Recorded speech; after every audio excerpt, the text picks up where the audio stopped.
Winter said. She, he repeated dully. I can't... Come on, Winter said. This can't be the first pair of breasts you've seen up close. What? But... Later, Winter said firmly.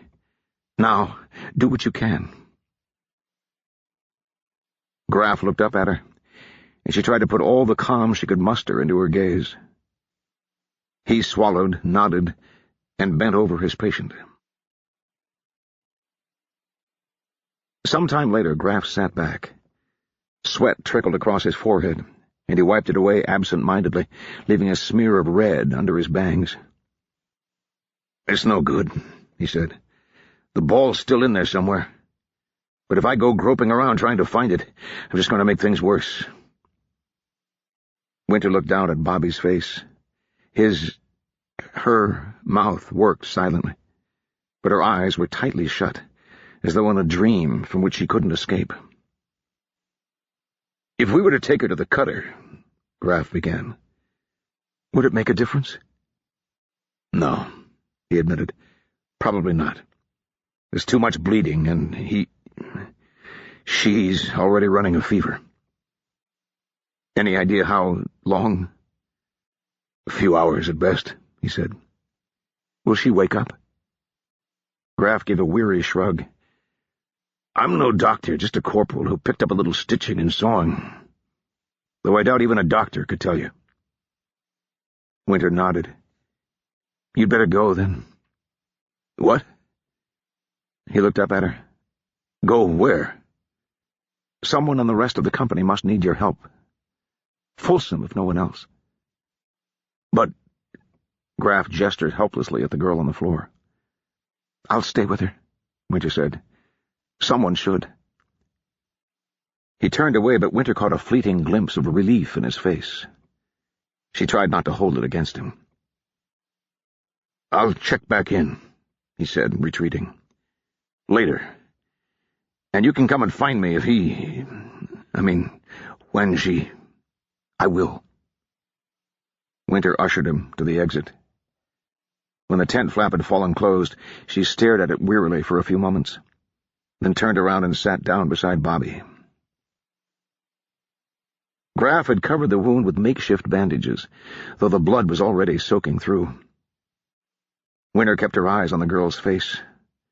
It was tight and drawn with pain, her boy's short hair clingy and matted with sweat. Winter smoothed it absently with one hand.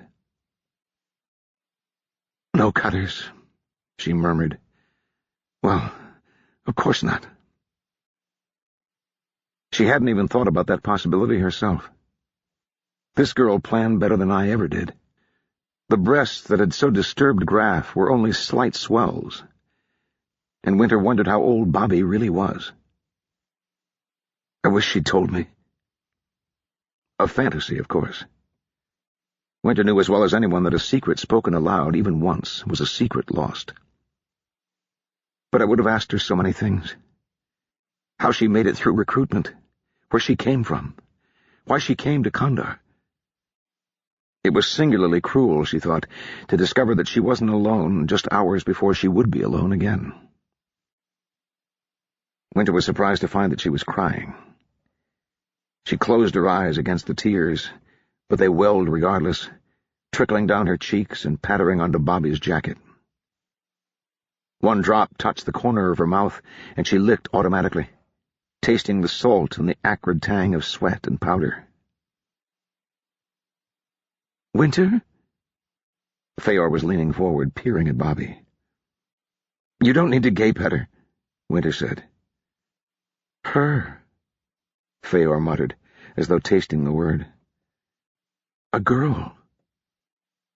And then something else low and fast that Winter didn't understand. In fact, Winter said, I should cover her up.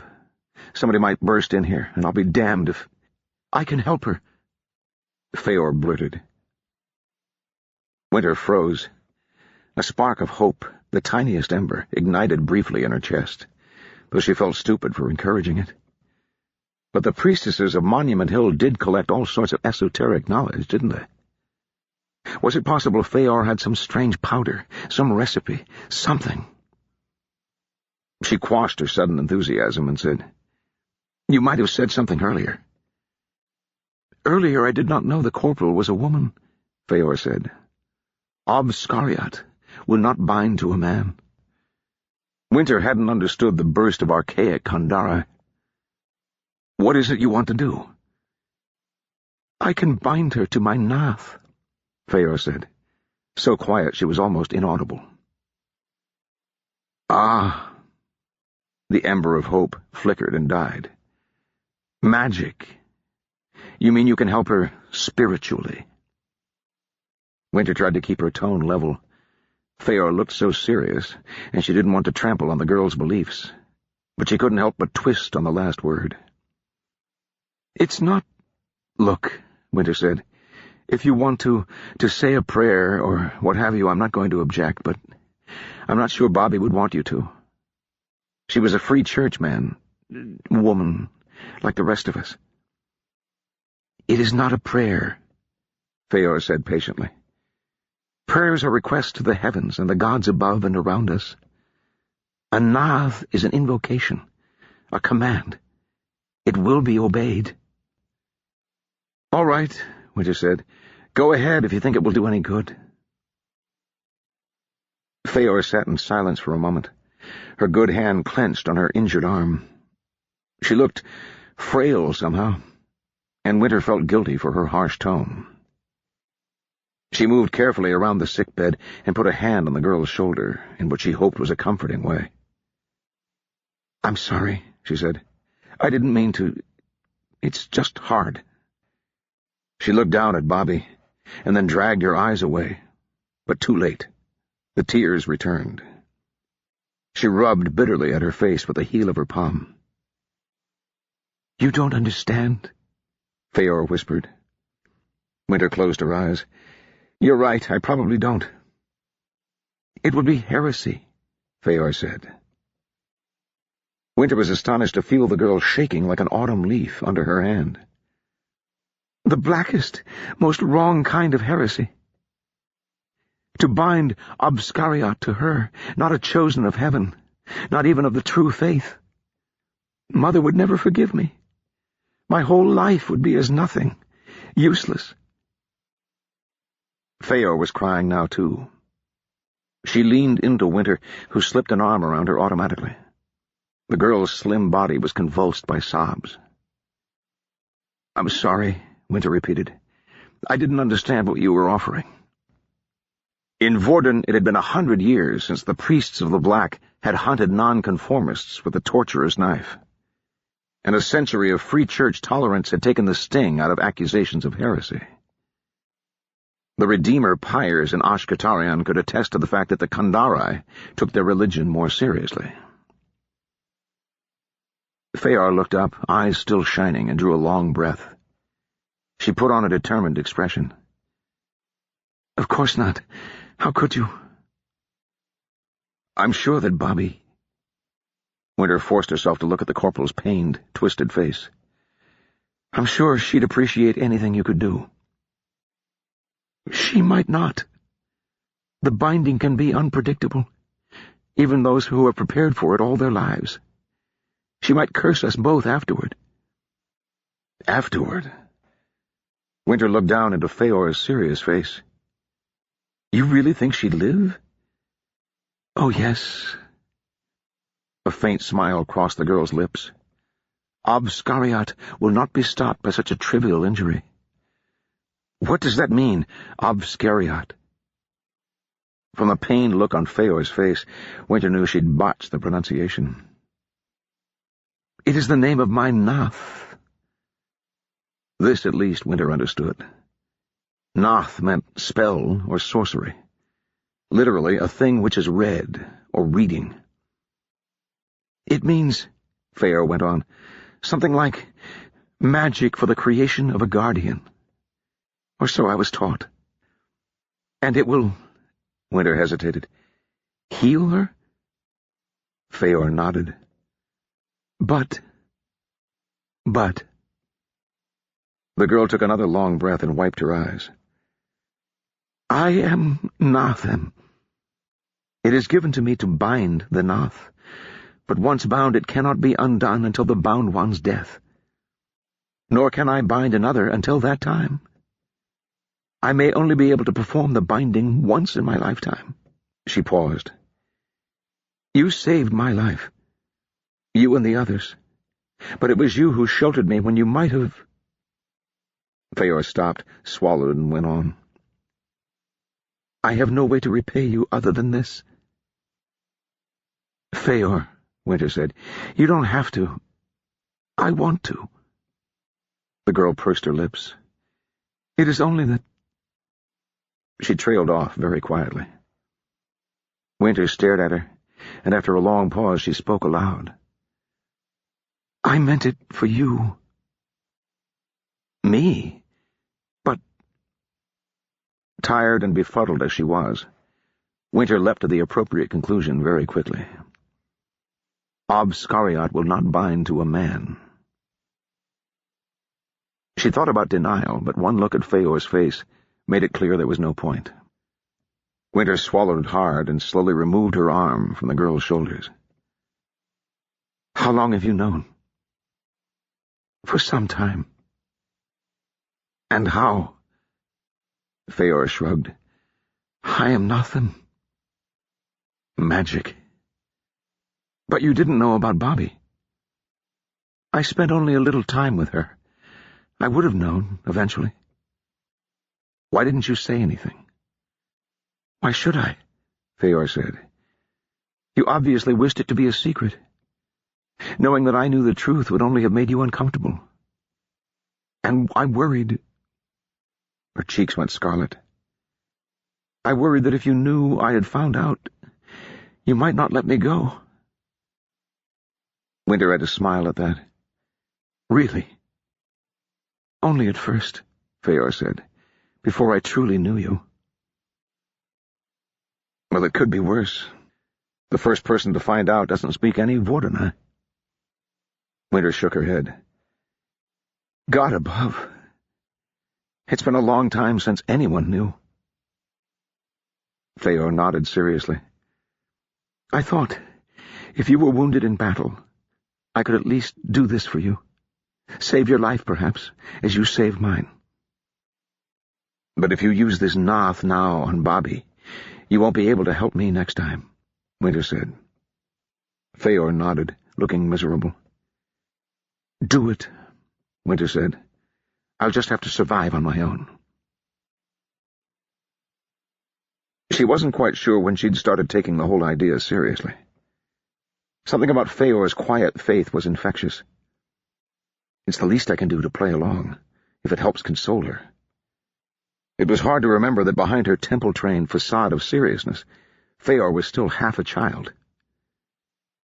"I will," Feor said, and then, "I will," as though arguing with an invisible presence.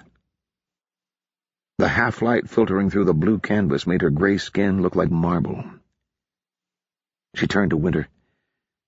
"I'll need a bowl of water." "I'm not sure I've got a bowl," Winter said. "Will a kettle do?" Feor pried the top off the kettle, peered inside, and nodded. She looked up again appraisingly, and then turned to the tent flap. "I need you to make absolutely certain I am not interrupted. Do not allow anyone to pull me away from her, you understand? No matter what."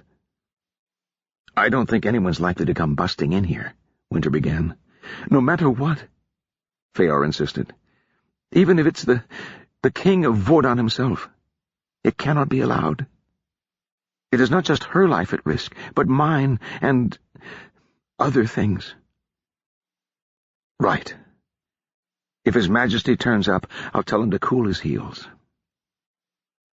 Winter caught the full force of Feor's glare and raised her hands. "I understand." "Afterward," Feor said more calmly, "I will probably sleep.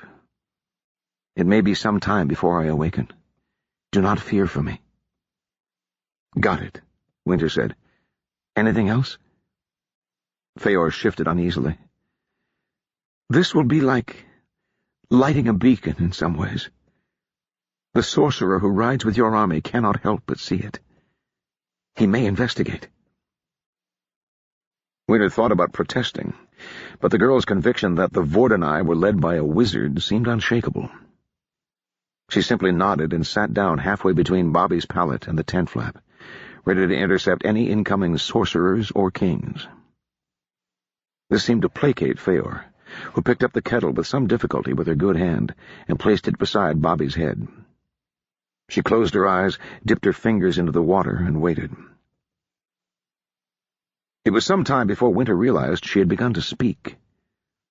The girl's lips barely moved, and the sound was just the breathiest whisper on the still, parched air. But it went on and on, a sibilant, muttered litany, just below the threshold of understanding. Something in the air shifted, as if in response to the sound. The flimsy canvas walls of the tent still surrounded them, but the quality of the space had changed, until Winter had to fight the impression that they were in a vast stone hall. She felt as though any noise she made would echo for hours. She'd seen the Kandare at prayer before, and it had seemed ordinary enough. A little exotic, all those gods with fanciful names and painted statues, but fundamentally no different from the services offered by any village priest back in Vorden. Keep me safe from harm and disease, protect my family, let me live and prosper. The homilies were different, but the lessons were the same, too. Respect your superiors, live orderly lives, honor the gods. The only major difference Winter had been able to observe was that the Kandare had priestesses as well as priests, and they got to wear better costumes. This was nothing like those services. The archaic form of Kandara used in religious ritual was grammatically complex and difficult to speak, but still basically comprehensible. As Feor's voice slowly rose, Winter began to catch her words, but they sounded like no language she had ever heard. She wasn't certain if there were words at all. Certainly the girl didn't pause in her recitation, even to breathe. Each syllable flowed into the next in an unbroken stream of gibberish. And yet oddly, Winter felt as though she could almost understand.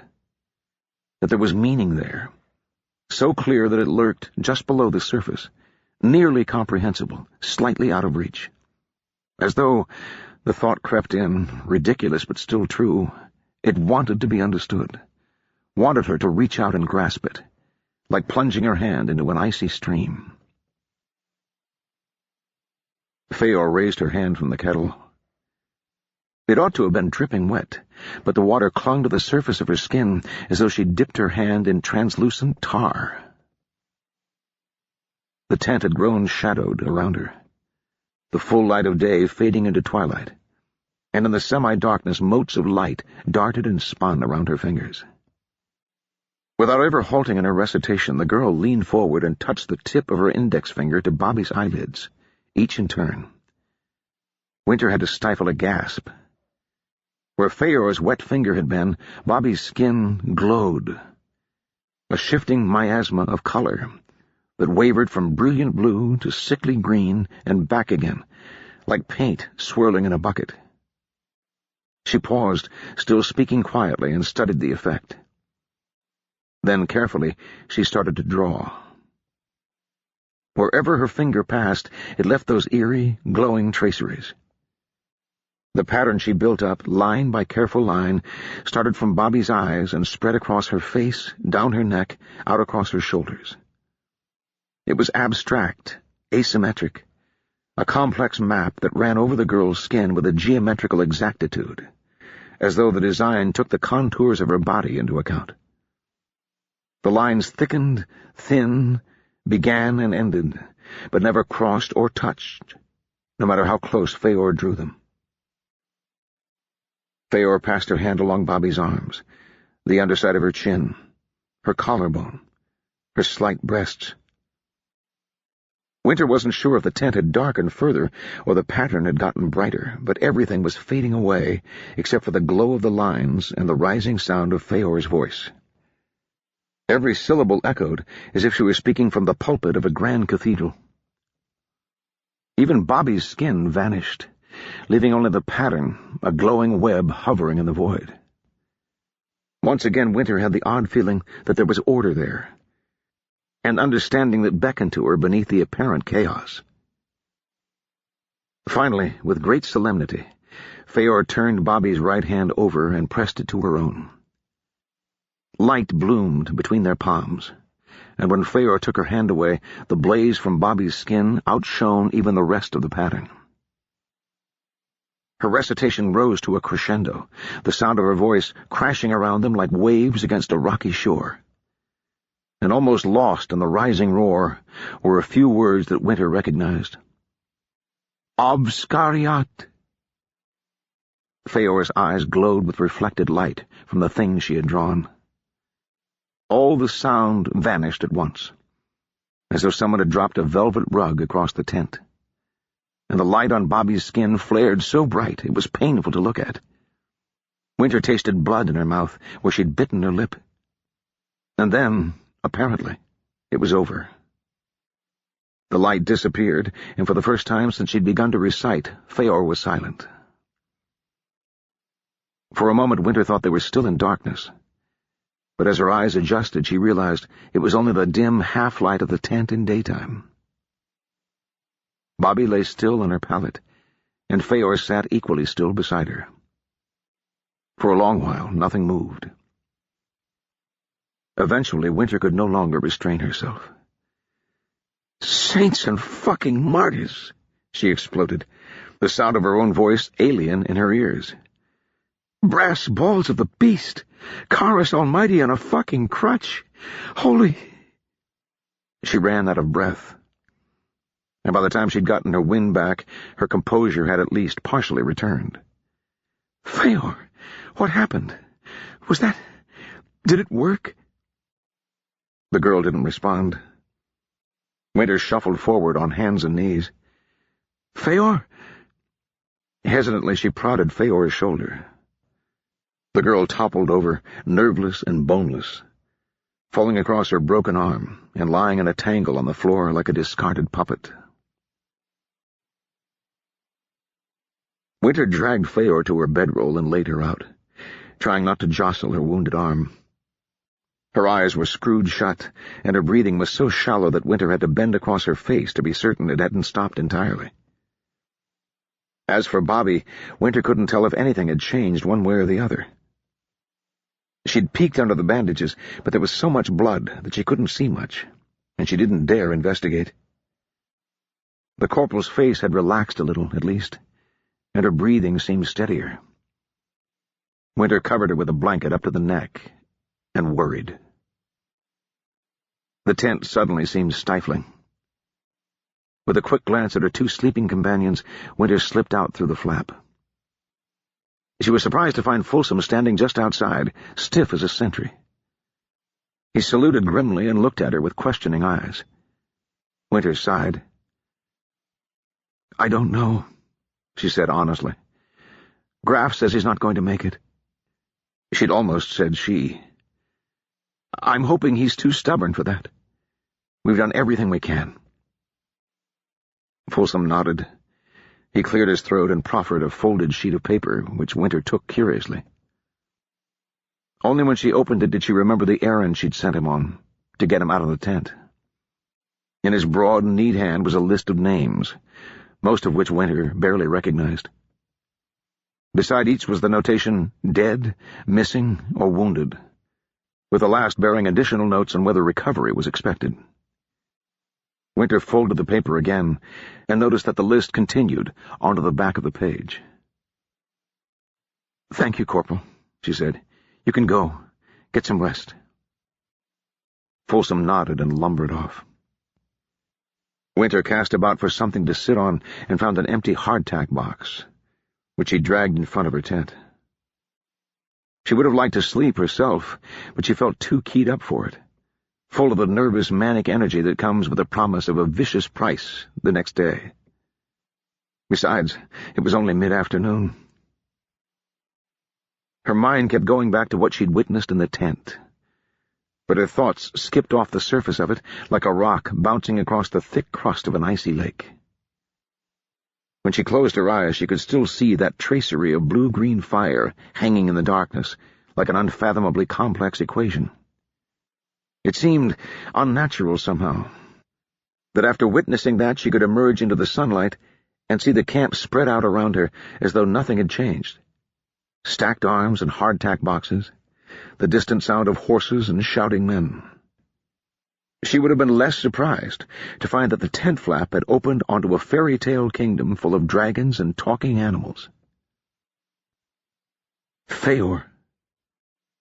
Her mind shied away again, but she forced it back. She's the real thing. A wizard, or a Nathim, whatever you want to call it. It wasn't that she hadn't believed in such things, exactly. After all, the wisdoms preached regularly against the evils of wizardry and the vile practice of congress with demons. One whole order of the sworn church, the priests of the Black, had once dedicated their lives to rooting out the arcane in all its forms, though they hadn't existed for more than a century. Still, everyone knew magic existed somewhere. That was the point, really. Wizards and demons were something that happened to someone else, in some faraway country, or else deep in the past where they belonged, with the saints and knights in shining armor. On the other hand, I suppose that for most people, Kandar is a faraway country. Most Vordanai would not be at all surprised to hear about magic in such a distant land. So why should she, having gone there, be surprised to find it? Another thought occurred to her. As far as the church was concerned, what had happened in the tent was nothing less than the work of a demon, the unholy spawn of the vilest pits of hell. Feor herself had said it was heresy, although presumably judged by different lights. Winter had never been a particularly religious person, but she'd absorbed enough in her years at Mrs. Wilmore's that the idea made her uncomfortable. She quashed that feeling irritably. If it works... She almost didn't dare think about that. If it works, I don't care if Feor is some fiend from the Black Pits. If I can talk to Bobby... The need hung in her chest like a painful lump. Something had changed, she realized. Before the revelation of the corporal's gender, he'd been a friend and comrade in arms. Now she was something else. A co-conspirator, possibly. And the possibility had knocked a scab off a part of Winter's heart that she'd long ago closed off. The thought that there might be someone who shared her secret was exhilarating and terrifying, both at once. They're leaving the wagons. Winter almost fell off the box. She'd been so wrapped up in her own thoughts she hadn't noticed that anyone else was nearby. Looking up, she found herself sharing her impromptu bench with a young Vordanai woman in trousers and a loose wool blouse. Her hair was pulled up tight, which gave her a severe air, but she smiled at Winter's obvious discomfiture. "I'm sorry, I startled you." I was just—" Winter shook her head, not quite trusting her voice. "It's understandable," the woman said, and for one mad moment Winter thought she knew everything. Her secret, the magic, everything. Then she went on. "The battle seems to take everyone in different ways afterward. Some men want to dance and sing or go whoring and drinking, whereas some just want to sit." She gave a little sigh. It was terrifying enough at the bottom of the hill. I can only imagine what it must have been like to actually go up it. Winter nodded, feeling a bit at sea. She sought for something concrete to focus on. "What did you mean about the wagons?" "They're leaving them behind. Look." The woman pointed. The first tents were near the edge of the camp, and Winter had a view of what had been the regimental drill field the previous day. Men were forming up there now, carrying heavy packs, as if for a long march. But the horse lines beyond remained undisturbed, and the wagons were still unhitched. She blinked. "What's going on? Are we marching?" "The 2nd and 4th battalions are. They had the easiest time of it in the battle," the colonel said. "So they get to go fight in the next one." "The next battle?" The colonel is all in a lather to go assist Captain Devoir. We're behind schedule, apparently. Winter could well believe that, given the delays they'd suffered on their approach. What about us? 1st Battalion? The woman said, and when Winter nodded, she continued. Taking a well-earned rest, I should think. 1st and 3rd are staying behind with the trains and the wounded. She looked down at herself and smiled ruefully. And other impedimenta? Winter put on a vague smile of her own, at a loss how to proceed. The woman regarded her thoughtfully. "What's your name, Sergeant?" she said after a moment. "Winter, ma'am," Winter said, feeling suddenly formal. "Winter Irnglass. And it's Lieutenant, actually." She hadn't yet bothered to track down a lieutenant's stripe to replace the pips on her shoulders. "Lieutenant," the woman said, "excuse me." She extended her hand, and Winter took it and shook cautiously. "I'm Jennifer Alhunt." The handshake lasted perhaps an instant longer than it should have. In that instant, Winter got the queerest feeling that there was something emerging from this woman's skin, some invisible fluid or gas that raced up Winter's arm and wrapped itself around her, sinking by degrees through her uniform and then through her skin to embed itself in her flesh. Goosebumps rose along her arms, and she let go a bit too hastily. "Is this you?" Jen said, jerking her head. Winter, suppressing a shiver, forced herself to focus. "What?" "Your tent," Jen said patiently. "Behind us." "Oh, yes. Why?" Jen shrugged. "Just curious. I'm always amazed at the conditions in which you soldiers manage to survive. 4 men to a little tent, for years at a time. I've got one to myself, and I'm still not going to regret leaving it behind when this is over, I don't mind telling you." "It was better when we were in camp by the city," Winter said. "We had time to spread out a little." "You're old colonials, then," Jen said. Winter nodded. "They brought some of us in to teach the recruits a few things." "Interesting. Is it working?" Winter thought of the folded paper Folsom had brought her. "No," she said. "Not really." For some reason that made Jen smile.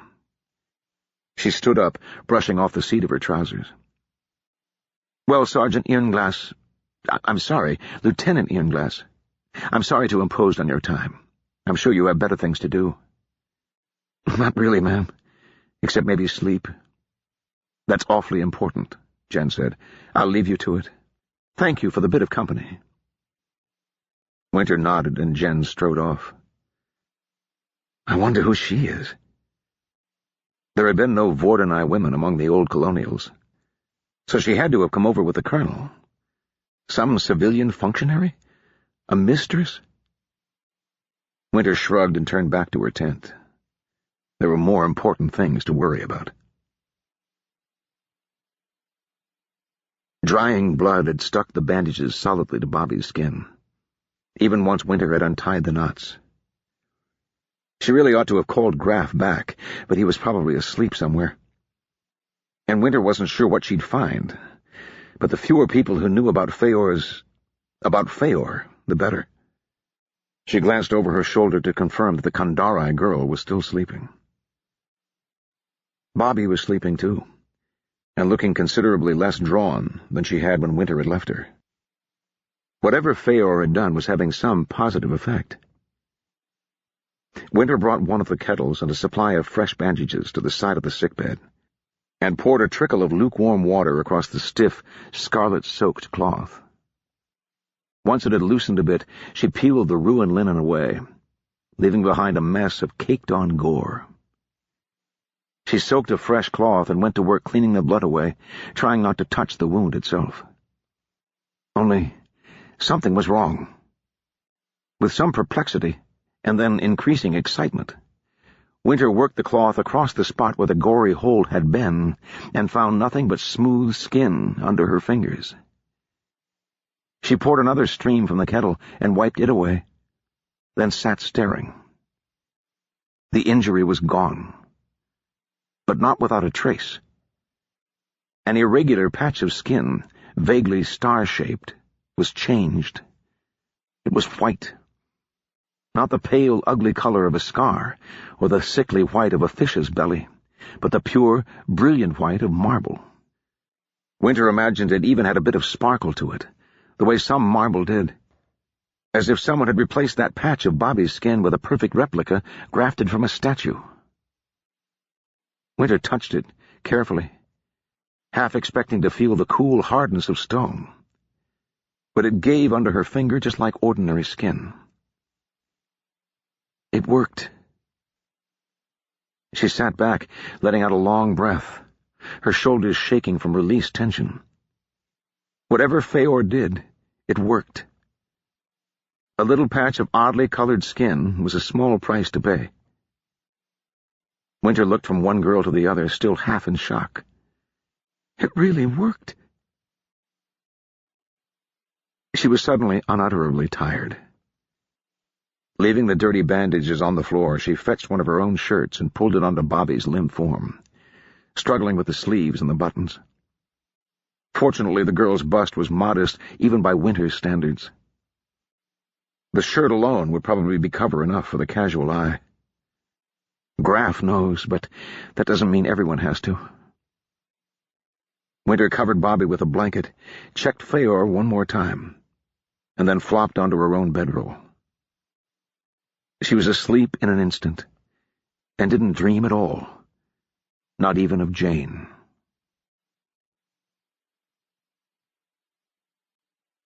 Chapter 15. Marcus. At dawn, the auxiliaries began a cautious advance, a company in loose order probing the rubble and barricades to their front. Marcus, determined to buy every minute he could, had sent Odric and his 4th Battalion to man the line while the rest of the colonials pulled back around the hilltop temple. These soldiers almost immediately began a harassing fire, driving back the initial tentative push. The auxiliaries formed up, solid blocks of brown and tan, parade ground even, and charged into the tangle of detritus with a yell. The men of the 4th didn't stand to receive them. They were too few, and in any case their orders were to fall back. Each man fired and then ran for it, finding another covered position farther up the hill to reload. Shots rang out from the spreading Kandari line, trying to find their attackers, but the men in blue were as elusive as mosquitoes. Marcus watched with satisfaction from his hilltop vantage as the auxiliary advance fell apart. Neat lines breaking down in their zeal to come to grips with a retreating enemy amidst the wreckage. It would have been an ideal time for a counterattack, as he'd done so many times yesterday, but circumstances had changed. There were 2 more Kandari battalions waiting, well-formed and ready, down by the bank of the canal. Worse, there were guns. All 4 of the Gesthemels and 2 of the monster naval guns, no doubt loaded with canister in anticipation of just such a move. So the colonials held their ground, Odric's men continuing to deliver harassing fire while the flustered auxiliary officers reorganized their scattered ranks to continue the advance. That bought a couple of hours, all told, and left the approach to the hill scattered with brown and tan uniformed bodies. But the ultimate outcome wasn't in doubt. The 4th was gradually pushed back through the town and toward the hilltop, until the advancing auxiliaries finally ran into something solid. The colonials had constructed a line of barricades, bricks and timber from destroyed houses, with the bulk of the stone-walled temple looming behind them. As soon as the enemy approached, this position exploded into fire, and the startled auxiliaries reeled back out of range. A few minutes later, Marcus watched the 2 other Kandari battalions start moving up.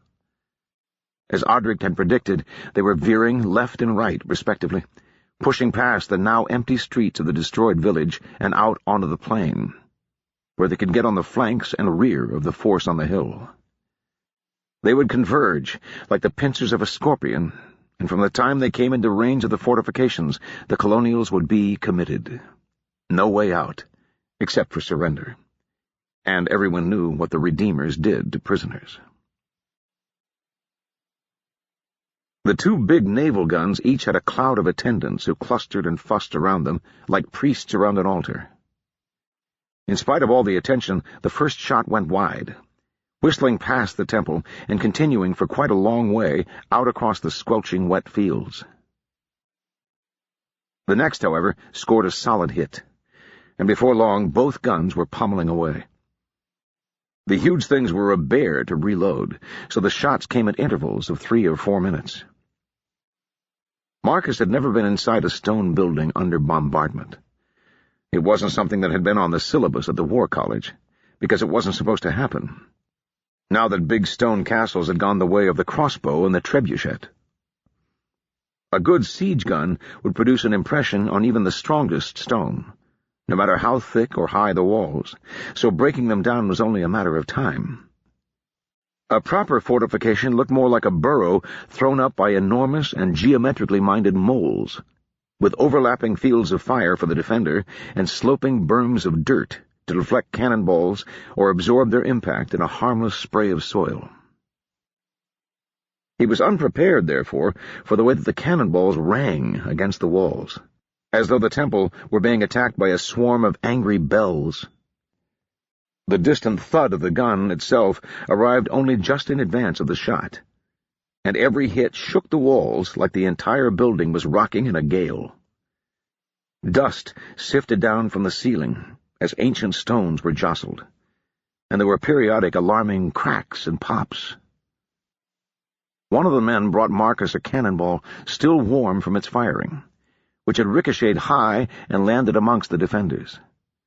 It was about the size of a child's head and flattened on one side by the terrific impact at the end of its flight. The iron rippled around that spot as though it had been briefly liquid. Marcus called for Archer, who had managed to clean up considerably overnight.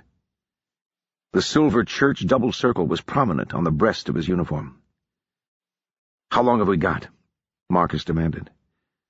"Well, sir," the lieutenant said, "I'm an artilleryman, not a siege engineer, but—" "Do your best." "Yes, sir. I took a look, and there's already a few cracked blocks. On the upside, those guns aren't very accurate, so they're battering away all over the wall. On the downside, this place wasn't designed as a fortress, and as best I can tell, there's no bracing or internal supports." Marcus put 2 fingers to his head and massaged his temples. "And so, once part of the wall goes, the whole thing is going to come down in a hurry. A couple of hours, I'd say. It could be longer, of course, if we get lucky, but I wouldn't count on it." A couple of hours. It couldn't be past 8 in the morning.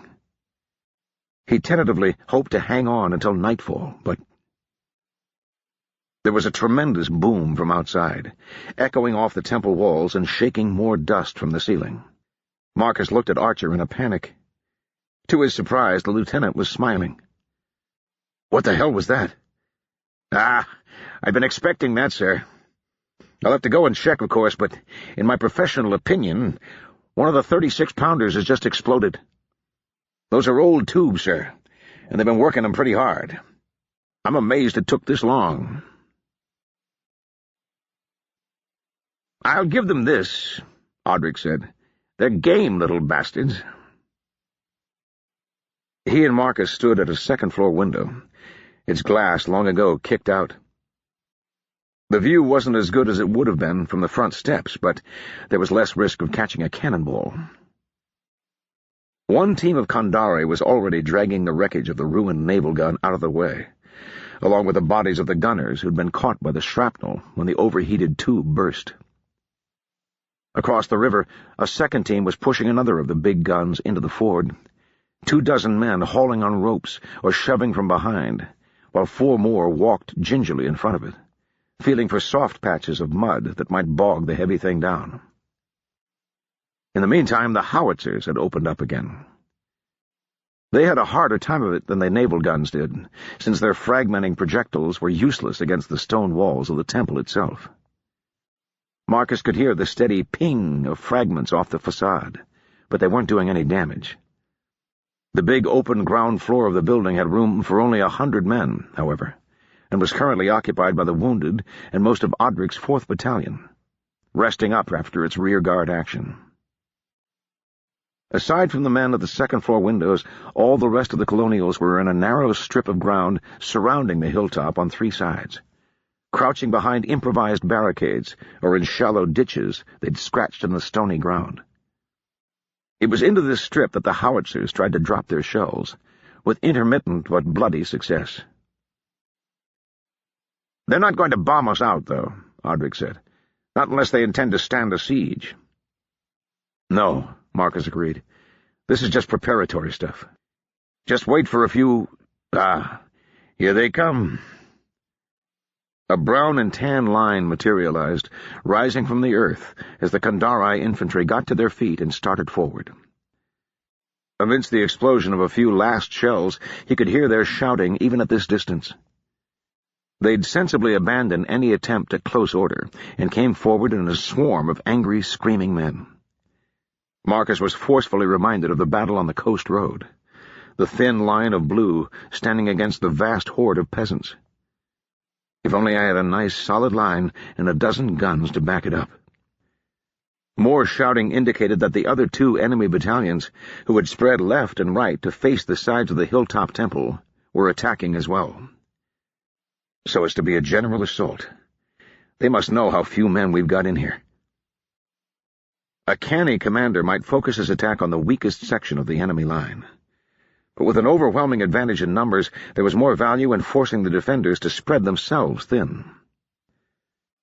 The rattle of musketry rose, first from close by, as the defenders opened fire, then more distant shots, as the Kandari started to reply. It was joined shortly by the deeper boom of archers' guns, positioned at intervals along the barricade and loaded with canister, their depleted crews filled out by hastily trained volunteers from the infantry. The smaller Kandari guns opened fire as well, aiming high to avoid their own troops, and mostly sent their fist-sized balls bouncing gaily off the stone walls of the temple with high, ringing notes. Marcus was pleased to see the attack had broken down almost as soon as it had gotten started. The Kandari officers were discovering that most men, given a choice between rushing a fuming, spitting barricade bristling with bayonets and ducking into cover to bang away with their own muskets, would choose the latter. And once so ensconced, they were difficult to shift, though Marcus could see a few wildly gesticulating officers and sergeants trying. They were off the tactics manual now. Towns, if they were attacked at all, were invested according to the formal rules of a traditional siege, and expected to capitulate once the proper point had been reached in the proceedings. "Ha!" Odric said, as a Kandari officer who'd stood up to berate his men suddenly pinwheeled to the ground as though he'd been clubbed. "Good shot. I wonder if that was one of ours or one of theirs." "I'm going to see how the right is doing," Marcus said. "Check the left, would you?" He turned without waiting for a reply, and hurried through the warren of little rooms that made up the temple's second floor, until he found a window that provided a suitable view of the right side of the building. The situation below was not as promising as at the front of the building. There was nothing on the gentle slope of the hill to serve as cover for the Kandari, which perversely made the attack more fearsome. Deprived of the opportunity to drop into relative safety and exchange fire with the defenders, the auxiliaries had no choice but to run to the barricade, hunched over as though advancing into a strong wind. Musketry and canister cut them down by the score, and in some places the attack faltered, but in others they had reached the line of barricades and charged into a desperate hand-to-hand struggle. Marcus cursed and hurried back to the central stair, meeting Odric coming the other way. "We're holding on the left," Odric said, "though they got closer than I'd like." "They need help down there," Marcus said. "That's—" He tried to remember who had charge of the right wing, and then guiltily recalled it was his own men of the 1st Battalion. With Vents down, Thorpe was the most senior officer, with Davis after him. "Thorpe," he finished. "Come on, let's get them some support." He detached half a company from the 4th Battalion and sent them down at the double. The arrival of fresh troops seemed to have an impact out of all proportion to their actual numbers. The Kandari who'd made it over the barricade fell back or surrendered, leaving a mix of blue and brown-coated bodies strewn over the debris like broken toys. The other Kandari battalions were pulling back as well, the men who'd refused to rise from cover to attack, only too willing to get up when they were retreating. Marcus returned to his window, where he could see them forming again out of musket range. In the distance, a puff of smoke was followed by a distant boom, and then a much closer blast accompanied by the zip and ping of shell fragments. Then the naval guns opened fire again, and the bombardment resumed in earnest. That was the pattern all through the morning and into the early afternoon, while the sun climbed overhead to turn the battlefield into a blazing inferno.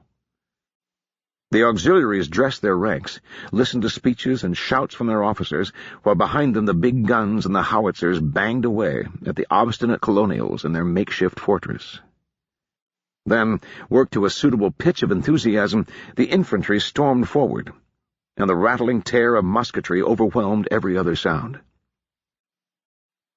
Marcus committed his reserves like a miser spending his last eagle, half a company here and half a company there. It stabilized the line, but in order to keep it stabilized, as often as not the fresh troops had to stay, so the fourth dwindled from 3 companies to 2, and finally to 1, barely 80 men strong. As the Hale troops trickled out of the temple, meanwhile, the wounded trickled in, faster and faster, until they occupied the entire ground floor, and the stretcher details had to haul them painfully up the stairs. The cutters were hard at work, and the inevitable charnel house smell made Marcus grateful for even the bitter reek of gunsmoke. The dead and the severed, mangled limbs of those who might or might not survive were piled unceremoniously in one corner, to make room for new arrivals. 2 o'clock, Marcus reckoned by the sun. 2 o'clock, and the southern horizon was still clear. Another shot from the naval guns rang off the front of the temple, and he could feel something shift unpleasantly in the stonework. How many balls have they got for the damn things? One of the sentries on the roof, a dangerous position given the howitzer's tendency to overshoot, had come down to report that he'd seen something off to the south. Riders, he thought. Marcus had hurried to a south-facing window to check. But either his eyes were not as good, or whoever it was had gone, or was never there in the first place. Irritated, he walked back to his usual position. Outside, the big guns fell silent one by one, which could only mean another attack was coming. Audric met him by the window. He did his best to conceal it, but Marcus could see the accusation in his face. Or is that the imaginings of a guilty conscience? "We're not going to make it to nightfall," Audric said. "This place is standing up better than we thought it would. But Archer says he doesn't think it will take much more. If it collapses entirely—" He didn't have to finish. Marcus could imagine the stone walls crumbling all too well, enormous blocks coming loose to fall among the tight-packed wounded in the main hall below. "We might be able to cut our way out," Audric went on. "Wait until they start shelling us again. Try to pull everyone out of the line before they can get reorganized. Make a push across the fields to the south. There's a gap there." Marcus nodded slowly. Again, the important part went unsaid. Even if it worked, that would mean abandoning everything that couldn't be carried on a soldier's back. The guns, the supplies, the wounded. And breaking contact with the enemy afterward was far from certain. "Or else," Audric continued, "we can surrender. Hope that the Oxys aren't as bad as your common run of Redeemer. We drilled them to do things our way, after all. Maybe they absorbed the bit about the proper treatment of prisoners." Marcus remembered the pyres in the streets of Ashkatarian. "We may not have a choice. If I give the order to punch out, I'm not sure how many men would follow." "No, they're tired." Audric gave a mirthless grin. "It's a good thing the Redeemers have such a fearsome reputation, actually. If they could be sure they'd be treated fairly, I'm certain some of ours would have handed over their muskets some time ago." Outside, the occasional pop of a musket rose rapidly to a sustained roar. Moments later, an agitated soldier burst into the little cell. "Sir," he said, "Captain, it's gone bad on the right. They've taken one of the guns, and they're holding right against the wall. The whole side's cut off, sir." "Balls of the beast!" Marcus hesitated, but only for a moment. The company of the 4th that remained below was his last reserve, his last card to play. Once they were committed, there would be nothing to do but grit his teeth and fight things out to the finish. But if they get that gun turned down the line, those men are as good as dead. His own men, he remembered. The 1st Battalion. Thorpe and Davis. Audric was already halfway to the door. Marcus hurried after him, pounded down the stairs, and ran across the temple hall, trying not to look at the mounting pile of the dead and the endless ranks of the dying. Instead, he focused on the handful of blue-coated soldiers huddled near the front door. Audric got there first, and within a few moments the company sergeant was shouting the men to their feet. There was no time for speeches. Marcus stopped in the doorway, drew his sword, and chopped forward. The company followed, booted feet pounding on the flagstones. A few half-hearted cheers from the men guarding the front accompanied their appearance, but these died away as soon as it became clear the men weren't coming to help them. Instead, Marcus turned right, hugging the wall of the temple. To his left was the barricade, held so thinly it seemed impossible that the Kandari hadn't already swarmed over it. Pools and streaks of blood showed where men had been hit and dragged away. 2 of Archer's guns still boomed defiance on either side of the doorway, and Marcus caught sight of the lieutenant himself, face bloodied from yet another wound. He couldn't spare more than a glance, however. The shouts and screams from the melee were audible even above the gunfire. Stumbling a little on the rocky ground, Marcus rounded the corner of the temple with Audric and the company hard on his heels, and found himself face to face with a knot of struggling men. The Kandari had swarmed over the gun, and a dozen men were at work on it, turning it to fire down the Vordani line along the temple wall. The men in blue closest by had recognized the danger, and 24 men from the right wing and a similar number from the center had already hurled themselves with musket butt and bayonet against the disorganized mass of auxiliaries around the cannon. There was no order left, no organized charges and countercharges, just a confused brawl, where soldiers laid into one another with whatever came to hand. Marcus didn't need to give a command. He just gestured with his sword, and the men of the 4th Battalion surged past, shouting with hoarse voices. A few shots rang out from both sides before the masses met, and then the struggle was once again hand to hand. It was going to work, Marcus saw. His little band, depleted as it was, nonetheless outnumbered the Kandari survivors, and they were falling back from the captured artillery piece. A few moments more, and they would break, and then we bought a few more minutes. He couldn't hear Audric's voice, and it took him a moment to see his frantic gestures. Marcus looked up toward the Kandari line and saw another mass of brown and tan uniforms approaching. At least a company, he had time to register. Obviously, the Kandari commander had seen the same opportunity Marcus had led his men to prevent, and had committed his own reserves. Damn, damn, damn. Then the newcomers were on them, a solid line of leveled bayonets that shattered at the last minute as they had to traverse the uneven footing of the barricade. Marcus saw the flash of Audric's sword coming out of its sheath.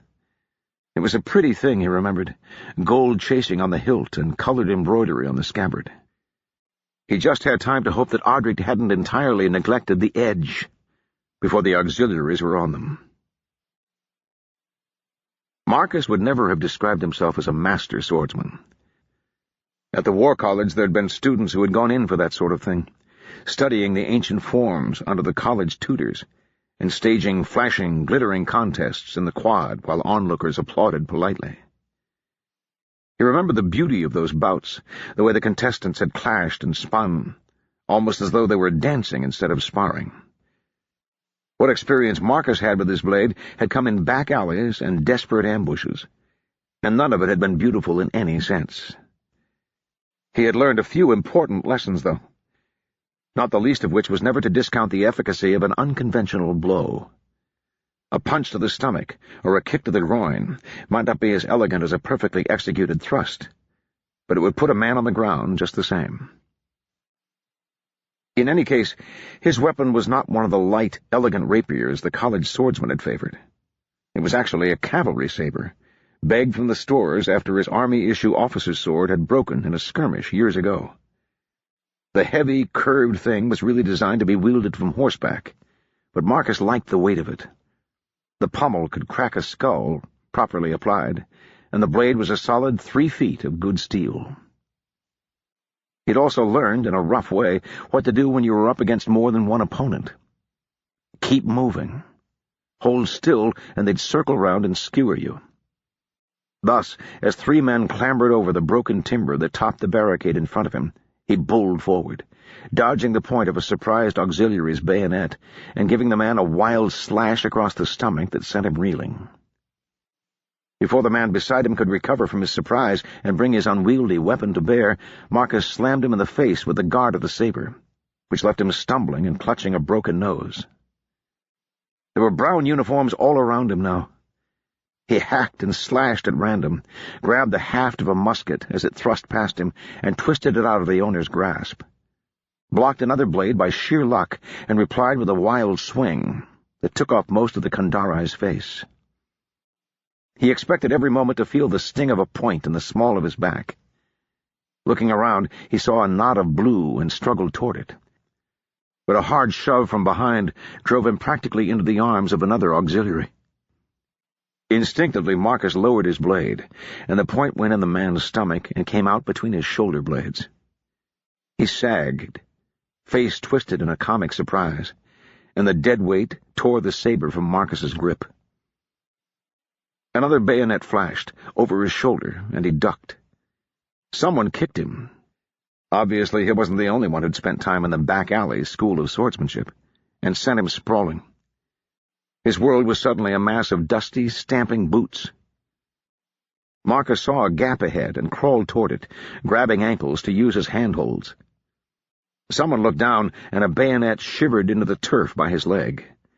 For the next moment he managed to drag himself into the clear. He rolled over and looked up, dumbfounded, into the maw of a 12-pounder.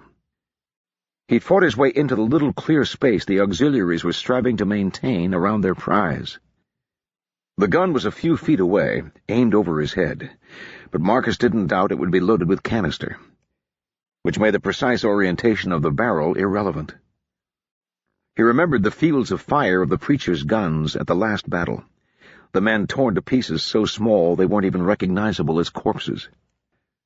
By the side of the gun, a gawky Kandari in a brown uniform grinned, showing a mouthful of rotten teeth, and raised a lit match to the side of the cannon. And scrabbled at it, mystified. The gun was engraved all over, verses from the Wisdoms crammed in as small as careful hands could manage. A Kravworks 98, Marcus remembered. Friction primers. He jumped to his feet, driven by a sudden desperate energy, and slammed his fist into the would-be gunner's face. There were 4 more men beside the piece, though, and these still had their muskets. They surrounded Marcus on 3 sides, advancing cautiously. He tried to grab a musket by the barrel, but the man pulled back so fast Marcus nearly cut his hands on the bayonet. And one of the others thrust at his head. Marcus avoided being skewered only by falling awkwardly backward, leaving him looking up at 4 gleaming steel points, one of which twitched suddenly and fell away. Audric broke through the circle of Kandari, and the other 3 turned to face him. He raised his sword, and under other circumstances Marcus would have had to laugh at the expression on his fellow captain's face. His blade had snapped off, half a foot from the hilt. 2 of the Kandari thrust simultaneously.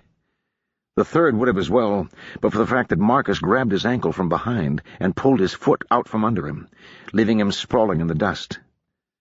Audric spun away from the pair. One bayonet just missed his back, and the other caught him on the upper arm, ripping a deep, bloody gash through the muscle. Suddenly off balance, Audric stumbled against the cannon. Marcus snatched up the fallen man's weapon, treading on him in the process, and sank it into the small of another man's back. The fourth auxiliary turned to face him, but Audric managed to kick him off balance, and Marcus slammed the butt of the musket into his fingers, then skewered him on the point of the bayonet. He hurried to Audric, who was clutching the deep cut just above his elbow. "Fucking sword!" Audric moaned. "The damned armorer promised me that was good steel. Remind me to kill him if we ever get to Ashkatarion." "Fair enough," Marcus said. He put his back to the cannon, beside Audric, and took a moment to look around. There were fewer brown uniforms in view than he'd expected, and those he could see were retreating rapidly. "Don't tell me we actually stopped them after all." There was a boom close at hand. Not the deep-throated roar of a gun going off, but the higher-toned blast of a shell exploding. Howitzers already? The auxiliaries were still engaged all along the perimeter. The inaccurate weapons would be as likely to kill their own men as the Vordenai. He straightened up for a better look. Another shell exploded with a flash, well back from the temple, down among the wreckage from which the auxiliaries had launched their attack, where the reserves, officers, and wounded were presumably still waiting. That's a hell of an unlucky shot, Marcus thought, until another one exploded practically on top of the first. Then he understood. "Marcus?" Audric said. His eyes were shut tight against the pain. "What's happening? Are we going to die?" "No," Marcus said. "Not unless Janus overshoots a bit." "Janus?" Audric cracked one eyelid cautiously. "The colonel." Marcus waved a hand. "He's captured the guns, which means he's captured the fort, which means he's captured the whole lot." All around the temple, the auxiliaries were falling back under the unexpected fire from their own artillery. Most of them were streaming back the way they'd come, toward the ford, unaware that they were running straight into the arms of fresh, blue-uniformed infantry. The brighter ones scattered, heading east or west or south across the fields, but no doubt there were cavalry waiting to gather them up. The colonel, Marcus knew, did not believe in half measures. Part 3. General Katoba. "Far be it from me," General Katoba thought, "to tell the divine hand that he shouldn't pray." And truth be told, a bit of divine intervention wouldn't go amiss, but the man's constant muttering was getting on his nerves. The general's legs and back ached from hours on his feet and more hours in the saddle, but nervousness would not let him sit. The black felt tent didn't offer much room for pacing, and he found himself very nearly turning in place, swatting irritably at the hanging tassels of the pillows with his thin black swagger stick. He'd put on his dress uniform that morning, and the crisply folded brown and tan had long ago sagged under his perspiration. Half the tent was taken up by the hand and his attendants, a gaggle of black-robed priests that reminded Katoba of a flock of geese in mourning. Most of them had followed their leader's example and settled in for some serious prayer, but one of the older men, with a glance at the hand's bowed head, scuttled over to Katoba and spoke in a harsh whisper. "How dare he keep us waiting?" he said. "These savages need to be taught some respect." But Katoba noticed he didn't raise his voice enough for the two desulti lounging by the pinned-open tent flap to hear. "I'm sure our eminent companion has other things on his mind," Katoba drawled, his voice dripping with sarcasm that the priest completely failed to notice. "Other things on his mind? What can be more important than a summons from the divine radiance himself?" More of a visit than a summons. He took a certain pleasure in seeing the arrogant pop of a priest brought low, but it was thin recompense for his own disasters. What was left of the auxiliaries waited outside, in the midst of the Desolti encampment. 300 or 400 men, all that had been able to salvage from the debacle atop the hill near Tourlin. The remainder, those who'd escaped the sabers of the Rosham cavalry and hadn't surrendered outright, were probably still running. As for the other half of his army, reports were still uncertain, but the general didn't hold out much hope. What information he could gather said that the Vordani had captured those 3 battalions, lock, stock, and barrel. And even if that was an exaggeration, he didn't think many of the survivors would be hurrying back to the colors. It might be possible to rebuild eventually. He had a disproportionate number of officers remaining. Those with the most to lose by abandoning the uniform had naturally been the most inclined to follow him in the pell-mell retreat to the city. But that would take months, if not years. In the meantime, the fires of the redemption appeared to be burning low indeed. "Why doesn't he come?" The priest was pouting. Kotoba recalled that his adopted name was Zikim Dongraksa, the angel of divine retribution. Divine retribution shouldn't pout. If that was a prayer of a sort, it was answered almost immediately. The steel ghost strode into the tent, acknowledging the nods of the men on the door and offering the very slightest inclination of his head to the divine hand. Kotoba he ignored entirely. The general's hands tightened, but he said nothing. His intelligence had reported that the steel ghost was with the Desolti outriders to the south, watching the Vordani advance to the city. A swift rider on a galloping horse might have reached him in time for him to make an equally headlong gallop back to see the hand. But the ghost didn't have the look of a man who just finished a desperate twilight ride. He was wrapped, as always, in neat blacks and grays, with his head covered and his hands gloved so that no hint of flesh showed. The steel mask was thick enough that even his eyes were difficult to see through the small holes. It was enough to make one believe that he really did have strange powers, as the rumors claimed. After whatever wizardry the Rosham had conjured up to bewilder his auxiliaries, it wouldn't have surprised Kotoba. The divine hand looked up briefly, then nodded to Zikim and turned back to his prayer. The older priest confronted the steel ghost, but Kotoba noticed he had some trouble meeting the implacable stare of the blank mask. The general also noted he didn't say a word about having been kept waiting. "My honored friend," the angel of divine retribution said, "you must know of the unfortunate reverses that have overtaken us. The gods require your service now more than ever. It is time to show your faith." Kotoba laughed. He couldn't help it. The Zikim glared daggers in his direction, and the faceless mask turned slowly to regard him. He favored the ghost with a lazy smile. "What my honored friend means is that his own people have all run away, and he would be most obliged if you would bring your men inside the city to defend him." The priest gritted his teeth. "As the general says, the walls of Ashkatarian are high and strong, but they still require men to defend them. The swords of heaven have experienced a few setbacks. We need time to rebuild our ranks, and our companions in the auxiliaries have proven inadequate to the task of stopping the Rosham." He flashed a gloating smile in Kotoba's direction. "The divine hand therefore requires that you move your men inside the city. He swears that the heavens will reward you handsomely." The strength of the walls was questionable, in Kotoba's opinion. They enclosed only the stone heart of the city, including the palace and the sacred hill.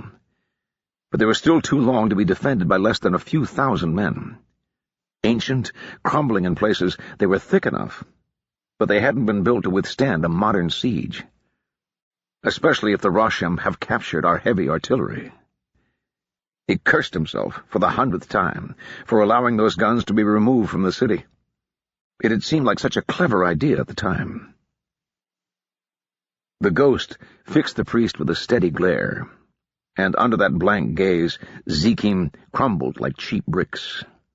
His face went waxen and shiny with sweat, and his expression shifted rapidly from imperious command to obsequious supplication.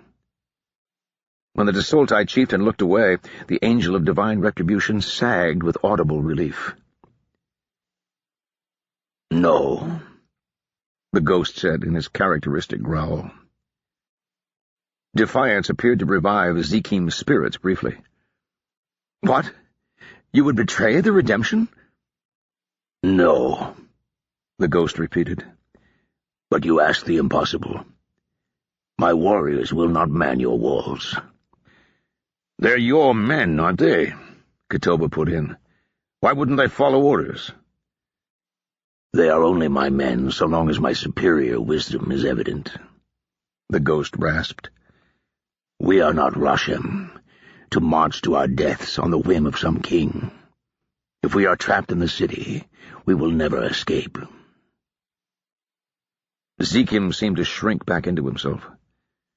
With a contemptuous glance, Katoba dismissed the priest and concentrated on the Desoltai. "Then what course do you suggest?" he said. "I suggest nothing," the ghost said. "My people abandon this camp as we speak. We will return to the Rus Desol." Katoba had been around the Desoltai long enough to catch that last word, which meant something like Father Desert in the nomad's dialect. For the Desoltai, their arid domain was the center of the world. Sometimes they seemed to think of it as a kind of god. "And then what?" Katoba said. "Back to raiding towns and ambushing caravans?" "When the Rashem follow, we will teach them the true meaning of war." Katoba chuckled. "I have no doubt you would, if they were fool enough to pursue you into the Great Disol. But what makes you think this Vordanai captain is such a fool?" "He is no fool," said the ghost, "but he will follow nonetheless. We will have a prize that he cannot ignore." Katoba glanced over at the divine hand, still praying with his eyes tightly shut, and then down at himself. A faint smile played across his lips. "I take it we're to accompany you, then." The ghost inclined his head, flickers of lamplight shifting on the brushed steel mask. Katoba had 300 men outside, mostly armed and a few ahorse. If he chose to object, they might make a brave show of it. Some might even get away. Then again, that remnant was tired and demoralized after the short, disastrous campaign. They also might put up no fight whatsoever. Either way, though, it was obvious that Katoba personally wasn't going anywhere. He had a sword at his side, but possessed no illusions about fighting his way out of the tent. And the hand's gaggle of bootlickers would be worse than useless. The only course, then, was acquiescence. The ghost was still watching him. It was strange, speaking to a mask. The thing was like a black canvas on which the interlocutor could paint whatever he wanted or feared to see. The prospect of that had reduced Zekim nearly to tears. But Katoba fancied himself made of sterner stuff. He put on a level expression. "Very well," he said. "It seems the best plan we have, under the circumstances."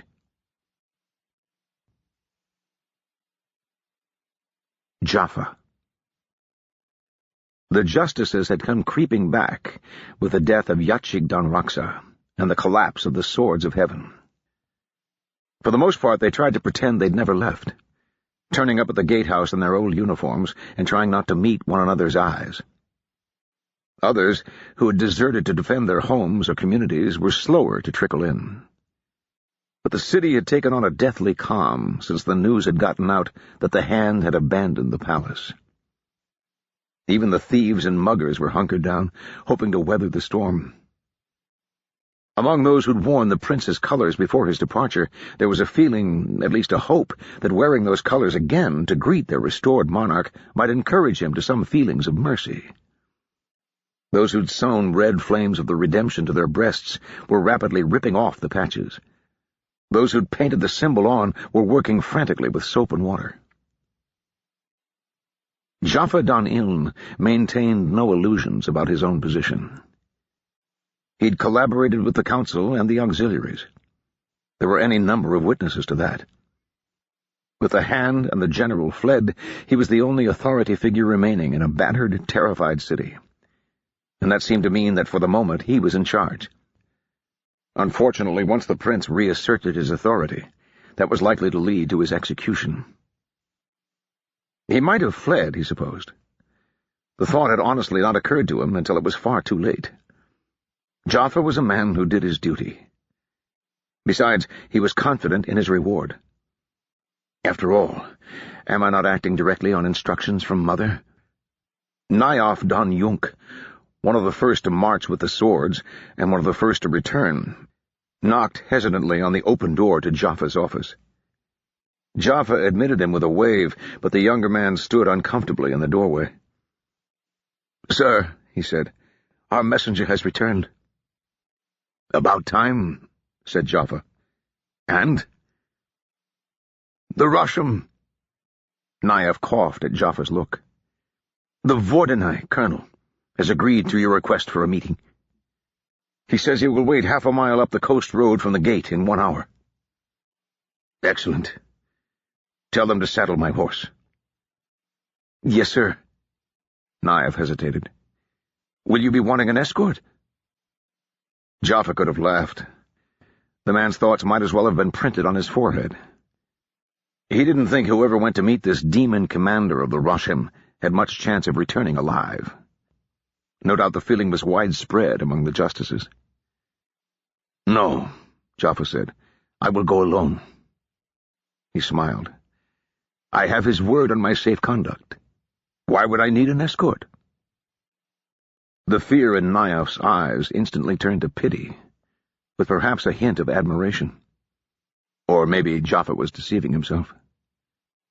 "Yes, sir. Good luck, sir." The streets were quieter than Jaffa had ever seen them, especially here in the direct path of the approaching army. The coast road was lined with tenements, ramshackle multi-story buildings assembled from brick, wood, and scraps of stolen stone. For the most part they were empty now, the residents having fled to presumed safety on the other side of the city. But those who couldn't or wouldn't leave were watching from behind rag doors and curtains. Jaffa could feel the questioning eyes. When he caught sight of the line of soldiers, he dismounted and walked the rest of the way. The Vordenai had drawn up a company across the road, muskets shouldered, their deep blue uniforms covered with the dust of hard marching. Ahead of them waited 2 officers on foot. Jaffa was relieved to see that the prince was not with them, though he hadn't expected the sovereign to lower himself to this kind of negotiation. His feelings were mixed, though, when he recognized Captain Devoir. He'd known the man slightly before the redemption. Usually they'd meet after the justices had to pull drunken colonials out of brawls, and their relationship had been cool at best. It was the other officer who stepped forward. He wore a colonel's eagles on the shoulders of his immaculate dress uniform and bore himself with an aristocratic mien. When they locked gazes, Jaffa felt the force of his stare as a physical blow. The rest of his features seemed to recede into insignificance around his wide gray eyes, animated by an inner fire. Jaffa approached the last few steps at something resembling a parade ground march and bowed stiffly. "Gentlemen," he said, keeping to Kandare. Jaffa understood a few words of the Russian tongue, but not enough for a formal discussion. "I am Grand Justice Jaffa Don Iln." Jaffa wondered if the captain would translate for his superior, but the colonel either didn't require a rendering or didn't care. Captain Devoir stepped forward, offering a slight bow in return, and said, "Welcome, Justice. This is Count Colonel Janus Betvalnich Mirin." After the colonel gave a slight nod of recognition, Devoir asked, "How do things stand in the city?" "The Redeemers have fled," Jaffa said. "General Katoba and the remnants of the auxiliaries with them. The Desultai camp to the east is also gone, but to where I cannot say." "Then who rules the city?" Jaffa wondered if he was supposed to say that the prince did. but he decided to stick to practical matters. "At present, no one. I am in charge to the extent that anyone is. My justices are trying to keep the peace." "Do you intend to oppose our entry?" Devoir said, with just a hint of a smile. "Of course not," Jaffa said. "My men are not soldiers. The gates of Ashkatarian are open to you." He hesitated, then added, "I entreat you to be as merciful as you can." "Some of that will be up to the prince, of course." Jaffa thought he caught a disgusted look in Devoir's eye. "But we will try to keep our men in line. We will camp on the palace grounds, around the Heavenly Guard barracks. The colonel would like you to prepare a report on conditions in the city, the number of men you have in the justices, and how many you think you can trust." The captain paused at Jaffa's surprised look. "Is something wrong?" "No," Jaffa managed. Apparently he was not to be clapped in irons after all. Devoir lowered his voice. "I told the colonel that you were a man to be trusted, that you'd done your duty under the prince, and on the same under the Redeemers. Can we rely on you to continue to perform it?" "Yes, of course," Jaffa said. "My loyalty is to the people of Ashkatarian." "Good." The captain straightened up and seemed on the point of dismissing him, but the colonel broke in unexpectedly. His Kandari was perfect, even down to his accent. "Grand Justice, I wonder if you might enlighten me as to the conditions on the Sacred Hill." Jaffa blinked. "The hill, my lord? What of it?" "Did the Redeemers do much damage? Are the priestesses still in their temples?" For a single horrifying moment, Jaffa thought that this Rashem knew about Mother, knew everything. But that was impossible, of course. He mastered himself quickly. "Some remain, my lord. There was some looting and vandalism, but the Redeemers believed that they were returning to the old ways, not overthrowing them entirely. Some priests fled, and those who refused to adopt the new canon were punished. But there has been no wholesale destruction." "Excellent." The colonel gave a bright smile.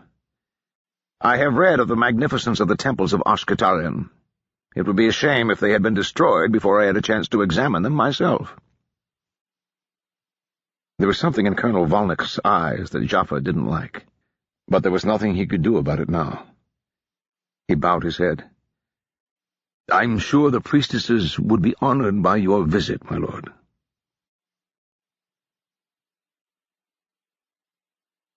Chapter 16. Marcus. As the colonials settled down in Ashkatarian, Giannis asked Marcus to come up with a detail of 20 men he thought he could trust to keep a secret. Marcus was tempted to reply that 20 men could keep a secret only if you sank 19 of them in the river, and even then you'd have to keep an eye on the last one. He was also strongly tempted to tell Giannis to take a flying leap into the Great Desoul. Audric was still unconscious in the cutter's tents with a high fever, and the battered old colonials had barely finished sorting themselves out and counting the dead. You couldn't say that sort of thing to a colonel, however, so Marcus rounded up Fitz, Senior Sergeant Argo, and a squad he thought he could rely on not to ask too many questions, and followed Giannis to Monument Hill. That was the Vordenai name for it, of course. The center of Ashkatarian was a double-humped hillock, tailing off rapidly into the harbor. One crest bore the palace itself, while the other, surrounded by a second, lower wall, was the traditional domain of the priesthood. It comprised a square mile or so of ancient, rambling sandstone buildings, courtyards adorned with statues, and occasional gardens and orchards. Towering above all these, their long black shadows cutting over the wall and into the city, were the huge black obelisks that Marcus tended to think of as the Forest of Divine Cocks. On arriving at the elaborately carved sacred gates, Marcus was surprised to see that the hill's buildings seemed more or less intact. He'd pictured a smoking ruin. Divine cocks pulled down onto the temples they decorated, and everything that would burn put to the torch. Apparently the Masters of the Redemption hadn't been certain enough of their support among the population to make such a visible gesture against tradition. It was mid-morning, and the shadows of the obelisks still threw their irregular striped pattern across the streets of the lower city. Past the gate, courtyards that had once bustled stood empty and silent. The massive brazier in front of the Temple of the Eternal Flame was cold and dark, and Marcus could see that the painted sandstone walls of the nearest buildings had been defaced by great cracks and slathered with graffiti, mostly the ubiquitous squat V of the Redeemers. Giannis paused at the gateway. He paced, unable to contain his energy, and his deep gray eyes were never still. After a moment he turned to look at Marcus and his soldiers, and apparently reached some sort of decision. "You want to know what we're doing here," he said, his gaze lingering on Marcus in particular. "I wish I could tell you, but I'm enjoined to silence on the matter. I can say that I'm following an express royal command, and that I am humbled by the trust placed in me by His Majesty.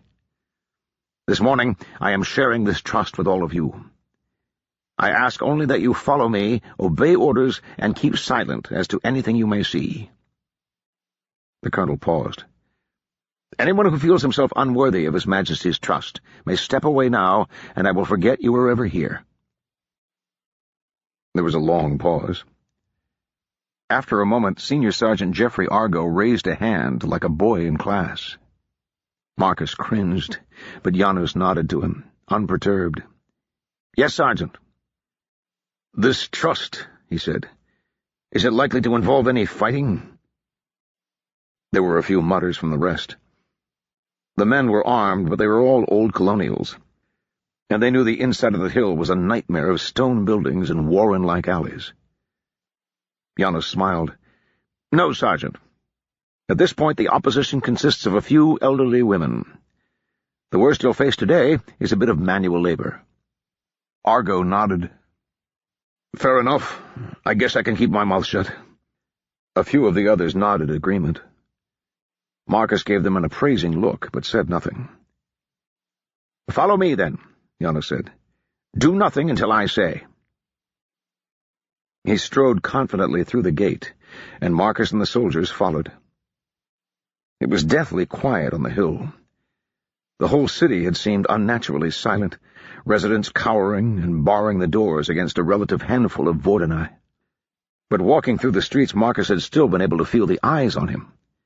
Here, the silence was the quiet of the grave. The layout of the hill was a haphazard maze, but Giannis led the way without hesitation, cutting through narrow passageways and across flagstone courtyards. They passed the base of one of the ubiquitous obelisks, a four-sided spike reaching 100 feet into the air. A few of the men stared up at it, and under ordinary circumstances Marcus would have expected a rude comment or two. But there was an air about the hill now that weighed against flippancy. Abandoned, it possessed a quiet aura of sanctity that it had never had in bustling life, as though they had walked into a gigantic sepulchre.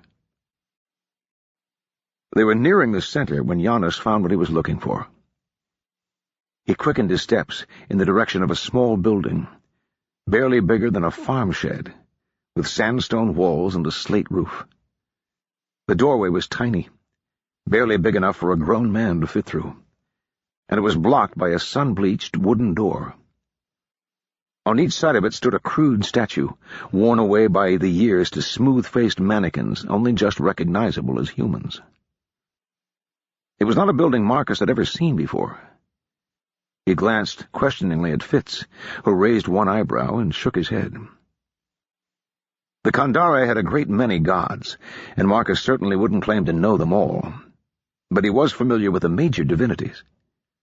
This had the look of a shrine to a minor deity, albeit an ancient one.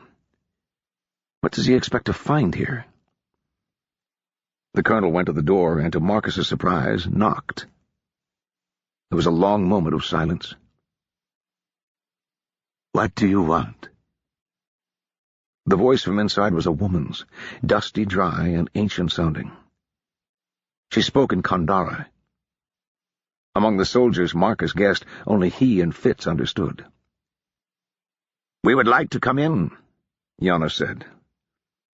The colonel used the politest form the language allowed, accent perfect as always. "If you would open the door, I would be grateful." Another longer silence. Then the crone said, "There is nothing inside for you." "Nevertheless," Yana said. When there was no response, he straightened up. "If you do not open the door," he said, still pleasant and polite, "these men will break it down." Marcus could hear mutterings from inside, in at least two voices. The door swung inward. The inside of the little shrine was a single room. At one end was an altar, a long flat stone resting on 2 blocks, adorned with a clay statue of a fat-bellied woman. Lamps burned on either side of the idol. Other than that, there was no furniture, just a few ragged rugs spread across the stone floor. The crone, withered and bent-backed, stood protectively in front of the altar, while off to one side a much younger woman in a plain brown robe knelt as though in prayer. Giannis crossed the room, his step still jaunty, but there was a certain amount of muttering from the rankers. Marcus caught a couple of superstitious double-circle gestures, traditional for warding off evil. There were no windows, and the doorway was shadowed by one of the larger buildings, so the inside of the little shrine flickered yellow in the glow of the 2 lamps. "Good day," Giannis said to the crone. "I am Count Colonel Giannis Bedvalnik-Mirin." "There is nothing for you here," the old woman repeated. "You can see that now. Go away." "I would like you to show me the entrance," the colonel said, still smiling. The old woman glared at him, but said nothing. "This does not need to be difficult," he said. "I know the Yod-Noth is here. Show me the way in." "There is no such thing," the woman said stoutly. "As you like." Giannis turned back to his men. "Restrain the women and move the altar." Marcus snapped a salute and told a pair of soldiers to take hold of the 2 women, pulling them to the far end of the shrine. 4 more men took hold of the altar stone and lifted it, with a chorus of grunts. The lamplight flickered as they maneuvered it carefully out of the way and set it down against the wall. At the last moment, one of the men lost his grip, and one corner of the heavy weight crashed against the floor loudly. The fat woman's statue toppled and shattered into ceramic shards, a cloud of fine dust rising from her innards and filling the room with a sweet, pungent smell. 2 more men shifted the blocks that had held the altar up. The young woman had her eyes closed, her mouth moving silently, but the crone watched Giannis's every move like a snake. The colonel smiled at her and walked to where the altar had been. He brought 1 foot down sharply, and the stone underneath gave a hollow boom. The soldiers grinned. "As I suspected," Giannis said, stepping aside. "If you would, Sergeant." Marcus beckoned Argo forward. The stone was flush with those around it, offering no obvious handholds, so the sergeant shrugged and reversed his musket. 2 sharp blows were enough to crack the thin slate, sending fragments of it tumbling into the hollow space underneath. The young woman let out a long moan, jerking against the guards who held her arms. The old priestess merely redoubled her glare. Giannis ignored both, stepping to the edge of the newly revealed hole and peering into the darkness. "There appears to be only a short drop," he said. "I will proceed alone for the moment. Wait here." "Sir," Marcus said, "we have no idea what's down there, or how far it may extend. Please wait until we can be sure it's safe." Giannis gave a tight smile. "I have a fairly good idea what's down there, Captain. But if you're worried about my safety, you may accompany me. Is that acceptable?" It wasn't by Marcus's lights, but he couldn't back down now. He accepted a musket from the sergeant, checked that it was loaded, and picked up one of the oil lamps from the altar. In passing, he said to Fitz, "If we're not back in an hour, go and get 2 companies and tear this place apart." Fitz nodded almost imperceptibly. Marcus tucked the weapon under one arm, set the lamp on the lip of the gap, and dropped into darkness. As Giannis had said, it wasn't far, and when he stood from his crouch, his eyes were only a foot below the floor of the shrine.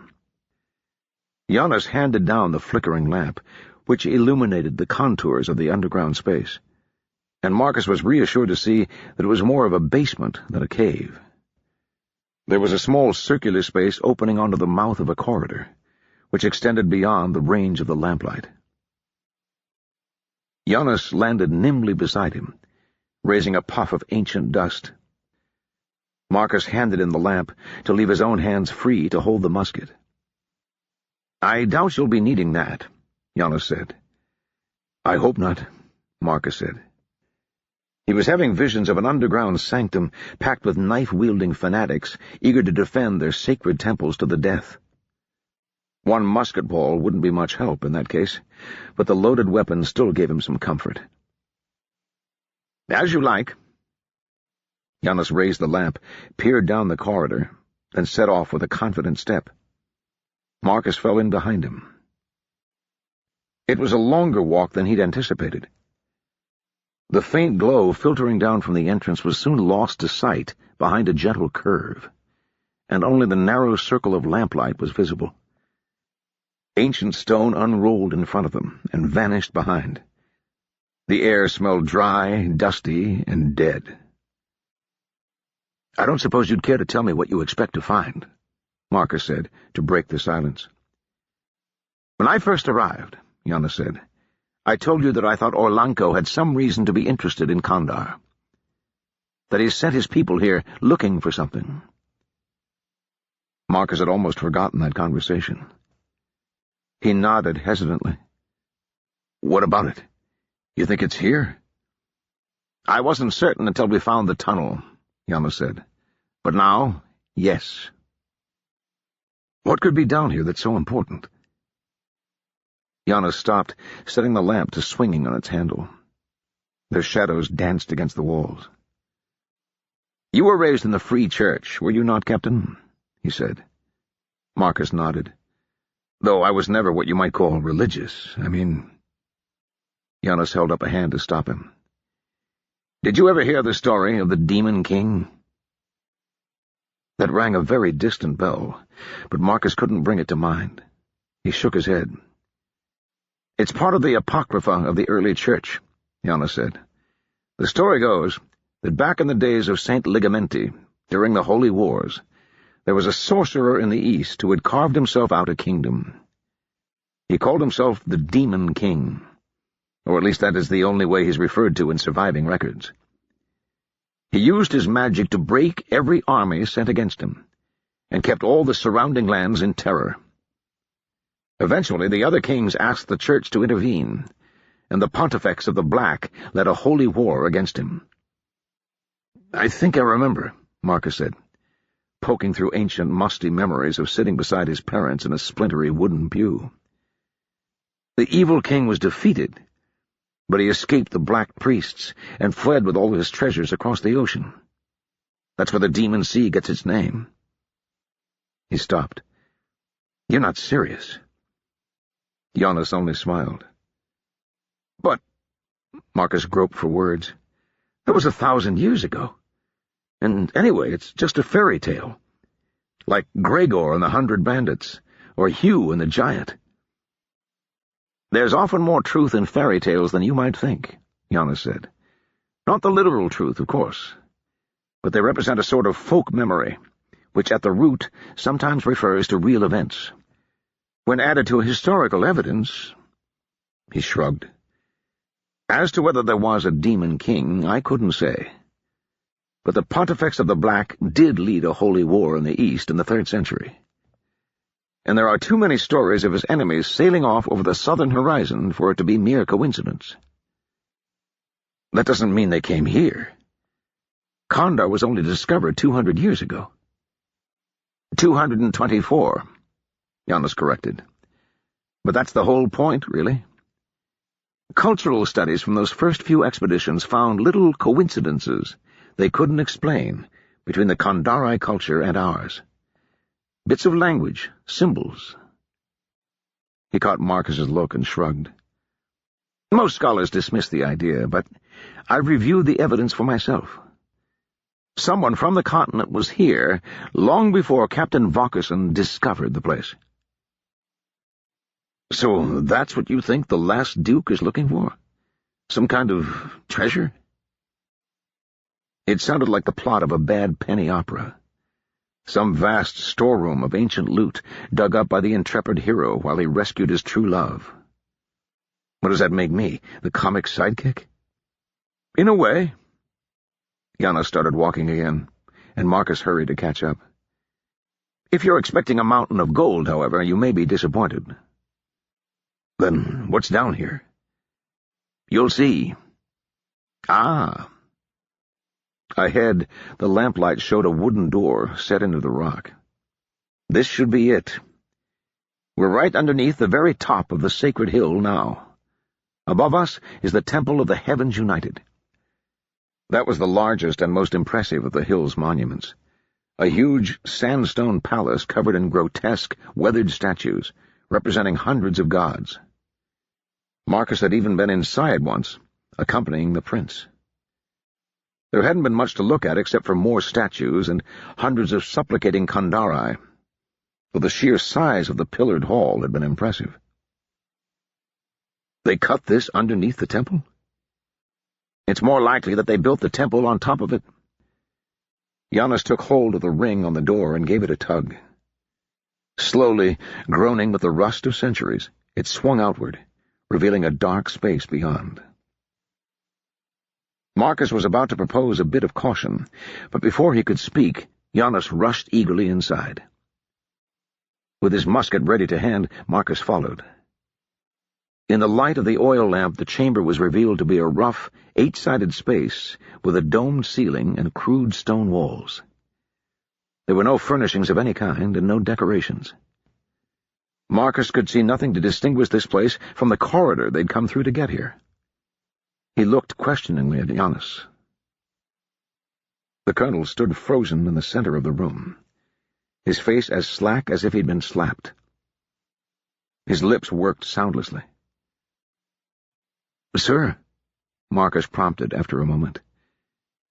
"It's not here." "What's not here? What are we looking for?" "It's not here!" Giannis's voice rose from a whisper to a shout. He spun on his heel and ran back to the corridor. Marcus hurried after him. He'd gotten a glimpse in the flickering lamplight of his superior's face. So far in their association, Marcus had never seen the colonel lose his temper. He'd started to wonder, in fact, if the man was even capable of anger. Now that question was answered. Giannis's delicate features had been twisted into an almost unrecognizable snarl, and his great gray eyes seemed to glow from within with an awful light. Marcus was out of breath by the time they pounded down the tunnel and reached the little shrine. He called out to the soldiers above to help them up, but before anyone could move, the colonel caught the lip of the hole on a jump and hauled himself up. Argo hurriedly leaned down and extended a hand to Marcus, who handed the musket up and levered himself out of the hole, panting. "What have you done with them?" Giannis's voice was cold and precise again, but there was a dangerous edge to it that Marcus had never heard before, not even in battle. He raised his head and saw the colonel confronting the ancient priestess, who was held from the sides by two nervous-looking soldiers. "Taken it beyond your reach," the old woman said, her head raised in defiance. "Rush him." There was a frozen, silent moment. Giannis's hands tightened into fists, and he turned to the younger priestess, who cowered as best she could in the grip of her captors. "Tell me where you have taken the 1,000 names," he snapped. The woman babbled something, her Kandare too fast for Marcus to parse. It was apparently not what Giannis wanted, however, because he stepped closer to her and growled, "Tell me, or—" "Leave her be," said the old woman. "She knows nothing." "And you do?" "Only that Mother will not be found by the likes of you." Giannis pressed his lips together. Then, speaking in Vordenai for the first time since he'd left the tunnel, he said, "Sergeant Argo, give me your knife, please." The soldiers, unable to follow the Kandare, had watched this exchange with increasing puzzlement. Now Argo started and said, "My knife?" "Yes, Sergeant." Giannis's eyes never left the old woman. Argo glanced at Marcus, but the colonel's voice cracked like a whip. "Now, Sergeant!" "Yes, sir." Argo drew a big skinning knife from a sheath at his belt, reversed it, and handed it to Giannis. The colonel took it, hefted it thoughtfully, and looked at the old woman. "Do what you like," the priestess said. "It will not avail you." Marcus had finally caught his breath. "Sir," he said. When that drew no response, he said, "Giannis." Giannis blinked, then looked at Marcus. "Yes, Captain." "I just—" Marcus realized he had no idea what he wanted to say, except that he would rather not watch his commanding officer slice an old woman to ribbons. "I don't think she knows, sir. Look at her." There was a long pause. "No," Giannis said quietly. "I suppose not. If she did, they would not have left her behind." He flipped the knife around deftly and handed it back to Argo. "Still, she may know something useful. Take them back to the palace, both of them. The prince has people who specialize in this sort of thing." Marcus swallowed. But an order was an order. And even if he'd wanted to object, the colonel was already stalking toward the door. Winter.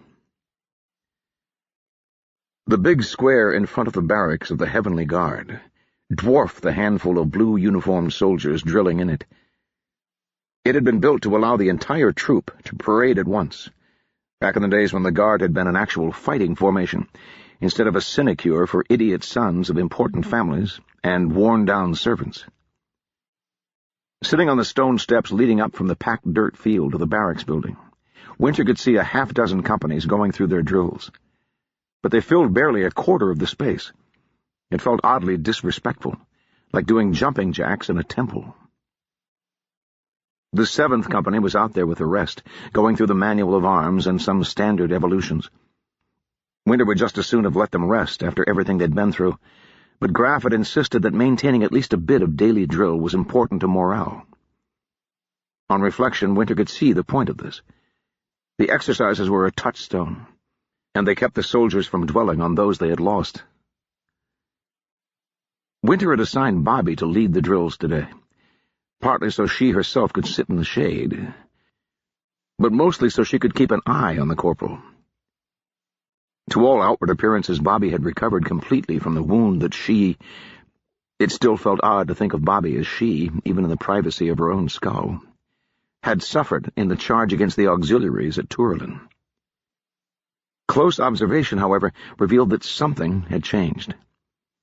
She didn't seem to be in pain or short of breath, but she would occasionally stare distractedly into space, until some sound from the men returned her attention to the here and now. "Is something wrong with her?" Winter looked up at the sound of Feor's voice. The Kandare girl had changed into a fresh wrap and wound a long white cloth around her broken arm, keeping it pinned at her side. Her hair, dark and straight, was tied in a simple tail. "Be careful what you say, even in Kandare." Winter glanced around, but just now the two of them were alone on the steps, and none of the Vordenai on the field were close enough to overhear. "My apologies," Feor said. "You were staring at the corporal. Is something wrong?" "I'm not sure," Winter said. He seems okay, but he's acting a bit oddly. I'm not surprised. Obscariat should have been bound to one of the Solirusk. Someone trained to it from girlhood. I did not know if it would accept him. Feor sat down next to Winter on the sun-warmed stone, balancing carefully with her good arm. Nath are unpredictable things. Mother would say they have a temper. Are they living things, then? Not as you and I are alive, perhaps, but yes, in their own way. If they have tempers, do they think? Feor shook her head. Think? No. They have desires. Not quite as a human has desires, but more in the manner a tree desires water, and will push a taproot through flagstones to get it. It is part of their basic nature. She sighed. Or so we believe. Mother says that we used to understand them better. Much has been lost to time. Winter's eyes continued to follow Bobby. She leaned back against the step behind her. I still can hardly believe I'm having this conversation. Why? Winter glanced at Feor, wondering if that had been a joke, but the girl's face was entirely serious. She took a couple of moments to compose her reply. If I told anyone in Vordan what you did that day, she said eventually, they wouldn't believe a word of it. Actually, she privately thought they would believe it. If she told them it had happened to a friend of hers in Kandar. People seemed to be willing to swallow any story, provided it was third-hand and a long way off. We, I suppose I should say, don't believe in sorcery or demons, or whatever you want to call it. A Nath is not a demon, Feor said patiently. Regardless, Winter felt a little defensive. I didn't think most Kandari believed in Natham either. They might not expect to see one, Feor said, but that is not the same as believing they do not exist. After all, it is the same with the gods. She frowned. But I do not understand. I thought your holy book spoke of these things. Your black priests dedicate their lives to rooting them out. How, then, can you not believe in them? Winter thought about starting with the fact that the priests of the Black had been out of business for a good 100 years now, but decided to start with something more basic. Do you know the story of Karis the Savior? No.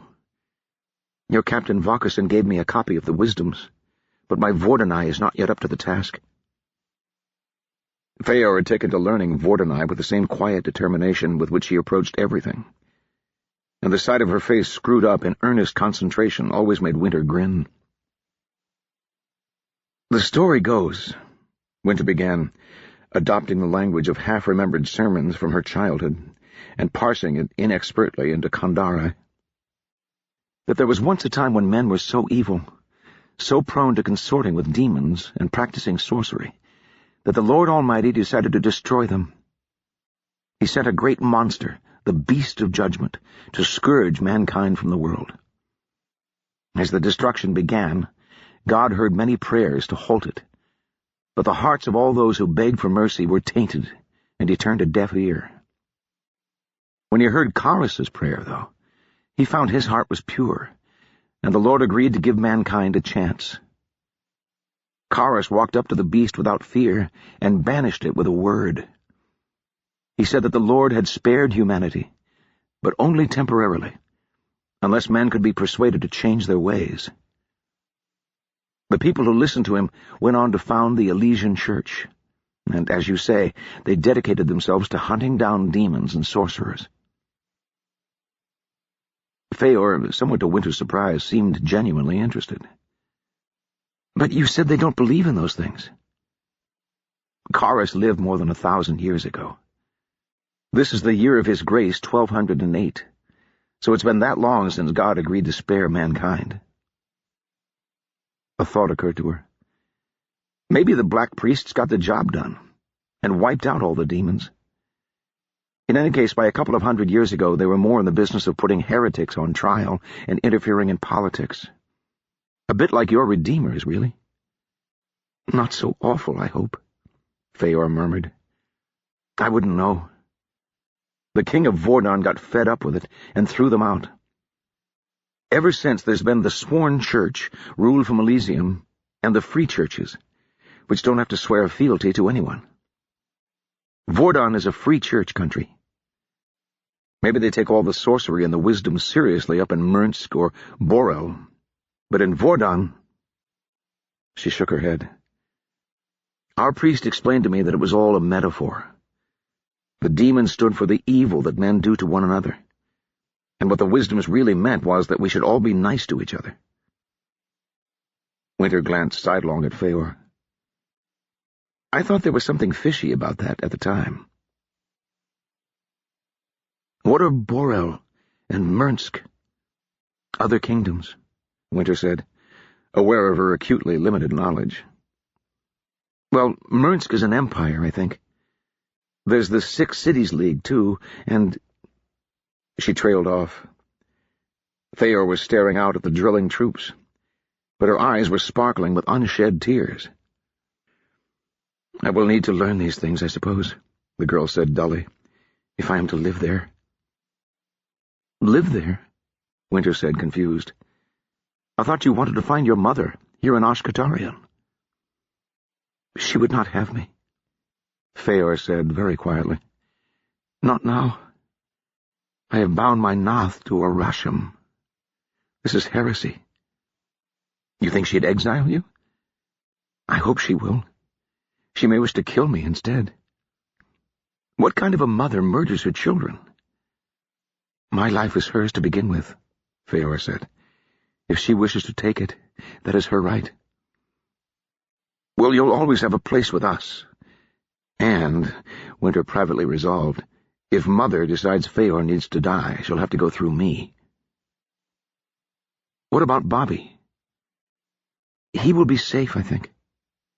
To interfere with a Nath, once bound, would itself be heresy." Winter nodded grimly and looked back at the field. The drills were ending, and Bobby was reforming the troops to march back to the barracks. Her face was drawn with exhaustion, and Winter wondered if she'd been sleeping. "We have to tell her," she said. "I don't know how much she remembers, but she knows something happened." She could scarcely miss the fact that a palm-sized patch of her skin had turned to something closer to marble than flesh. Feor sighed. "You have to tell her."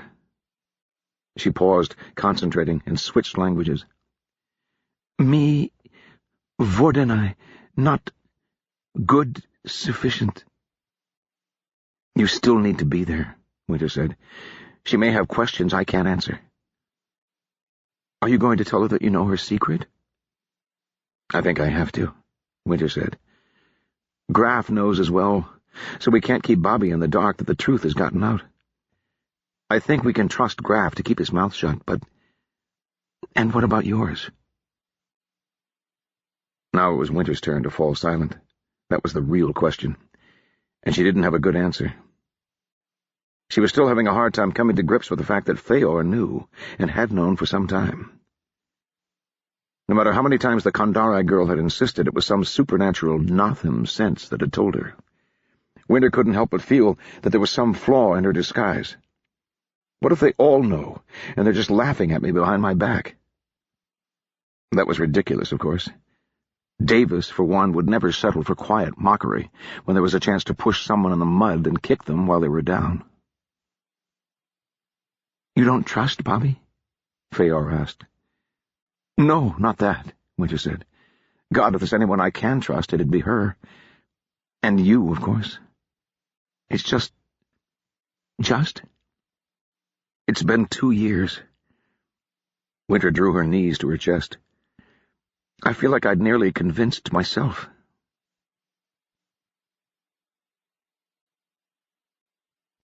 Chapter 17. Marcus.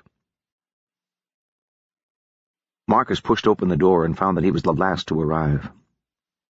Val, Moore, and Fitz were all seated in flimsy wicker and wood chairs around a lacquered monolith of a table that even the Redeemers had found too heavy to move. Moore was putting a deck of cards through an elaborate shuffle. "Finally," he said, as Marcus entered. "We were about to start without you." "Speak for yourself," Val muttered. "If it was just me against you and Fitz, I might as well hand over my purse and be done with it." "So I'm the other sucker, is that it?" Marcus said. "Every table needs at least a couple," Moore said. Fitz coughed. "You saw Andricht?" The mood darkened. Marcus nodded, and there was a quiet moment as he pulled up one of the chairs and sat gingerly, lest it collapse. "And?" Val said gruffly. "How is he?" "Better," Marcus said shortly. "He's still not awake, but the cutter told me his fever is down, and there's no sign of festering at the site." "I knew he was too irritating to die," Moore said, a little too cheerfully. "Liar," Val said. "You were practically dividing up his things already." Marcus looked down at his hands where they lay on the tabletop. He closed his left hand slowly, then shook his head. "It's a shame," Fitz said unexpectedly. All three captains looked at him, surprised. "Of course it is," said Val. "That's war," Moore said. "Or at least, it is if you're fool enough to get within sticking range of someone with a bayonet. Getting shot I can understand, but he saved my life," Marcus said quietly. That brought another moment of awkward silence, which Marcus felt duty-bound to break.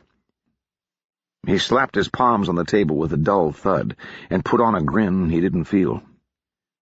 "Right," he said. "Deal the cards already." Moore started expertly spinning cards across the scarred surface of the ancient table. Marcus was an indifferent card player at the best of times, and this was shaping up to be one of his worst nights.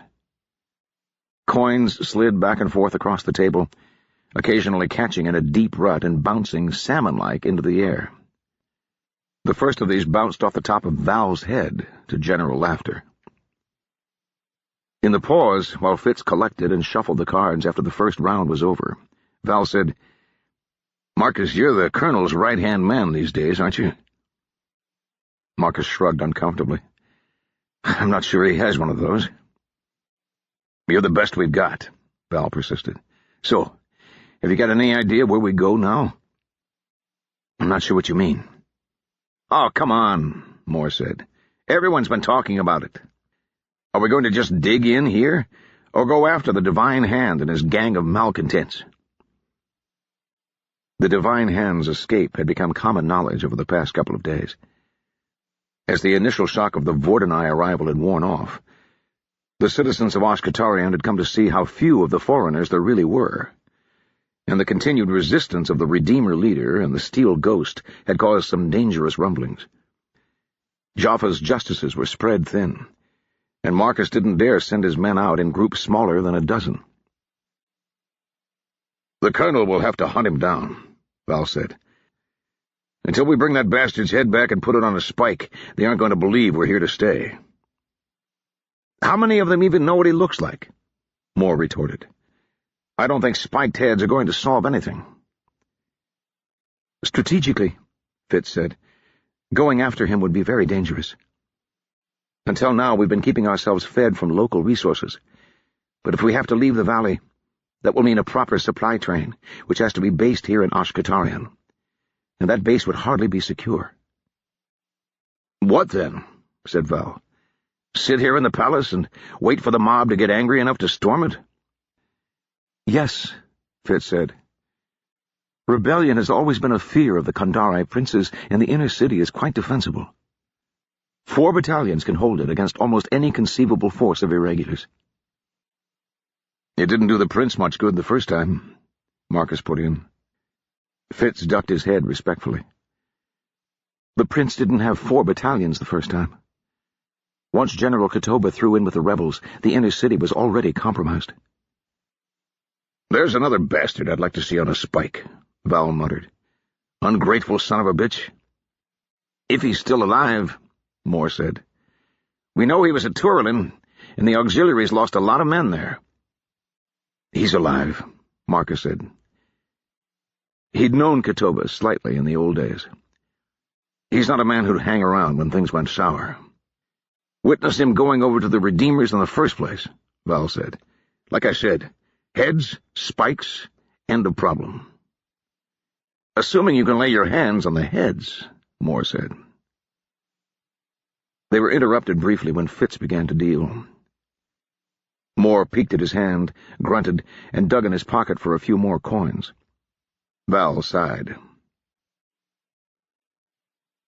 I wonder what they would say if I told them it wasn't the divine hand the Colonel was worried about. Whatever the 1,000 names were, Giannis wanted them very badly. He says he just wants to keep them away from Orlanco, but the look on his face... Marcus shivered at the memory. Giannis had been on the point of carving up a helpless old woman to get the information he wanted, and his plan to send her to the prince's torture chambers had been thwarted only by the fact that the torturers had all run away, or been burned by the Redeemers. The 2 priestesses were currently languishing in cells under the palace. Marcus played even more poorly in the second round than he had in the first. He'd been dealt a decent hand for once, but his attention kept wandering. By the time Val collected the cards and shuffled for the third round, Marcus had decided his heart wasn't in the game. He was just preparing his excuse when there was a knock at the door. Fitz, as the lowest-ranking member of the quartet, got up to open it, revealing Jen Alhunt. Marcus stiffened. "They told me I could find you here," she said. "Gentlemen, I wonder if I might borrow the senior captain for a few minutes." "Hell," Val swore, looking at Fitz and Moore. Then sighed. "I suppose so." "I'm sorry to take you away from your game," Jen said, when the door had closed behind them. Marcus waved a hand. "The way things were going, you probably saved me a month's wages." They walked a while in silence. Marcus awkward, Jen apparently serene. He hadn't spoken to her since that night on the Sale crossing, which seemed like 1,000 years ago. That night, fear and the knowledge of impending battle had closed the distance between them. But here in the palace it had opened back up into a bottomless pit that threatened to swallow any attempt at small talk. Jen broke the impasse. "The Colonel seems to be a bit distant recently." Marcus sighed theatrically. "If you ask me what he's planning to do next, I swear I'm going to scream." "Oh?" "I just got out of my last interrogation," Marcus said, jerking his head toward the drawing room. "Why everyone seems to think the Colonel confides his secret plans to me, I don't understand." "You do spend a great deal of time with him," Jen said. "Yes, but you know what he's like." "Not really. I've read his file, but we've hardly spoken." Marcus paused, reflecting. He'd spent so much time in Giannis's company it hadn't occurred to him that the rest of the regiment hadn't had similar opportunities. But thinking back, he couldn't recall the Colonel speaking to Val, Moore, or any of the others outside of a terse order, or the acknowledgement of a report. His longest conversations had probably been with the preacher, with whom he shared an interest in artillery, and Give 'em Hell, who more and more practically worshipped at Giannis's feet. "He's—" Marcus sighed again. "Sometimes I think he just likes being dramatic, like a penny opera villain. It's always, 'Oh, you'll see, Captain,' or 'Matters will become clear soon, Captain.'" Marcus managed to produce a reasonable simulation of Giannis's erudite accent, and Jen chuckled. "You must know something, even if it's just from standing around behind him," she said. Marcus shifted awkwardly and smiled to cover it. "If I did, I couldn't tell you. You're a spy, after all." "A clerk," she insisted. "Just a clerk. But I do have a report to write." She tipped her head and looked at him slyly. Stray hairs escaping from her bun hung in front of her eyes.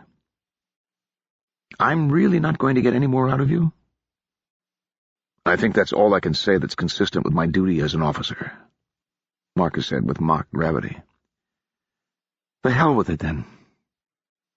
She pushed up her spectacles and rubbed her eyes, then reached behind her head and tugged at her hair until it came loose from its bun and flopped free. He'd never seen her let it down before. It fell just to her shoulders, mouse brown and slightly frizzy. "I'm officially off duty. What about you?" Marcus looked down at his uniform. "We haven't really worked out a duty schedule, to tell the truth. But nothing seems to be going on at the moment." "Come with me, then. I've got something special I want to show you." The room she led him to was furnished in the same eclectic mix of ancient and cheap as the rest of the post-Redeemer palace. Here the ancient included a massive bed with brass poles, big enough to sleep 6 or 7, with equally ancient faded linen, obviously scrounged from the bottom of some dusty closet. Beside it was a little table and chair and a couple of open trunks. Whoever was staying in the room was not very organized, and the floor beside the trunk was strewn with clothes. Marcus spotted a few undergarments of a notably feminine nature and felt his cheeks color slightly. He turned to find Jen tugging the thick door closed behind them. "This is your room?" he said. She grinned wickedly. "Of course. Where better to secretly murder you?" Catching his expression, her smile faded a little. "Is something wrong?" "No." Marcus cleared his throat. "It's just been a long time since I was in a lady's bedroom." Jen arched an eyebrow. "Oh, come on. The gallant captain must have had some conquests among the impressionable native girls." "About the only Kandari women who would have anything to do with us wanted to be paid afterward," Marcus said. He reflected a moment. "Actually, mostly they wanted to be paid in advance." "Well, I think I can get by without a chaperone just this once," she said. "I don't want to share this." "Share what?" She brushed past him, heading for one of the trunks. The casual touch left Marcus feeling even more awkward than before, but Jen didn't appear to notice. She tossed more clothing aside, then a couple of blankets, and finally emerged with a wooden crate the shape of a coffin, a couple of feet long. Words had been burned onto the outside in such an elaborate script that Marcus couldn't read them, but he recognized the shape immediately. "Where did you get that?" he said. "It was a gift," she said, setting the little box reverently on the table. "From some of my friends at the Cobweb." She looked up at him. "Looking back on it now, I don't think they ever expected me to come back." "And you haven't opened it yet?" "Sort of silly, I know," she said. "If I really had been killed at one of the battles, I expect I would have regretted it. But somehow just sitting by myself didn't seem... I don't know." She shrugged. "Let me borrow your knife, would you?" Marcus wordlessly drew his belt knife and handed it across. Jen pried up one of the thin wooden planks, which were nailed only loosely in place, and pulled the top of the box off. Inside, nestled in spun wool like a fresh egg, was a thick-bellied glass bottle that glistened amber all the way up to the wax seal at the neck. Another seal, pressed with a fanciful rendition of the charging bull standard of Hamvelt, adorned the front. "It always seemed vaguely unpatriotic to me," Jen said, lifting the bottle gently from its cradle. "I mean, we've got brandy in Vordon. Why does everyone love this Hamveltai stuff?" "Because it's better," Marcus said fervently. "You've never had any?" "I could never afford it.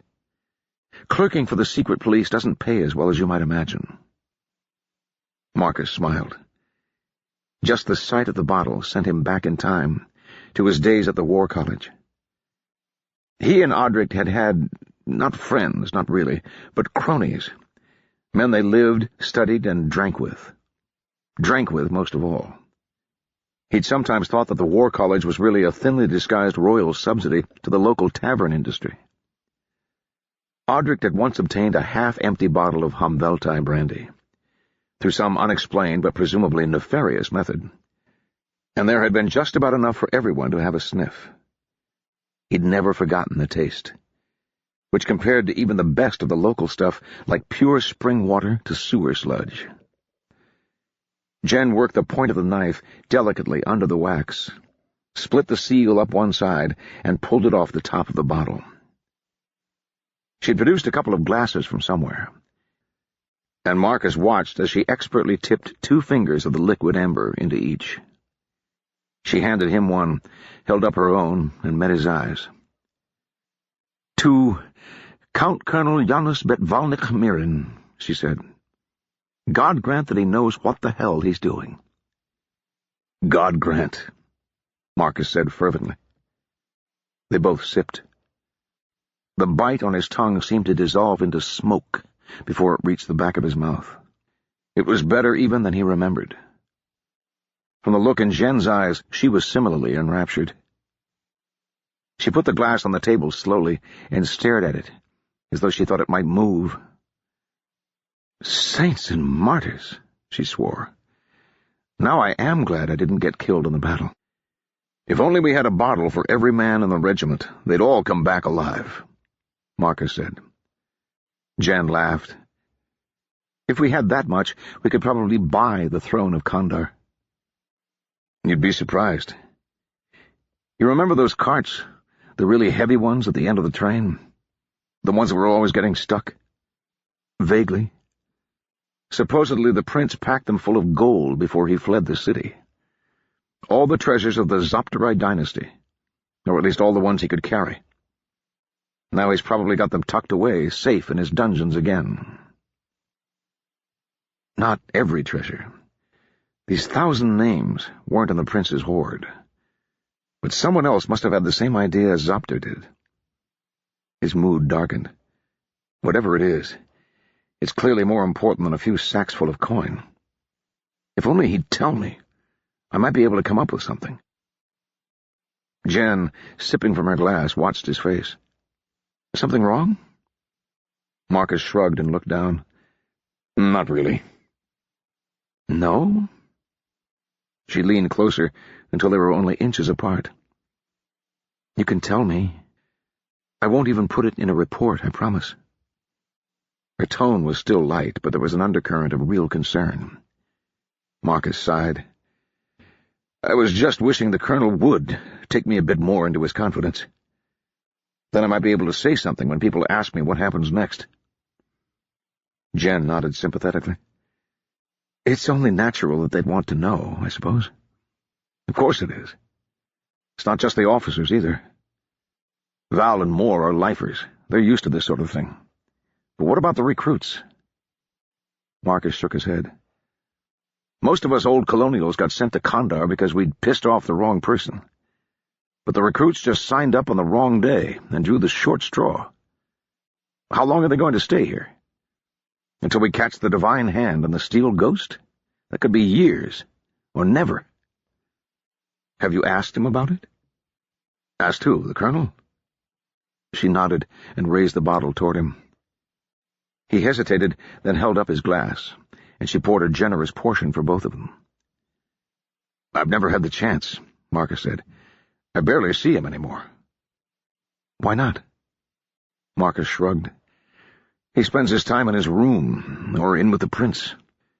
"Has he ordered you to stay away?" "No," Marcus said uncomfortably.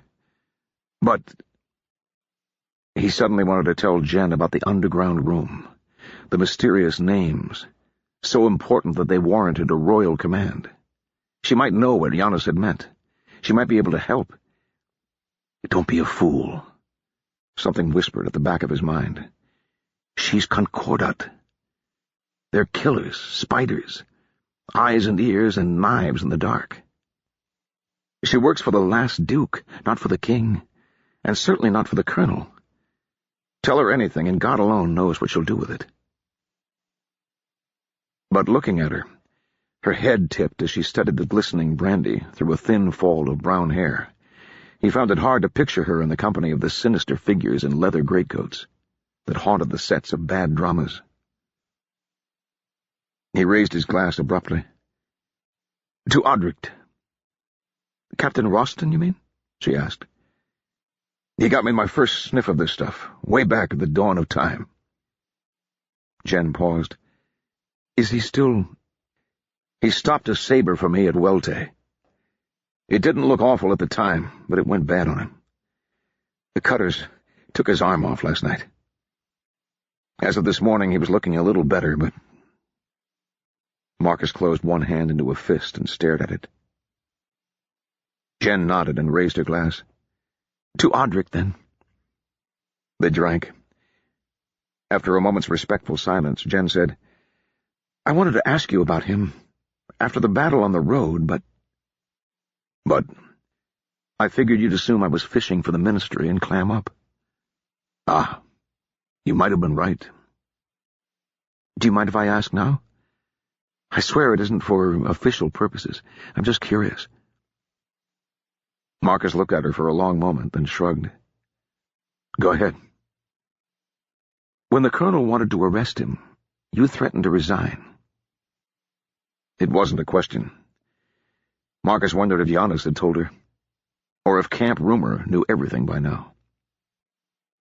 I did, he said. Why? The colonel could have had you shot. He's my friend, Marcus said. We were at the college together. That was a hell of a thing to do for a friend. Marcus paused, staring into his empty glass. What the hell, he thought. Even if she does put this in her report, I can't see how it would matter. He held out the tumbler, and Jen silently refilled it. He saved my life, Marcus said, after a few moments' contemplation. Ah, in a battle somewhere? Marcus shook his head. Long before that. You've read my file, I suppose. On the way over. How much detail does it go into? She shrugged. Not much. Even the ministry can't keep track of everything about everyone. It says you're an orphan, top quarter of your class at the college, requested assignment to Kandar. An orphan. Marcus turned his glass on the tabletop, watching the colored light refracted through the liquor. I suppose I am. Jen said nothing, sensing that she'd stumbled into dangerous territory. Marcus took a deep breath. When I was 17, he said, about a year after I left for my lieutenant's course at the college, there was a fire at home. It had been a dry summer, apparently, and something touched off dry grass on the lawn. It spread to the house before anyone noticed. The whole place burned. Mother was always telling Father it was a rickety old fire trap, but he said it was historic, and it would be a crime to renovate. He tapped the brandy glass and watched the patterns of light ripple. They were both killed. My sister, Ellie, she was 4. Most of the servants, too. People I'd grown up with. Jen touched his arm very lightly. God, I'm so sorry. He nodded. Audric was with me when I got the news. I didn't take it well. I started sneaking out, spending a lot of time in the foreigners' bars, drinking too much, starting fights. I didn't even realize he was keeping track of me. But one night he cornered me in a back garden by one of the passages we used to get past the sentries. He handed me a pistol, and he said... Marcus smiled slightly, remembering. He told me that if I wanted to kill myself, I should do it here and now, because the way I was trying was taking too long and causing everyone a lot of trouble. I was furious with him. I told him there was no way he could understand. But he kept at me, asked me if I was too scared. Eventually, I put the pistol to my head just to show him. I don't remember if I meant to pull the trigger, or if it was just my hands shaking, but I still remember the little click as the hammer came down. It wasn't loaded, of course. When my heart started up again, I realized Audric was right. Marcus picked up the glass in front of him and drained it. I went back to class, did well, got my silver stripe. After my tour as lieutenant, Audric told me he was going for captain, so I did too. Then he got himself sent to Kandar, and I told him I would come along. He tried to talk me out of it, but I said, what the hell is there for me here? He set the glass down with a decisive click. And here we are. There was a long silence. Jen took her own glass, refilled it, and held it up. "To Audric," she said.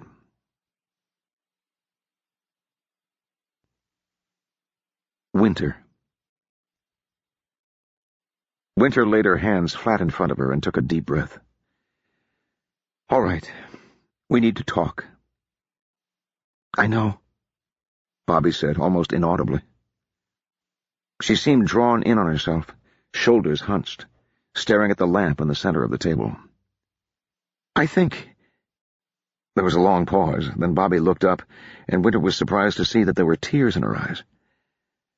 "I think I'm going mad," she finished, all in a rush. The girl's face was drawn and haggard, and bags under her eyes hinted that she hadn't been sleeping much.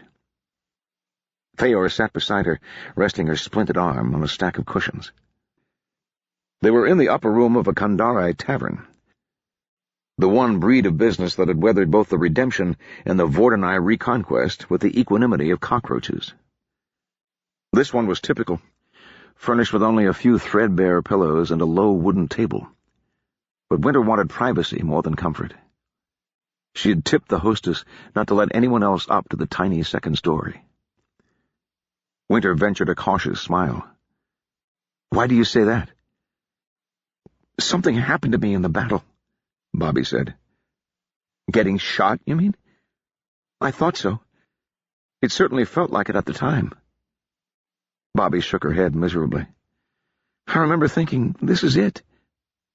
I'd always wondered what it would feel like. And it didn't seem so bad. Like someone had kicked me. I fell on my ass and watched the rest of you march away. And I tried to get back up to follow you. And then it hurt." Her lips quivered. "It hurt like... I don't even know how to say it. So I lay back down and thought, oh, okay, I guess I'm dead then. And I closed my eyes and..." She broke off as the hostess entered carrying a tray with 3 clay mugs, each half the size of a man's head. Winter had to use both hands to lift her drink. Kandari beer was thick and dark, and bitter enough to take the uninitiated by surprise. It wasn't her favorite, but she'd gotten used to it. Both Bobby and Feor stared into their mugs, as though they weren't sure what to do with them, and Winter took a swallow to provide an example. Neither followed suit, and she gave an inward sigh. "I don't remember very much after that," Bobby said. "Bits and pieces. I kept waking up and wondering if I was dead yet. And then I'd open my eyes and see the smoke still drifting up and think, no, not yet, and then close them again. Once I remember the pain getting worse, so much worse, and I thought that had to be the end. Only I woke up afterward, and I felt okay. Good, even." Winter, who was watching for it, saw the corporal's hand stray to her side where the wound had been.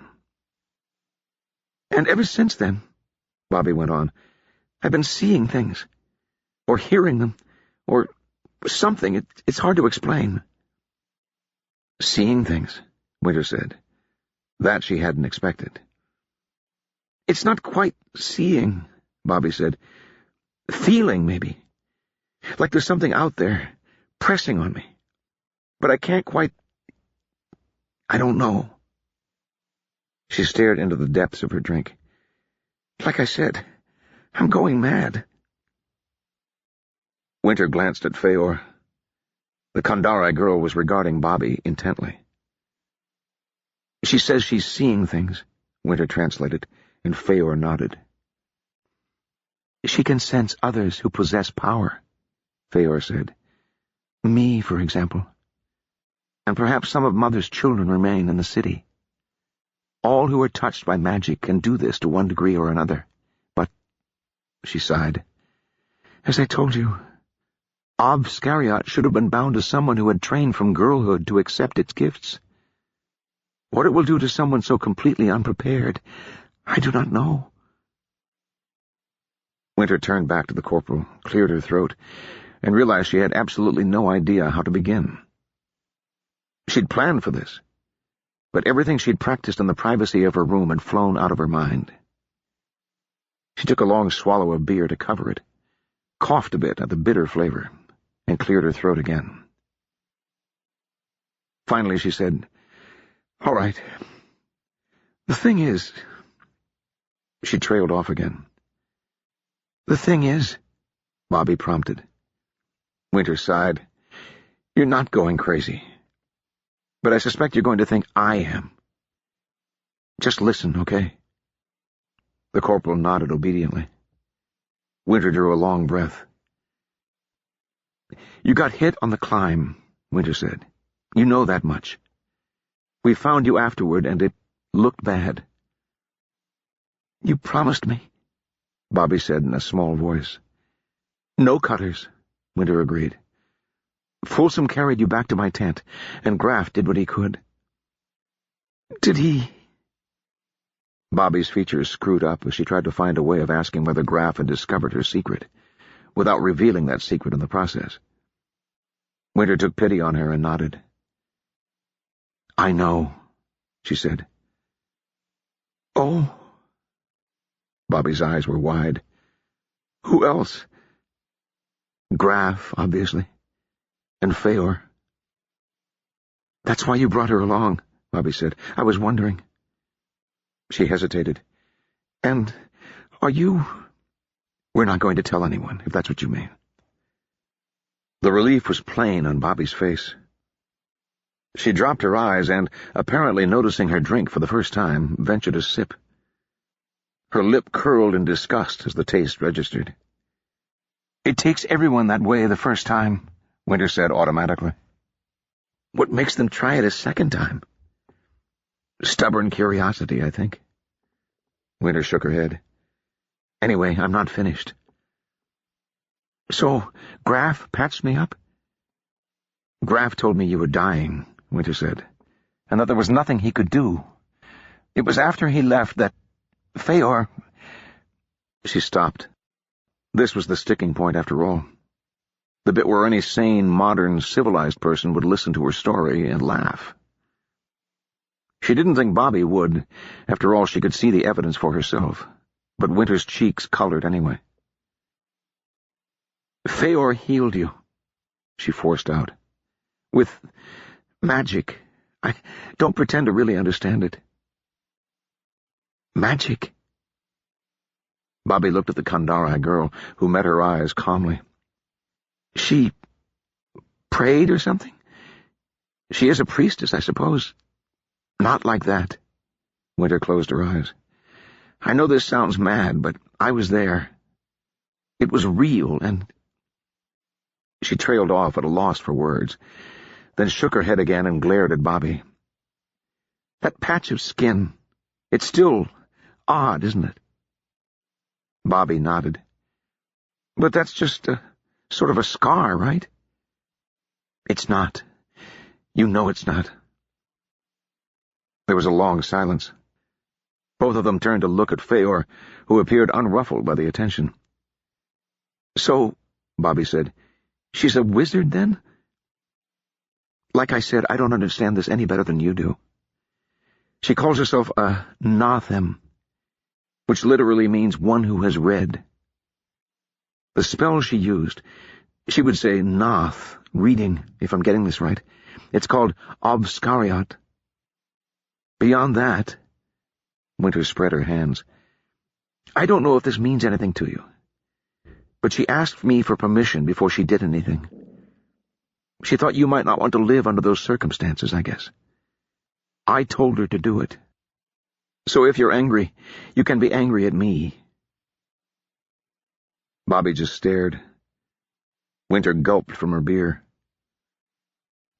"I brought her along because I thought you might have questions," she said. "I can translate for you." The corporal nodded slowly. Feor glanced at Winter. "I told her," Winter said in Kandari. "I guessed that from her face," Feor said. "Ask her how she feels, aside from the odd sensations." Feor wants to know if you feel all right, Winter translated. The visions, she says, are a kind of side effect of the spell. I feel fine, Bobby said. Winter rendered this for Feor, who said, She will be stronger now and require less sleep. Injuries will heal very quickly. Winter blinked at her. You didn't tell me any of that. There wasn't time, Feor said. Winter nodded slowly and translated for Bobby. The corporal looked a bit shaken. So this thing is still in me? She looked down at herself. How long does it last? When that question was put to Feor and Kandari, she shook her head. It was not merely a healing. Obscariot is bound to her. It will not leave her until her death. Forever, Winter said to Bobby. Or until you die, anyway. Feor looked uncomfortable, as though there was something she wanted to say but couldn't. Bobby was staring down at her hands. The silence grew and grew until it was unbearable, and Winter couldn't help but speak. As long as we're sharing secrets, she said, I feel you ought to have one of mine. It should balance the scales a bit. Bobby blinked and looked up. Secrets? Winter nodded. Her throat felt suddenly thick, and she had to force the words out. Secrets. She took a deep breath. I am a... Oh, Bobby interrupted. A girl, I know. Winter deflated, feeling an irrational anger rising. You knew? How? Does everyone know? Bobby raised her hands defensively. It was nothing you did. I wouldn't have known if I didn't already know. I mean... She put her head to one side, realizing that last hadn't made much sense. If I hadn't known in advance that you were a woman, then I would never have guessed it just by looking at you. Winter sat open-mouthed, rage replaced by shock. You knew? In advance? Not exactly knew, Bobby said. It was more of a rumor. But once I got here and saw you, I thought, well, that has to be her, doesn't it? You... Winter broke off and looked sharply at Bobby. Where did you hear this rumor? I don't remember exactly, Bobby said, but everyone at Mrs. Wilmore's has heard of Winter the soldier. Winter said shakily after a long silence, need a drink. You have a drink, Bobby pointed out. I need a better one. In the time it took her to go to the corridor, find a hostess, and order a bottle, Winter did her best to compose herself. By the time she sat back down at the little table, she felt almost calm, and her voice barely wavered when she said, You were at Mrs. Wilmore's? Bobby nodded. Since I was 10. And they've heard of me? Of course, Bobby said. It's like a school legend. Every new girl hears it eventually. The hostess stepped in with another tray, this one bearing a fresh set of clay cups and an unlabeled bottle of murky liquid. Winter grabbed the bottle, poured herself a cup, and drank it in one go, feeling the vicious stuff burn its way down her throat and into her stomach. What exactly does this legend say? She ventured. I must have heard a dozen versions, Bobby said, but they all agree that there was an inmate named Winter, and that she escaped from the prison, which no one had ever done before. I heard stories that she'd gone to Vordon and become a thief, or that she ran off into the country and made herself the concubine of a bandit chieftain. But most people seem to think that she dressed up as a man and joined the army. Anna and Leah must have told someone. Her friends had sworn up and down that they would take the secret of her escape to the grave, along with their tentative plan to be free of Mrs. Wilmore's clutches forever by using the army to get beyond her reach. Looking back, though, Winter could see that was a lot to expect from a couple of teenage girls. I'm not sure I could have held my tongue if I were in their place. I never thought about becoming a bandit concubine, Winter said dully. Maybe I should have. When I got here, Bobby said, and you became our sergeant, I thought it had to be the same winter. It's not that uncommon a name, but it felt like it was meant to happen. Her young face regained some of its eagerness. But how did you escape? I stole a bag of coin from the office, Bobby said proudly. And I got to know one of the carters who brought in food. After a while, I convinced him to smuggle me out. Sounds like you had an easier time of it than I did, Winter muttered. Then, catching Bobby's flushed cheeks, she got an idea of the sort of convincing the carter had required, and shook her head. Sorry, I didn't mean that. I couldn't believe I'd actually met you, Bobby said, looking as though a weight had been removed from her shoulders. I thought for the longest time about whether I should tell you, but it seemed like a risk. You had everyone fooled, and I couldn't bear being the one who screwed it up. So I just went along. These legends, Winter said. Do they mention anyone besides me? Not that I recall, Bobby said. Saints, I wish I could tell the girls at prison that I'd met you. Sarah would just about explode. Winter fought down a looming specter, with green eyes and long red hair. Can you be haunted by someone who isn't dead? Her throat was tight as she poured herself another drink. They don't even remember her. All right, she said again. Is that enough secrets for one night? Bobby looked a bit startled. I wanted to ask you... Later. Right now I'm planning on getting very drunk. The two of you are welcome to join me. She repeated this in Kandare, as a courtesy. Feor looked down at her beer. Alcohol was not permitted among the Solirusk when I was growing up, she said. The Ekmal were fond of it, however, and I was always curious as to what they found so attractive. There you go. Winter turned to Bobby. What about you? Ever been really drunk? Bobby shook her head, blushing. Some of the girls at Mrs. Wilmore's would sneak a little bit, but I never did. Can't be a soldier if you've never been really drunk, Winter said. I'll get us another bottle.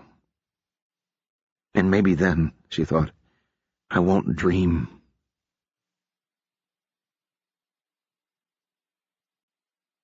Chapter 18. Marcus. After drinking Duadricht, they'd had to drink toasts to the other captains, to be polite, and then to the king, the Princess Royal, and the last duke, and of course to Prince Zopter, their royal host. At that point, Marcus's memory became a little blurry. Though he was fairly certain Jen had suggested getting out the regimental roll and going through every name on the list, amidst a fit of giggles. While things hadn't actually come to that, they'd made a fair start on the bottle, and it had been all Marcus could do to find his way back to his room at the end of the night.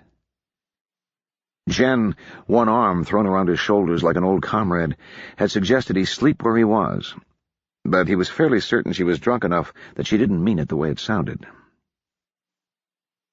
He woke the next morning feeling surprisingly fresh, and moreover suddenly confident of what he had to do. He passed over his usual shabby uniform in favor of his dress blues, which Fitz had carefully laundered. His room included a mirror, miraculously unsmashed during the sack, and he stopped for a moment to regard himself with some satisfaction. If not the spitting image of the young man who'd graduated from the War College, he looked at least like a proper Vordenai officer. Fitz was waiting in the antechamber, immaculate as usual, bearing a sheaf of paperwork under his arm. He saluted smartly as Marcus emerged. Marcus wondered if the young man's hearing was good enough to tell when his chief was up and about, or if he just stood poised in front of the door all morning, like a guard dog. "Good morning, sir." "Good morning." Marcus glanced at the papers. "Anything really important in there?" "Nothing urgent, sir." "Good. Put it somewhere and come with me, then." Fitz saluted again, set the papers on a broken end table that Marcus had been using as a desk, and fell into step behind his superior. "May I ask," the lieutenant said, as Marcus led him through the maze-like corridors of the palace, "where we're going?"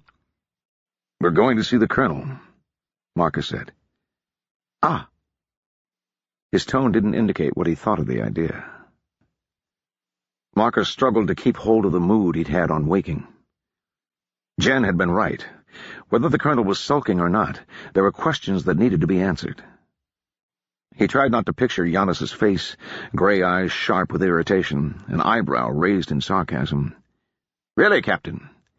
Well, if you're not capable of attending to such matters yourself—" He shook himself mentally, looked back to make sure that Fitz was still there to provide moral support, and turned down the last corridor that led to the suite of rooms the colonel had claimed for himself. Somewhat to his surprise, the lieutenant stopped in his tracks. "Something wrong, Fitz?" Fitz shook his head. "I'm not sure, sir. But the colonel requested a pair of guards for this corridor, and I'm fairly certain I added the post to the duty roster." "Which company would have it today?"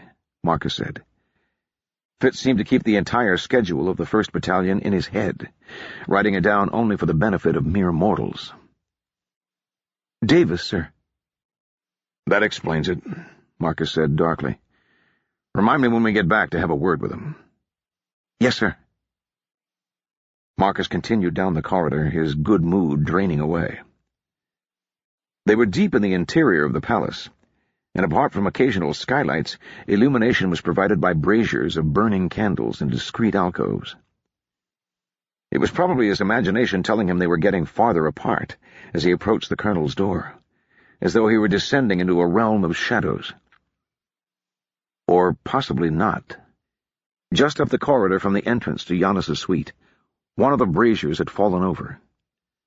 The candles had drooled wax all over the flagstones before guttering out, leaving that section of the corridor in semi-darkness. "Sir," Fitz said urgently, "something is definitely wrong. I know there should be guards on the colonel's door." "You're right."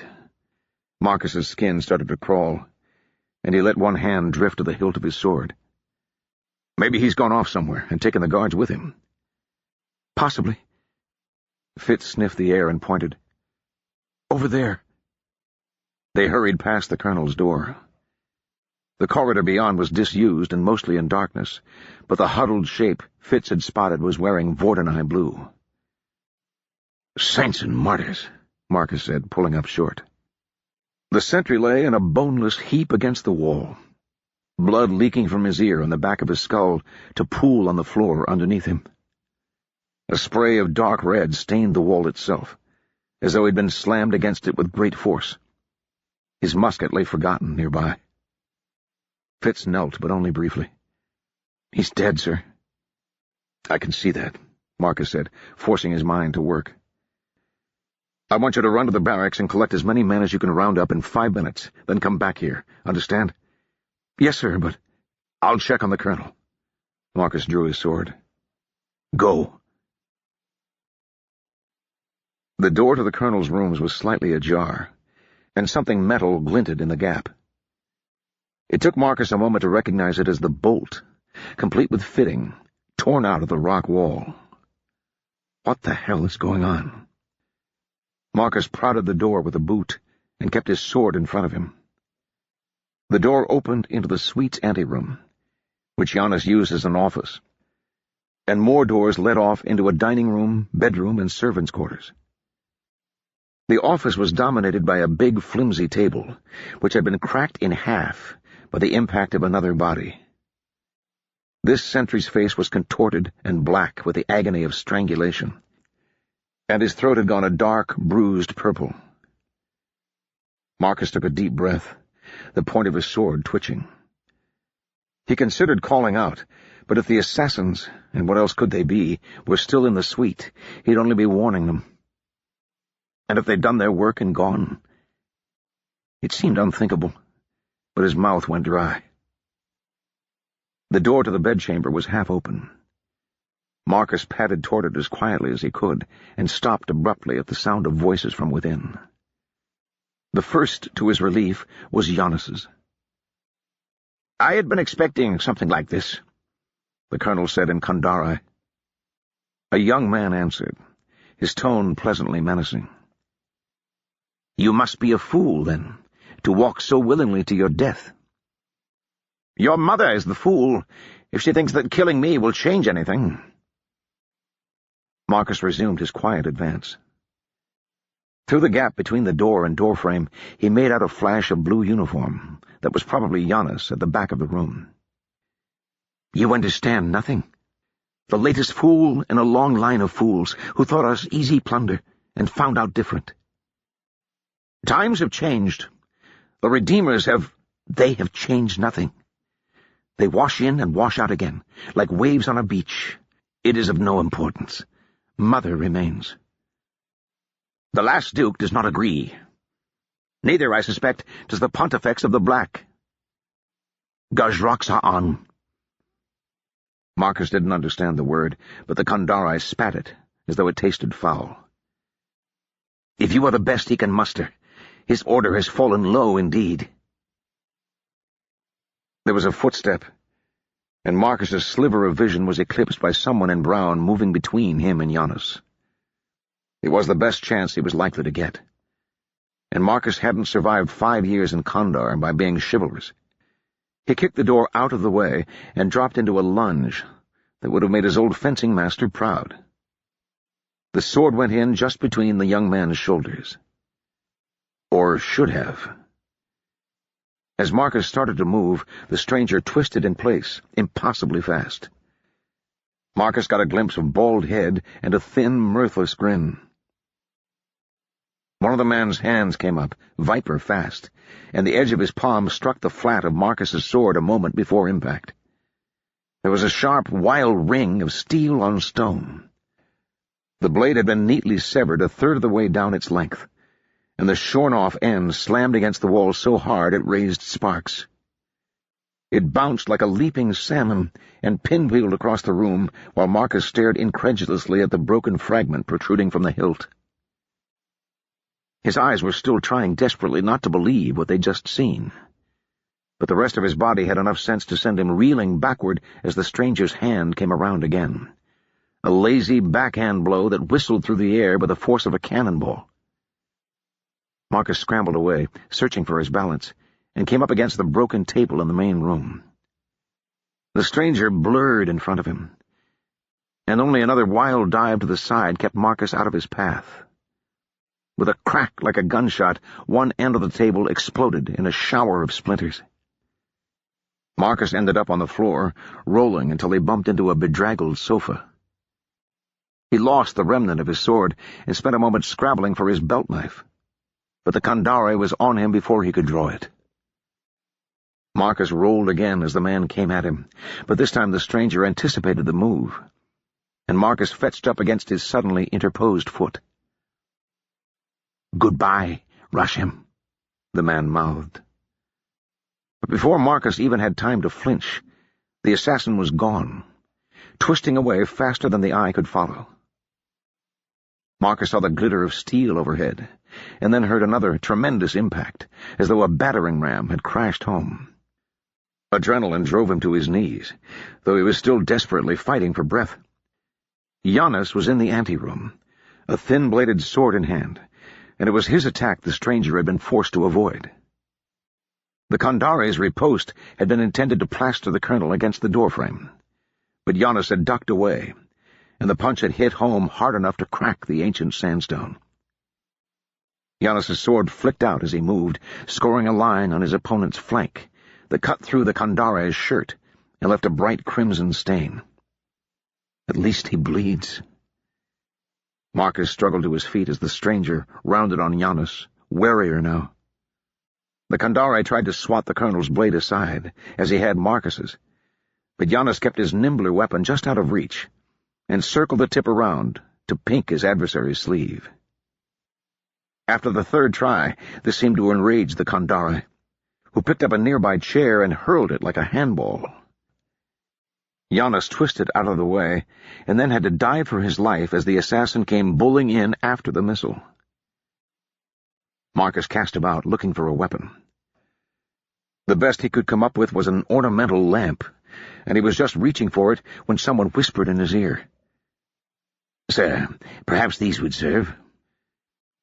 Marcus glanced over his shoulder to see Augustin, Giannis's aged manservant, crouched beside him, a pistol in each hand. They were fancy guns, all oiled wood and silver chasing, but, important to Marcus's mind, they were cocked and loaded. Marcus grabbed them without a word. "Careful, sir," Augustin said. "Hair trigger." Marcus was already spinning away, a gun in each hand. Giannis had bought himself a few moments by ducking under the damaged table, but the stranger heaved it aside like a cheap toy. Marcus aimed carefully as the Kandari stalked forward and even managed to smile. "Goodbye, demon," he said. But his words were drowned under the blast of the pistol's report, mind-shatteringly loud in the enclosed space. The Kandari spun as though he'd been punched in the shoulder and staggered a step. Marcus dropped one pistol and switched the other to his right hand, then let his mouth fall open in naked disbelief. The assassin raised one hand, blood dripping slowly from his palm. When he opened his fingers, Marcus heard the soft ping of a pistol ball bouncing off the stone floor. He caught the thing. "Get down, sir!" Marcus just had time to recognize Fitz's voice. His instincts threw him to the ground and pressed his hands over his ears. Another roar of gunfire, a dozen times more violent, ripped through the chamber, and Marcus could hear the crazy zing and whine of ricochets.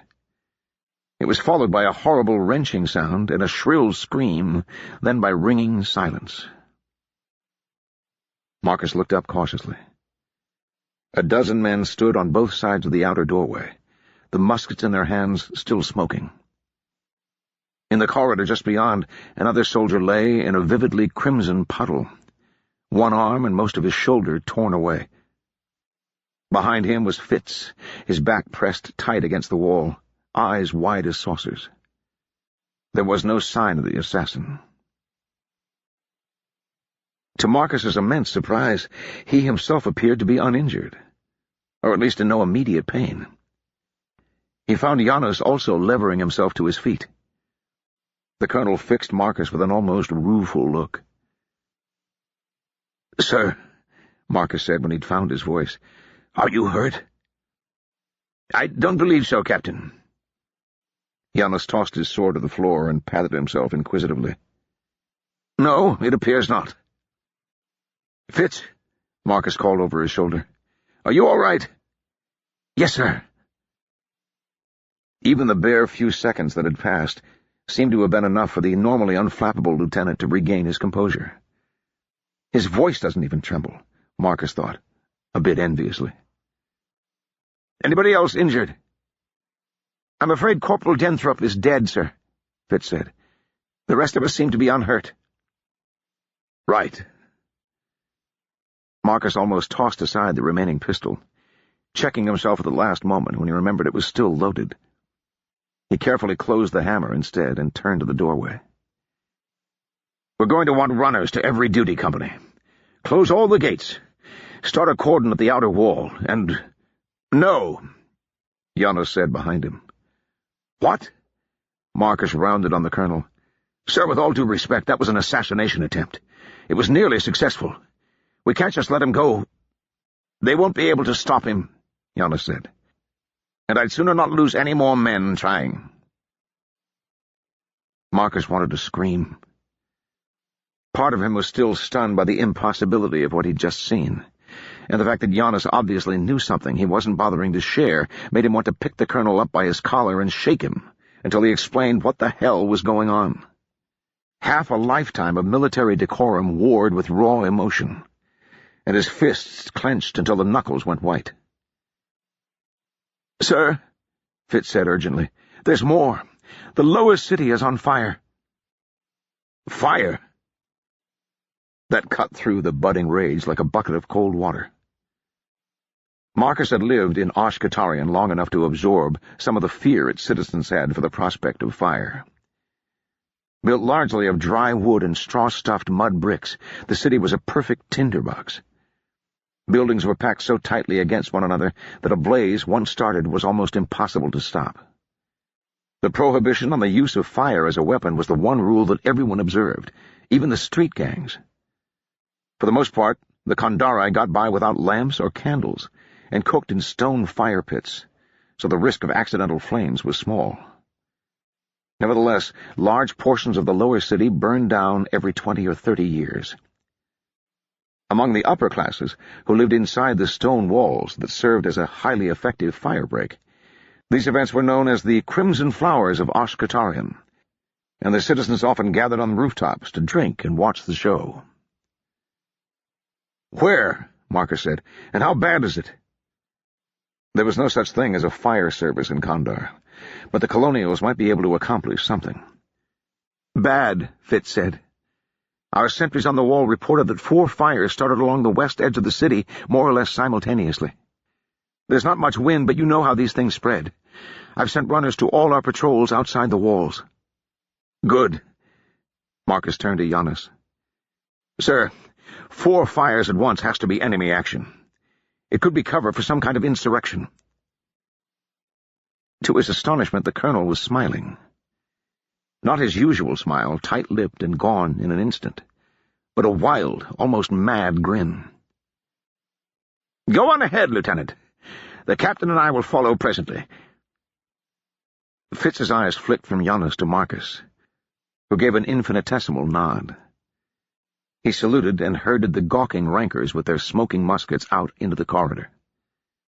Once they were out of sight, Giannis spun to face Marcus. "Don't you see, Captain? It's still here." "I don't understand. What's still here?" "The names. When we found the vault empty, I thought they must have been removed from the city months ago. With all of the Disol to hide them in, it would have taken years to ferret them out. But this—" Marcus frowned. "What makes you think they weren't?" "The fire. Enemy action, you said, and very perceptively. But why would the Redeemers burn the city? To try to get us, I would assume." Marcus trailed off as Giannis waved his hand. No. They must know we're camped inside the walls. The fire would be inconvenient, but certainly not devastating. A lone fanatic might try such a thing, but 4 fires at once? No." "Then what?" "Cover. You said it yourself. It keeps us penned up inside the walls while they remove the treasure from the city." Giannis's mad smile was fading, and his brow furrowed. "But—" Marcus tried to follow this chain of logic, certain that there must be some flaw. "What makes you think that this is related to your ancient treasure in the first place?" Giannis raised one eyebrow. "I should think you would have guessed that as well, Captain. After all, it was you who spared my life from their assassin." "I might have," Marcus said, "but tell me, do you think an ordinary man could move so quickly, or strike with such force? Could an ordinary man have caught a pistol ball in flight?" He spun and pointed to the cracked stone doorframe. "Do you know of any normal man who could fracture rock with his bare hands?" "I don't know what I saw," Marcus replied, hedging. "You know," Giannis said, with a quick smile, "but you're not prepared to believe the evidence of your senses. I believe mine, Captain, and what they tell me is that the treasure of the Demon King is real. Now we must move quickly to retrieve it, as His Majesty has instructed. And," he added as an afterthought, "to keep it out of the hands of the last Duke." Winter. Winter woke before dawn with a pounding pain in the back of her head, a mouth that tasted of sewer water, and the need to visit the privy that would brook no delay. Bobby lay against her, head resting on Winter's shoulder. Feor was in the opposite corner, neatly curled up in a cat-like ball on a pile of cushions. Winter extricated herself from Bobby, who murmured a little and didn't wake, and found that one of her legs had gone to sleep. She quietly slapped the flesh to try to work some life back into it, then limped out into the corridor. The Kandari practice of large communal chamber pots had caused some serious embarrassment for Winter in the past. Fortunately, at this early hour, no one was about to watch her. Afterward, greatly relieved, she groped her way back through the semi-darkness to the little room she'd shared with the two younger girls. She had dreamed, after all, but her dreams had been strange, disjointed things. Jane had been there, of course, but so had Captain Devoir and Sergeant Davis, and others she couldn't quite remember. Whatever it had been, it was fading quickly. Her plan to use her own revelation to distract Bobby from brooding on what had happened to her had worked a bit too well. The younger girls had taken to drink with cautious enthusiasm, and it wasn't long before all talk of magic and Mrs. Wilmore's was forgotten, at least for the moment. Winter had never been a world-class drunkard herself, in spite of her bravado. There was always the danger that, in an inebriated state, she would do something that would compromise her secret. It was oddly liberating to be in the company of people who already knew. And after the initial tide of melancholy had receded, she found herself enjoying the experience. It was considerably less enjoyable now, of course. She rubbed vainly at her eyes and wondered if there were any way to get a cup of cold water, or, more usefully, a pail of it.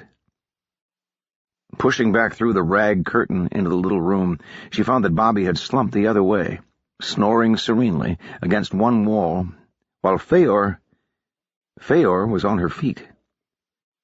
Her eyes were open, but queer, as though she were staring at something far beyond the walls of the tavern.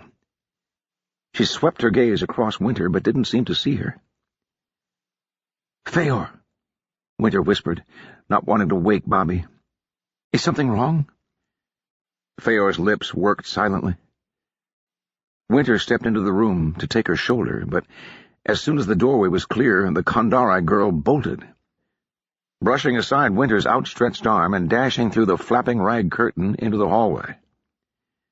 Winter stood for a moment in shock, listening to her retreating footsteps, then spat a curse. "Bobby!" she shouted. "Bobby, wake up!" The corporal's eyes snapped open, and she sat up with a yawn. "Sir, did I—" "Come on," Winter snapped. "Feor's gone. We've got to catch up to her before she gets into trouble." "Yes, sir." Bobby jumped to her feet, military reflex overcoming hangover fuzziness, and followed Winter down the corridor. Winter heard stirring in the other rooms and a few angry shouts, but paid them no mind. The common room was dark and empty, with no sign of Feor, and Winter dashed across it and out into the pre-dawn street. Thankfully, the Kandari girl hadn't turned off into one of the many twisting alleys that webbed the lower city. Even this early in the morning, a fair number of people were about, mostly tradesmen and porters making deliveries. Among the increasing bustle, Winter caught sight of Feor moving down the street at a jog, heading farther out into the slums and away from the gate to the inner city. She'd made it 3 streets before they caught up to her, forcing their way through the early morning crowd. Winter grabbed Feor's good arm and jerked her to a halt, breathing hard. Spikes of pain lanced through her head with every heartbeat, and her throat felt as though it had been rubbed with sandpaper. Brass balls of the beast! Whose brilliant idea was this again? Feor turned, and after a moment she lost her 1,000-yard stare. "Feor," Winter said, "are you all right?" "She's here," Feor said urgently. "Please let me go." "Who's here? Where are you going?" "Mother is here. I have to find her." She looked in the direction she'd been running. "I can feel her." "Mother—" Winter fought for breath. "I thought you said—" "I have to go to her," Feor said. She looked back at Winter, her eyes full of tears. "Please, you don't understand." "Sir," Bobby said, "what's going on?" Winter looked back at the corporal. Remarkably, she didn't even seem to be out of breath, much less suffering the after-effects of a night's debauchery. "She thinks she found her mother," Winter said in Vordenai. "Not literally her mother. The high priestess of her order, or something like that. She wants to go to her." Feor jerked at Winter's grip again. Winter bit her lip, indecisive. "We can't stay here," Bobby said. A quick glance up and down the street confirmed this. The 3 women were in the center of a widening circle of stairs, and the cast of the gray-skinned faces was decidedly unfriendly. Winter wasn't sure if they thought they were seeing two colonials accost a Kandari girl, or if a general dislike of foreigners was enough. But either way, things seemed to be taking an unhealthy turn. "We can't let her wander off on her own," Winter said. "I'm going with her. You should— I'm coming with you," Bobby said and smiled. "Besides, I think we'll be safer as a group." Winter didn't have the strength to argue, and wasn't sure she wanted to in any case. She turned back to Feor. "We're coming with you," Winter said. "No arguments." Feor blinked, then shook her head. "Mother will—" "I said no arguments. Come on, we can't just stand here." The Kandari girl hesitated, then gave a quick nod. She set a fast pace down the street, and Winter and Bobby followed close behind. "Feor, how far do we have to go?" Winter said. "Not far," Feor said. Her brow was furrowed in deep concentration.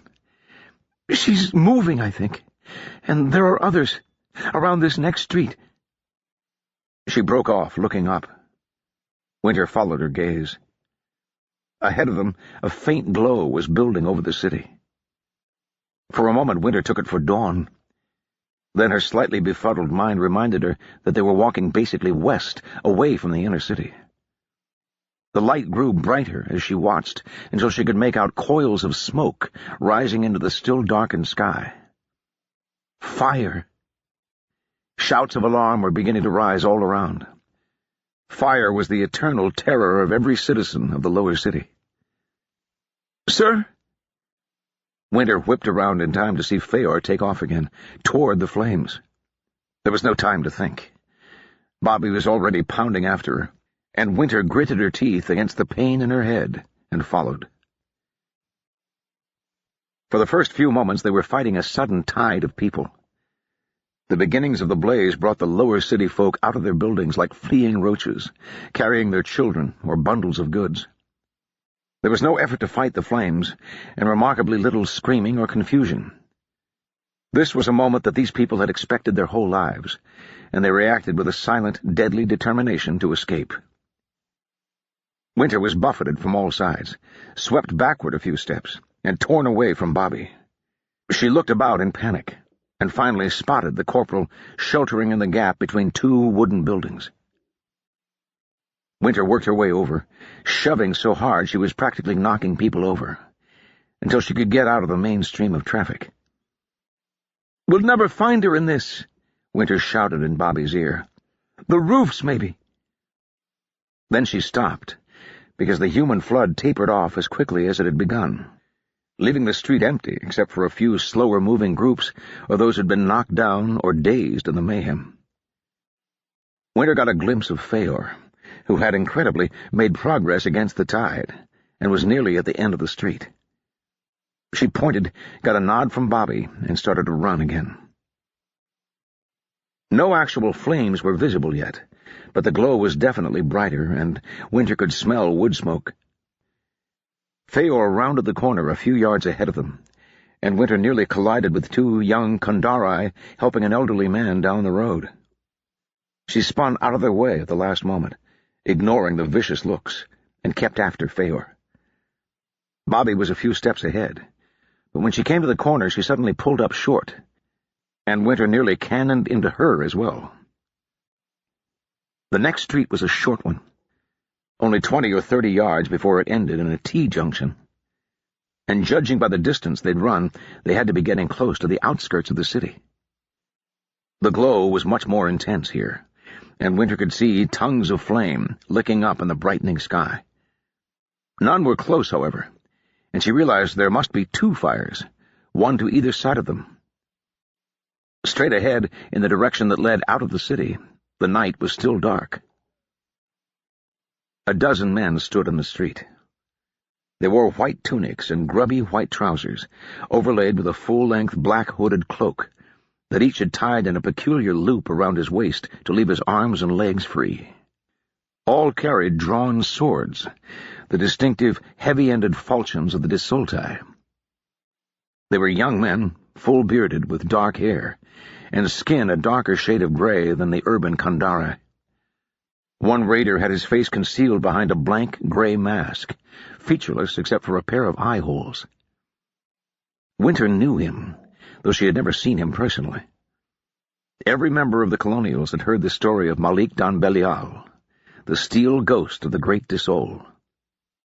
He had been causing trouble for the prince and his Vordanai allies since long before the redemption. Supposedly he was a sorcerer, or had made a pact with demonic powers. She'd always dismissed that kind of campfire story, but now, face to face with that blank, glowering mask, she thought about the arcane light that had bloomed under Feor's hands and wondered. He didn't need demonic powers, though. He had 10 armed men, and she and Bobby wore only knives. Winter skidded to a halt, her heart pounding, and looked around for Feor. One of the buildings letting onto the street was an ancient, tumble-down stone place, little more than a wall around a central courtyard, with more modern wooden buildings at the back. The makeshift front gates of this relic had been opened, and a small caravan was emerging. First came a huge, bald man, whom Winter recognized as one of the Ekmal, eunuch servants, like the one who had originally accompanied Feor. Behind the giant walked an old woman, wrapped from head to toe in white linen under a tattered gray robe. She was supported on one side by a boy of 14 or 15, who was also as bald as an egg. Another man walked beside her with the air of a bodyguard. After these three came a cart, a 4-wheeled vehicle with long wooden poles at the front and rear instead of traces. These had crossbars, allowing men to haul the load, and there were 8, 4 ahead and 4 behind, doing just that.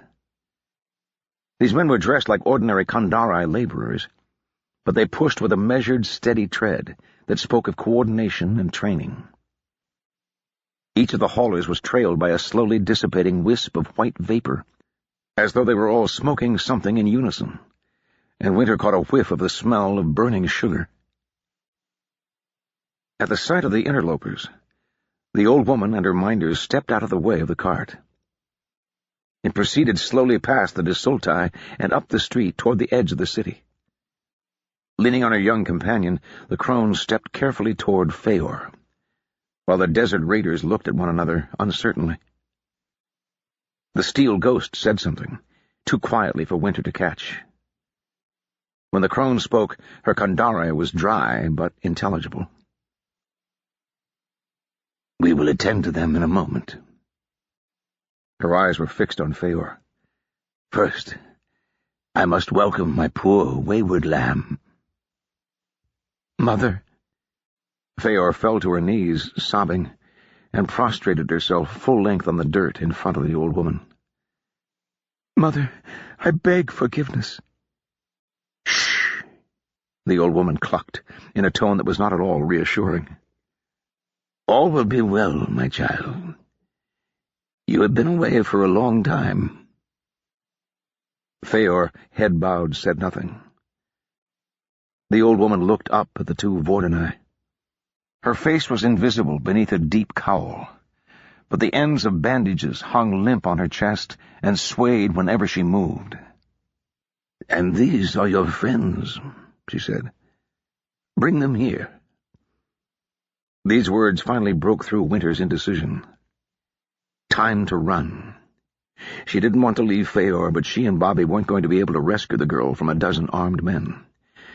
"Maybe I can round up a squad or 2 and intercept them." She grabbed Bobby's arm and turned back up the street, then stopped in surprise. Standing in her path was the young man she'd assumed was a bodyguard, bald-headed like the rest, but fit and dangerous-looking. She hadn't seen him move. He raised his hands, blood dripping slowly from his palms. "Don't!" The shout came from Feor. "Mother, please, leave them be. They saved me." "Did they?" "Sir," Bobby said quietly, "I can go left, you go right, and one of us should be able to hit him from behind. He hasn't got a sword." The young man smiled at them. Winter swallowed hard.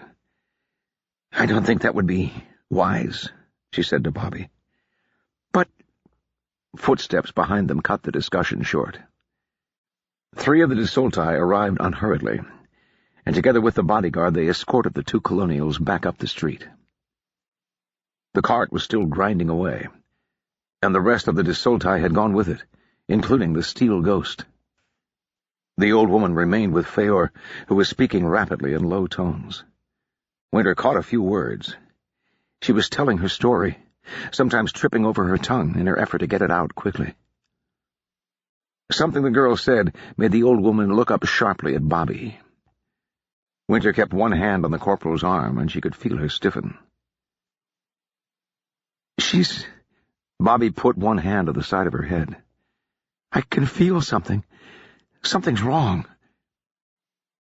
Feor had finished, returning to her face-down crouch. The old woman ignored her, focusing on the 2 Vordeni.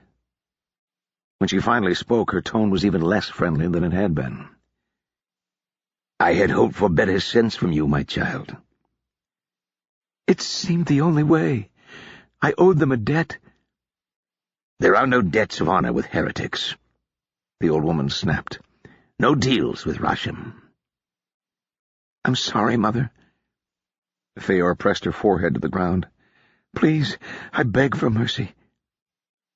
Mercy, the woman said, almost contemplatively. Then she made a hawking noise, like she wanted to spit. I cannot. Ob-Scariot must be released to one who is more worthy of it. I accept your judgment, Feor said. But these 2 are Rashim. If we let them go, they will fall into the grip of the schemer or Lanko. No. She shook her head. I grant you the mercy of a swift death. Onvidair, see to it. The hood swung up the street toward the wagon. We are falling behind. Akatir, with me. Mother! Feor looked up, anguish in her voice. But the old woman had already turned her back. The young man, Onvidair, stood in her place, while the 3 desulti gathered closer around Winter and Bobby. 3. Winter's mind whirled desperately. There had to be a way out somewhere. Turn and grab the sword arm of the closest? She might wrest the weapon away if he was inattentive, but she was no swordsman, and Bobby would be left unarmed against the other 2. Her chest was tight. Once the old woman had passed out of sight, Feor climbed slowly to her feet and stood in front of Onvidair. She was a head shorter than the young man, but she looked up at him with a mixture of defiance and something Winter couldn't quite place. Something seemed to pass invisibly between them. Feor reached out and grabbed his hand, guiding it up to her own throat. She raised her chin slightly to let his fingers tighten around her windpipe, and there was a long, frozen moment. Then Onvidair let his hand fall away. I cannot, he said wonderingly. You must, Feor said. Her throat was smeared with blood from his palms. She will feel my death. She must feel it. He shook his head. I cannot. One of the desulti stepped forward. I will take the duty, if it pleases you, he said. His tone was respectful, but Onvidair glared at him as though he were a poisonous insect. Please, Onvi. Feor closed her eyes. It is Mother's judgment. I accept it. There were only 2 desulti watching her now. Winter tensed. Onvidair pursed his lips briefly, then appeared to reach a decision. The desulti who'd stepped forward opened his mouth to speak, but got no further. The young man stepped forward and brought his hand to the side of the Desert Raider's head. The crack of shattering bone was audible, and the desulti was lifted off his feet to fall in a crumpled heap on the earthen street. The other 2 desulti started to shout and raise their swords, but Onvidair moved so fast he was a blur. He grabbed the sword arm of the first, twisting it easily out of the way with another crack, then punched the man in the chest. Something crunched, and the desulti staggered backward, Before he could fall, Onvidere spun behind the third man, grasped his head between his palms, and twisted it 180 degrees. The two Desultai silently collapsed. Feor, still staring at where Onvidere had been, was trembling. "Let these two go, then," Feor said. "But she must feel me die." "No," Winter said involuntarily. "She must," Feor said, turning to face Onvidere. "Or you will die in my place." The young man's face was an agony of indecision. He raised one hand half-heartedly, then let it fall. Feor, shaking her head in frustration, bent to snatch up one of the fallen Desultai's weapons. "Wait," Winter said, thinking desperately. "Just wait." Onvidere turned to her, apparently aware for the first time that she was speaking his language. "A Vordenai patrol turned up," Winter said. 10 men.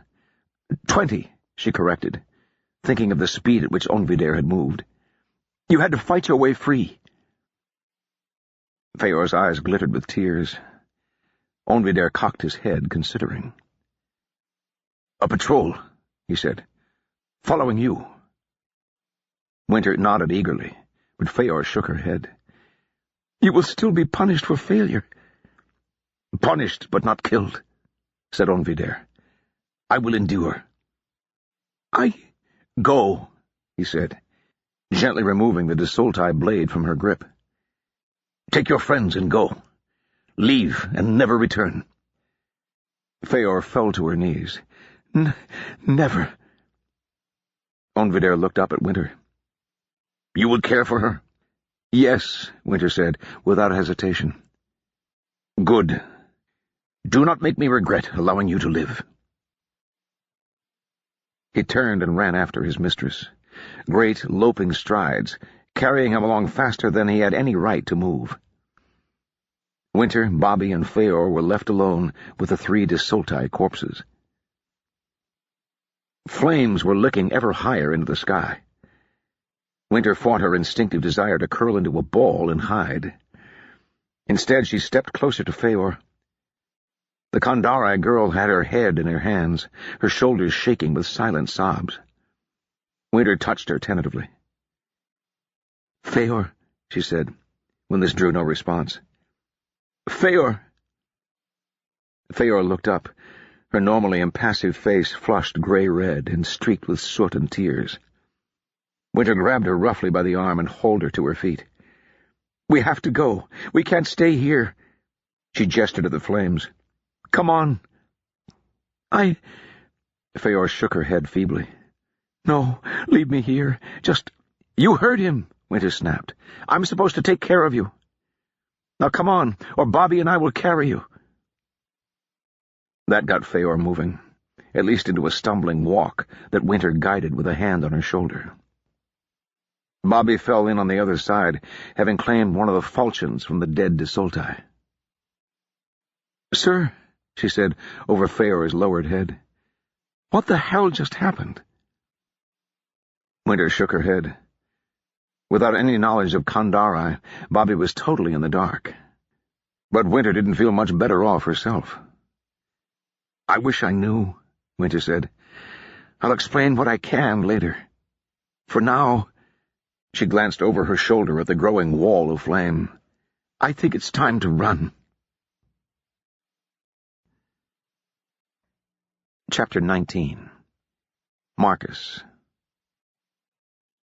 Marcus could see from Razan Dan Zopta's expression that the conference hadn't gone well. He stood hastily as Giannis emerged from the august presence of the prince, trailing the Kandari minister like an overinflated silk balloon. "Colonel," Razan said, wringing his hands, "perhaps it was my translations that were at fault here. I urge you—" "Your translations were adequate," Giannis snapped. "Also, as you know, unnecessary. I believe that all that needs to be said has been said. Now, if you'll excuse me, I have a march to organize." "But the prince has forbidden it." "I have informed the prince of my intentions. He is welcome to take whatever steps he feels are necessary." Giannis made a shooing motion, then beckoned to Marcus, who fell into step behind him. They left the bewildered minister gaping like a landed fish. "I take it he wasn't pleased," Marcus murmured. "He called me a coward and a traitor," Giannis said. "How refusing to sit behind the walls of Ashkatarian makes me a coward, I'm not sure I understand. But no doubt the minds of royalty work in mysterious ways." "You can't blame him," Marcus said. "He's frightened." "I don't blame him for that. I only wish he would accept the reality of the situation." The reality of the situation, of course, was that the colonel could do as he liked. The prince had a handful of heavenly guards and Jaffa's justices, and the loyalty of the latter was far from certain. Giannis could depose the monarch with a wave of his hand, and they both knew it. Still, old habits died hard, and the Vermilion Throne continued to issue commands to its Vordenai allies. That, in this case, the prince might be right, made it all the worse from Marcus's point of view. He coughed. Giannis turned to look at him, gray eyes glittering. "You don't approve," the colonel said. "Of the way you dealt with the prince? Of course I approve. It's about time someone—" "No," Giannis said. "You don't want to march." "I had wondered whether it is entirely wise," Marcus admitted. "I've told you before you may speak your mind to me, as long as we're in private." Giannis gestured at the empty corridor. "Speak." "I follow your logic as far as it goes," Marcus said. "I agree that the fires and the assassination attempt meant that Isoltai may still be nearby. But if we pursue, they'll fall back into the Disol, and following them seems like it would be playing right into their hands." "You worry we won't be able to defeat them?" "I worry that they won't fight at all," Marcus said. "The Isoltai aren't like ordinary soldiers. You can go days without seeing them, and then suddenly they're on top of you like a swarm of angry hornets. They let the desert do their work for them, and trying to strike back is like punching a mist." Marcus had become more fervent than he intended, and he took a moment to regain his decorum. "My concern is that we won't be able to force a decisive action." "They have towns, I know, camps, oases from which they draw their supplies." "They do, but they're hidden in the depths of the Disol. There are no maps, no roads. Finding them—" Marcus shrugged. Giannis looked thoughtful for a moment, then shook his head. "This time is different, Captain. They attempt to bring the names to a place of safety. If we can keep close enough on their heels, they will eventually lead us to it." "The names," Marcus said flatly, and suppressed a sigh. Giannis had still refused to explain the exact nature of his mysterious treasure. He tried a new tack. "And you've considered that the prince may be right to worry. Without the colonials to keep order, Ashkatarian may rise against him." "Unlikely. Whatever standing the Redeemers had left with the people was lost with the fire." "That doesn't mean they like the prince any better. If they string him up from the walls, we'll have trouble keeping order in all of Kandar." "It's an acceptable risk," Giannis said. "We must have the names." Even if it costs us all of Kandar." Giannis looked solemnly at Marcus. "I expect this sort of protest from less imaginative minds, Captain. But you were there. You saw what they can do. We cannot leave that sort of power in the hands of a gang of Kandari witches." That awful morning now seemed like the beginning of a nightmare. A day of flame and wind-blown ash that blacked out the sky and coated the streets with gray. He'd almost forgotten the assassination attempt amidst the chaos that had followed. The fires had been every bit as bad as Kandari legend said they would be, sweeping unstoppably through the tight-packed tenements and thatch-roofed buildings of the lower city, washing against the thick stone walls of the inner city like waves against a breakwater. Sparks, driven by the wind, had overtopped the wall and started dozens of smaller blazes, but the upper city was built largely of stone. Marcus had deployed the colonials to battle these flames as best they could, and also to assist the justices at the walls. Mobs of hysterical commoners assaulted the gates, desperate for safety, and against all tradition Marcus decreed that the inner city be open to these refugees. That meant guards and pickets to protect the property of the aristocrats. Thousands more Kandare had run for the other traditional refuge and jumped into the canal or the harbor, until the shallows resembled a gigantic open-air bath. That saved them from the flames, but hundreds drowned in the choking, shoving mobs, or were forced out into the deeps and went under when their strength gave out. Thousands were left behind in the city, too, unable or unwilling to run, and had burned along with their homes. The justices were unable to provide even a partial body count, but burial squads were still working 3 shifts. Casualties among the colonials, fortunately, had been light. Most of the patrols had hurried back to the gates as soon as the fire started. The 1st Battalion had fewer than a dozen unaccounted for, and Marcus hoped most of those would yet turn up. And before the ashes were cold, Giannis had announced his intention to march. "I don't know," Marcus said. "I'll admit that something supernatural came to attack you that morning. But whether that has anything to do with these 1,000 names—" The gray eyes flashed. "It was a demon, Captain. A creature not of this earth, wearing a human skin." It caught a pistol ball. Marcus had seen a conjurer do that once in a stage show, but that had only been a trick. This had been a real ball from a real pistol, and he'd pulled the trigger himself. Which is impossible. A man might be fast or strong. Not as fast or strong as that thing was. But to catch a ball in flight— "Even so," Marcus said, "even if he was—" They rounded a corner, and Marcus was relieved to catch sight of Fitz hurrying toward them. The lieutenant stopped in front of them and saluted.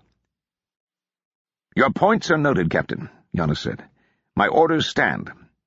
I expect a report by evening." "Yes, sir." Marcus stiffened and snapped a salute of his own. The colonel swept past Fitz and on down the corridor, and Marcus didn't let himself relax until Giannis had turned the corner. "Orders, sir," Fitz said. "Has the colonel finished with the prince already?" Marcus nodded wearily. "We march," he said, "tomorrow at dawn." "Very good, sir." His face was impassive. Marcus gave him a penetrating look. "Doesn't that bother you? Just the other day you were telling us how it would be unwise." "Obviously the colonel does not agree with me," Fitz said mildly. "Besides, circumstances have changed. In some ways, we may be safer outside the city." "What do you mean?" "Supplies are already running low among the refugees, sir. I came to tell you that there's been a disturbance. Some farmers were bringing a convoy of food to market. That's the inner city market, of course. And they were confronted by a mob demanding that they sell it to them at pre-fire prices. When the farmers refused, the mob attacked the wagons and took everything they could carry. There are 3 dead and a dozen wounded." "If we leave, that sort of thing is only going to get nastier." "Certainly our presence contributes to the maintenance of order," Fitz said, in the slow, calm tone he used to explain things to officers and small children. "On the other hand, shortages are only going to grow worse, and it's only a matter of time before the people turn their anger on us." "Wonderful." Marcus shook his head. "It's all academic, anyway. Unless the prince tries to stop us by force, we leave in the morning. How are the preparations?" "We've commandeered all the transport we can lay our hands on," Fitz said. "You still mean to take the entire hospital with us?" "Damn right. If we're marching, that means all of us. I don't want one Vordanai in uniform left behind." "It's just that the space would be useful to transport more barrels of water, or—" "Everyone, Fitz." "Yes, sir." Food is going to be the issue, sir, at least at first. We've more or less exhausted the supplies that came with the fleet, and there's not much to be had in the city unless we start turning some nobles out onto the street." "That might make the mob happy," Marcus said, and sighed. "I'll bring it up with the colonel. Is there any good news?" "Ammunition is holding up nicely, sir. The auxiliaries left us a substantial supply, and since they use Vordenai weapons, the calibers match up perfectly." "It's a blessing no one thought to torch the magazines," Marcus said. "The fire had been bad enough, if one of the big arsenals had gone up as well." "Yes, sir. Also, Captain Roston appears to have regained consciousness." "Audricht? When?" "Early this morning, I understand." "You might have told me earlier. I'm going to see him." "Sir," Fitz said, "about our stock of barrels—" "Later," Marcus snapped. "Or better yet, whatever it is, just take care of it. You have full authority to take any necessary steps." "Yes, sir," the lieutenant saluted. "Understood, sir." The hospital had been established in a closed-off wing of the palace. The prince had objected to this use of royal property, but Marcus had insisted, and Giannis had backed him. The battalion cutters, who handled immediate battlefield triage and most day-to-day complaints, had consolidated the worst of the wounded cases under the regimental surgeons. Marcus had visited a few times to see Audricht, but until now his fellow captain had never been awake to receive him, and the groans of the wounded had quickly driven him away. Since then, things had quieted down somewhat. The festering infections and bad blood that accompanied battle wounds had reaped their inevitable toll, and the bodies had long since been carried away. Those who were on the road to recovery had left as well, often of their own accord, since no sane soldier wanted to stay under a cutter's care any longer than absolutely necessary. The patients who remained were those who'd contracted something lingering, or who'd been wounded badly enough to require serious surgery and had survived the process. Marcus was met by a surgeon's assistant, who recognized him, saluted, and led him to the narrow bedroom in which Audricht had been installed. As Fitz had promised, he was sitting up on the low bed, reading something. The captain was out of uniform, but his blue coat was draped across his shoulders. The left sleeve hung flat against his side, limp and empty. "Audricht," Marcus said. "Sorry I wasn't here earlier. I've been with the colonel all morning. Fitz just told me you'd woken up." "It's all right," Audricht said. "I wasn't in a fit state to meet anyone until just now, anyway. I finally kicked up enough of a fuss that they brought me a bath and a change of clothes from my room." Marcus chuckled.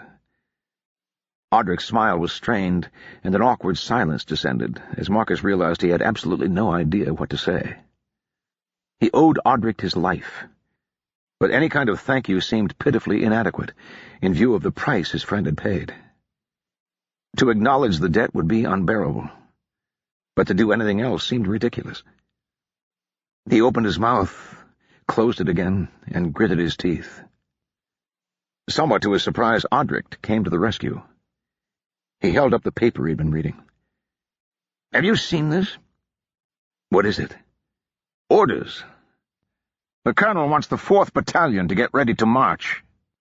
"He sent the orders to you?"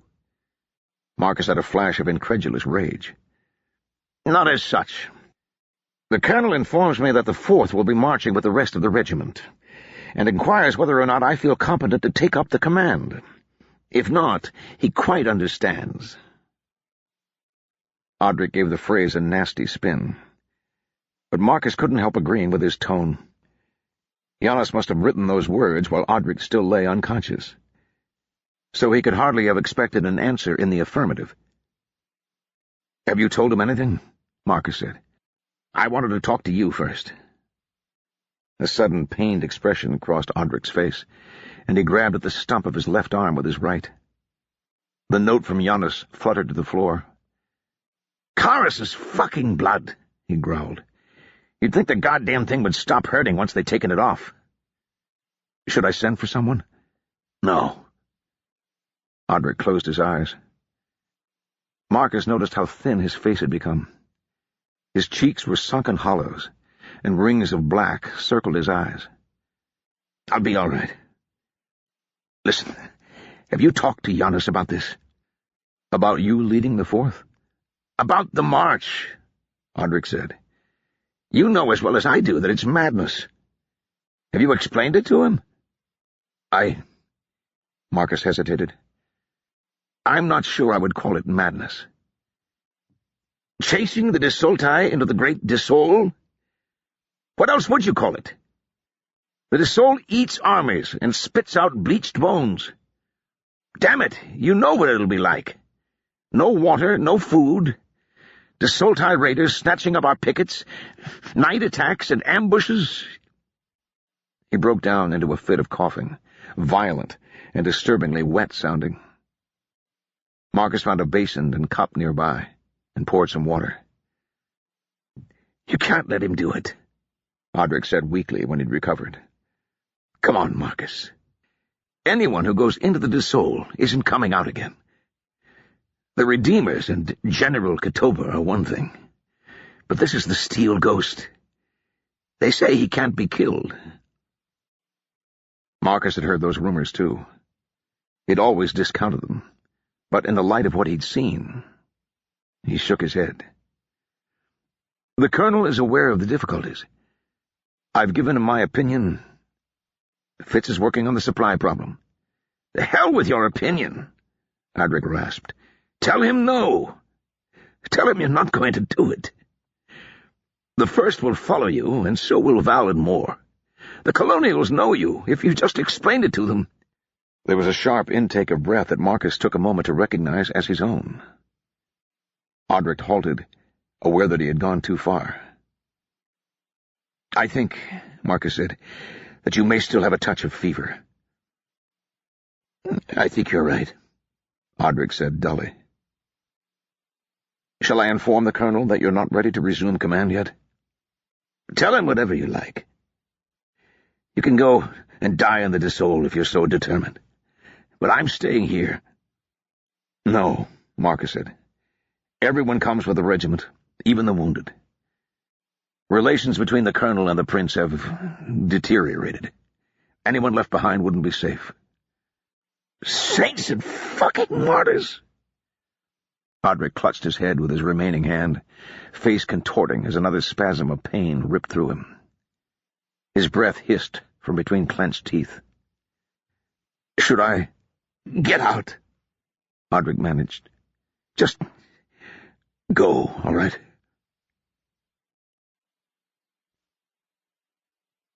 Marcus turned a corner of the battered sandstone palace and found Fitz, directing a company of the First, hauling the battalion baggage to the edge of the field, where wagons and teams were lined up 3 deep. Along with the usual transport for food, ammunition, and guns, Marcus was not surprised to see stack after stack of wine barrels. "Throwing a dinner party, Lieutenant?" Fitz saluted. "Sir, I need to report." Marcus waved a hand. "I think I get it. For water, right?" "Yes, sir. Most of the city coopers practice their trade in the lower city. It was necessary to obtain the supply quickly, so I took the most expedient route. I had a gang of wine merchants waving papers in my face all morning. I take it you handed out promissory notes for compensation, as per regulations?" "As per regulations, sir."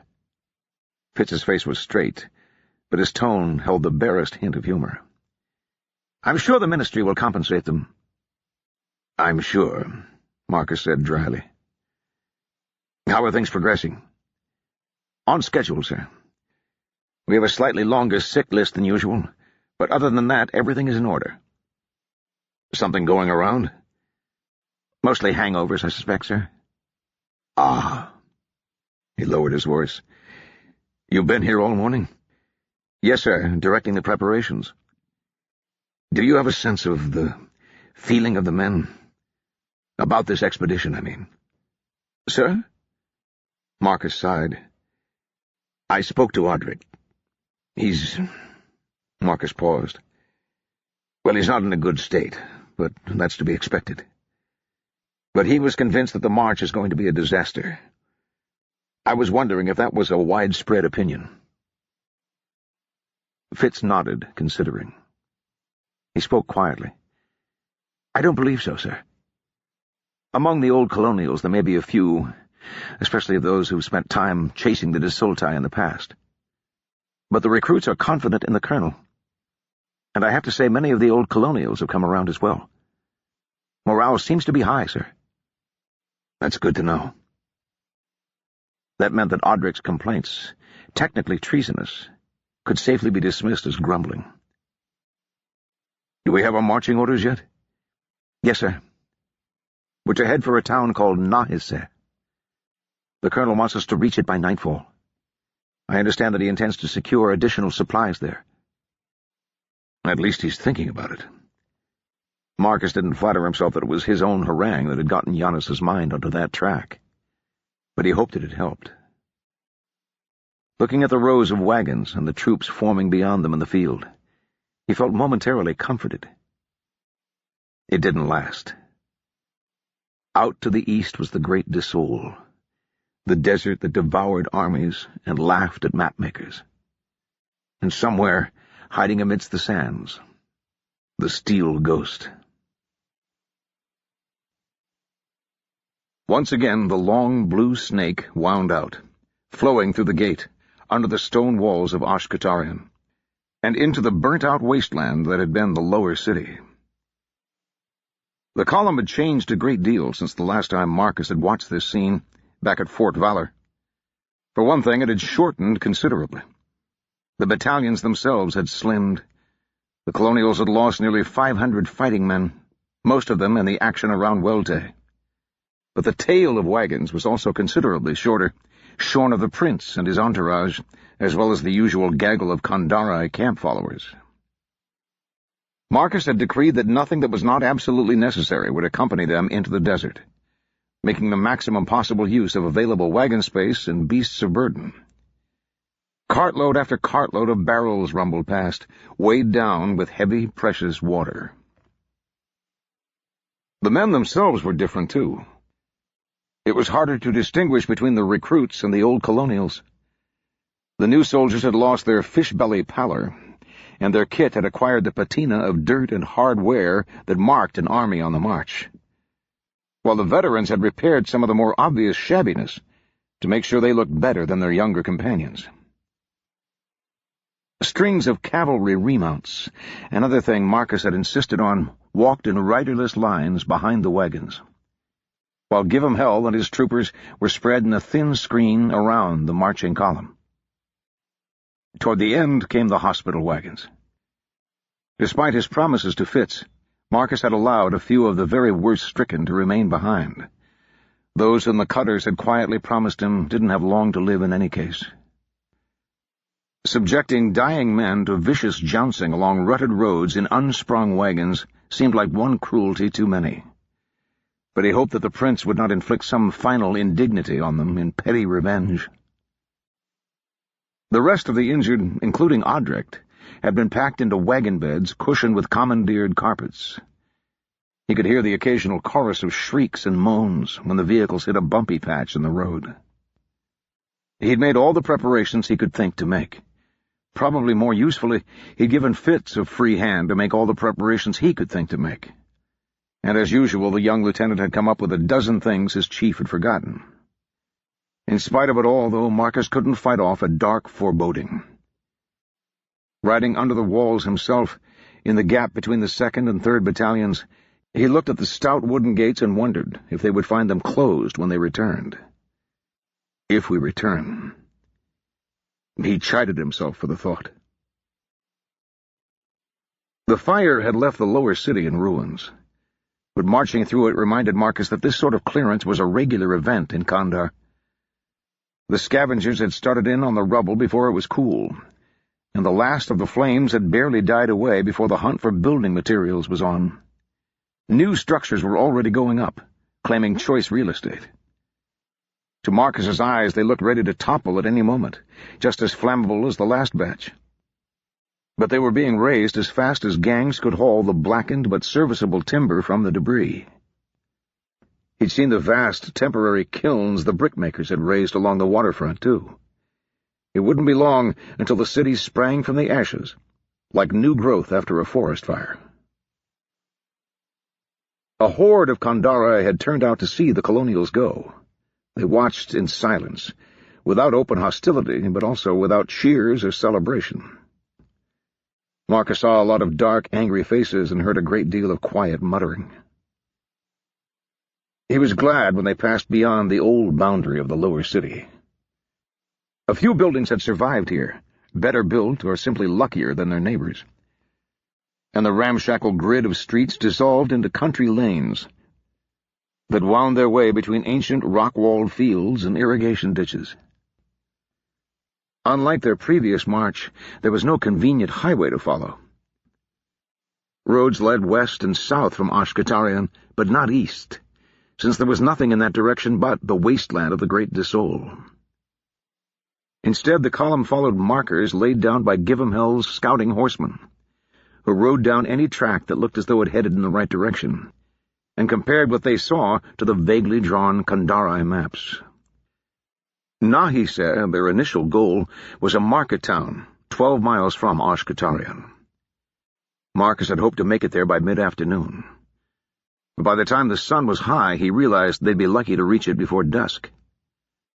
The narrow lanes restricted the column to a long, thin line, and every hesitation or obstacle encountered by the troops in front was transmitted down the length of the snake, forcing those behind to halt while the leaders sorted things out. Worst of all, of course, and as usual, were the wagons, which suffered badly on the rocky ground. Marcus's temper grew shorter each time they had to stop. It was not improved by falling off his horse, which he did just after midday, when Meadows shied at a particularly violent outburst. For a terrifying moment he thought the mare was going to trample him, but she stepped daintily aside, leaving him with a long cut on his arm where it had scraped against the stone wall and considerable damage to his dignity. The colonel, of course, was nowhere to be found. Marcus had seen him go past early in the day at the head of the column, trotting out as eagerly as if he were off to a fox hunt. Fitz, Val, and Moore were busy corralling their own battalions, so there was nothing for Marcus to do but pick himself up and keep at it, spitting silent curses all the while.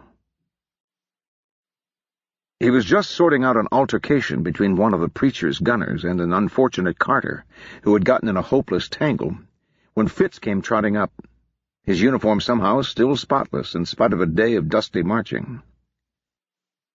The artilleryman was in the middle of a tirade, threatening to stuff the teamster down the barrel of one of his 12-pounders and chop off all the bits that didn't fit. Marcus let him go on until he'd exhausted his head of steam, then told the carter to get his equipage out of the way as soon as possible, and never mind the risk to his axles. Then he turned to Fitz, who'd waited patiently at his shoulder. The young man was blank-faced, as always, but something in his manner made Marcus instantly concerned. "Something wrong?" "Could be, sir," Fitz said. "You'd better come and have a look." "Lead the way," Marcus said, then gave the lieutenant a questioning look when he didn't move. "Best to ride, sir." Marcus cursed inwardly, but there was nothing for it. His legs already ached from a long day in the saddle, and his arm hurt abominably. But Fitz knew of his aversion to horses, and if he thought they had to ride, that meant something was very wrong indeed. An aide brought up Meadow, and the two of them started down the stalled column. "This is a mess," he said, more or less to himself. Fitz answered anyway. "Yes, sir. Road's too narrow, sir, and there aren't any good alternative routes. Giv'em-Hell said that we should break out of these stone-walled fields once we get past Nahise." "Just be glad the Desoltai haven't turned on us yet. This would be a hell of a place to be ambushed." The thought of trying to push past those stone walls as they fumed with gun smoke gave him the shivers. On the other hand, the Desoltai loved their horses almost as much as they hated the Vordanai, so they would find the idea of fighting on such cluttered ground just as uncomfortable. Then Marcus had a nasty thought. That's not what you're taking me to see, is it? Not exactly, sir. The leading companies of the first have reached Nahise, and there was a bit of a fracas. A fracas? An altercation, you might call it. The locals are unhappy. Wonderful. Where's the colonel? He rode through the town already, sir. Said he saw something on the hill just beyond and took a squadron of cavalry as an escort. At least he had that much sense. Marcus wouldn't have put it past Giannis to wander off on his own if something really interested him. For a man with his obvious military talent, he could be surprisingly obtuse at times. Come on, let's get to this town before someone burns the place down. It hadn't quite come to that, but it wasn't far from it. Marcus found 2 companies of the first waiting on the outskirts of the little town, which would barely have qualified as a large village in Vordan. It was a collection of dusty shacks and a few brick and timber buildings, not much bigger than Welte. Its primary purposes were to serve as a way station for farmers carting their produce to the city, and to host markets for city merchants to sell goods to the rural folk, who never got to make that trip. The main attraction was an underground spring that gave pure, sweet water, which some long-ago ruler of Kandar had built up into a fountain and pool with a statue depicting an unrecognizable god. It was over this fountain that the altercation, as Fitz had termed it, had developed. A dozen Vordenai soldiers, looking very nervous, stood with shouldered muskets and fixed bayonets, while another blue-coated man lay in the dust, with a corporal leaning over him. In front of the line, Marcus was depressed but unsurprised to find Senior Sergeant Davis, face red and veins bulging, screaming at a square-jawed Kandari who listened impassively to his tirade. A small crowd of locals stood behind him. They looked more like curious onlookers than an angry mob, but Marcus knew that the line dividing the two could be a thin one. "You little gray-skinned motherfucker," Davis said. "If you and your little friends don't clear this street right now, I mean right fucking now, I'm going to order these men to blow the lot of you straight into your fucked-up afterlife. Is that what you want? You want me to take a bayonet and rearrange your insides?" "Sergeant Davis," Marcus boomed in his best parade ground voice. Davis whirled, his face still lurid with rage, and for a moment Marcus thought he was about to receive the benefit of his acid tongue. Then good sense took over, and the fat sergeant quivered to attention and saluted as crisply as he could manage. "Sir," he barked, "request permission to assemble my company and disperse this resistance, sir." "Are they resisting?" Marcus looked out over the crowd. "They don't appear to be armed." "They're blocking the road, sir. And one of them decked peg. That is, one of them struck Ranka Nunenbass, sir." "Was that this man here?" Marcus said, indicating the big Kandari. "Yes, sir. I want him punished, sir." "Let me talk to him." Marcus dismounted awkwardly and went over to the man, with Fitz following at his shoulder. He mustered his politest Kandari and said, "I am Captain Devoir. Whom do I have the honor of addressing?" The Kandari blinked, a bit surprised, and said, "I am Danin Don Ulik. I am the headman of this town." Marcus inclined his head at Peg, who was still groaning theatrically. "And what seems to be the problem?" "He wished to use the fountain. I explained that he would have to make an offering to the Lord of Waters, but he refused. When he attempted to push his way past, I was forced to do him an injury." "I see. Did he understand you?" Danon shrugged. Marcus sighed inwardly. "I apologize on his behalf, then," he said. "Many of my men do not speak your language. I wish for them to have free access to your fountain for tonight and tomorrow morning. How large an offering to the Lord of Waters would be appropriate?" "How many men?" "A little more than 4,000, and our animals." The headman shook his head. "Too many. They will deplete the pool, and it will not refill for many weeks. In the meantime, the town will suffer." Marcus grimaced. Here's where I show that I'm no better than the likes of Davis, after all. We must have water, he said quietly, so the crowd behind the headman would not hear. I am prepared to make a generous donation to your town and your god in exchange for it, and to purchase food and other necessaries besides. If you refuse, however, we can commandeer these things in the name of the prince, and then you will have nothing. You have no right to do such things.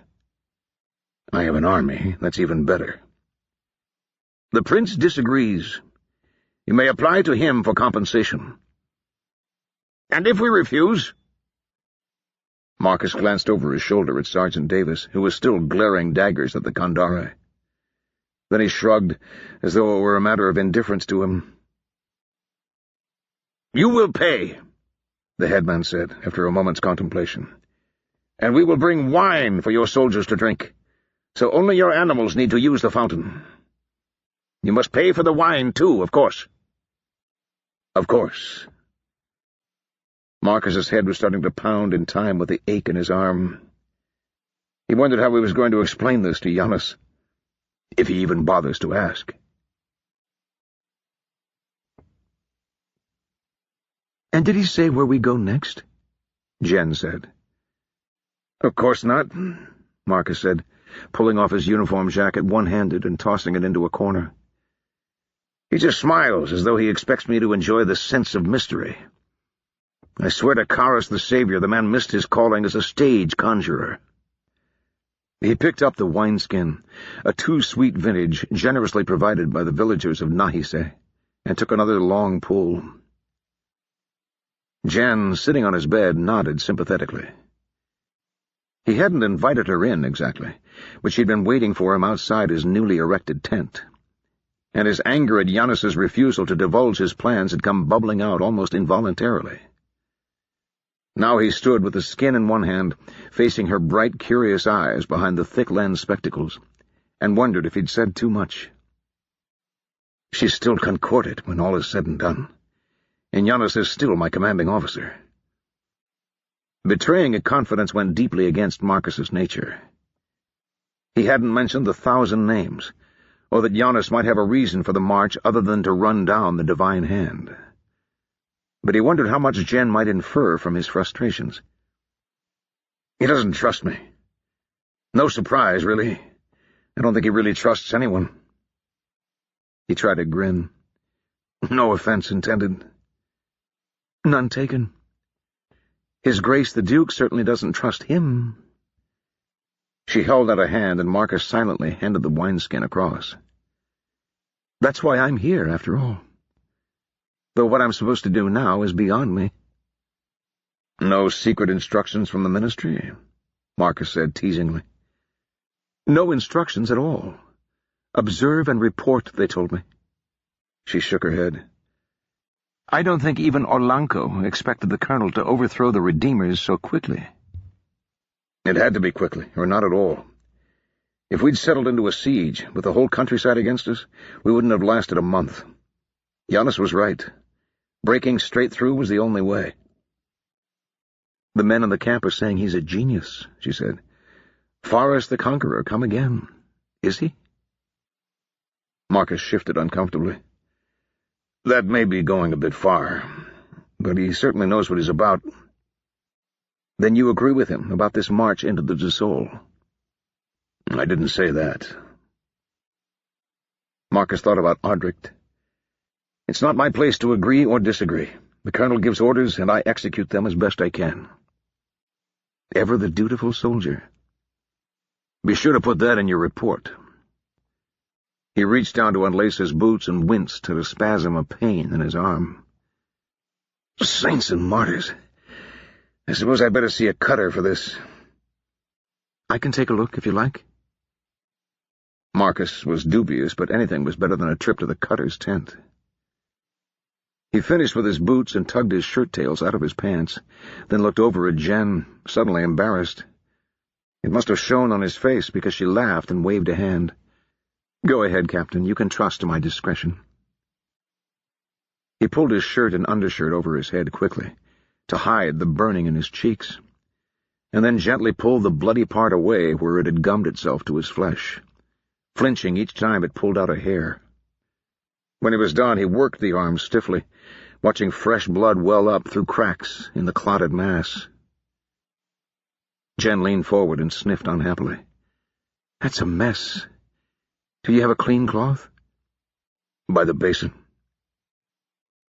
Jen wet the cloth in the lukewarm water and sat down beside Marcus on the bed. She worked the cloth back and forth across the injury, and he endured the cleansing patiently, trying not to wince as bits of scab tore free. The cloth was streaked with red by the time she was finished. "Just a little cut," she said, holding the linen against the wound to soak up fresh bleeding. "You'll have a scar." "It won't be the first." "I can see that." Her eyes ran across his torso, which was a patchwork of evidence of other minor altercations. Marcus, suddenly uncomfortable again, shifted himself away from her and nodded toward the trunk. "There should be some fresh bandages in there," he said. Jen got up and fetched them. When she sat down again, she was right beside him, her knee nearly touching his. She knotted the bandage around his injury with the air of an expert, tested the knot, and let his arm fall. It brushed her thigh on the way down, and the tips of his fingers seemed to tingle. "You were lucky," she said. "You might have broken your neck." "I know," Marcus sighed. "Fitz has already lectured me. But I couldn't just let things get out of hand." There was a long silence, or as close to silence as there ever was in an army camp. Outside it was the usual buzz of men putting up tents, cooking dinner, and dealing with 1,000 other mundane tasks that made up the life of a soldier. But they all slowly seemed to fade away, until Marcus was intensely aware of Jen's breathing. He found himself watching the way her chest moved under the flaps of her coat. When he realized what he was doing, he looked hastily away, blushing again. Then he caught her gazing at him steadily. He swallowed, hesitated, and opened his mouth, though to say what he had no idea. "Yes," Jen said. Marcus blinked. "What?" "I know what you're going to say. Or what you want to say, anyway. And the answer is yes." "Yes. I mean, I don't know what you mean. I wasn't—" "You're very gallant," Jen said. "But if you keep stuttering, I may have to hit you." He kissed her instead. It wasn't a very good kiss. Marcus was out of practice, and the edge of Jen's spectacles dug into the side of his face so hard they left a mark. But she was smiling when he pulled away, and her cheeks were as flushed as his. She took the glasses off with one hand, snapped them closed, and set them carefully by the side of the bed. "I didn't mean to be forward," Marcus said. "You don't have to, you know—" "Please," she said. "Please stop talking." He did. After a while she snuffed the lamp, leaving them in the warm, dry semi-darkness. It had been a long time for Marcus, and even longer since he hadn't had to hire his company. Audric might have been able to get Kandari women to fawn over him, but Marcus had never had the knack, so his romantic life had been confined to a few of the cleaner establishments in the lower city. Compared to the practiced embraces of those seasoned professionals, Jen was hesitant and awkward, but he found he didn't mind. Afterward, she lay close beside him, her breast pressed against his shoulder. The camp bed wasn't really big enough for both of them, and Marcus's injured arm dangled over the edge. His other arm was trapped underneath her, but he felt no desire to move. Jen's breathing was so soft, he thought she was asleep, but when he turned his head, he found her eyes open and watching him. Marcus raised an eyebrow. "Something wrong?" "Just thinking." She pursed her lips. "Remember the bottle we opened?" "Of course." Jen smiled. "I just thought that if we all die in the desert, At least I won't have to regret not doing this." "That's not going to happen," Marcus said. "You didn't sound so confident earlier." "I was angry." Marcus let out a long breath. "Giannis will come through somehow. He won't say where we're going and he won't explain, but in the end he'll come through and drag the rest of us with him." "You sound like you have a lot of faith in him." For a moment Marcus was back at Welte. He saw Audric urging him to escape while he had the chance. He struggled to recall the certainty that had blazed in his mind, that Giannis would be there. And he was. Another treacherous voice added, "Too late for Audric, though. And how many others?" Marcus shifted, bringing his free hand up to run lightly along Jen's flank. He gave her nipple an idle tweak and felt it harden under his fingers. A little shiver ran through her body, and she wriggled tighter against him and pressed her lips to his bearded cheek. She didn't spend the night, of course. Sex on the camp bed was uncomfortable enough. Actually sleeping side by side would have been impossible. He must have dozed off at some point, though, because when he woke in the morning, still naked, Jen and her clothes had gone. There was no question of keeping the liaison a secret. The walls of the tent were just canvas, after all, and there was nothing an army camp liked better than to gossip about its officers. But if the rumors reached Fitz or Giannis, neither mentioned them, and the feeling that he was doing something monstrously wrong slowly started to fade from Marcus's mind. Jen shared his bed the next night, when he'd traded the camp bed for a pair of bedrolls, and the night after that as well.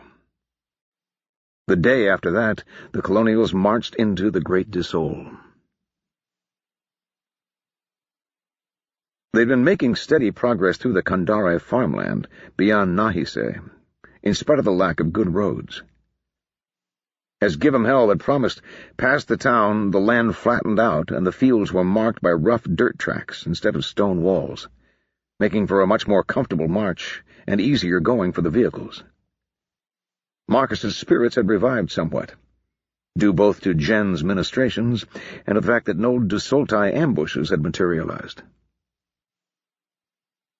The second day, the cultivated fields started to give way to patches of rough scrub grass, and the grass in turn to open, sandy wastes strewn with rock.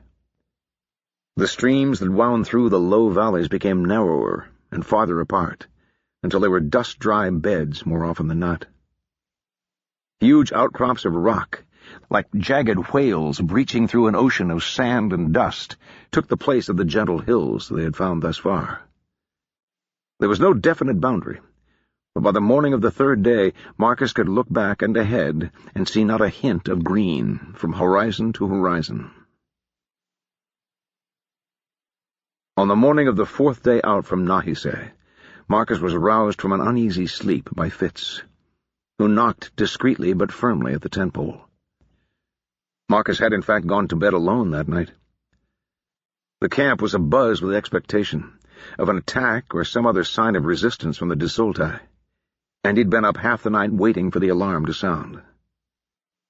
Whether she'd sensed this or had just been preoccupied herself, Jen had stayed away, and Marcus had eventually lapsed into a fitful slumber. He woke up, still fully clothed, and struggled groggily to his knees. "Fitz," he said, "is something wrong?" The light outside didn't seem bright enough for it to be much past dawn. "I'm afraid so, sir," said the lieutenant. "You'd better come and see." Chapter 20. Winter. "They found them on the rocks?" Winter said. "Strapped to them, hands and feet," Graf said. He looked a little gray, like they were still alive when they put them up there. "And that's not the half of it, sir." "Oh?" Graf's eyes darted to Bobby. "Not sure the boy should hear, sir." Winter winced. They were in front of her tent, in the midst of the 7th Company camp.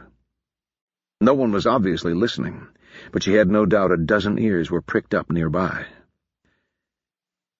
"Corporal Forrester is a soldier like the rest of us," Winter said, a bit too loudly, "in spite of his age." "Yes, sir." Graff swallowed. "Well, begging your pardon, sir, it seems that the Grayskins cut the, equipment off them, stuffed it in their mouths, and left them to bleed out." "Equipment," Winter said. She had an image of saddlebags or bandoliers. "Cocks," Bobby said flatly. Graff, turning a little red, nodded. "Give him hell is goddamn furious, I heard. He said he was going to take his whole command to find the bastards that did it and give them the same treatment." "Which I'm sure is just what they want," Winter said. "Hopefully Captain Devoir or the Colonel will have better sense." "The Colonel will," Graff said. "He's a cold bastard, that one. Looked up at those poor men and never said a word. It was the captain who finally got him cut down and seen to." Folsom jogged up, straightened, and saluted Winter, who as usual had to suppress the urge to look over her shoulder for an officer. "Orders from Captain Devoir," the corporal said. "Break camp and prepare to march." There was a chorus of groans from the unofficial listeners all around. The recruits had rapidly picked up a bit of the cynicism of the old colonials, and they'd been hoping that the brutal murder and mutilation of a half-dozen men meant they might get a respite from the day's march. Winter's voice cut through the curses. "You heard him! Get moving!" As the complaining men got to their feet and the camp started to bustle around her, she leaned close to Folsom. "Can you take care of Feor?" The big corporal gave a quick nod. Winter had tipped one of the carters to let the Kandari girl ride with the water barrels, and Folsom delivered her there every morning, swathed in a spare army greatcoat. It wasn't the best arrangement, but with the captain's new directives that no surplus baggage or personnel was to accompany the column, it was all that Winter had been able to come up with. Feor didn't seem to mind. Since the night of the fire, she barely seemed awake. She walked when she was led, ate and drank when food was put in front of her, and when left alone, curled into a ball and lay motionless for hours. It was as though something inside her had shattered after her confrontation with Mother, and nothing Winter did could reach her. Folsom saluted again and went into Winter's tent to fetch the Kandari girl. Graff followed him with worried eyes, then looked back at Winter. "You think we'll catch them?" he said. Winter blinked, distracted. "Catch who?" "The Disoltai." Graff pitched his voice low. "Only I heard some of the old colonials saying that nobody can catch them. Not now that we're into the desert. They know every rock and hidden spring, and they've got magic as well. And then there's the steel ghost." "Let me guess," Winter said. "You heard this from Davis?" That sort of malingering sounded like the sergeant's style. "No, sir. Someone in the 4th. Apparently Captain Rustin shares those opinions." "The Colonel can catch them," Bobby said, "if anyone can." Graff looked worried. "But what if no one can?" Winter clapped him on the shoulder.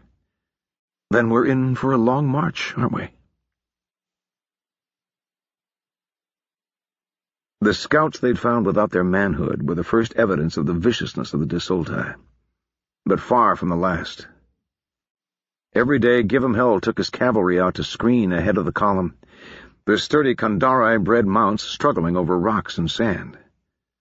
Every evening they returned to camp empty-handed, and fewer in number than they'd been when they set out. And every morning the missing men were discovered just outside the camp, having expired from whatever tortures the endlessly inventive Disoltai raiders had dreamed up for them. By the 4th day, Give 'em Hell was mad enough to scream at the colonel, when he once again turned down the cavalryman's request to ride out in a body after the cowardly scum. Colonel Volnick bore the verbal assault calmly, in full view of half the 1st Battalion, then told the captain that he and his cavalry were relieved from their scouting duties, and would thenceforth ride in the center of the column, protecting the baggage. In their place, Captain Devoir ordered infantrymen to patrol by half companies, in order to prevent any more isolated disappearances. This meant the unlucky troops who'd drawn the job had to wake up hours before dawn and start walking, creating a buffer between the main column and the desert raiders who waited invisibly among the rocks all around them. The 7th Company made such a patrol on the 6th day, and Winter fully expected a horde of enemy riders to suddenly materialize and massacre the lot of them. It was easy, especially in the pre-dawn darkness, to people every crevice and shadow with watching eyes.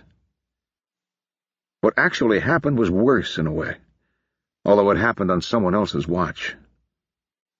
A company of the 2nd Battalion, walking a mile in front of the plodding column, surprised a gang of desulti watering their horses from a tiny rock spring. Eager for vengeance, the colonials rushed after them, only to find all the nearby boulders sprouting armed men. Out of 40 men, only 9 escaped, and the screams of those who'd been unfortunate enough to survive echoed over the camp until well into the night.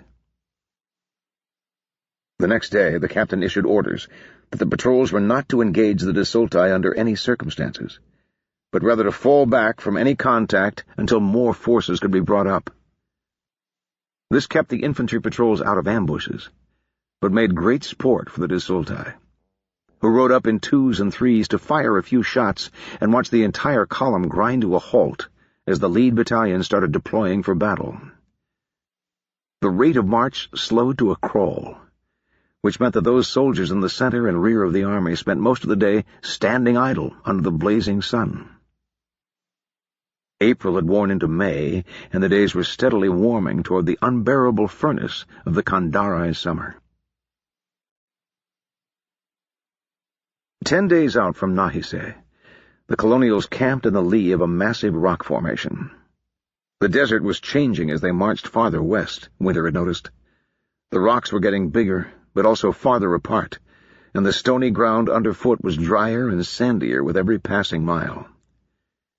Dunes had appeared, drifted against the rocks like huge gray snowbanks, and when the wind came up, the men had to fasten handkerchiefs across their faces to keep their mouths from filling with flying grit. Like the rest of the army, the 7th had dispensed with tents. Setting the pegs was nearly impossible, since the ground was either too hard or too loose, and the effort of erecting the canvas was too much for the increasingly exhausted men. Winter hadn't changed clothes in days, and her undershirt was stiff with dried sweat and chafed her raw where it was tightly bound. Worse, most of the men in the ranks had at least a week's growth of stubble, since there was no water to spare for menial tasks like shaving, and she was starting to worry that her smooth face would be commented on. Bobby, at least, was young enough that she could still pass for a beardless boy. Even campfires had grown scarce. What wood there was, gleaned from the pitiful local vegetation or carried on the carts, was reserved for cooking fires. For warmth, the troops had to make do with horse and ox dung, which they now collected and hoarded like gold. It burned well enough, but Winter found the smell cut through even the congealed stink of her own unwashed body, and she hadn't bothered to kindle a blaze. The neat lines of the tent city at Fort Valor, much less the barracks at Ashkatarian, seemed like a distant dream. Winter lay on her bedroll, with a thin sheet across her middle, and her pack for a pillow, amidst a crowd of increasingly ragged men who'd simply thrown down their things wherever they finished their march. The men of the 7th gave her a bit of extra room, as a nod to her rank. She wished they wouldn't. It made her feel alone under the great river of stars that blazed overhead. As she stared skyward, the sounds of the camp seemed to fall away around her, leaving only a silence as profound as if she were alone in the world. Her hands clutched the edge of the bedroll to keep from falling up into that vast, endless ocean. She thought about Jane. The dreams had left her, as though they knew that she had enough to deal with. Or, her traitorous mind supplied, perhaps they'd simply abandoned her in the end. She tried to call Jane's face to mind, but all she could summon was a pair of green eyes, shining from within like the stars overhead. She remembered the warmth of Jane's body, sweet and soft, pressed against hers, but all that did was make her feel the cold more keenly. She wrapped the sheet tighter around herself and shivered. How it could be so hot by day and still cold at night, Winter never understood. The crunch of sand beneath a boot made her heart jump wildly in her chest. The colonel had ordered a double line of pickets to defend the encampment, but there were still rumors that the desolti could get through, worming their way like shadows across the bare rock, or blowing in with the sand. Every morning, they said, men were found dead with a single thin dagger wound to the heart, while all those around them had seen and heard nothing. Winter wasn't sure she believed it, but she wasn't sure she didn't either. "Winter!" It was Bobby's voice, a low whisper, as though she didn't really want to be heard. "Are you awake?" Winter sat up. Bobby was visible only as an outline against the stars. "Sorry," the corporal said. "I couldn't get to sleep, and I thought—" "It's all right." Winter looked up at Bobby, but she couldn't make out the girl's expression. "Is something wrong?" "I don't know." Bobby held one arm awkwardly, gripping it with her other hand. "I cut myself earlier today, when we were climbing over those rocks." "Badly?" Winter said. "Do you want me to have Graf look at it?" "No," Bobby said. "That's just it. It's gone. When I unwrapped my sleeve to have a look, there was a little blood, but the cut was just gone. It hadn't been 5 minutes. "Oh." Winter looked into the darkness toward where Feor was sleeping. The Kandari girl was invisible too, huddled miserably under her sheet. "I looked at it under the lamp," Bobby went on. "The skin is there, but it looks odd, like—" "I know," Winter said hurriedly, not sure who was listening. She lowered her voice to a whisper. "In the morning we'll ask Feor. She has to know something." Bobby nodded miserably. Watching her silhouetted against the carpet of stars, Winter found herself wondering how she could ever have mistaken her for a man. She was so small, slender-necked and thin-shouldered. With her head bowed and her shoulders hunched, she looked like a little girl trying to hide her tears. She was shaking, Winter realized. "Bobby?" Winter ventured. "It's cold," Bobby said, arms wrapped tight against her chest. "During the day it was so hot, I thought I was going to die. How could it be cold?" Winter shook her head. Then, impulsively, she extended her hand and took the girl by the arm, drawing her closer. Bobby looked up, startled. "Come on," Winter said. "Old soldiers' tradition, huddling together for warmth on cold nights. I read that when Forrest V fought the Mernskye, whole companies would pack themselves tight to keep from freezing." Winter smiled. "I always had trouble picturing that. 100 big, sweaty men, with the ridiculous mustaches they wore in those days. Have you seen the paintings? The smell must have been awful." Bobby gave a weak chuckle. She folded her legs underneath her and sat on the ground beside Winter's bedroll, and Winter put an arm around her shoulders. "Mind you," Winter said, "I can't imagine I'm any better off at this point." "Me either," Bobby whispered. "I think I'd happily kill for a bath." "A nice hot bath," Winter agreed. "Did you ever have bath duty at the prison?" Bobby made a face. "All the time. We hated it. Scrubbing all those tiles. After a while I started looking forward to it." That had been after Jane had initiated her into the joys of not doing as she was told. "I mean, nobody ever checks to see that the tiles are scrubbed, and the doors locked from the inside. I would mix up a big batch of soapy water for the smell, then just fill one of the tubs and soak for hours." "Really?" Bobby giggled. "Did you ever get caught?" "Not once. Mrs. Dahlgren once complimented me on my attention to detail." Winter squeezed the girl's shoulder. "Come on, I'll shove over." The bedroll wasn't really large enough, and Winter let Bobby have most of it, but she didn't mind. It was warmer, especially once Winter had twitched the thin blanket over them. Bobby's body was tense against her, like a taut bowstring, and still shook with occasional shivers. Winter took the girl's hands in her own and found them ice-cold. For a long time they lay in silence. Bit by bit she felt Bobby relax, uncurling like a clenched fist as the shared heat warmed her.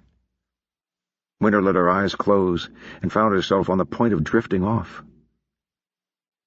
I wonder what they'll say when they find us in the morning. She couldn't bring herself to care. Winter, Bobby said, can I ask you something? Only if I can ask you something, too. Fair enough. You go first. What's your real name? You know mine. There was a pause. I've always been called Bobby, she said finally. But it's short for Rebecca, not Robert. And Forrester was my mother's last name. I never knew my father. Oh, that's convenient. At the prison they called me Farrison, but that's just the family name they give to orphans. I got Earnglass from a book. It's a good name, Bobby said. Makes you sound soldierly. There was another pause. You wanted to ask me something, Winter prompted. Bobby hesitated. I wanted to know the truth about how you escaped. I've heard 100 stories, but none of them sound right. Oh. Winter swallowed hard. That's a bit of a long story. Bobby wriggled, pressing against Winter a little tighter. I'm not going anywhere. I don't... Winter trailed off, leaving a gaping silence. She felt a little tension return to Bobby's shoulders. You don't have to tell me if you don't want to, the girl said. Winter blew out a long breath. It's not that. It's just that I've never told anyone. Of course not, Bobby said. Who else would understand? That was true, Winter reflected. She was unlikely ever to meet another graduate of Mrs. Wilmore's peculiar institution. She certainly never intended to return there. But forcing herself to speak still took an immense act of will, as though she was stripping off a final layer of armor in the face of enemy fire. There was a girl, she said, named Jane. She was brought to the prison when I was 14, or maybe 15, I don't remember. At the time I was, well, not a model prisoner, but not far from it. When I first saw her... How long had you been there? Bobby interrupted. Since before I could remember. I couldn't have been more than 6 when I arrived. How wayward could you have been at 6? They throw little girls in there when their parents have been bad, Winter said darkly. I assume my father was a criminal of some sort. Or my mother, I suppose. I see. Bobby shifted against Winter's side. All right. You met a girl named Jane. We didn't get along at first. Winter smiled, invisible in the darkness. She was a hellion. Tried to escape 3 times in the first month, and the 3rd time she bit one of the mistresses. Mrs. Wilmore whipped half the skin off her back for that. God only knows how I got to be friends with her. Winter could barely remember how it had happened. She and Jane had come together like a pair of magnets, propelled by some strange internal forces. But I did. We were... close. There was a pause. Winter swallowed. Do you know what happens to girls from the prison when they get too old? She said after a moment. If they're reformed enough, they get married, Bobby said. Or else they get sent off to Mernsk to take holy orders. Married, Winter said, pronouncing the word with distaste. That's one way of putting it. Do you know how that actually happens? Bobby shook her head, her smooth cheek pressed against Winter's shoulder. When some farmer out in the country needs a new wife for himself or one of his sons, and doesn't want to go to all the bother of courting a girl, he sends a letter to Mrs. Wilmore. She writes him back with the stock book, who's ready for marriage and each girl's disposition, and the farmer chooses the girl he likes, as if she were a side of beef in a market stall. and he comes and picks her up." "Oh." Bobby was quiet for a moment. "What if the girl says no?" "She doesn't have a choice. The prison is a royal institution, which means that we're all nominally wards of the king. Until we're of age, he can give away our hands to whoever he likes." "Not that most of the girls would think of saying no," Winter added bitterly. "Most of them look forward to it." Another pause. Winter cleared her throat. "In any case, Jane was a year older than me, and a man named Ganhide decided she would be ideal.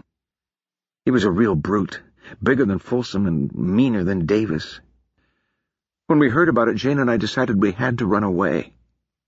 Jane had tried to run away before, of course. It wasn't really very hard to get out, but the problem was staying out. Everyone within 100 miles knew Mrs. Wilmore, and that she paid a bounty on runaways. And even if a girl could get to the city without a proper identity, all she could ever be was a thief or a whore, and that would land her right back at Mrs. Wilmore's, or worse." Winter took a deep breath. "Jane came up with a plan to run away and stay away. She was always the one with the plans. Only Mrs. Wilmore was one step ahead this time. They knew Jane would try something, so they locked her up. It took me ages to find out where they were keeping her, but I managed to get to an outside window. It was behind the old building, with all the brambles." Winter shook her head. "I tore my dress half to pieces." "I once chased a fox in there," Bobby said. "I lost a shoe and never did find it again." "Jane had a plan," Winter went on, as usual. "She told me how to sneak in through the kitchens, and where she thought the Proctors would be. And she told me—" Winter's throat grew tight. "To pick up a knife. One of the big ones, while I was there." "Why?" "In case I ran into Ganhide. He was due in that evening, you see. There was a rumor going around that Mrs. Wilmore had promised him his wedding night. The other girls were laughing about it." Winter's hands clenched into fists. "I told her that if I found him, I'd—" "Take the knife," Jane said, as though instructing a friend in how to carve a roast. "Put the point of it about here." She raised her head and put a finger on her throat, just under her chin. "And press in, upward, as hard as you can." "What happened?" Bobby said. "I found the knives in a locked cabinet, but I broke it open with the back of a ladle. It wasn't hard getting into the main building after dark. There were hardly any lights, just a candle here and there so the Proctors wouldn't break their necks when they did their night rounds. Jane had gotten nearly everything right, except— Ganhide was there?" Bobby said in a strangled squeak. Winter nodded. "Right in front of her room. He must have only just arrived. He was trying to unlock the door. I think he was drunk. When I saw him, I must have made a noise because he turned around. He was right there, right in front of me, stumbling and half-blind in the dark. It was like he was offering me his throat, and all I had to do was reach up." Winter's fingers had gone very tight on Bobby's arm. It must have been uncomfortable, but the girl made no complaint. "I couldn't do it," Winter said, after a long silence. Her eyes were closed, but she could feel the tears leaking through. "I just couldn't. I've thought about that moment 1,000 times since then.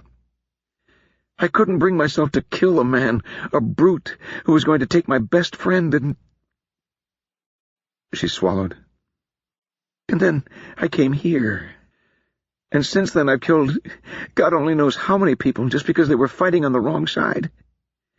People who probably had families and children who cared more about them than anyone ever did about Ganhide. It doesn't make any goddamn sense." There was another longer pause. Bobby, finally stirring from her silence, whispered, "What actually happened?" "What?" Winter blinked away tears. "Oh. I dropped the knife and it clattered on the floor, and I got scared and ran for it. He didn't get a good look at me, so nobody ever found out. But the next day, he took Jane off, and I never saw her again. I couldn't even watch when they let her out of the building. I just hid in my bed and cried. That's horrible. I thought so at the time. Winter closed her eyes again. But it was nothing out of the ordinary, really. I mean, there are hundreds of girls in the prison, and most of them go on to marry someone. They probably all have friends who are broken up when they leave. In the darkness behind her eyelids, 2 points of green light stared at her. Can you be haunted by someone who isn't dead? They lay in silence for another interval. Eventually, Winter cleared her throat. Sorry. That's not really the story of how I escaped, is it?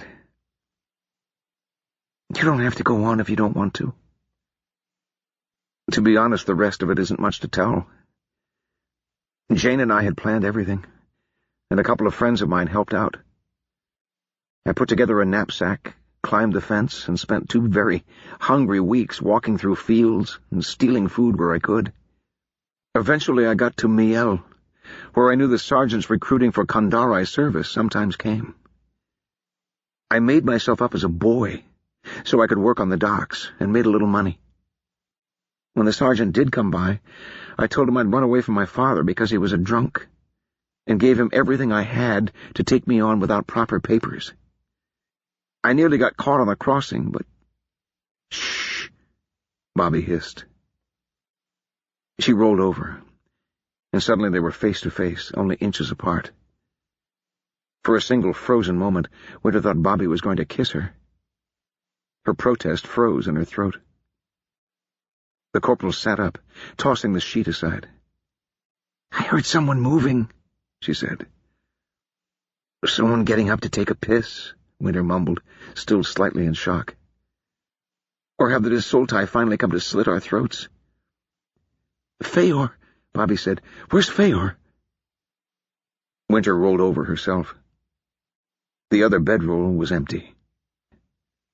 She looked up and just caught sight of a slim figure moving cautiously through the tangle of sleeping men. Winter surged to her feet, kicking the blanket off, and swore viciously. Then, with Bobby just behind her, she set off in pursuit. She can't have gone this way, Bobby said. The sentries would have stopped her. We'd have seen her if she doubled back, Winter said. They'd lost sight of the Kandari girl as they approached the edge of the fitfully lit camp. Feor moved easily over the sandy ground and past the sleeping soldiers with more grace than Winter would have given her credit for. Besides, the sentries will be looking out, not in. But there's nowhere to go, Bobby said.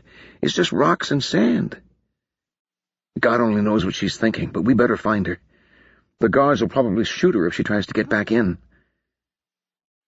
With more confidence than she felt, Winter walked through the ring of empty ground that separated the camp from the ring of guards. No doubt it would have been possible to slip between the sentries, as Feor apparently had, but she preferred not to risk it. Creeping around outside the sentry ring was a good way to draw a shot in the back. Instead, she picked out the closest guard and headed in his direction, calling out when she judged he was in easy earshot. "Coming out," she told him.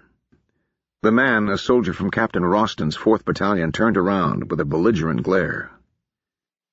This faded when he got a good look at Winter. After the incident in the barracks at Ashkatarian, she'd made a point of having the lieutenant's stripe sewn onto her uniform. The sentry saluted stiffly. "Sir," he said, "I'm sorry, sir, but my instructions are that no one is to leave the camp." "Good man," Winter said, trying to bluster. "That's the problem, in fact. One of mine has gone wandering off this way. Have you seen him?" "Seen him? No, sir. No one has gone through." "We'll just be going out to have a look for him," Winter said. The guard hesitated. By the slump of his shoulders, he was nearing the end of a long shift, and wanted nothing more than to seek a few hours' sleep in his bedroll before morning. Still, orders were orders. "You must be mistaken, sir. Respectfully. If he'd come this way, I would have seen, and—" "He might not have come past your patch," Winter said. trying to let the man off the hook. "But my orders—" Bobby spoke up. "So you let the lieutenant through? And make sure to note it in your report." The sentry sagged, apparently satisfied with his compromise. "Yes, sir. Be careful, sir. Plenty of desulti crawling around out there." "Thank you. We won't be going far." "I hope." When they'd passed beyond the ring of sentries, Winter risked a smile at Bobby. "Thanks.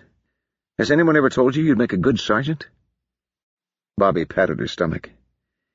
"Haven't got the gut for it, sir. As I understand it, a sergeant's got to be able to drink any man in the company under the table." Winter laughed. As they hiked on, though, her smile faded. Her eyes were slowly adjusting to the darkness, and the brilliant march of stars overhead provided at least a modicum of light. But the landscape was still a mass of looming rocks and deep shadow. "We'll never find her in this," she said. "If she's gone to ground somewhere—" Bobby pointed to a rock outcropping a few 100 feet ahead. "Up there. We should be able to get a good view." "Right." They started walking again. "Do you think there really are desulti out here?" "Could be, sir. We know they watch us pretty closely." "Are you armed?" Bobby was silent for a moment, as though she hadn't considered that point until now. "No, sir." Winter grimaced. She hadn't even thought to snatch up her belt knife. For a moment she wished she'd been a little slower to follow, or had paused to round up Graff and a few reliable men. There was no helping it now, though. "Best to stay quiet, then," she whispered. Bobby nodded. By the time they reached the crest of the little mound of rocks, Winter was surprised to find that she could see quite a distance. Away from the torches and low-burning fires of the camp, the cold brilliance of the stars seemed to fill the world, and they drew gleams from the rocks and painted the sand blue-white. She hoisted herself up onto a low boulder and scanned slowly in a circle, looking for movement. "Anything?" Bobby hissed. "I'm not sure." Winter blinked as something caught her eye. She scrambled down again and pointed. "Look over there." Bobby followed her finger. Another hill, a good half-mile off, was a looming black shape against the skyline. The corporal started to ask something, but Winter waved her into silence, waiting. Then light blossomed again, very briefly. A flash of orange-yellow, campfire light, looking like a firefly at this distance. It flickered once, twice, then again after a short pause, and then went dark. "That looked almost like musket fire," Bobby said. "No," Winter said. "We'd have heard the shots by now. Besides, musket fire is a bit pinker." "Think it's the desulti?" "It has to be. They've probably got their campfires screened off somehow." It sounded like a desert nomad trick. "They're a long way off, thank God." "Not that far," Bobby said. She peered into the darkness. "There's a little hill over that way. I bet they're on top of it." Winter squinted, but she couldn't make out anything through the shadows. "You've got good eyes." "Not really," Bobby said. "I've always—" She paused and stiffened. "There's someone out there, heading for the desulti." "So they really are spying on us at night?"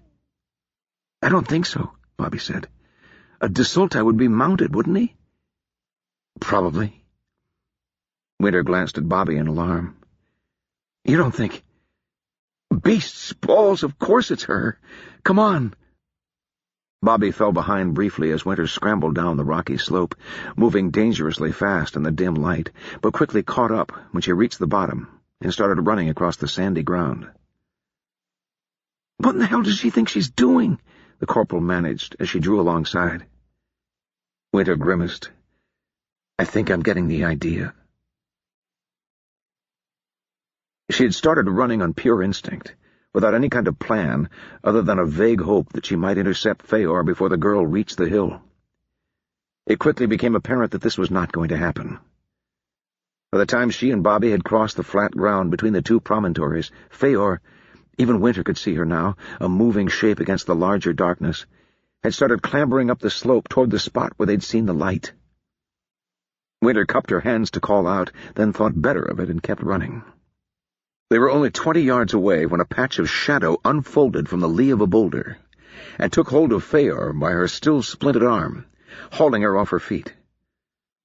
The Kandari girl's scream was piercingly loud in the nighttime stillness, and even the Desoltai was momentarily surprised, letting her go and dropping his hands to his weapons. Winter covered the last few yards at a dead sprint and threw herself at the nomad in a shoulder-first tackle, bowling him off his feet. She'd hoped he'd crack his head on a rock, but no such luck. He grabbed her arms and started to roll her over before they'd stopped moving. Winter slammed her elbows into his ribs, twisting to try to get the leverage to bring her knee up into his crotch. Anything to keep him off balance, so he wouldn't realize he was fighting a girl half his weight. The Desoltai was good, though, squirming out from underneath her and wrenching her into a half-crouch with her arms pinioned at her sides. She got a glimpse of a fierce, bearded face, eyes wild in the starlight, before his forehead met hers with a sound like billiard balls colliding at speed. Stars of brilliant pain exploded behind her eyes, and her stomach filled with bile. For a moment her vision narrowed to thin tunnels. Bobby, coming up behind the nomad, was short on technique but long on momentum. She swung her heavy army-issue boot into the side of his head as though she were punting a handball, and Winter felt his hands spasm and let go of her arms. She collapsed to the side helplessly, her head still throbbing with violent pain. It took all her strength not to vomit. From behind her there was a brief further sound of a scuffle, and then silence. A timeless interval of agony passed, during which Winter found herself looking forward to the Desoltai coming over to slit her throat. Eventually she heard someone calling her name, as though through thick cotton earplugs. She rolled over, fighting another wave of nausea, and saw Bobby's silhouette against the stars. "Winter, sir, can you hear me?" "I can hear you," Winter croaked. I'm okay." It was a bald-faced lie, but she felt obliged to tell it. Her hands came up to explore her face and found it surprisingly intact.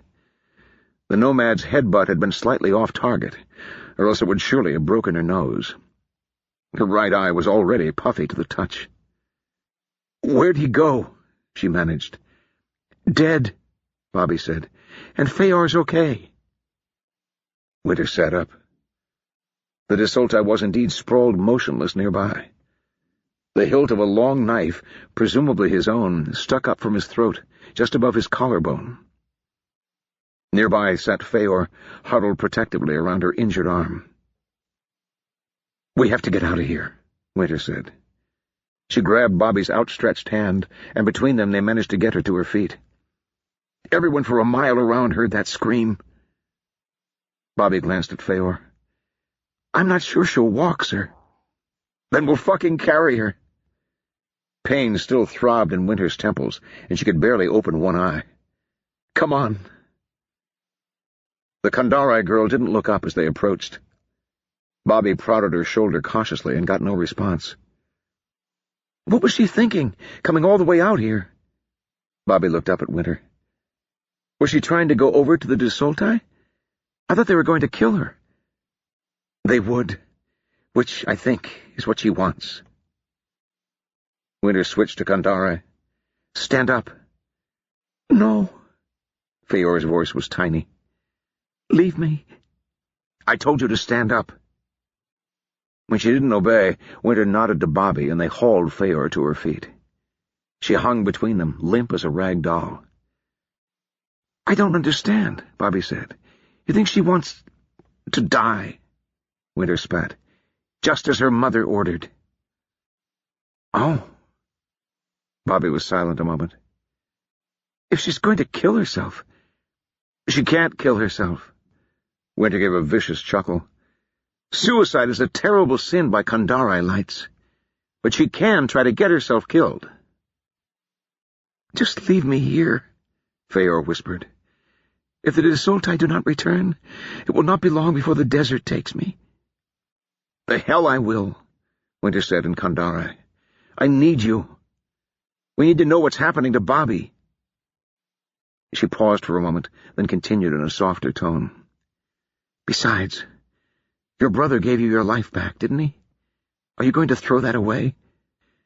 Feor choked back a sob. "He should not have done that. It was not proper." "Who cares what's proper? You're really ready to roll over and die just because some old woman told you to?" "She is our mother," Feor said. "We Sali-Rusk would not live at all except by her grace. She provided us with our lives, our purpose. We owe her everything. Just because she gave you a place to live doesn't mean she owns you." "It's more than that." Feor shook her head. "You are Vordenai. I do not expect you to understand." Winter nearly spat at her. "That's right. I'm just a barbarian, and I've given my word I'll take care of you.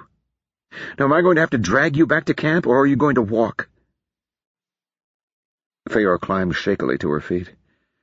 "I will walk." "Good." Winter turned to Bobby, who'd watched uncomprehendingly throughout the argument. "She's coming. Let's—" She was interrupted by the shattering bang of a pistol at close range. Winter ducked instinctively but uselessly and heard the whine of the ball going wide. The shot had come from up the slope, but the flash had ruined her night vision, and all she could see against the starlight was two dark shadows charging down the hill. More obvious was the glitter of the faint illumination on drawn steel. "Die, Rasham!" The lead man closed with a shout, headed for Feor. He charged right past Bobby, and Winter realized that the Desolti must be as near blind as she was. The corporal bulled into the raider as he passed, pushing him sideways off his feet. She managed to get her hands around his wrist, keeping his sword out of the way, but he grabbed her shoulder and pulled her down to meet a vicious knee to the stomach. Bobby grunted but hung on. Winter, meanwhile, blinked away the after-images of the single shot and dove for the spot where the corpse of their first assailant lay. He had a sword at his belt, too, and after a panicked second of scrabbling, she wrenched it free. The second Desolti had closed in on Bobby, his own sword drawn, but he was wary of striking his comrade.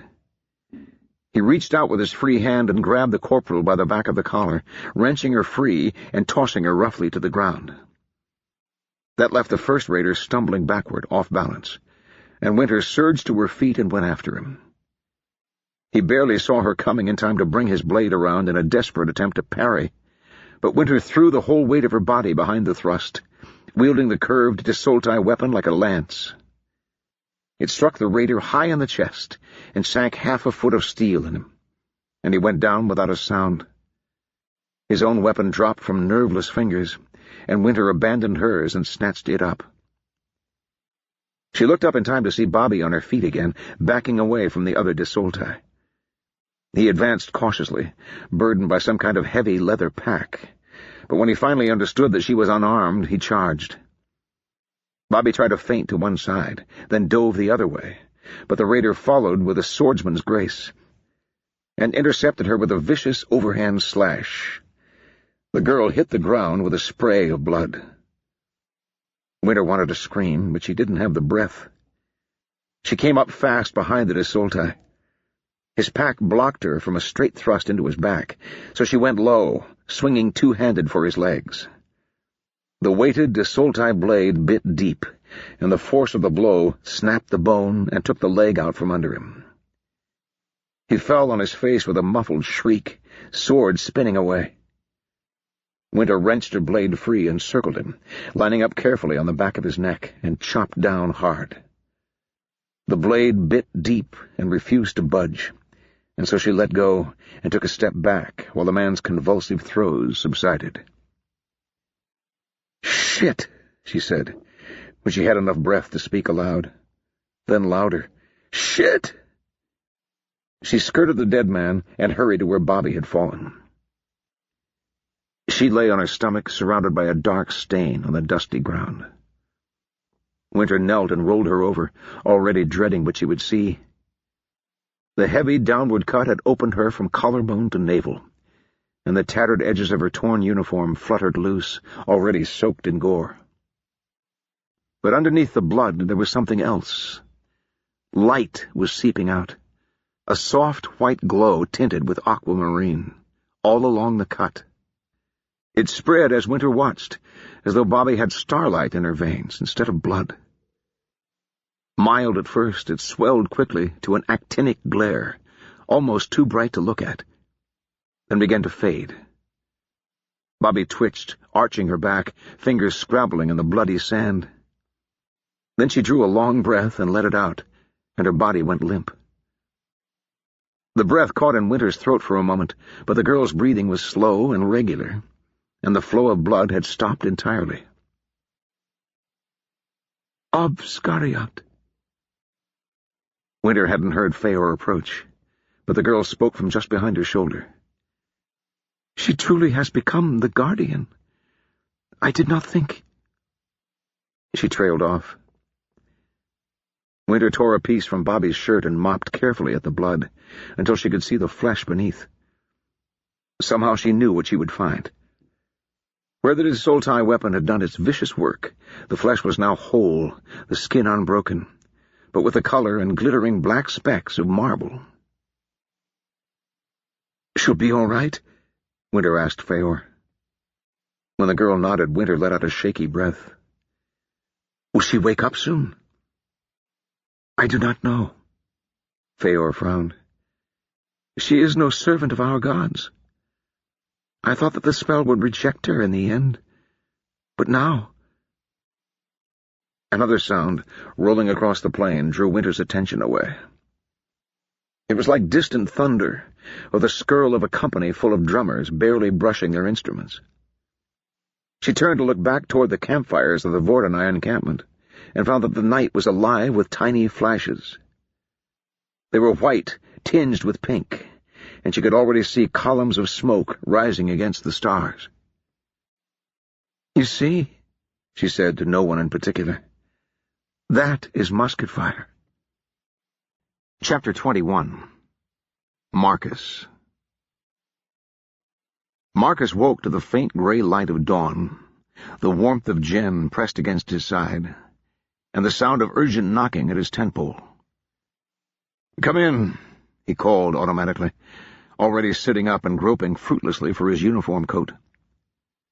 By the time he remembered he wasn't alone, the tent flap was already open. Fortunately, the figure in the gap was Fitz, who could be counted on to be discreet.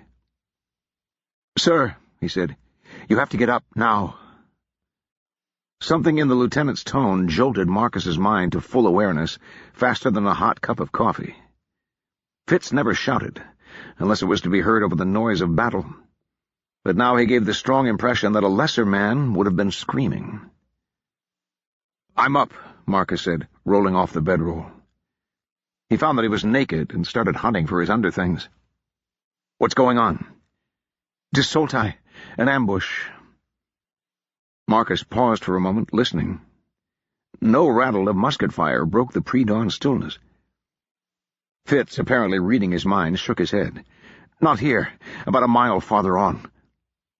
"What the hell was anyone doing a mile outside of camp?"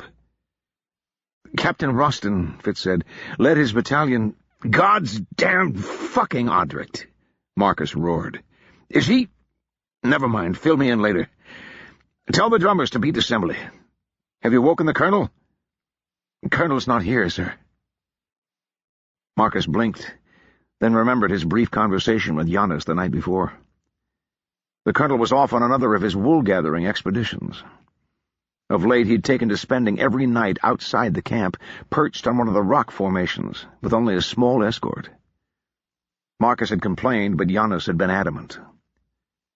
A few trustworthy men on the colonel's detail had reported that Giannis did nothing but stare into the dark and occasionally make notes in a little journal. He spent much of the day following each of these outings, napping in one of the wagons. But even so, the colonel had taken on the pallor and hollow eyes of someone who wasn't getting enough sleep. Marcus had undergone a similar transformation, since the responsibility of keeping the column in motion had devolved entirely on his shoulders, as supplies tightened and the invisible, ever-present Desolti raiders grew bolder. What sleep he did manage to grab was plagued by vicious dreams, and he woke sheathed in sweat, in spite of the chill of the desert nights. "Saints and martyrs and fucking chorus," Marcus swore. "Right. Assembly for the first. And find Val, Moore, and give him hell. I'll be out in 5 minutes." "Yes, sir." Fitz saluted and ducked out, letting the flap close behind him. Once he was gone, Jen sat up, the thin sheet falling away from her bare breasts. She seemed to be naked as well, although as best Marcus could recall they hadn't managed to accomplish anything the night before. His last memory was stripping off his clothes and toppling onto his bedroll, to be instantly drawn under by accumulated exhaustion. "Stay here," Marcus told her. "I'll send someone back when I've figured out what the hell's going on." She nodded, half sleepy and half alarmed. He tugged savagely at his shirt, fumbled with the buttons, and then pulled his coat on over the top. As an afterthought, he grabbed his sword belt, tucked it under his arm, and stepped outside. The sun was still below the horizon, and the heat of the previous day had long since given way to a sullen, biting chill. Marcus's tent stood alone in the midst of a sea of blue-coated men, most of whom had simply dropped where they'd finished the march without bothering to erect any canvas or undo their bedrolls. The regimental drummer was beating a steady tattoo, and the whole hive was roaring into life. Weary men clambered to their feet, grabbed their weapons, and looked for their sergeants, whose calls rose above the roll of the drums. Fitz was waiting, his uniform spotless as always. He saluted again as Marcus emerged. "I've sent runners to Captain Solwyn and Kanos," he said. "Captain Stokes will be here in a moment." "Good. Now tell me what's going on." "I believe Captain Roston has walked into an ambush, sir." Fitz paused as Marcus swore again, then continued. "Our reports are a little sketchy, but it seems as though a sizable force of Desolti engaged our pickets on the north side of camp a little more than an hour ago. Captain Roston heard the firing and rounded up as much as he could of the 4th to turn the tables on them. After that, matters were a little confused, but as best I can tell, he put the Desolti to flight and went after them. Whereupon they waited for him to get far enough from camp, then swooped in and cut him off," Marcus said. "Damn Audric, he should have known better. He couldn't spare anyone to tell me what he was doing." He'd heard the firing, or at least it had infiltrated his dreams. But that hadn't been particularly alarming. There were skirmishes every night now, and nervous sentries were always discharging their weapons at moving shadows, desert beasts, and occasionally one another. "Apparently not, sir. In any case, Captain Stokes sent out a patrol in pursuit. They were engaged by Desolti horsemen, and only 3 men returned.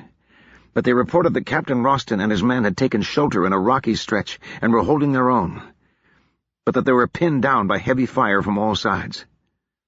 Damn, damn, damn! Marcus's mind whirled. Everything depended on how many Desolti were out there. A small force might pin a larger one at night, but day would expose the bluff and let Audric's troops fight their way out. On the other hand, if they were outnumbered, their resistance wouldn't last forever.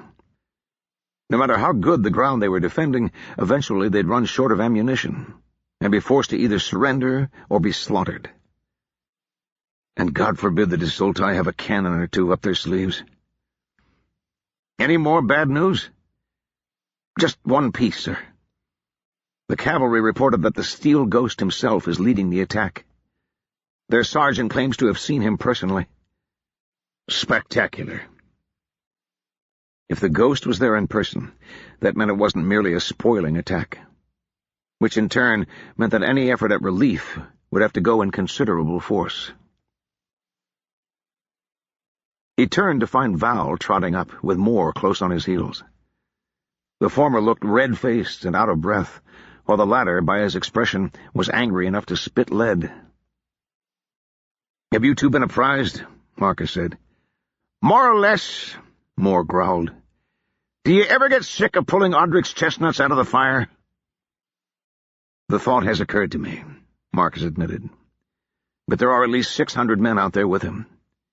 Right. Moore blew out a long breath.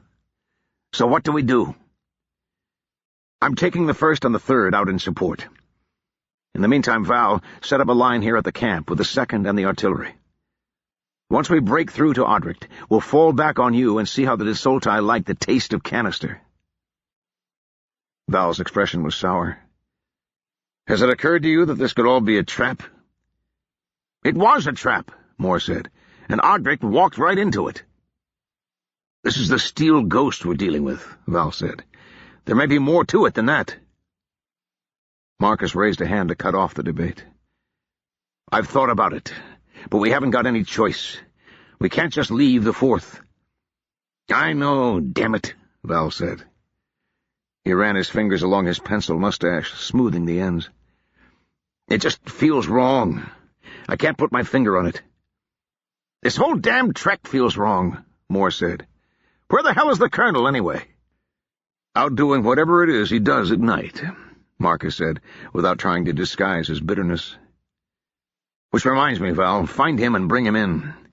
He's got an escort, but we don't want the Desolti stumbling across him. Right. What about give him hell? Keep him here with you, in case they try some sort of wide swing. Not that the handful of cavalry troopers remaining would help much in that event. Marcus felt a pit yawning open in his gut. There were too many variables, too many things that might go wrong, and far too much he didn't know. He kept picturing Giannis, one eyebrow slightly raised, gray eyes impassive. "And that was your response, Captain? Interesting." Fuck him. Marcus ground his teeth. "He's not here when we need him." "Well," he said to Moore and Val, "what are you waiting for?" The spit and crackle of musketry as they approached was comforting, since it meant that the fighting wasn't over. Marcus had fumed and sweated as the 1st Battalion formed up east of the camp, faster than they ever had at Fort Valor, but still far too slow to suit him. They'd marched out in column as the 3rd mustered behind them, while the 2nd and the preacher's guns started creating a defensive line at the edge of the encampment. There was no road to follow, but it was obvious enough which way Audric had gone, even without the reports from the scouts Fitz had interrogated. The sandy ground was marked by the passage of hundreds of pairs of boots, and here and there bodies had been left behind by both pursuers and pursued, like a trail of breadcrumbs. There were no wounded, though, which Marcus found ominous. It meant Desolti raiders had combed the area after boxing Audric in as far back as the site of the initial ambush. When the rocks came into view, Marcus could see that the story Fitz had heard from the survivors had left out a few details. He'd pictured a single hill of boulders, with the Desolti crouched in the rolling badlands beyond it. Instead, 3 high promontories dominated a sprawling field of jagged, broken rock, forbidding in the shadowy half-light and shrouded by gunsmoke. The shots came in 1s and 2s, not coordinated volleys, and he could hear the distant shouts and screams of hand-to-hand fighting. Saints and martyrs! Marcus's heart sank. The rock field was a commander's nightmare, with vision restricted to a few yards in any direction, and no chance of maintaining control over his men. He felt a flare of anger. How the hell did Audric let himself get stuck in there? He turned to Fitz, who waited at his side as always. Any thoughts? That's not going to be fun, sir. There's an understatement. Marcus looked over his shoulder. He could see the dust cloud raised by the 3rd, perhaps 10 minutes behind him. Send someone to Moore, and have him form up on the edge of this crap to make a rally line. We're going in. 2-company front, reserve companies just behind the leaders. Yes, sir. Fitz saluted and hurried off. For once, things went the way the tactics manual said they ought to. It was impossible for Marcus to keep close track of the battle once his men had vanished into the rocks, but he could see the rising smoke and hear the echoing cracks of musketry. One set of flashes marked the progress of the first, while renewed activity from the central hills meant that the fourth had seen the attackers. Each pair of companies made a little bit of progress, order dissolving as they closed with the desulti among the rocks by a series of rushes. Eventually they would stall as individual soldiers ran out of stamina or courage and sought cover. Then the next pair of companies, still fresh, would rush past them and repeat the process. In the face of determined opposition, it was a recipe for a bloodbath on both sides. But judging by the rate of progress, the desulti were falling back before the action got too hot. Moore's 3rd Battalion was forming up behind Marcus as he fed the last pair of 1st Battalion companies into the fray. Moore himself clambered down from his big brown gelding and hurried over, eyes on the fuming mess ahead of them. Here and there muzzle flashes were visible, and soldiers in blue flitted like ghosts between the rocks and the drifting smoke. "Nearly there," Moore said after a moment. Marcus nodded. "So far, so—" Shouts from behind them were quickly drowned out by the boom of the battalion drums calling for square. Marcus turned in time to see desulti horsemen, not 300 yards off, riding hard for the rear of the Vordenai formation. Where the hell did they come from? Surprised or not, Moore's men gave a good account of themselves. The way they formed square, if not parade ground smooth, was fast enough to get the walls of bayonets up in plenty of time. The desulti saw it and sheered off well before contact. But even so, a volley of musketry from the nearer face of the square sent a few of them tumbling. There were fewer of them than Marcus had thought. Not more than a couple of hundred. Something's wrong. Val had been encircled by a force big enough to keep him pinned down for hours. But Marcus's men weren't running into anything like that level of opposition.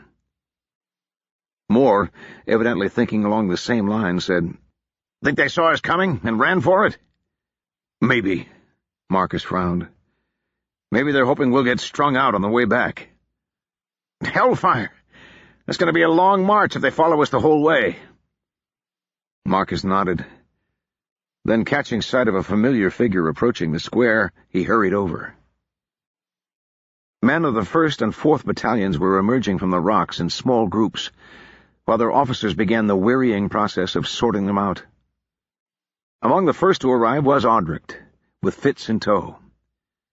The captain of the 4th was smiling, his uniform ripped by rocks and blackened with powder grime, one empty sleeve folded up and pinned with a silver hairclip. Marcus didn't know whether he wanted to embrace the man or slug him. He settled on a nod, as though they were meeting by chance in a cafe somewhere. "Well, this has been a hell of a morning," Audric said. "How many of yours are still with you?" "All of them, more or less. The bastards were bluffing us. When we went to punch out, they'd thin the line down to practically nothing." "That's because they want to try the same trap on a bigger scale." Marcus gestured back to the east. "They've got horsemen in behind us." "You seem to be holding your own." "So far. We can't stay here." "Agreed. Now what?" Marcus closed his eyes for a moment, thinking, and then shook his head. "We haven't got any cavalry, so this is going to be a slow business. We reorganize under cover of the square and start heading back to camp. Leapfrog style, if we have to. One battalion in square while the other moves on. That way might take all day to cover the mile or so they had to go. But without screening cavalry of their own, or artillery to drive the horsemen off, there wasn't much choice." "Fair enough." Audric looked almost pleased at the prospect. Marcus supposed it was better than crouching in a pile of rocks, wondering if there was anyone coming to get you. "I'd better get back to my men." "How are the losses on your side?" "Light, considering—" Audric pursed his lips. "A couple of small groups got cut off in the initial dash, when we thought we were chasing a detached force. Once we got to the rocks, we managed to hold them off." Marcus desperately wanted to ask Audric what the hell he had been thinking, to go chasing off on his own, but now was emphatically not the time. He gave a curt nod instead and turned away to direct the breakout. Maybe I won't need to dress him down. After all, assuming we get out of this, he's going to have to answer to Giannis. Marcus realized that he'd crossed some boundary without noticing. He was done with sticking his neck out for Odric Roston. The first booms of the preacher's guns sent the hovering Desoltai cavalry into full flight, and Marcus gave the order to reform into column with vast relief. The mile from the rocks to the colonial camp had seemed to stretch on forever, and the 3 Vordanai battalions had played a deadly game of cat and mouse with the Desoltai for most of the distance. Riders swooped in whenever they thought they saw an opportunity, whenever one of the 3 columns looked disordered or strayed too far from the covering fire of the others. They'd made it, though, and it had been a costly game for the Desoltai. When they saw the squares had formed, too strong to crack, they always turned away, but as often as not they'd strayed into musket range, and a volley emptied a few saddles. After several repetitions, the desert tribesmen had lost some of their enthusiasm, and they were content to merely escort the Vordanai the rest of the way to the safety of their artillery. Now they were in full retreat. Marcus caught sight of one party hanging behind the rest. At its head, a tall man pulled back the hood of his robe and offered Marcus a congratulatory wave. The sun, now well overhead, gleamed off a polished metal mask. Marcus stared at the steel ghost and suppressed a ridiculous urge to wave back. He wondered briefly if the preacher could pick him off at this distance, but after his quick gesture, the nomad leader was already turning his horse and riding back into the Desol. Marcus turned away as well, but only then became aware of a commotion behind him. He found Val, uniform grimy with powder smoke, hurrying up with an escort of 2nd Battalion men. They pulled up short when they found Marcus. The men saluted, but Val was too obviously agitated to bother with formalities.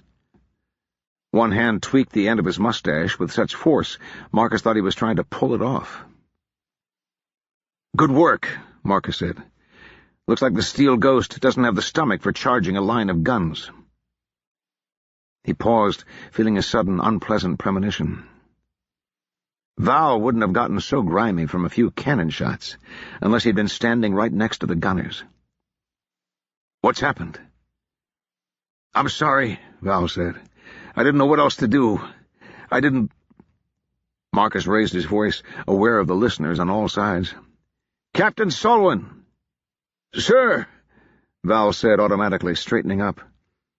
His hands snapped to his sides, and his eyes seemed clear. "You'd better come and see, sir." "I'm sorry," Val said again, now that they were more or less alone. "They came in so fast, we barely had time to form up." Marcus nodded slowly, surveying the devastation. Reconstructing what had happened was simple enough. The 2nd Battalion had formed a line facing east, at the edge of the camp, just as Marcus had ordered. They'd been waiting to intercept a Desoltai pursuit of the retreating 1st and 3rd Battalions. When 1,000 desert horsemen had descended on them from the west, screaming for blood, they'd had only a few minutes' warning from Give 'em Hell's cavalry scouts. Under the circumstances, Val had done well. He'd gotten the 2nd into square in time, and even managed to herd most of the non-combatants and wounded into the safe interior of the formation before the Desoltai had arrived. Walls of bristling bayonets had been ready to see off the riders when they charged, if they were foolish enough to attempt such a thing. They were not. And, Marcus was coming to understand, they had never intended to, any more than they had intended to press home a costly attack on Odric's force or his own. Their real target was spread before him. Weeks of desert sun had bleached and dried the planks of the carts and wagons that followed the army, until they were as dry as driftwood. But the nomads had taken no chances. Bottles of lamp oil had been flung into the bed of each vehicle, followed by blazing brands. Other squads had descended on the lines of penned pack animals, turning them loose to flee in panic from the fires, and then slaughtering all they could catch. But the main blow had been delivered by a picked force, armed for the task with hatchets and heavy axes, who had gone straight for the barrels Fitz had extracted from the Kandari wine merchants. They'd been thorough. Fire was an uncertain weapon at best, and no doubt a few bits and pieces had escaped destruction. But the vast majority of the colonial supply train had been reduced to ruins, while a full battalion of blue-coated soldiers stood by and watched. "Give 'em hell wanted to attack," Val said dully. "I almost listened to him, but I knew what would happen. This was the Steel Ghost himself. They'd just ride away while we broke formation, circle around, cut us to pieces from behind. There were so many of them." He shook his head.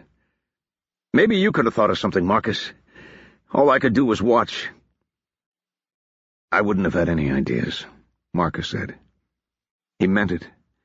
Aside from moving the supplies inside the square, which there hadn't been time for, there was nothing an infantry battalion could do against such a mobile force. He glanced at Val. "You think the Steel Ghost was here personally?"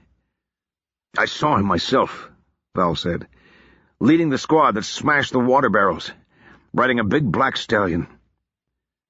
Maybe he rode around and met up with the other force before I saw him." That seemed like an awful risk to take, just to taunt Marcus. Besides, he could have sworn he felt the Ghost's guiding hand in the feints and ambushes the Desoltai had executed in the rocks. "They say he can be everywhere at once, and move across miles in an instant." Smoke was still rising from the burning wagons, forming a thick pillar in the unmoving desert air. Here and there a dying animal thrashed and moaned, but otherwise the scene was quiet. A small escort of 2nd Battalion soldiers stood at a polite distance, but Marcus could feel their eyes on him. Most of the rest of the colonials were off to the east, and no doubt Val's troops were spreading news of the disaster. Marcus could almost hear the whispers beginning already. "This is going to be bad." He tasted bile at the back of his throat, swallowed hard, and turned to Val. "All right. First order of business is to salvage whatever we can. Get squads out looking for any animals that escaped, supplies we can still use, and especially water. We're going to need everything we can get." Val nodded. His relief at having someone issuing orders was obvious. "Right away. Speaking of which, what about the colonel? Where is he?" "He's safe," Val said. "He should be here in a few minutes. I sent some men to escort him back to camp, but when he saw the attack starting, they decided it'd be safer to wait. I had a runner just now." Marcus didn't know whether to be relieved or apprehensive. "I'd better go and find him. Do you have a horse I can borrow?" The officer's personal horses had been strung out with the rest of the animals. Poor Meadow was no doubt lying charred on the field with her throat slit. Val found him a horse, from those that had survived the carnage. A big, unpleasant animal that seemed instinctively aware of Marcus's dislike of the equine species. He rode in search of Giannis, following the vague directions that Val had given him, and before long he was giving serious consideration to getting off and walking. He was so distracted sawing on the reins to keep the stubborn animal headed in the right direction that he nearly ran over Giannis's little party, who were picking their way down a rocky scarp at the bottom of a small hill. The colonel stepped smartly aside as Marcus brought his fractious mount under control and dismounted, handing the reins to a waiting soldier with great relief.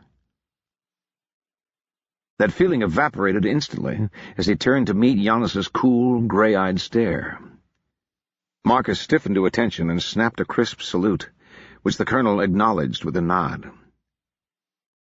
"Sir," he said, "have you been brought up to date on the situation?" "I saw most of it happen," Giannis said, holding up his spyglass. I happen to have a good vantage, though I didn't have any view of the action where you went to rescue Captain Roston. Judging by the returning formations, however, I assume you succeeded?" "Yes, sir," Marcus said. "The Desulti tried to cut in behind us, but we were able to break through." "I'm glad to see that something came of your blunder, in any case," Jonas said. "Although, in the short run, it makes our task more difficult." The colonel's tone was so pleasant, Marcus wasn't certain he'd heard properly. "Sir?" "Not that you deserve much blame," Jonas went on. "Whoever commands the Desulti clearly has a firm grasp of tactical principles, and obviously knows how to employ the advantages of his mobility and the terrain. It's not surprising that you were overmatched. No, the lion's share of fault must of course go to Captain Roston for taking so obvious a bait." Marcus had thought the same thing at the time, but now he bristled. "I'm sure that Captain Roston made the best decision he could under the circumstances." "Captain Roston is a cowardly fool," Jonas said. There was no rancor in it, just a statement of fact. "I believed I could tolerate him for your sake, but that was clearly an error, and one that reflects on my own judgment.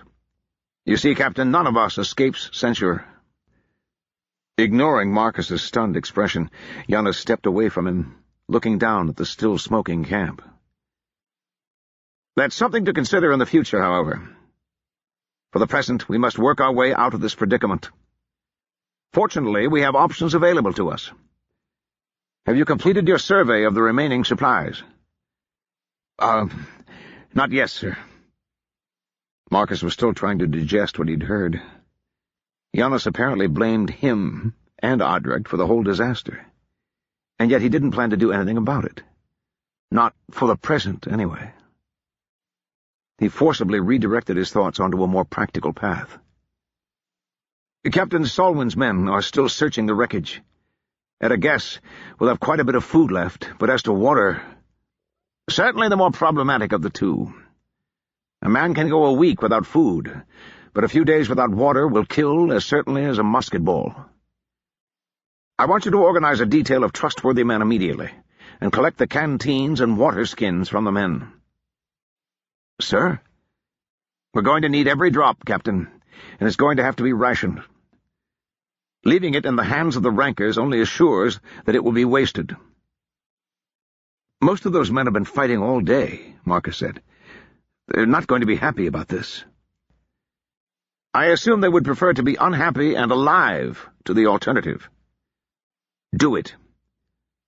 Another detail needs to gather the carcasses from the horse lines and the pack train. Drain the blood, and carve as much meat as can be had." "Drain the blood?" "Horse blood will keep a man alive, Captain. Among the Mernskye, a man on an urgent journey can subsist on nothing but blood and horseflesh for more than a week." "The men really aren't going to like—" Jonas gave a little sigh, as though he were a schoolmaster losing patience with a particularly slow pupil.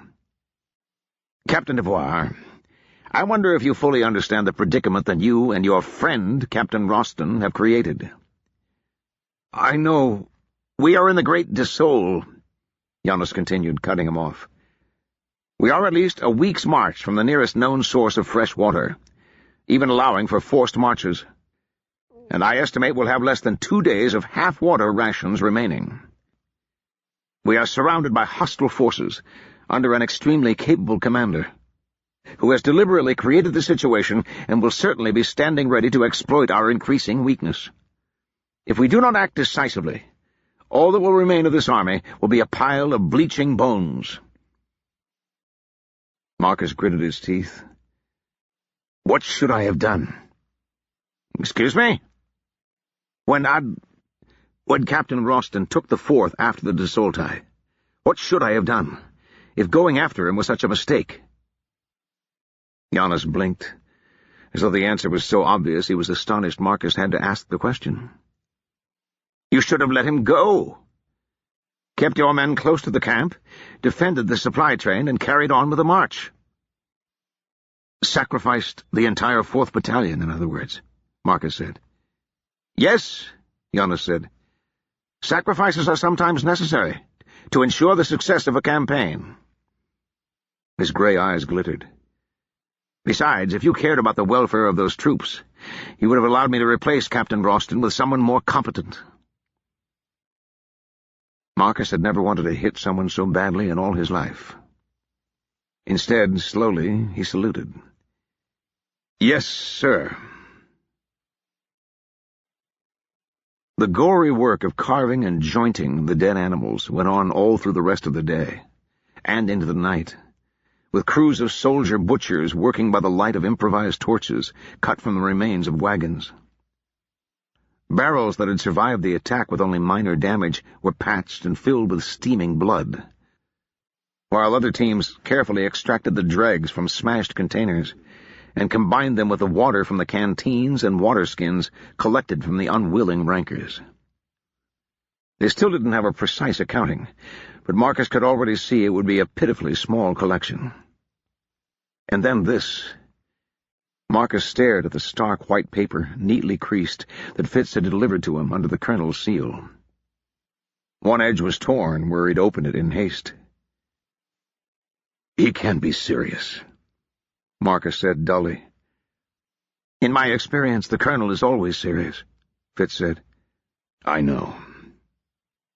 Marcus glared, as though he could force the neat writing to change shape by force of will.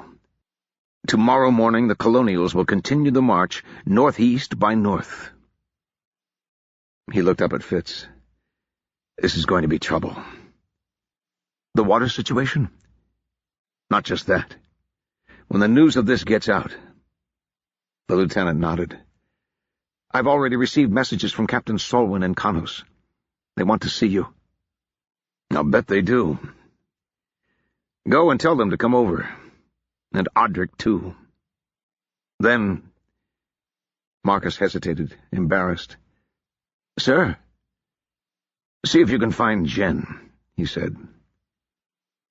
It felt wrong employing Fitz on personal business, but he couldn't help it. She'd been gone from his tent when he'd returned from the ill-fated expedition, and he'd been too busy since then to find her, despite his worry. "I just need to know if she's okay."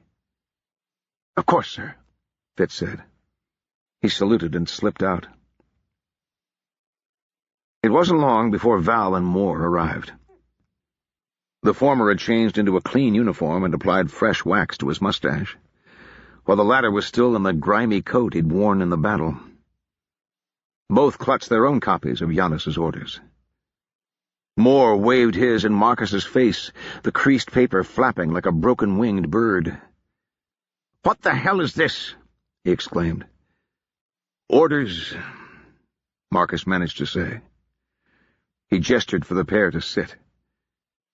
Val took a cushion beside the low table, but Moore remained standing, and so Marcus had to stand awkwardly between them. "Orders, my ass," Moore said. "Continue the march? We're just going on as though nothing has happened?" "Not exactly," Marcus said. "We're changing direction. We're still going deeper into the Dissol. We've got maybe 2 days of water left, and then we'll be down to drinking blood and horse piss. And when that runs out, we're all going to end up dead." "He's right," Val said. He didn't look up, as though ashamed to be agreeing with Moore. "I know the colonel is determined, but this is madness. He must give up the campaign." "Even if we turned around now, there's no guarantee we'd make it," Marcus said. "We can strike toward the coast," Moore said. "There's streams there, and it's only 4 days' march. We'll be thirsty, but we'll live if we stretch the supplies." "Some of us," Marcus said. "Better than none," Moore shot back. Val smoothed his mustache with one finger. "More important, if we move deeper into the Dissol, another confrontation with the Dissoltai is inevitable. After a few days without water, the men are going to be in no condition to fight.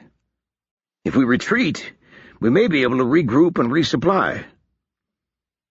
"Assuming the Dissoltai leave us alone," Marcus said. "Do you really think the Steel Ghost is going to pass up an opportunity to annihilate this army if he has the chance?" So the best you can offer is that it's certain death either way, so we might as well march off the cliff? Moore said. Is that what the colonel told you? He didn't tell me anything, Marcus said. He never tells me anything, I told you, except when I've done something wrong. Then why are you taking his side? Moore said. I'm not taking his side. Marcus paused. Suppose I agreed with you in every particular. What am I supposed to do about it? He gestured at the folded paper. Orders are orders. Only if we obey them, Moore said. Marcus stared at him. You don't mean that. Moore's lip curled, and it was Val who spoke. There are provisions for this sort of thing. In the regulations, I mean. In the event that a commanding officer is deemed to be mad, his senior subordinate can remove him from his post pending an investigation by a court-martial. There isn't a court-martial within 3,000 miles, Marcus snapped. Don't mince words. You're talking mutiny. I have a duty to the men of this regiment, Moore said stiffly. Not to get them killed to no useful purpose. You have a duty to obey orders. An oath. I have an oath to the king and to defend Vorden. How the hell does leading my men to die in the desert serve either? You don't get to pick and choose, Marcus said. The colonel gives the orders that he decides are in the interests of the king, and we carry them out. That's all. Fine, Moore said. Then let him come and explain to me what he's trying to do. He's under no obligation to do that. He owes us something. Val cleared his throat. It doesn't need to go that far, Marcus. What if you just tried to talk to him? He'll listen to you. He has before. Explain it to him. I have a feeling that my stock with the colonel is fairly low at the moment, Marcus said. He sighed. I'll talk to him. I was going to try that anyway. But I will not disobey orders, you understand? No matter how mad you think the man is. And if you try it, I will have you put under arrest for treason. Good, Moore said. Then you can shoot me, and spare me the slow death from dehydration. Just talk to him, Val said soothingly. That's all we wanted. I'll talk to him. Marcus pursed his lips. Have you spoken to Audric? Not since the fighting, Moore said. Why? The colonel was not happy with the stunt he pulled this morning, Marcus said. At this point, it may be better if he resigns after all. You really think that matters now? Moore said. It matters to Audric. If the colonel has to force him out and we get out of this, he'll face charges. I'll try to talk to him, Val said. You worry about the colonel. Marcus promised again that he would, and managed to usher his friends out. Soon after, Fitz arrived to report that Jen was fine and in her own tent. And Audric had retreated to the 4th Battalion camp and was not receiving visitors. Sulking, Marcus decided. He sent the lieutenant off again, this time to Giannis to request an audience, and settled down to wait. Busy, Marcus deadpanned. Busy, Fitz confirmed. What the hell is he doing? I couldn't say, sir. Master Augustin said that the colonel was busy and was not to be disturbed. Marcus shook his head, bewildered. It smelled like panic. Many senior officers in a desperate situation might deliberately shut the door on their subordinates. But it was hard to picture Giannis in such a panicked state. Apart from one flash under Monument Hill, he'd never shown any emotion more vehement than mild disapproval. Maybe it's a plan, Marcus frowned. Maybe it's a test. Maybe... No, he would only drive himself mad thinking like that. Maybe Moore is right after all. I had another note from Captain Roston, Fitz said. He wants you to come to speak with him. I'm the senior captain, Marcus groused. If he wants to talk, he should come here. Yes, sir. I'll inform him. Don't bother. Marcus stood up from his cushion, legs groaning in protest. His lips were dry and cracked in the desert heat, and his throat was parched. That was nothing new, of course, but thinking of all those smashed, empty barrels brought his thirst inexorably to the front of his mind. He did his best to ignore it. The table in front of him was covered with hastily scrawled reports from which he'd been trying to put together some coherent picture of what supplies the regiment had left. A leather-backed map was marked with penciled circles, indicating how far they could march while the water held out, and his estimate of what they could make beyond that. But Marcus would be the first to admit it was only guesswork. Moore had been right about one thing in any event. Even making it back to the coast would be difficult. If we march any farther east... He put the thought out of his mind as he picked up his coat and emerged from his tent for the first time all day.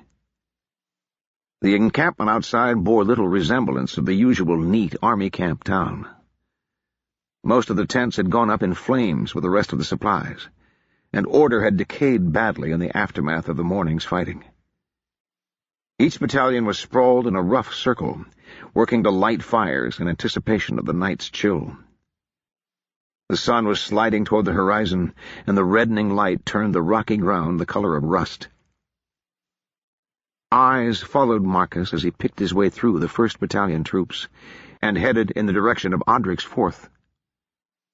He studiously ignored the muttering in his wake, but he couldn't help but notice that the recruits and the old colonials seemed to have separated again, like oil and water.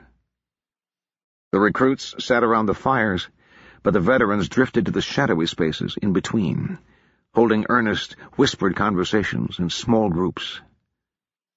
Marcus did his best to convince himself that it didn't mean anything. It was much the same with the 4th Battalion.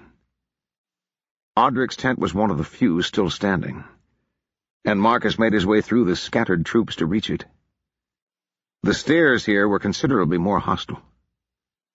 The 4th was obviously aware of the blame Giannis had placed on it and its commander for the morning's events, and just as obviously considered Marcus party to that decision. I wonder if I should tell them that the colonel chewed me out as well. Odric appeared in response to his rap at the tent pole. He wore his uniform pants and a white silk shirt, one sleeve of which hung loose and empty. When he saw Marcus, he managed to smile, but his eyes were brittle. "You wanted to see me?" Marcus said. "Of course. Come in, come in." Reluctantly, Marcus stepped into the interior of the tent. No candles burned, and not much of the setting sun came through the canvas, leaving the interior in shadow. Odric seated himself on a pile of cushions and invited Marcus to do the same. On the low table he saw a copy of Giannis's order, and beside it a bottle of Kandari wine, its wax seal already broken. Odric indicated the bottle. "Help yourself if you like. We found it while we were gathering undamaged supplies. Some ranker must have been saving it for a special occasion. Poor fellow." "No, thank you." Marcus crossed his arms in his lap and sat stiffly. "What do you want, Odric?" "Just to talk."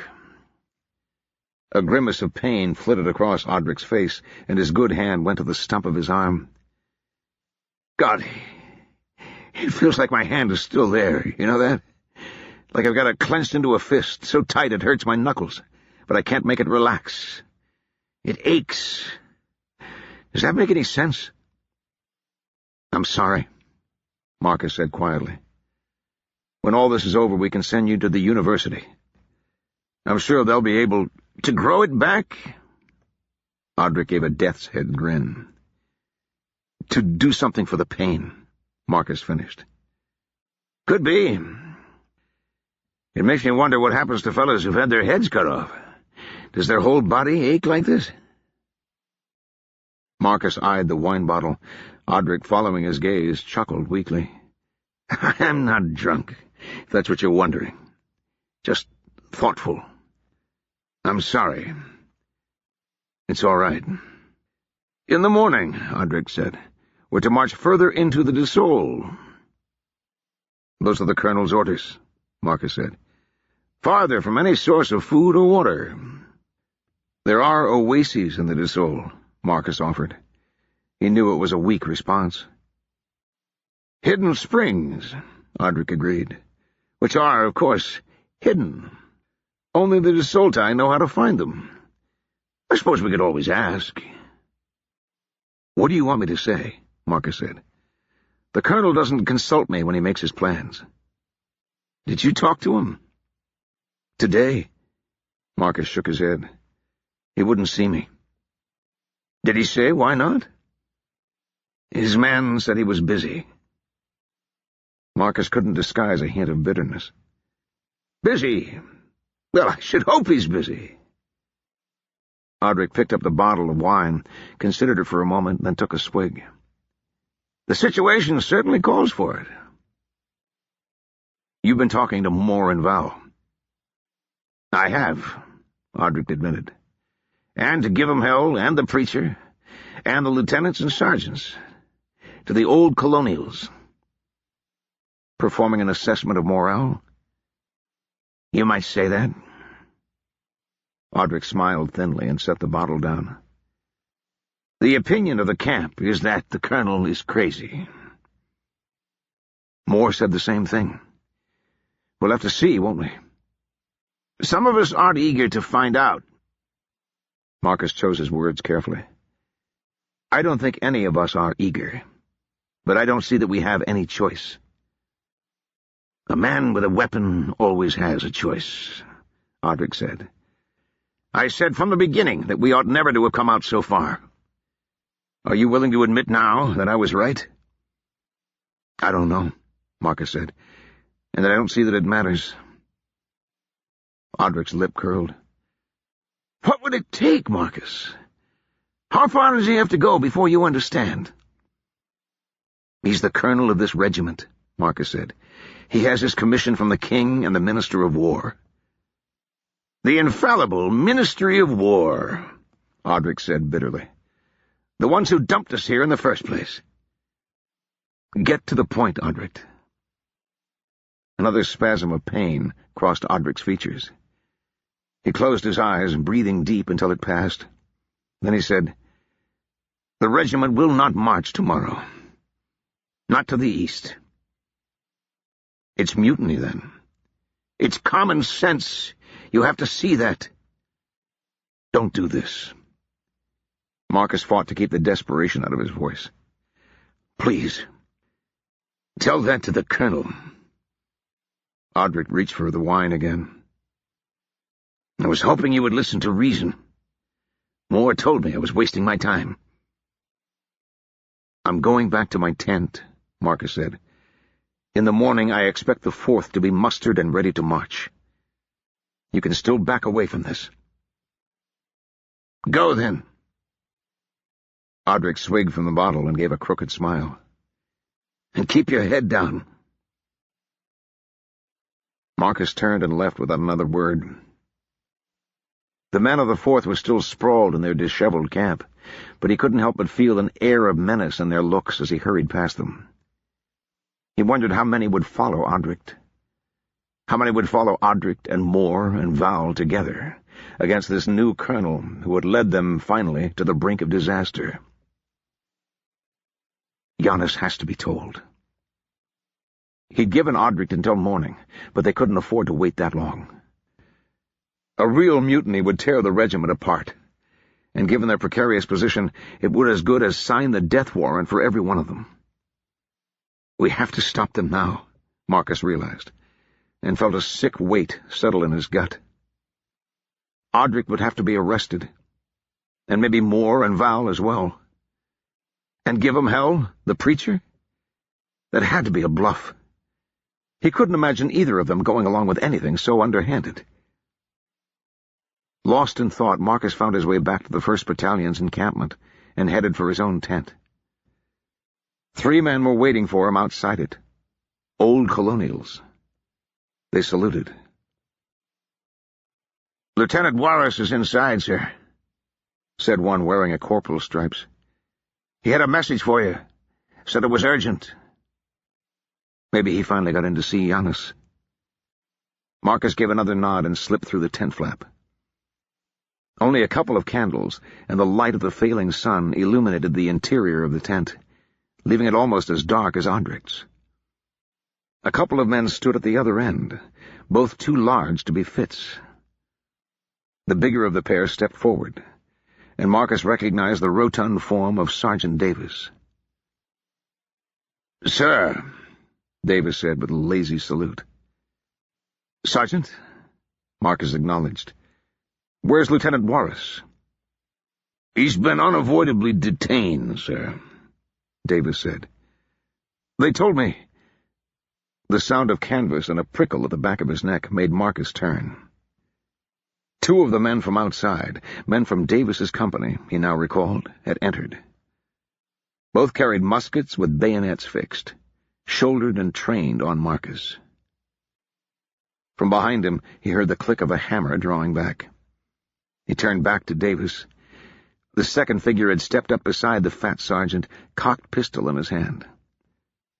"Sergeant," Marcus said, with more calm than he felt. "Care to explain yourself?" Davis smiled hugely. "I'm afraid you're under arrest, sir. Orders of Senior Captain Roston." "Senior Captain Roston?" Marcus matched the man's stare. "I suggest you take that up with the colonel." "Regrettably, the colonel has been relieved of his command, on grounds of mental unbalance." "Don't be stupid, Davis." "Sorry, sir," the sergeant shrugged. "It's nothing personal. I'm only following orders. Men?" The men behind Marcus took him by the arms, and the man with the pistol lowered his weapon. Davis sauntered forward. Then, brutally fast, he buried one ham-hock fist in Marcus's gut. "That," he bent to speak in Marcus's ear as he doubled over in agony.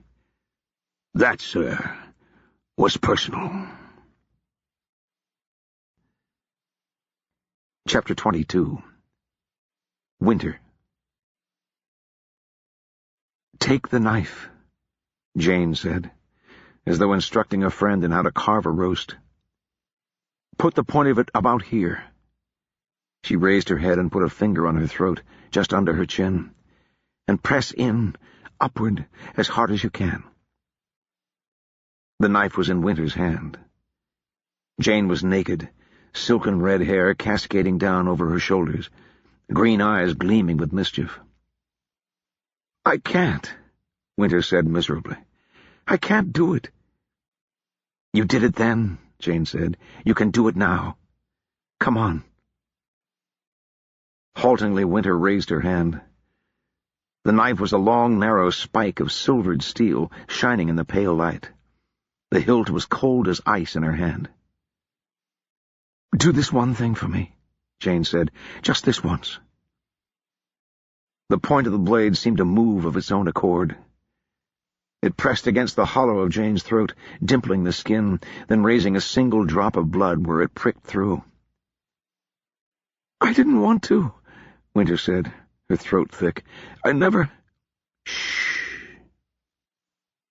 Jane's hands came up, warm around the icy chill of Winter's fingers. Gently, almost tenderly, she pressed the knife home until their entwined hands were flush with the skin of her throat. Then she let go, and when Winter opened her fingers, the knife was gone. Blood pulsed from the wound, trickling down Jane's body in a steady stream. It pooled along her collarbone and washed down between her breasts. A crimson rivulet twisted down the smooth skin of her belly and lost itself in the thatch of hair between her legs. "I'm sorry," Winter, swallowing a rising sob. "I'm sorry." "Shh," Jane said. "It's all right." Wherever the blood had trailed, Jane's skin changed. It went pale and gray, shot through with sparkling dark veins, and shone like polished marble. The transformation spread, accelerating as patches joined together, until it was racing over Jane's body like a tide. Her hair turned to silver in a sparkling wave, and the green in her eyes widened until they were a brilliant emerald from edge to edge. Obscariat, Jane said, her voice resonating with a strange harmonic. You see?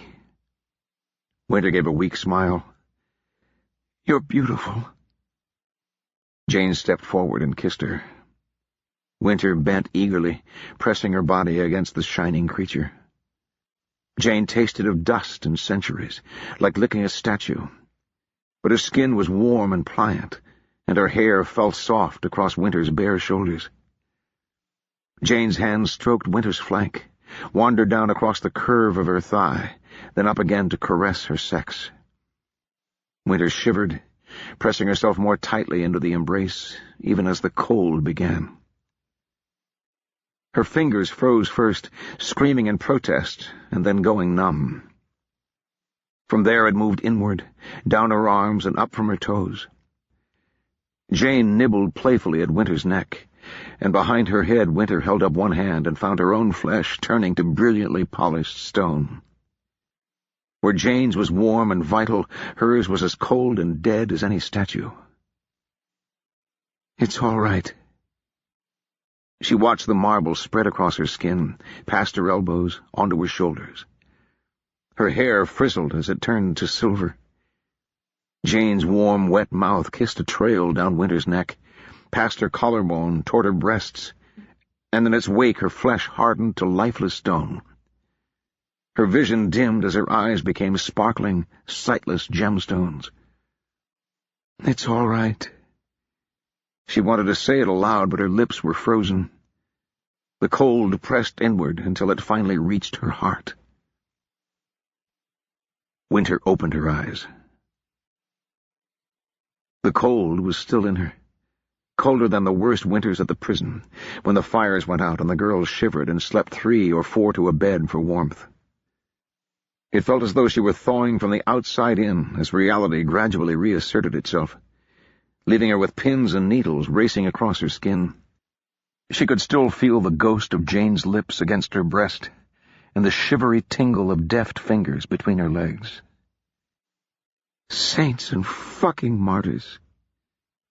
Her heart was beating like a drummer calling the charge. I think I preferred my old set of nightmares.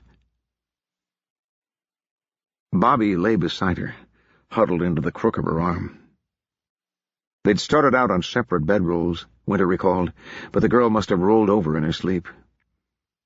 Overhead, the fabric of the tent was as dark as pitch. It was still well before dawn. The recent past was a blur, coming as it did at the end of 30 or 40 hours without sleep. From the hillside where they'd fought the 3 Kandari, she'd enjoyed a panoramic view of the Vordenai encampment, and she'd watched the first blossom of musketry spread into the general engagement until smoke had shrouded the scene. It wasn't until late in the day that Winter had dared to venture down, after Bobby had regained a groggy semi-consciousness and the sound of firing had died away. She was relieved to find that there was a camp to return to, although the destruction had obviously been extensive. In the confusion, no one seemed to be concerned about her absence. The returning 1st Battalion had finally gotten around to erecting those tents that had escaped the conflagration, which included hers. She had taken Bobby and Feor inside, with instructions to Graf that she not be disturbed until at least the Day of Judgment. After that she recalled nothing but the fading echo of her dream. She sat up cautiously, worming one arm out from under Bobby. The corporal shifted uneasily, mouth moving as though carrying on a silent argument, but did not wake. Groping past her, Winter located her trunk by feel, and after some rummaging managed to find a box of matches and a candle. Bobby was still in her uniform from the previous day, stained and dampened by sweat and grime.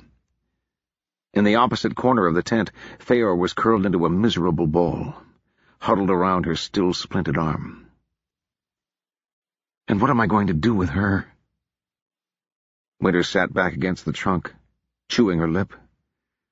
She couldn't help but feel responsible for the girl, as she felt responsible for Bobby, for all that both of them had come of their own free will.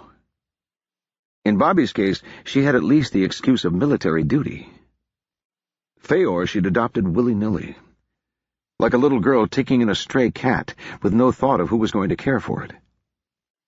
But what else am I supposed to do? Let her get herself killed?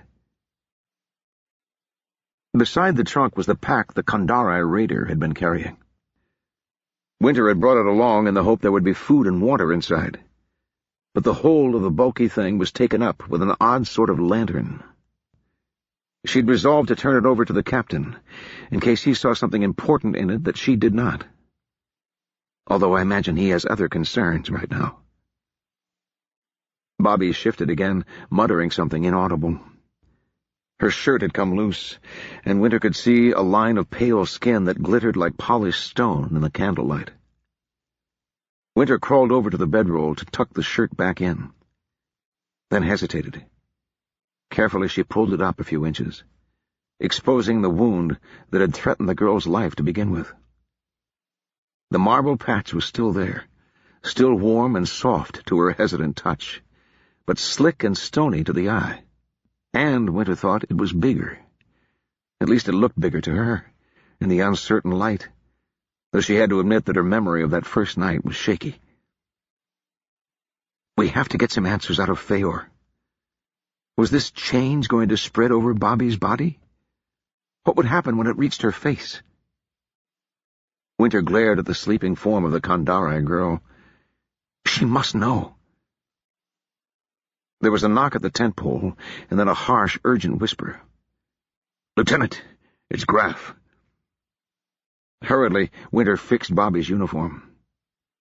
Graf knew the truth of Bobby's gender, but not of Winter's, and she imagined that if he found her exploring under the girl's shirt, he'd reach an unfortunate conclusion.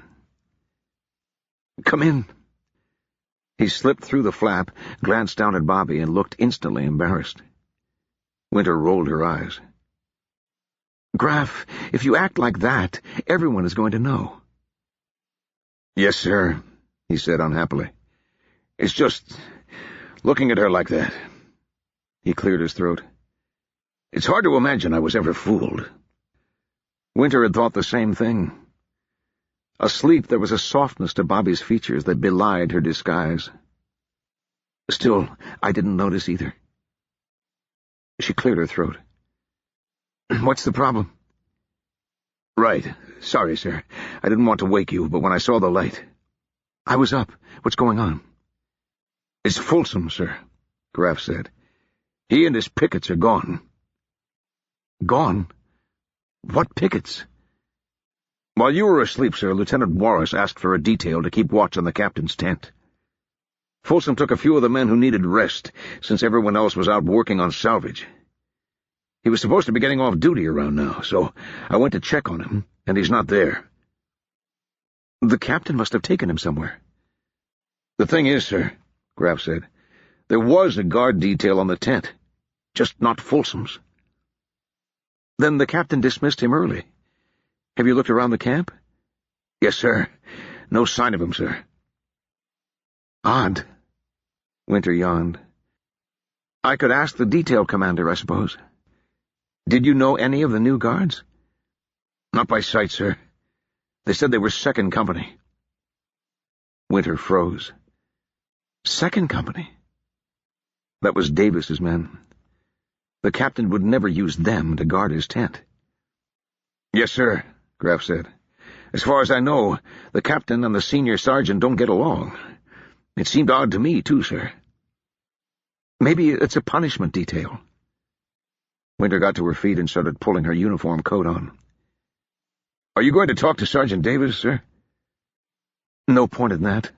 He'd only heap abuse on her. I'll go ask the captain if he sent Folsom somewhere." "I'll come with you," Graf said. "No need. Stay here with Bobby. She's had a hard day." Winter paused, then looked over to the other corner. "Make sure Feor doesn't go anywhere. I'll be back soon." Captain Devoir's tent stood in a wide circle clear of other men and equipment, as though everyone was giving it a wide berth. Winter slowed as she approached, uncertain. Is the colonel in with him? She could see only one sentry, a shadowed figure waiting beside the tent flap. As she got closer, Winter recognized Buck, one of her least favorite among Davis's creatures. She felt her hackles rise. His whole posture was wrong for guard duty. He didn't look like a sentry in the middle of a friendly camp, that is, stiff in the presence of officers and otherwise slouched and bored, but rather kept looking around as though he actually expected something to happen. He looked nervous. There was a certain weasel-like quality to Buck in any case, but it was more pronounced than usual. She paused for a moment in the shadow of a pile of salvaged ration crates, waited until Buck was looking the other way, then sauntered up to the tent as confidently as she could manage. He didn't turn back until she was only a few yards away, and his wild start was all the confirmation she needed that something was badly wrong. When he recognized her, he relaxed, and his pinched features melted into their habitual sneer. "Hello, Saint." "Ranker?" Winter returned pointedly. "I need to see Captain Devoir." "Captain Devoir is busy." "This is urgent." Buck's brow furrowed. "What he's busy with is urgent, too. Come back in the morning." "If I could come back in the morning, it wouldn't be urgent, would it?" That level of reasoning was beyond the ugly man's capacities. He fell back on a reliable standby. "I'm telling you to fuck off. Nobody goes in. Captain's orders." "Buck!" a voice hissed from inside the tent. "Shut up," Buck said over his shoulder. He turned back to admonish Winter again, but she was already walking away. She went as far as the crates, then ducked behind them, hoping that the darkness would have swallowed her. When she glanced out, she found that she needn't have worried. Buck was deep in a whispered conversation with someone inside the tent. By his wild gestures, she could tell he wasn't happy. Now what? Folsom and the others couldn't have just disappeared. If the captain was unavailable, she could go to the colonel, but... A flare of light from the flap of the tent cut her thoughts short. 2 more men emerged, silhouetted against the glow from a lamp. She recognized Lieutenant Warris, the captain's adjutant, but half his face was covered by a massive, purpling bruise. He walked stiffly, hands behind his back, and when he stumbled briefly at the threshold, Winter realized he was bound. The third man was Will, another from Davis's company. He looked as nervous as Buck. After a moment's quiet conversation, the 3 started moving, heading for the outer edge of the encampment. Behind them, the tent was dark and empty. By the fucking beast! Any kind of ordinary explanation had just gone out the window. Winter flattened herself against the crates for a moment, in an agony of indecision, then abandoned the shadows and followed the trio. Davis's 2 men walked ahead of and behind the lieutenant, as though escorting a prisoner. Winter kept far enough back that she could plausibly deny she'd been following them. But for all their nerves, the pair made poor lookouts, and they never even glanced in her direction. At the edge of the camp, Will stopped for a moment and lit a lamp, which he handed to Buck to lead the way. Winter hesitated as they left the last of the sleeping soldiers behind and headed out into the open to Seoul.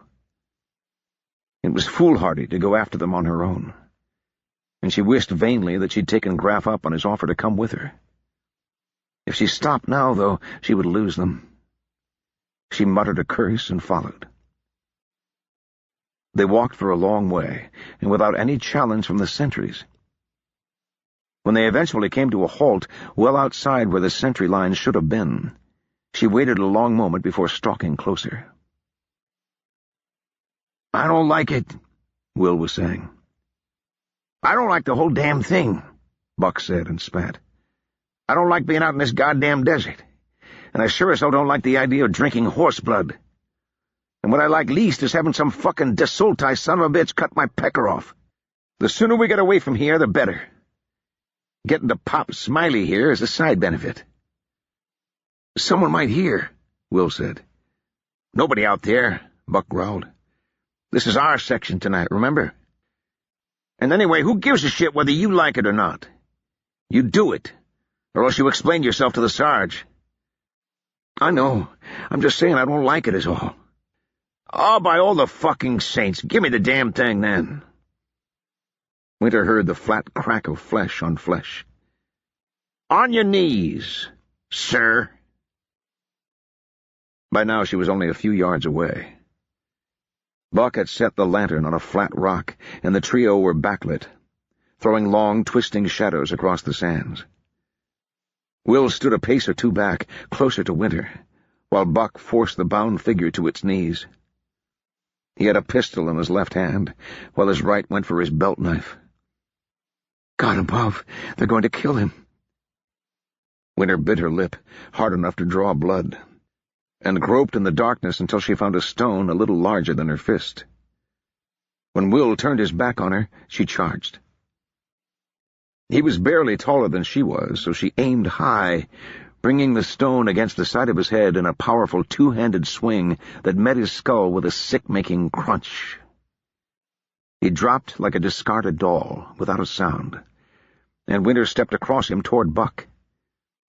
He'd taken an automatic step backward in surprise, so her desperate blow whistled a foot from his face.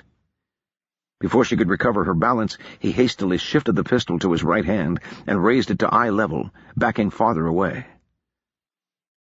"What in all the hell's? Saint, is that you little bastard?" Winter considered throwing the stone at him, but she didn't think she could do it before he pulled the trigger. She nodded slowly. "What did you go and do that for?" Buck frowned down at Will. "Will, you all right? Say something if you're all right." After a moment of silence, he cursed softly and glared at Winter. "You killed him, you son of a bitch!" "Buck, I should leave you for the Sarge," he said. "He'd know what to do with a traitorous little shit like you. But we ain't got the time, not tonight. Give the good Lord my regards." He pulled the trigger. The hammer snapped down, flint striking sparks, but they fizzled and died in the pan without triggering the shot. Buck lowered the weapon, staring at it, then looked up again in time to catch Winter coming in fast. His hands shot up above her head to block the path of the descending stone, but she let her momentum carry her forward and brought her knee up hard between his legs, then gave him a sharp elbow in the back of the head as he doubled over. He groaned and collapsed into the dirt, the pistol falling away. "Fuck the goddamn savior with a red-hot poker," Winter swore, fighting for breath. When she closed her eyes for a moment, she could still see the tiny glow of the pistol's spark. Her breath came fast and ragged. Buck groaned again. She turned and kicked him hard on the side, then again, until he got the message and rolled over, eyes still squeezed tightly shut. Winter retrieved the long knife from his belt, then found the pistol where he dropped it. She examined the weapon cautiously. There was a cartridge in the barrel, but no powder in the pan. He'd forgotten to prime it. "You always were a lazy bastard, Buck," she whispered. Setting the pistol aside again, she bent to free Lieutenant Warris. They'd blindfolded and gagged him, as well as binding his hands, which explained his silence during the fight. When she removed the dirty cloth from his eyes, he looked around curiously, then up at Winter. "Lieutenant, Inglass, isn't it?" "Yes, sir," Winter said, and nearly saluted before she remembered she didn't have to. "7th Company." "Far be it from me to question good fortune," he said, "but what are you doing here?" "I followed these two from Captain Devoire's tent." "What were you doing there?" "Looking for the captain. Or for you, I suppose. One of my corporals was detailed to watch the tent, but he seems to have gone missing." "I see." He looked up at her. "Then you have no knowledge of what's going on." She searched his expression. "What's going on, sir?"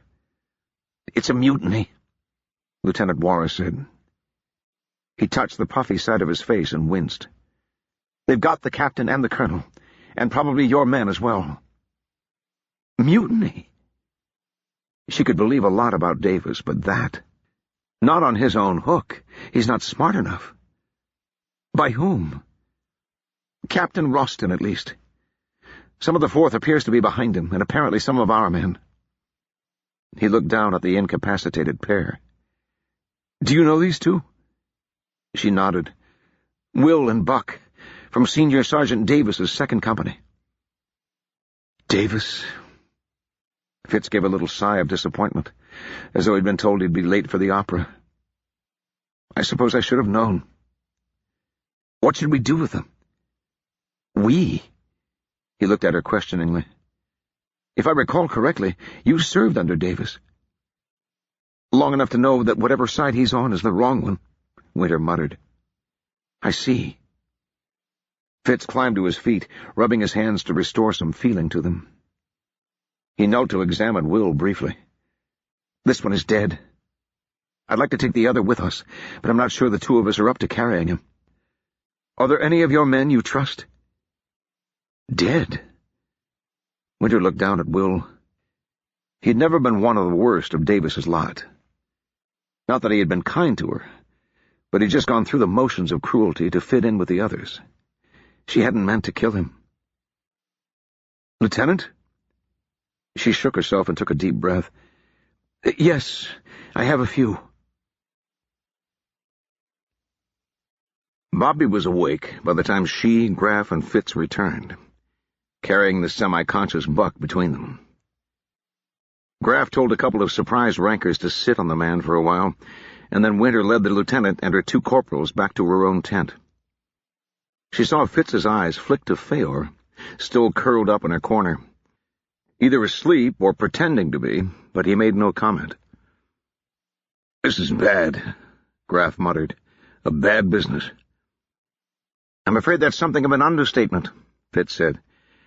"We don't know how much support Captain Roston has, but for the moment he seems to have the situation well in hand." "What happened to Folsom and the others?" Bobby said.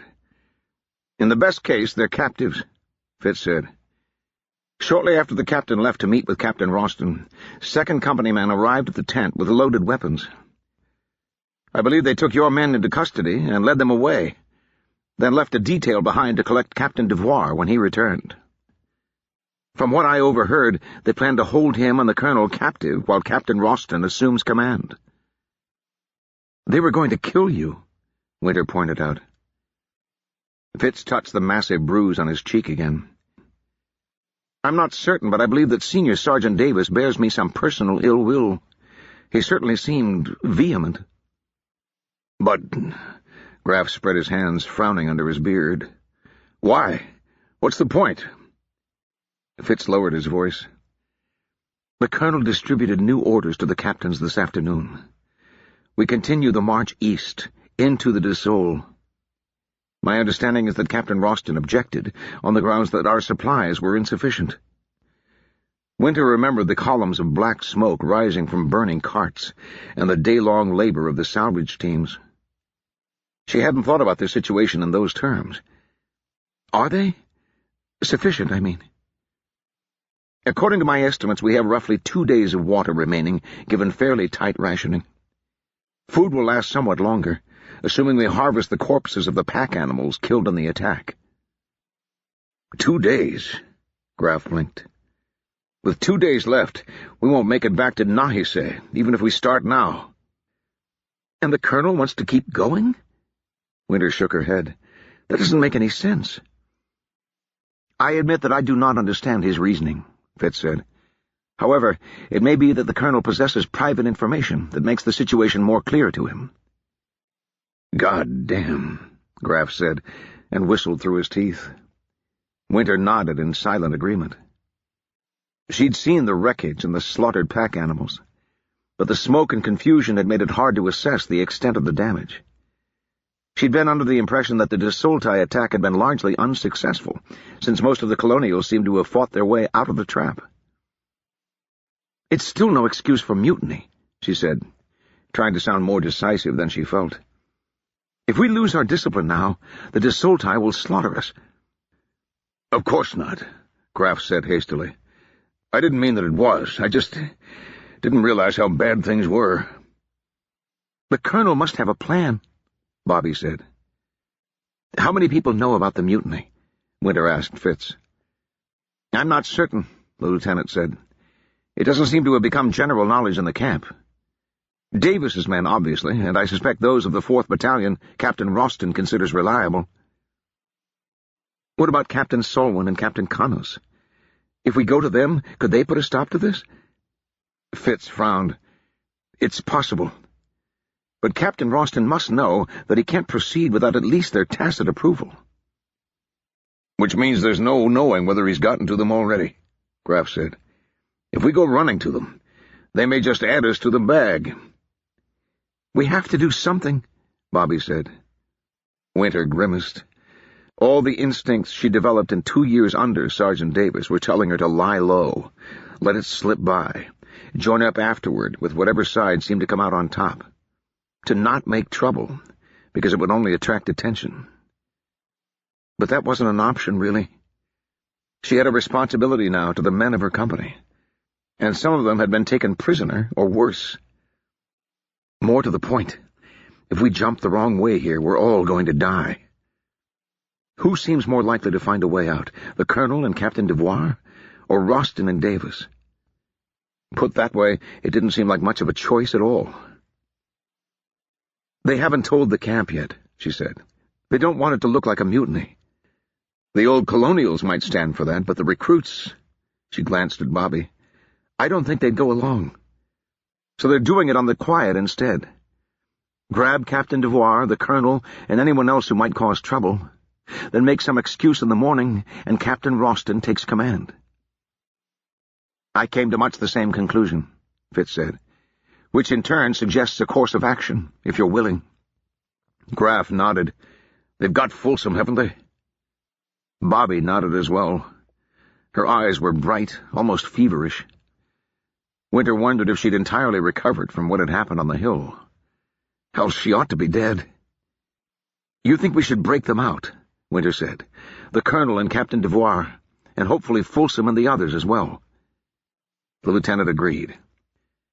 "Captain Roston's actions imply that he is not as confident of his ability to persuade the men if the Colonel is available to argue against him." "Right," Winter frowned. "Assuming everyone is still alive." "Yes. I suspect that depends on the extent to which Sergeant Davis is in charge," Fitz said. "God damn Davis," Winter muttered. "Why did it have to be Davis?" On some level, though, it had to be Davis. If there was something nefarious and unpleasant going on, it was virtually guaranteed that he would be mixed up in it. "Do we know where they're keeping the prisoners?" Graf said. Fitz shook his head, but Winter smiled slowly. "I bet I know who does," she said. "Just give me a few minutes alone with him." The 4th didn't know, Winter decided. Not for certain, anyway. The encampment seemed on edge, and the number of men awake in spite of the hour and the exhaustion of the day showed that everyone knew something was about to happen. But she and Graf were able to walk about in their 1st Battalion uniforms without being challenged. They found a good vantage point on the other side of a fire from Odrick's double-sized tent, and settled down to watch. Her conversation with Buck had been disappointingly brief. He'd been left to stew while Winter and the others talked, and his bravado had been reduced to a hollow eggshell that cracked under the slightest pressure. Winter told herself that she hadn't actually been looking forward to cutting pieces off him, but it certainly would have been satisfying to make him think she was going to. His eyes had been full of the terror of a bully who finds his position suddenly reversed. Unfortunately, his knowledge had been limited. The prisoners were not in the 4th Battalion camp, which made sense. Keeping them secret among so many men would be impossible. But where they were, Buck couldn't say. Most of the 2nd Company was still in its encampment, though, with Davis and a few other men staying close to Captain Roston. That led Fitz to propose a new plan. Winter hadn't liked it, and still didn't, but she'd been unable to come up with anything better. Graf had chosen 24 men from the 7th that he thought they could rely on. Armed with muskets, knives, and bayonets, they were approaching Captain Roston's tent from the other side, with Fitz at their head. A ripple of interest in the 4th Battalion camp, like a ship's wake, marked their path. By the time they reached the tents, Captain Ralston had already emerged. From her vantage point, Winter could see him only in outline, lit from behind by lanterns. Fitz, by contrast, was easily visible. In spite of the bruise on his face that had nearly closed his right eye, he wore his customary smile, and his salute was parade-ground crisp. "Captain Ralston." "Lieutenant," Ralston said. If he was surprised to see Fitz alive, it wasn't evident from his voice. Winter wondered if killing the lieutenant had been his idea or something Davis had decided on his own initiative. "You seem to have injured yourself." "Just a bad fall, sir. Nothing to worry about," Fitz said blithely. "I've just come from the colonel. He and Captain Devoir request your presence for a council of war." Captain Ralston paused fractionally too long. Winter smiled in the darkness. A hit. "At this hour?" he said eventually. "New information has come in, sir," Fitz said. "Or so I understand. The colonel indicated it was urgent." It didn't take Captain Ralston long to regain his composure. "As the colonel wishes. May I have a moment?" "Of course, sir." Ralston disappeared back into his tent. Winter could only imagine the whispered conversation going on within. So far as Ralston and Davis knew, they had the colonel and Captain Devoir tied up somewhere, and they certainly weren't attending any councils of war. On the other hand, Fitz was also supposed to be a prisoner, and possibly dead. Her smile widened as she pictured Davis's fat face going red with anger. They couldn't just grab Fitz again, not here, with 20 of his own men and half the 4th watching. It would either have to be open mutiny, here and now, or else Captain Ralston would have to keep the charade going a little longer. Winter let her breath hiss between her teeth when Ralston reappeared. She'd been reasonably certain he would play along, but with Davis involved, there was always a chance. "Lead the way, Lieutenant," Captain Ralston said, with all the appearance of affability. Fitz saluted again. "Follow me, sir." Winter tensed as they made their way from the tents, back through the encampment toward where the colonel's empty tent stood. It wouldn't be long. Davis had never been a patient man. "There," Graff whispered. A bulky shadow had slipped from the unlit rear of Captain Ralston's tent and taken off at a run. Winter and Graff gave him a dozen heartbeats to get well ahead, then followed. A couple of tents, larger than the usual army issue, stood among the detritus of the wrecked, smoking wagons. During the day they'd been used as a clearinghouse for the scavenging teams, and a refuge from the sun for the corporals who had to tally and record it all to produce the new supply estimates the colonel had demanded. Now that dark had curtailed these activities, the tents were abandoned, and ideal for quietly keeping prisoners. They were far enough from the rest of the camp that any noise would go unnoticed, and no one was likely to wander casually through the gruesome wreckage of the Desoltai attack. Davis headed straight for them, breaking into a jog once he'd left the 4th's encampment. Winter and Graff had to hurry to keep up. When he reached his goal and ducked inside, they took shelter behind a wrecked cart and waited. After a few minutes, Winter gave a satisfied nod and turned to Graff. "This has to be it," she said. The corporal nodded. "It's a clever spot. I have to hand it to Captain Ralston." "Get going, then." Her eyes were still glued to the tents. There were no lights inside. Graff hesitated. "You sure you'll be okay?" "I'll be fine. I'm just going to sit here and watch, in case they get any ideas about moving the prisoners." "Right." Graff straightened up and brushed dirt from his knees. "Just stay put. I'll be back as soon as I can round up the men." "Hurry," Winter said. "Fitz will stall Ralston as long as he can, but he has to know something's wrong. We need to have things in hand here before he does anything drastic." Graff nodded and started back the way they'd come, breaking into a run when he was a safe distance away. Winter turned her attention back to the tents, watching for any sign that Davis was bringing the prisoners out. At least there were prisoners, she reflected. Buck had said there weren't to be any killings aside from Fitz, but Winter hadn't been certain until she'd seen Davis scuttling away from Captain Roston's tents. The fact that he'd immediately gone to confirm that the Colonel and Captain Devoir were still in custody implied that both were still alive, which probably boded well for Folsom and the other men from the 7th. Still, she felt a thrill of tension. What if Davis decides now is the time to play for keeps? She imagined an unsheathed knife and blood spilling from slit throats, and tensed herself to move at the sound of a scream. She'd promised Graff and Bobby not to do anything rash, but if Davis was going to murder the prisoners... No sound came. The tents remained dark, without even the faint glow of candlelight leaking through the flaps. How long would it take for Graff to make it back with a squad of trustworthy 7th Company men? How long could Fitz keep Odric occupied? Winter shifted uneasily and shuffled a little closer. What the hell is Davis doing in there in the dark? A faint sound behind her gave her an instant of warning. She spun, reaching for the knife at her belt, but not fast enough. One big hand grabbed her by the wrist and yanked her forward, off balance. She felt something strike hard on the small of her back, and the stumble turned into a fall. A splinter of wood from the broken cart scraped painfully against her cheek and drew blood before it snapped. Winter struggled to push herself to her feet, but her attacker already had his boot planted between her shoulder blades, and even a fraction of his weight pressed so hard it made her fight for breath.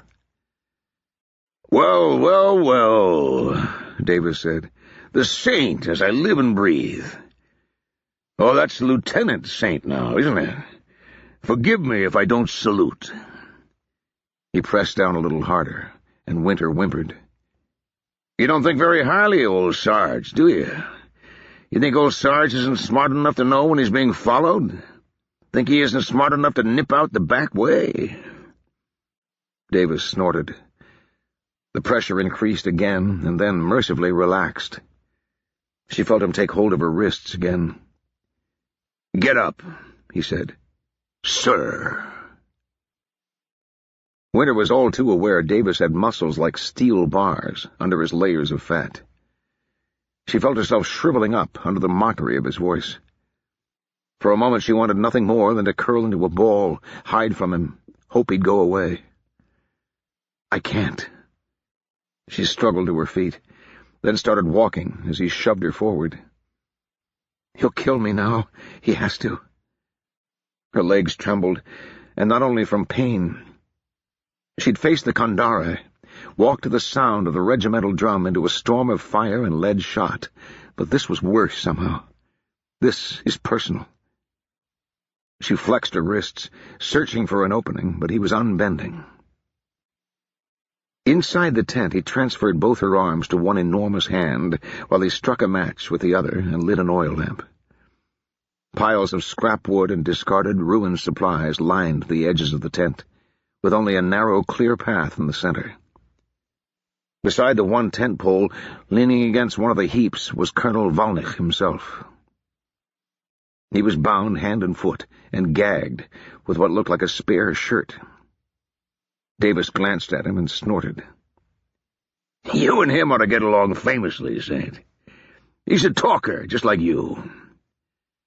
You know, the first time I left him here with Peg to look after him, and by the time I got back, he'd nearly talked Peg into letting him out. Mind, Peg always was a bit of a horse's ass. But I like him better quiet." Winter met the Colonel's eyes. They were gray, deep, inscrutable. It shook her. She'd expected rage or maybe fear, but the only thing she saw there was cold calculation. "Right." Davis's free hand groped around Winter's midsection. She froze while he patted her down, coming up with the pistol she'd taken from Buck and her belt knife. He tossed both into a corner, then let go of her wrists and pushed her away. "Now, you've got some questions to answer." Winter turned on him, doing her best to imitate the Colonel's nonchalance. "Where's Folsom? And Captain Devoir and the others?" "I said you were going to answer questions, not ask them," Davis said. Are your friends on their way here? No, Winter said. It's just me. He swung for her gut, hard. Winter had expected that, and she lurched to the side, enough to take only a glancing blow. It still made her double over in pain. Don't fucking lie to me, Davis said. You were in my company for years, Saint. You know I can smell a lie. Did you kill Buck and Will? She managed a breath and straightened up. Will's dead. Buck was just sitting on. Shit. Davis pursed his lips. Why in God's name would you do that? I mean, kill Buck and leave Will alone, that I can understand. Buck's an asshole. What did Will ever do to you? It was an accident. Davis laughed. Right. It was a good trick sending Walrus back around. The captain scares easy. Go and check on everyone, he says. I told him we had nothing to worry about, but he wouldn't hear it. Officers. He looked like he wanted to spit. Hey, you're an officer now, aren't you? Is it true they replace your brains with beef jerky? Give it up, Davis. You and Roston are finished. Lieutenant Walrus told us everything. It'll be all over the camp by now. Yeah? Did he tell you that this asshole, he indicated the colonel, was planning to march us into the desert with no water and no plan? When the boys hear that, which way do you think they'll jump? Winter chewed her lip. The hell of it is, he might be right. The captain figured that if we gave the colonel a chance to talk at him, it might confuse things some, Davis said. So we thought it'd be best to let things take their own course, natural-like. When Graff and the others get here, they won't be coming, Davis said. His fat lips twisted in a smirk. Reason being, I sent Peg and some of the boys to make sure nobody stirs up any trouble. Winter shook her head in mock amazement. Mutiny certainly seems to be your forte. Sergeant, Davis growled. What? He gave her a feral snarl, baring his teeth. Call me Sergeant. Just because they pin some stripes on your shoulder doesn't make you better than me, you little shit. Get down on your knees and beg. Maybe I won't shove your face through the back of your skull. It's Sergeant Davis. That's a lie, and you know it, Winter said, trying to sound unconcerned. The way you've been talking, you can't let me out of here alive. No. His lips spread wider into a rictus of a smile. No, I'm afraid you've got me there. But you can feel free to beg if you like.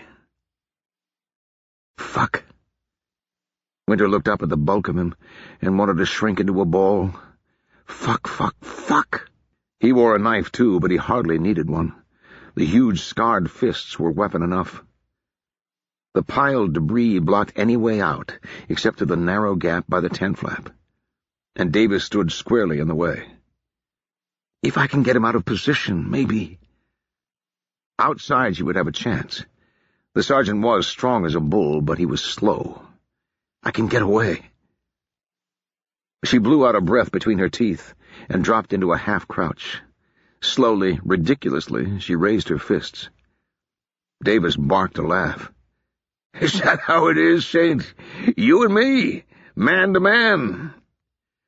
One of us is a man, anyway. Winter bit back a peal of hysterical laughter. You shouldn't try to make me angry. It'll only go harder on you. Harder than dead?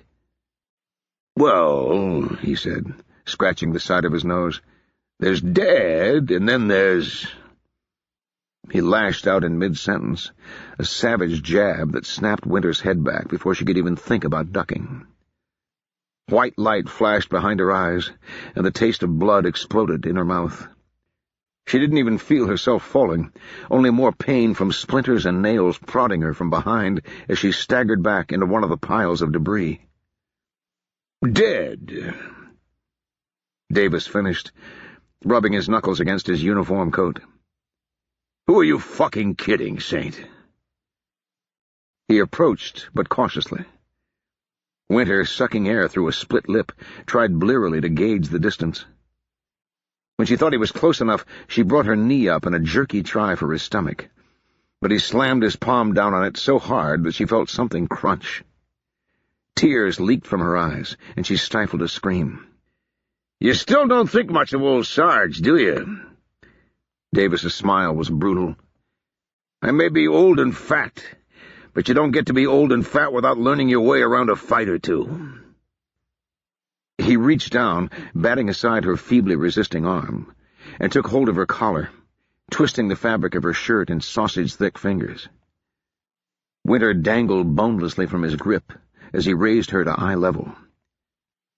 "Well, Lieutenant," he said, "anything else to say?" She spit a stream of blood right in his eye. He reared back, roaring in protest, but retained his grip. Her feet scrabbled half an inch above the ground, gaining no traction. Over his shoulder she saw one of the tent poles, barely within her reach, and she grabbed it and pulled. The unexpected pressure wrenched Davis around, and Winter's feet touched the ground. She pushed off hard, trying desperately to escape from his grasp, her collar twisted tight around her neck. Something gave way with a rip, and suddenly she was free. She dropped on all fours and scrabbled forward, heading for the tent flap. But before she could get there, she felt a hand grip her by the ankle, dragging her knees out from under her and leaving her flat in the dirt. A second later, a kick exploded into her ribs, rolling her over and onto her back. Every breath was an agony. Something in her chest felt broken, shifting uneasily with each heartbeat, and there was a line of fire around her throat. She coughed weakly and tried to raise her hand. "I don't believe it," Davis said. "I don't fucking believe it. You have got to be joking." Winter managed to push herself up on her elbows. Davis was staring at her, incredulous. In one hand he held a bloody scrap of fabric that had once been part of her undershirt. The buttons of her coat had given way, and it had fallen open, leaving her exposed from neck to navel. "Saints and fucking martyrs," Davis swore. "What the fuck, Saint? Are you some kind of freak?" She tried to reply, but her mouth was full of blood. It trickled down her chin and dripped onto her bared breasts. She spit again, weakly, spraying blood all over the sleeve of her coat. "You mean all those times we were out on patrol, just us boys in those cold tents, and there was a nice warm cunt within 5 feet and I didn't know it? Fuck, Saint, you could have told me. I might have been a little nicer to you." He looked at her, surprise slowly changing to disgust. Winter forced herself to stare back, unblinking. "No wonder you were always looking down your nose at us. Buttoned-up little bitch. Laughing at dumb old Sarge behind his back." His lip twisted. "I ought to fuck you good and proper, to make up for all those missed chances." Behind Davis, something moved. Winter looked past the sergeant, and in the lamp's flickering shadows she caught sight of the colonel. His hands were still bound, but he'd somehow freed his legs, and one of his feet rested on the knife Davis had taken from her. Their gazes met. There was no surprise in his gray eyes, no disgust or fear, just quiet concentration, and, she realized belatedly, a question. Winter nodded, saw his acknowledgment. Davis's hands were on his belt, apparently in an agony of indecision. He shook his head. "Sorry, Saint. I don't think we've got time." The colonel moved. He sent the knife skittering over the dirt toward Winter, between Davis's legs. At the same time he twisted, lashing out with a kick that caught the big sergeant precisely in the back of the knee. Davis bellowed again, one leg folding up involuntarily, and his arms windmilled as he toppled forward. He caught himself before he hit the ground, held up on hands and knees, half over Winter. She forced herself to move, in spite of the protests from her abused body. Her hand found the knife and ripped off the sheath. It was a short blade, not really a fighting knife at all, but Davis was right there, gaping at her, the apple of his throat bobbing stupidly. "Take the knife," Jane said, as though instructing a friend in how to carve a roast. "Put the point of it about here." She raised her head and put a finger on her throat, just under her chin. "And press in, upward, as hard as you can." Winter obeyed. She didn't recall cutting the colonel free, but she must have. The next thing she remembered was sitting huddled on the floor, arms hugging her knees to her chest, and the colonel was bending solicitously at her side. "Lieutenant?" When that elicited no response, he bent a little closer. "Winter!" She blinked, looking up. Colonel Volnick gave a quick smile and offered her a canteen. "Water?" Winter took it shakily and fumbled with the cap. When she got it open, she took a long pull, wincing at the pain in her jaw, and spat a pink stream into the dirt. Her mouth still tasted of blood, but she downed the rest in a single greedy swallow. "You look quite a mess," the colonel said. "Are you badly hurt?" Her brain was slowly starting to function again. More blood dripped off her upper lip. She wiped her hand across her face, and it came away crimson. "Think he broke my nose." "I'm sorry it took me so long to intervene. As you saw, he had me at something of a disadvantage." "The others," Winter said, suddenly cold. "What about Folsom and the others?" "Folsom?" The colonel cocked his head. "The corporal commanding Captain Devoire's guard. They're in the other tent with the captain, I believe, along with Miss Alhunt. We've really been treated quite well, all things considered, although the captain was worried about Lieutenant Juarez." "He's all right," Winter said. "They were going to kill him, but I got to him first." "Remarkable," the colonel said. "You are an officer of considerable resource, I think." Winter struggled to her feet. The edges of her torn shirt flapped against her skin, where they were gummed tight with blood. "We'd better let them out." "They'll keep a few moments longer." There was a hint of amusement in the colonel's gray eyes. "First of all, I suggest that you button your jacket." "Oh." Winter looked down at herself, too numb to feel embarrassment. She closed the buttons slowly, her fingers feeling clumsy and fat. Only when she was finished did she look back up at the colonel. He raised an eyebrow. "I knew, of course." "Of course," Winter said, deadpan. "Of course you knew. Everybody knows." A hysterical giggle escaped, in spite of the pain it brought from her ribs. "You're all just pretending not to notice, for my sake, aren't you? It's a big practical joke. I might as well walk through the camp naked, since everyone fucking already knows." "I doubt that would be a good idea," the colonel said. "I've been making something of a study of you, Lieutenant, and I don't think I flatter myself too much if I say I am more observant than the average soldier. As far as I can tell, your secret remains unrevealed." "Except to the commander of the whole regiment," Winter said bitterly. "Wonderful." "I'm not planning to mention it to anyone else," the colonel said, "if you were worried on that score." Winter paused, watching his impassive expression. Her thoughts felt slow and diffuse, and her head throbbed with every heartbeat, but she gritted her teeth and forced herself to focus. What the hell is he talking about? Bobby was one thing, but this was the colonel.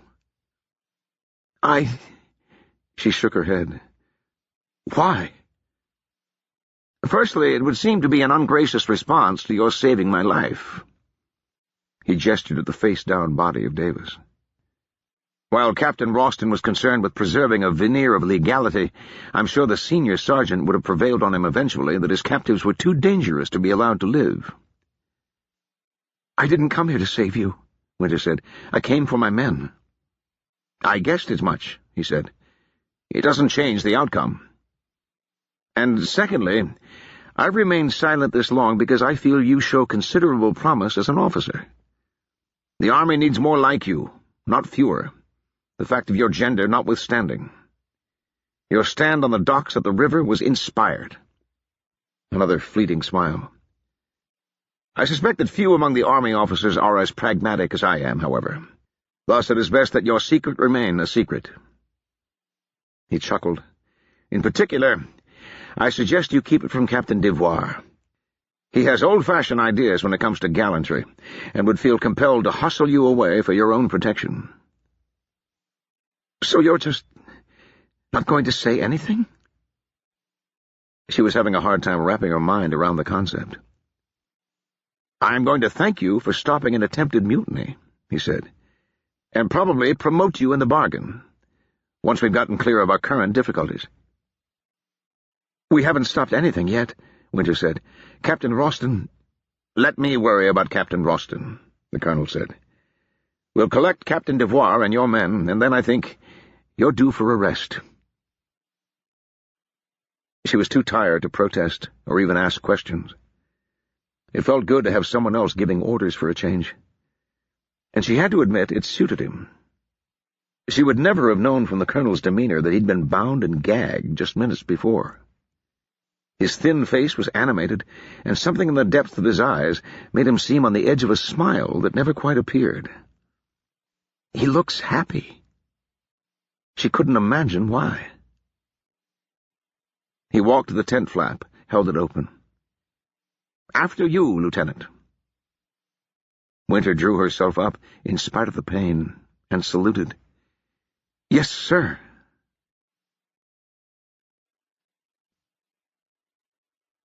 Chapter 23. Marcus. Marcus's wrists chafed where he was bound. They'd used ordinary camp rope, thick and rough, and try as he might to hold still, the edges scraped painfully against his skin. At least he hadn't been gagged. Jen, as a woman, had been spared the indignity. Audric remained a gentleman. The same could not be said for the second company man Sergeant Davis had left to watch the prisoners, who spent entirely too long staring thoughtfully at the concordant liaison. They were in a large tent, empty except for a few makeshift writing desks. Marcus and Jen had a corner to themselves, while the corporal and rankers who'd been taken along with the colonel sat in a huddle on the other side. Audric himself hadn't had the stomach to face the prisoners, which gave Marcus a little bit of hope to cling to. He knows he shouldn't be doing this. If I could only talk to him, I could make him understand. Unfortunately, Audric seemed to have delegated his captives to Davis, and Marcus harbored no illusions about his rationality. Fucking Davis. I should have had him strung up long ago. He'd known how awful the man was, even in Colonel Walris's days. But back then it hadn't been his problem. Besides, petty cruelty and thuggery were practically a sergeant's tradition. But not mutiny. The second company man was leering again. He was a squat, ugly ranker, with a thick black beard and angry red welts on his cheeks. He sat by the tent flap on a biscuit crate, musket by his side, and occupied his time with tuneless whistling and staring hungrily at Jen when he thought no one was looking.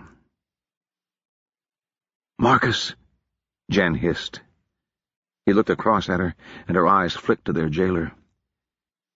"If he tries anything," Marcus said in a whisper, "Don't do anything stupid," she said. "Listen, if worst really comes to worst, just keep your head down." He snorted. "If you think I'm going to sit quietly while he drags you outside and has his way with you—" "He won't," she said. "You don't know that." Her expression grew determined. "I mean, I won't let him. But just trust me, would you?" Marcus subsided. With his arms tied behind his back, he didn't fancy his chances in a fight with a hefty ranker. But he didn't see that he had any other options. No point in arguing, though. He looked up at a rustle from the tent flap, hoping for Audric, but expecting Davis. The guard looked up, too, one hand going to his musket. The pistol shot was shockingly loud at such close range. The second company man, eyes blank with surprise, rolled slowly backward, with a hole drilled neatly through his forehead. Giannis ducked inside the tent and tossed the still smoking weapon aside. "Good morning, Captain," he said. "Miss Alhunt, Corporal. I thought we might repair to more congenial surroundings." He bent, pulled the knife from the dead man's belt, flipped it around, and offered it to Jen. She set to work on the rope binding Marcus's hands. Behind the colonel, another man entered, and it took Marcus a moment to recognize young Lieutenant Earnglass, who looked as though he'd been worked over by a team of men with truncheons. Blood smeared his face and trickled from his nose. His lips were thick and purple, and a bruise was swelling under one eye. He spared Marcus only a glance, then hurried toward where the corporal and the others lay. "Don't tell me," Marcus said as his hands came free. "You tricked Davis into slitting his own throat." "A surprisingly accurate guess," Giannis said, "but not quite. The senior sergeant was hardly my intellectual equal, but he proved remarkably resilient to persuasion. I must admit that we have the lieutenant to thank for our liberty." "Earnglass? How did he find us?" "You'll have to get the complete story from him yourself. I understand he stumbled across Lieutenant Warris, and together they concocted a plan." "Fitz is all right, then?" That had been preying on Marcus's mind. "I believe so. The lieutenant says he left him with his company." "Right."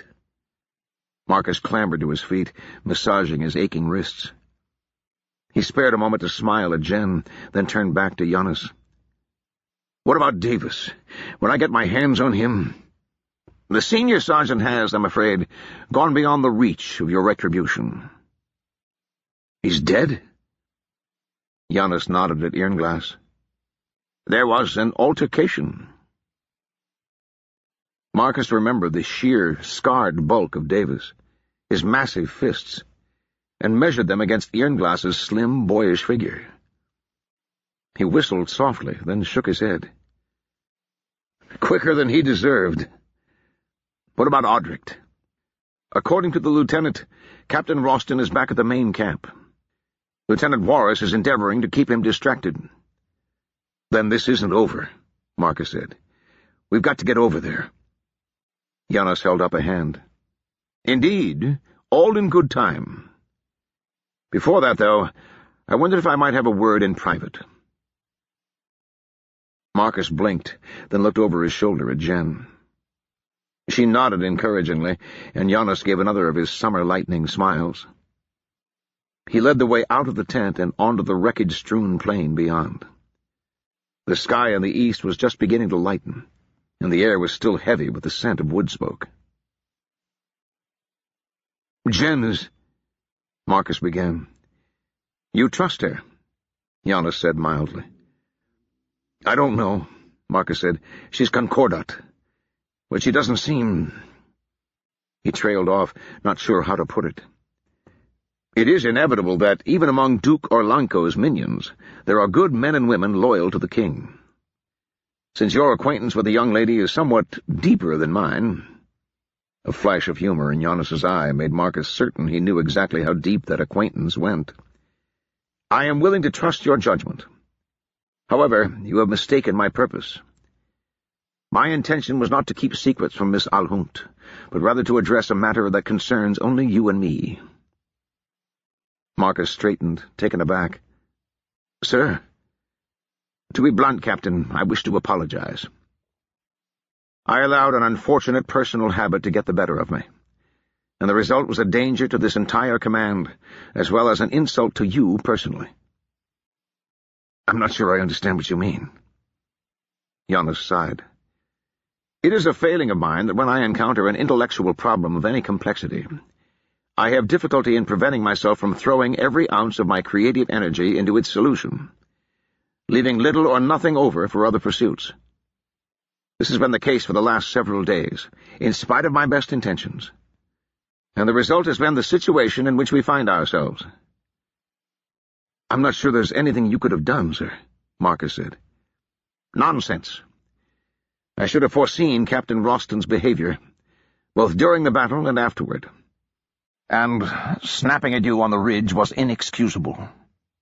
If I had left proper instructions, or better yet exercised command in person, you would not have been put in the impossible situation of a choice between rescuing a friend and defending the camp.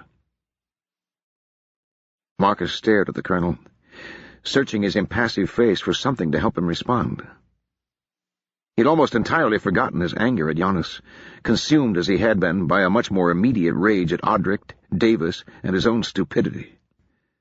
The colonel's casual rebuke on the hillside seemed 1,000 years ago, and yet Giannis obviously felt keenly about it on some level, which made Marcus hesitate from casually dismissing the matter.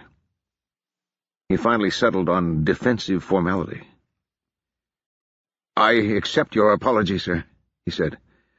"Although, of course, you were perfectly within your rights as commanding officer." Giannis nodded. "Nevertheless, I have expressed the wish that you and I have a relationship that is more than simply commander and subordinate, and it is incumbent on me to behave accordingly." "Well, thank you, then." Marcus scratched his chin through his beard uncertainly. What was the problem? The nature of the Desultai, tactical advantage, of course. It has become clear to me, over the course of the march, that our enemies enjoy a considerable edge in terms of information, above and beyond what their natural mobility as a mounted force should provide. Coordinating simultaneous attacks over long distances is a feat beyond the ability of most organized armies with modern timekeeping devices, much less desert raiders reckoning from the sun. "The Steel Ghost is famous for it," Marcus said, glad for the change of subject. "There's all kinds of stories about him." He broke off, then lowered his voice. "Is it true, do you think? Could he be something supernatural? Like the creature we fought in Ashkatarian?" A smile flicked across Giannis's face. "Anything is possible, Captain. But in this case, I think not. Certainly the coordination of Desultai attacks is susceptible to a more mundane explanation." "What is it, then?" "I'll go through it in a moment." Giannis turned away at the rustle of canvas. Lieutenant Irnglass emerged from the tent, leaning heavily on the large form of Corporal Folsom, with a few rankers following hesitantly behind. They stopped short at the sight of the colonel. "No need to salute a fellow captive," Giannis said, as Folsom searched for some way to prop up Irnglass so he could come to attention. "Lieutenant, I wonder if I might ask you one question before letting you go to a well-deserved rest." "Yes, sir," Irnglass managed through puffy lips. "You told me that you returned to camp after a skirmish with a small group of Desultai. Among them, was there one bearing an unusually large pack?" The lieutenant nodded. "Excellent. If you could indicate where the encounter occurred, Captain Devoir will detail some men to retrieve it." "Don't need to," Irnglass said. "I brought it back with me. We thought there might be food inside, but it was just some—" She waved her free hand. "A lantern or something." "Indeed." Giannis's smile came and went in an instant. "If you don't mind, I'd like to have a look." The sun was well up by the time they returned to the tents and retrieved the mysterious box, and the encampment was buzzing like an overturned hive.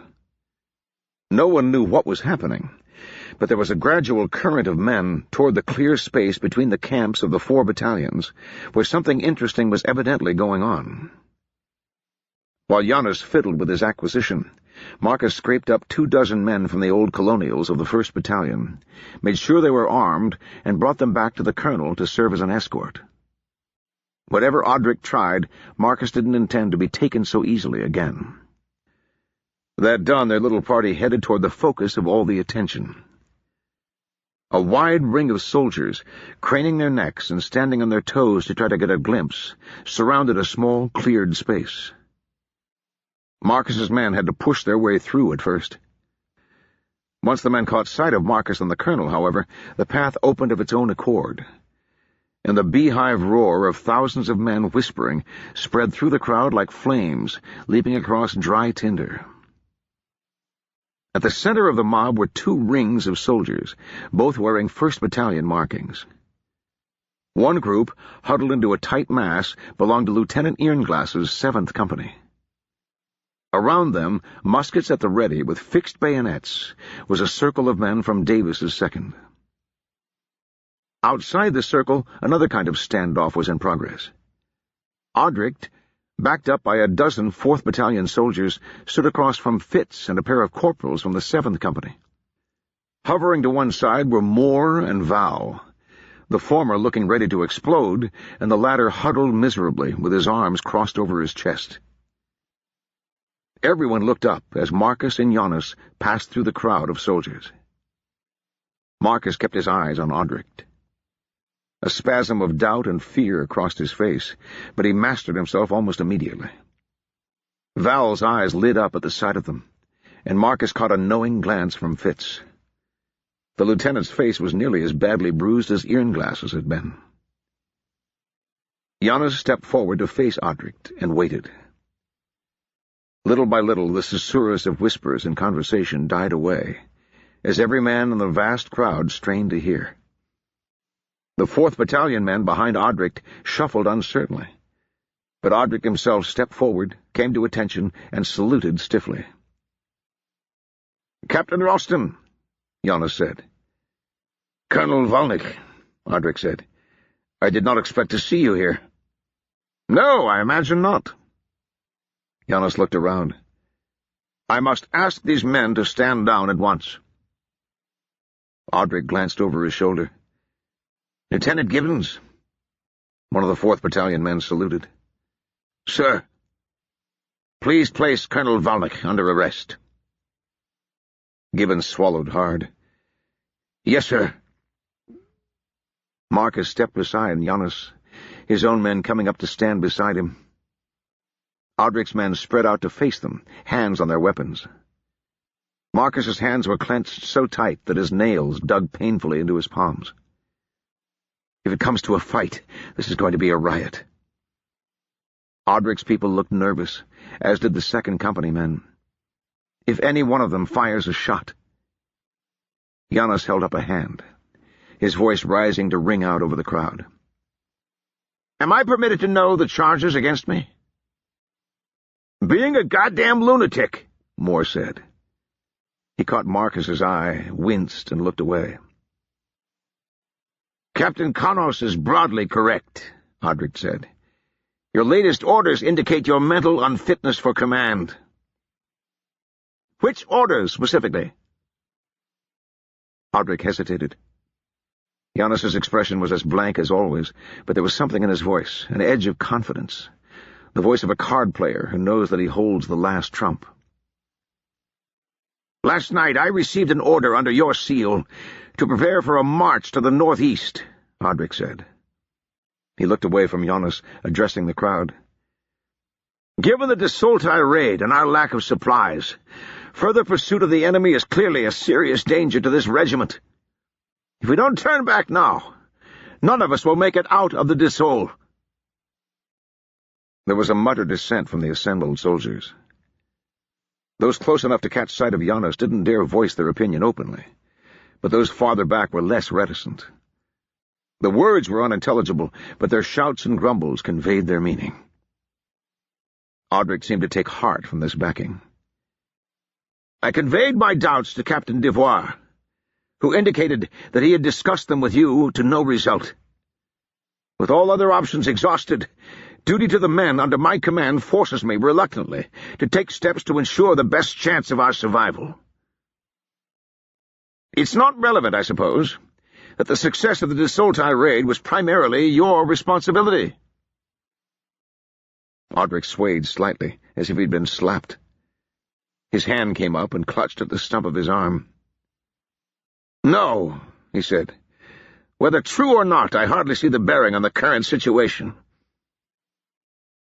Jonas was silent for a long moment. Bit by bit, the noise of the crowd rose, and shouts and jeers started to come from those safely in the rear. Marcus looked again at Moore and Val, but neither would meet his eyes.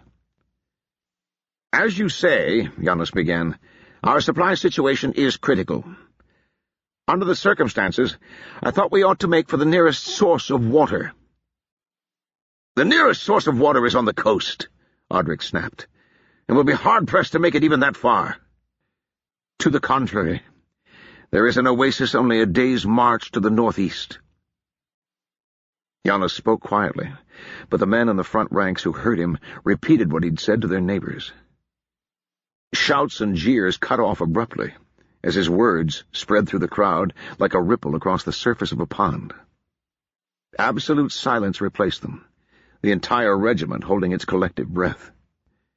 "You don't know that," Audric said. "How could you?" "The Desolti must draw their supplies from somewhere," Giannis said. "They can't survive on sand any more than we can." "Everyone knows they have hidden bases," Audric admitted. "But they are hidden. Marching into the desert in the hopes of finding one is still a death sentence. Fortunately, I know the precise location of this particular base. The fact that it presents an opportunity to destroy the Desolti force along the way is an additional incentive." "So you claim," Audric said. He sounded rattled. "How could you possibly know for certain?" Giannis turned to one of the men beside him, who handed over the pack Lieutenant Irnglass had taken from the Desolti scout. He extracted a wooden box, about a foot to his side, with a small lever protruding from one corner. Audric watched, puzzled, and another tide of whispers rose from the crowd. It stopped at once when Giannis began to speak. "This," he said, "was taken from a Desolti patrol. It's really quite an ingenious creation." He pressed down on the lever with 2 fingers, and a circular panel at the top of the box opened.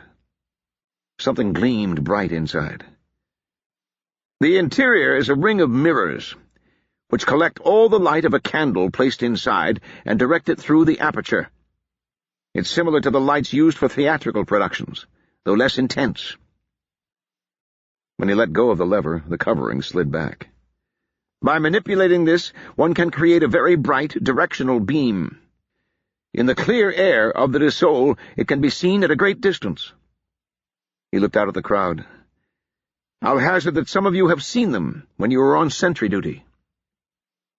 Mutters of assent from the crowd. Audric frowned. "A clever trick," he said. "But nothing particularly clever so far," Giannis said dismissively, handing the box back. "Similar devices are used on many occasions, aboard ships at night, for instance. Typically, they display a small range of pre-coded signals.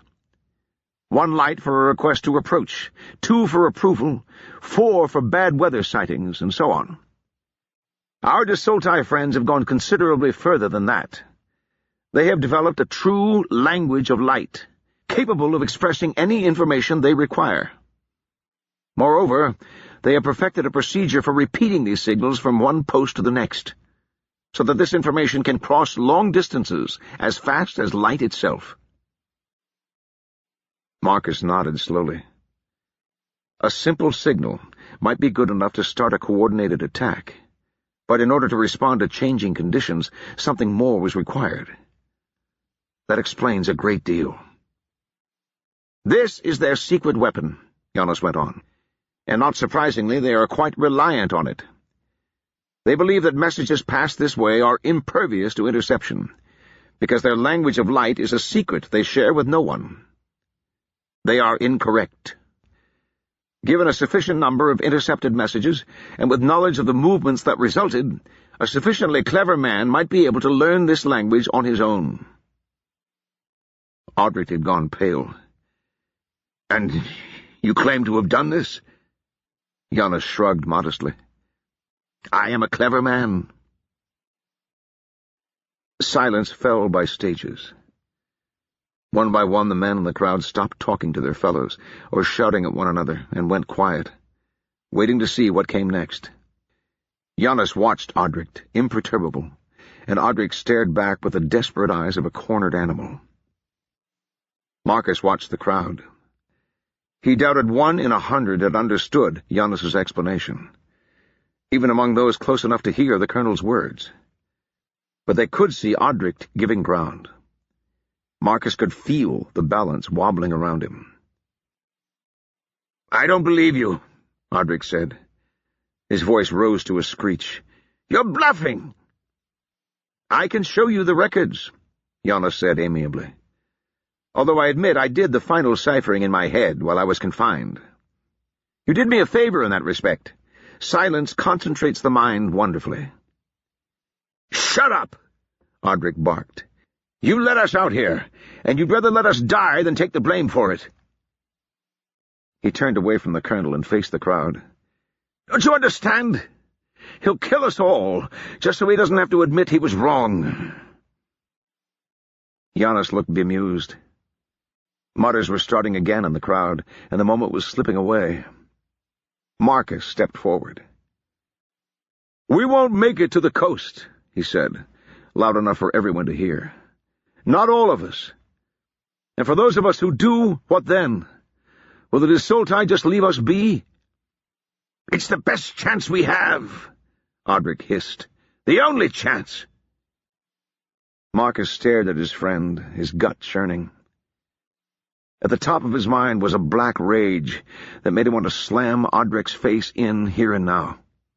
After everything I've done for him, after I nearly resigned for him, after I came to Kandar for him. Under that, though, was a sick kind of sympathy. Marcus knew Audric in a way he knew almost no one else in his life. He could follow along, step by step, through the decisions that had led the 4th Battalion captain to this decision.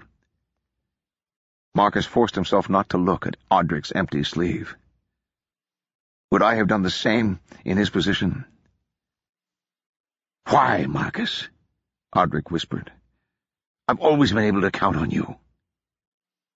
Marcus gritted his teeth. "I was about to ask you the same thing." He stepped away and raised his voice to a shout.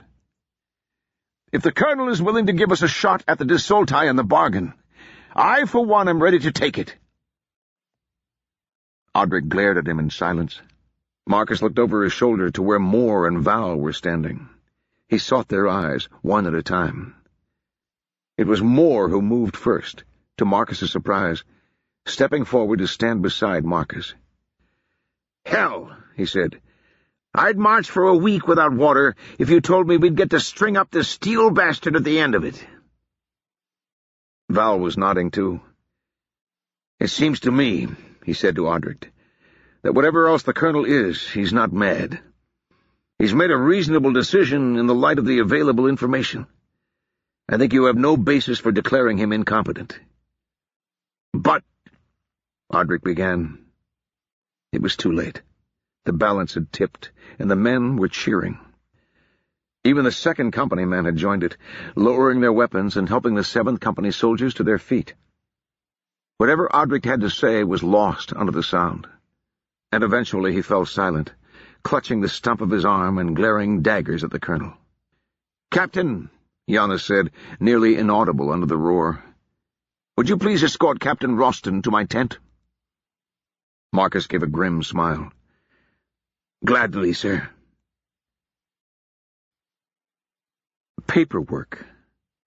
Marcus would have thought that out in the desert, facing potential annihilation, he would at least be free of his own personal demon. Unfortunately, Giannis wanted things done properly, and that meant papers for every man. "Sir?" Marcus looked up at Fitz and winced. "Have you seen a cutter about that eye?" Fitz touched the purpling bruise that covered almost half his face. "It looks worse than it feels, sir. I'll be all right.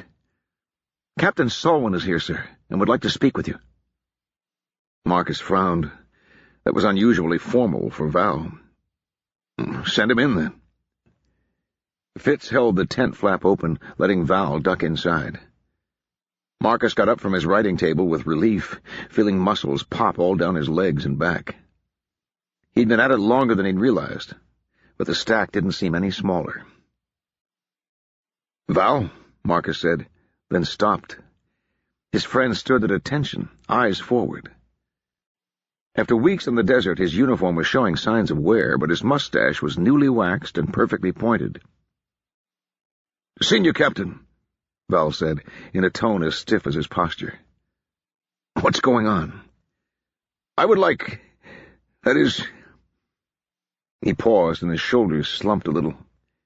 Then he straightened them again and managed, "I would like to consult you on a matter of some urgency." Marcus looked up for Fitz, but the lieutenant had already slipped outside. Clever lad. He waved vaguely at Val. "Of course, sit down. Would you like a drink? Fitz rescued a couple of bottles." "No, sir." Marcus sighed. "Val, we've known each other for 5 years now. If you're going to start no-sirring me, you can damn well keep your urgent matter to yourself." "Sorry, sir." Val let his shoulders fall again. "Marcus, I don't know what to do." "Sit down to start with." Marcus seated himself beside the hated desk, where he could stretch his legs, and gestured Val to the other cushion. "And tell me what the problem is." "The problem—" Val let out a long breath, making his mustache quiver. Then, all in a rush, he said, "The problem is that I ought to resign." "Resign?" Marcus blinked. "Why?" "For not seeing through Audric from the start," Val said miserably. "He damn well kidnapped you and the colonel, and I was ready to follow along and say, 'Yes, sir.' It's a disgrace." "You didn't know that at the time," Marcus pointed out. "I ought to have guessed," Val said. "Besides, it was obvious that what he was up to was mutiny. It was my duty to stop him."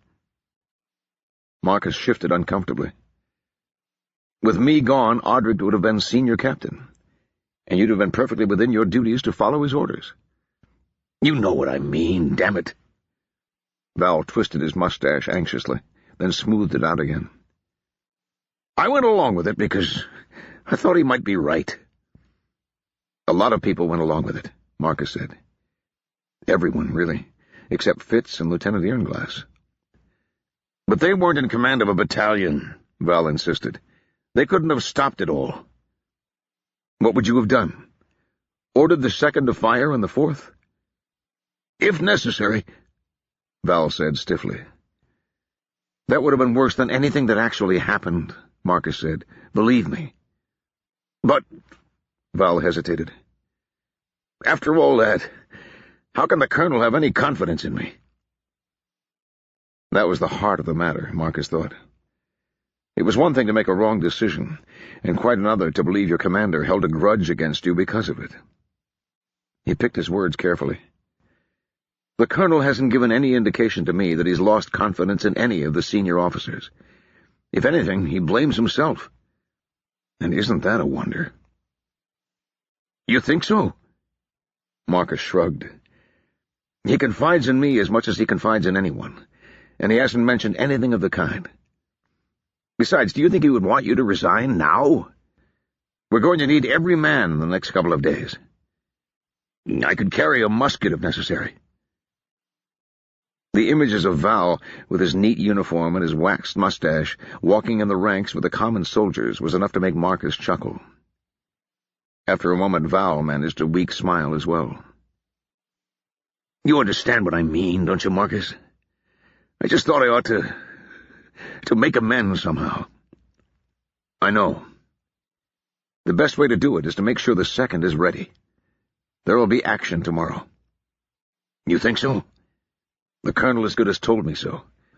And he never tells anyone anything." Val nodded. "Just as well. Water won't last much longer. The lads are eager for a fair shot at the cowardly bastards, too." "I think we all are." He gestured at the writing desk. "Anything but this." "What is all that, anyway?" "Discharges. For the men of the 2nd Company who were involved in the mutiny, and a few others in the 4th as well." Val frowned. "Discharges? Aren't they being held for court-martial?" "The colonel said we can't spare the time or the men to keep prisoners. He's going to give them as much food and water as they can carry and turn them loose. Let them make for the coast if they can. Across the Great to Seoul? Val sucked in his cheeks. That's small mercy. They'd all hang if we ever get back to civilization, Marcus said. The Ministry takes a dim view of mutiny. Still, Val looked up. Is Odric going with them? Marcus nodded. Val shook his head. Poor Odric. He ought to have stayed in the city. Losing a limb can have a terrible effect on a man. Maybe he'll make it back there. Maybe. They sat for a moment in silence. After a while, Val said, I think Moore feels the same way I do. About Odric? About resigning. He thinks he's guilty.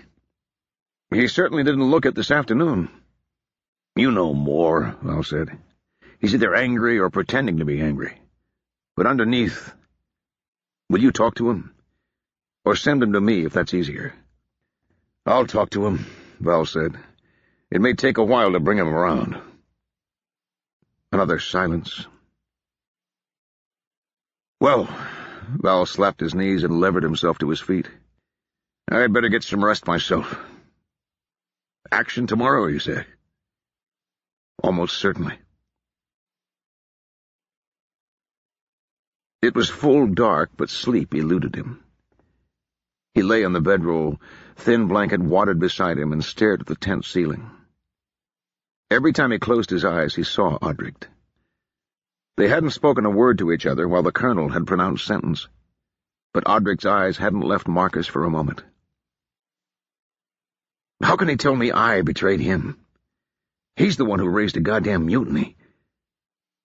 And yet, when he closed his eyes, he saw Odric, not grim and one-armed, but laughing and gambling, like he had on their war college days, sharing a drink, kissing a pretty blonde girl with delicate skin and powder-darkened eyes, offering a pistol in one outstretched hand, his eyes full of pain. If you're going to kill yourself, Marcus, at least be a man about it. He never belonged here, for all his fancy clothes and Kandari girls. This was my post. Marcus had taken the Kandar posting when Odric had been handed his exile, out of solidarity, but he'd fitted into it in a way his friend never had. It had been away, about as far away as it was possible to get from Vordan, from the burned wreckage of a house and a family. The tent flap rustled. Marcus's eyes flicked sideways, and he saw a female silhouette against the faint glow of the camp. He relaxed. Once the flap fell back, the tent was in darkness again. He heard a couple of footsteps, and then the soft cloth sounds of disrobing. A moment later, Jen slid across the bedroll and pressed herself against him, bare skin warm against his. Marcus slipped an arm underneath her and turned his head to give her a kiss, but found his nose bumping into something cold and hard. "Sorry," she said. "Spectacles." She pulled them off and set them carefully aside, then leaned back against him, brushing his lips with hers before settling her head on his shoulder. A long moment passed quietly. He listened to her breathing, feeling it tickle the hair on his neck, the softness of her body pressed against his side. "Are you all right?" she said. Odric. He was your friend." "He was." Marcus let out a long breath. "No, I'm not all right. I don't understand." "People do strange things when the pressure gets too high." "Is that a professional opinion?" He meant it as a joke, but by the way she stiffened, he realized it was the wrong thing to say. He squeezed her shoulder reassuringly. After a moment, he felt her relax. "Sorry," she said. "After today—" He was silent. Her hand lay lightly on his chest, fingers tightly curled. "I was sure they were going to kill me," she whispered. "They'd have to, wouldn't they? If you're staging a mutiny, you don't keep the informer around to write a report. Odric might have been too much the gentleman, but not Davis. I kept waiting for them to come back, and—" She pressed against him a little tighter. "I wouldn't have let them," Marcus said. "Then they just kill you, too. Is that why you told me I should let you handle it?" He felt her nod. "You have to look at it logically," she said, only the faintest quiver in her voice. "If I'm going to end up raped and dead anyway, there's no sense in you getting killed as well if it won't change anything." "Easy for you to say." He thought about that for a moment, then said, "Well, not easy. But if I had just sat by while something like that happened, I don't think I could have lived with myself afterward. At least you would have had the chance to try." Another pause. Marcus cleared his throat. "It's a good thing it didn't come to that, then." "It's a good thing," Jen agreed. There was a long silence. With Jen soft and warm beside him, Marcus's eyes finally closed and sleep beckoned. "I can't do this anymore." Her voice was so quiet it might have been an incipient dream. "I can't, if it really comes down to it." Marcus intended to ask her what she meant, but he was asleep before he got the chance. The sun seemed to have been nailed to the sky. It refused to move, in spite of Marcus's repeated glances and entreaties, and hung a few degrees short of its zenith like the flame in some enormous oven. If he'd had a watch, he'd have checked it for the 100th time. The only watch he knew in all of Kandar sat in Giannis's breast pocket, and Marcus was unwilling to reveal his anxiety by asking the colonel the time. Trying to conceal that sort of thing from the colonel was a lost cause, however. Giannis glanced at him and said encouragingly, "It's not noon yet, Captain. A few minutes more." "Yes, sir," Marcus said. "Besides, I doubt the Desolti will be completely punctual." "On the contrary, I expect them to be where we want them at noon on the dot. In fact—" Giannis shaded his eyes with one hand. "Yes, I believe that's the vanguard." Marcus looked, and at first saw nothing. Gradually, though, a patch of the unmitigated brown-on-brown landscape resolved itself into brown-robed riders, on brown or sandy-colored horses, passing across brown rock and rills of wind-blown sand. With the sun high overhead, there weren't even shadows to give them away. No wonder we never spot the bastards in time. He turned to the two runners, chosen from the hardiest of the young recruits.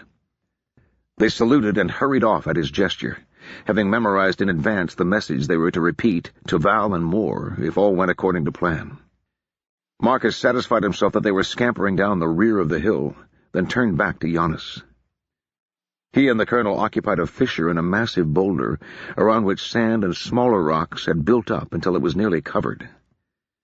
The shelf was deep enough for a half-dozen men, and provided a lip of rock that would screen anyone waiting there from casual observation. It was an excellent vantage point. "He's getting sloppy," Giannis murmured. "Who is?" "Our friend, the Steel Ghost. Look, they're in a single column. No outriders, no scouts." Marcus frowned. That didn't sound like the Desolti. "Do you think they're on to us?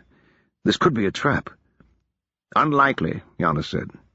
"I suspect they've simply become a little over-reliant on their secret advantage. Remember, the Ghost already knows where the Rashim army is headed." They'd been up half the night making sure of that. At Giannis's direction, pickets had marked down the locations and patterns of the lights flashing in the darkness around the camp. A detachment of picked men had surrounded one of them, neat and quiet, and dispatched the three-man Desolti patrol without anyone being the wiser. The messages that followed had been composed by the colonel, an apparently meaningless sequence of flashes and pauses that Giannis assured Marcus the Ghost would understand. In the meantime, Give 'em Hell's cavalry had been noisily unleashed, driving back the other Desolti observers and guaranteeing there would be no contradictory testimony. It had all been carried out very smoothly, Marcus had to admit, especially for a regiment that had been on the brink of mutiny the day before. But that was only natural. Every soldier's nightmare was being stuck fighting a foe he couldn't hit back. Offered the chance to strike a blow, the colonials had jumped at it, and morale had surged. Even the 4th Battalion troops had shown some spirit. "They're coming this way," Yana said. "Now it's down to discipline." Marcus gave a grim nod. He bent his thoughts toward Val and Moore and every man on their commands, as though he could calm them by mental effort alone. Hold fire, wait for it. There were a lot of Desoltai. Giannis had been right about that, as about so much else. They rode 5 or 6 abreast, a rough column snaking along the twisting course between 2 sandy rills. It went on for what looked like miles. Marcus did a rough mental estimate and came up with 2,000 to 3,000 horsemen. That has to be close to everything they have. He wondered if Giannis was right and the steel ghost was down there in person. There was no gleam of a metal mask amidst the riders, but those brown robes could hide anything. "Almost there," Giannis said, as calm as if he were watching a tennis match. "Captain Vokerson has kept his nerve in any case." "He always does," Marcus said. The preacher had a hold over his cannoneers that bordered on the fanatic. His eyes were glued to the tall blue-and-gray rock that they'd fixed as the starting post, standing out from the dusty landscape like a menhir. It was a few hundred yards from the little hill. The leading horsemen were approaching it, so close that they could have reached out and touched it, when one of them reined up. Behind them the column shuffled to a halt, spreading out across the flat ground and up the sides of the rills. "Not quite far enough," Giannis said. "We'll have to signal from here." "Now?" Marcus queried. "Now." Marcus grabbed the musket that leaned against the lip of rock, aimed it in the general direction of the Desoltai, and pulled the trigger. The familiar mule kick of the gun shocked his shoulder into numbness, and the crack of the shot carried out across the desert and echoed off the walls of the valley. The chance of the ball hitting anything at this distance was nil, but the flash and the sound would be obvious for a long way. Val and Moore would be watching. The single shot from the hill was the signal to open the attack. For a lingering moment, nothing happened. The Desoltai milled, shouting and pointing. Marcus had a brief fantasy that something had gone horribly wrong, that he and Giannis were alone out here, with 2,000 desert warriors and the steel ghost. Then the flashing tips of bayonets emerged from behind the rills on either side of the long column. Neat rows of dusty blue uniforms double-timed over the crests, far enough to get all 3 ranks into view, then halted and leveled weapons with practically parade ground timing. Some of the Desoltai caught sight of them, but they had barely enough time to turn their horses around before sergeants up and down the line yelled the order to fire. The massed chorus of musketry at this distance was a rolling crash like nearby thunder. Neat puffs of off-white smoke rose from every lock and barrel. They were too far away to hear the horrible zip of balls and the smack of impact in man and horseflesh, but Marcus had heard it often enough that his mind filled it in. Among the Desoltai, all was suddenly pandemonium. Men fell, horses stumbled, lost their footing, rolled over their riders, or collapsed in a broken-legged heap. Every one of the riders was suddenly fighting for control of his mount, as even animals trained for battle panicked at the unexpected attack. Marcus counted heartbeats under his breath. Here and there along the line, flashes and puffs of smoke from the riders' carbines showed they were firing back, but there was no coordinated return volley. A few small groups struggled free of the wreckage of dying horses and tried a charge, fighting to build speed on the rocky slopes. Marcus had reached 35 when the men on his left, Moore's 3rd Battalion, let loose another volley, more ragged than the first but just as effective. The Desoltai closest to the line went down in a single body, as though a giant's hand had swept across them, and the carnage in the valley multiplied. A few heartbeats later, Val's troops fired as well, completing the chaos. Not a bad rate of fire, Giannis mused, with bayonets fixed. Still, that second shot could have used more discipline. Perhaps a bit of drill is in order. Marcus didn't bother to reply to that. The colonials were quickly disappearing inside the smoke from their own discharges, but the desulti were still visible. The second volley had convinced them that staying where they were was inadvisable, and the majority seemed to think that safety lay back the way they had come. A few more, either maddened or fanatic, charged the blue lines on either side. The third volley scythed them down, and the handful that made it to the top faced a wall of bayonets. Marcus watched one desulti plunge into the bank of smoke, only to have his terrified horse stumble out again, dragging its unfortunate rider from the stirrups. The great mass of the raiders was falling back, hurried along by further fire from the hills, though the shots lost effect as the desulti opened the distance. They funneled along the floor of the valley, like water in a stream bed, keeping to where the going was good. Before long, their course curved to the left, taking the head of the panicking horde out of sight. Marcus gritted his teeth. He understood the necessity, but he couldn't help feeling nervous at this part. If they press the charge home, it's my boys they'll be riding over. The 1st Battalion had double-timed out from cover to draw a line across the riders' route of escape, but unlike the 2nd and 3rd, they were in the flat, where the desulti could easily get up enough speed to attack. But they aren't alone. A deep, hollow boom floated over the low hills, then another and another. The crackle of musketry was almost inaudible under the thunder of the guns, first bowling their solid shots through the long, tightly packed mob of riders, then switching to canister as the desperate desulti closed. Even the thought of it was fearful, and Marcus was suddenly glad their vantage didn't provide a view. "A lesson to remember," Giannis said. "Use your advantages, but never feel too secure in them. You never know when they're going to be taken away." Marcus wasn't sure if that was intended for his benefit. He saluted anyway. "Yes, sir." "A couple of hundred got away, all told," said Give 'em Hell. His diminutive form was practically vibrating with excitement. "Sorry about that, sir." "Not your fault, Captain," Giannis said.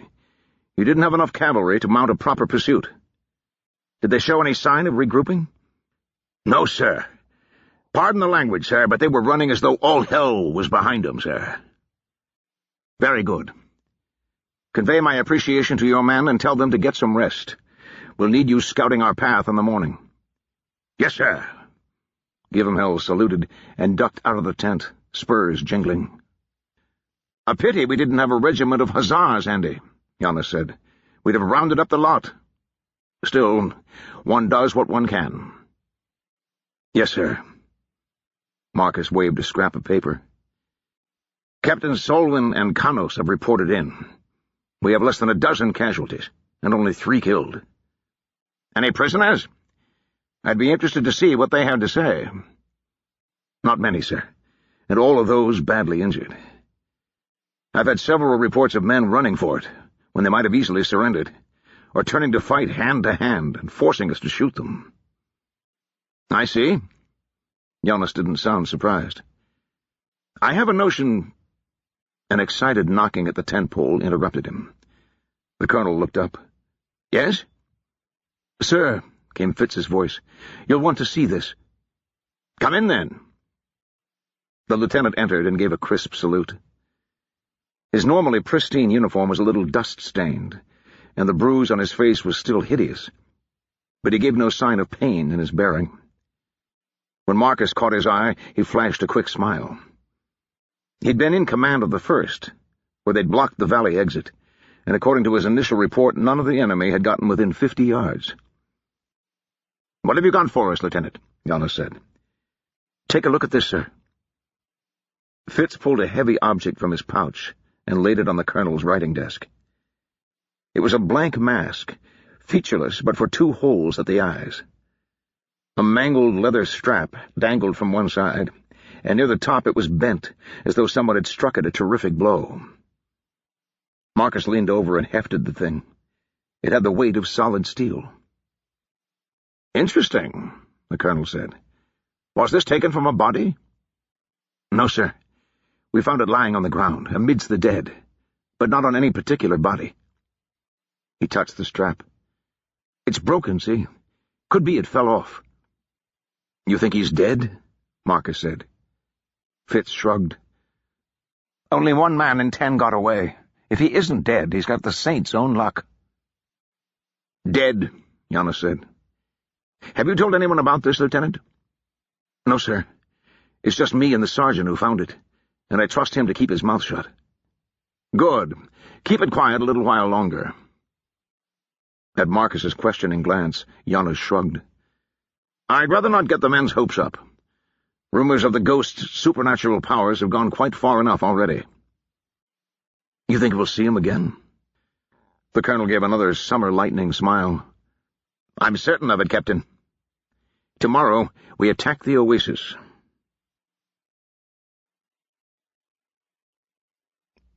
Chapter 24. Winter. Winter awoke slowly, rising to consciousness like a corpse floating to the surface of a deep, still pond, still wrapped with clinging tendrils of dream. For a moment she tried to grasp them. There had been something important, and she felt herself losing it. Jane had been there, as always, but she had been different. Warning. She was warning me about something. It was like trying to catch smoke.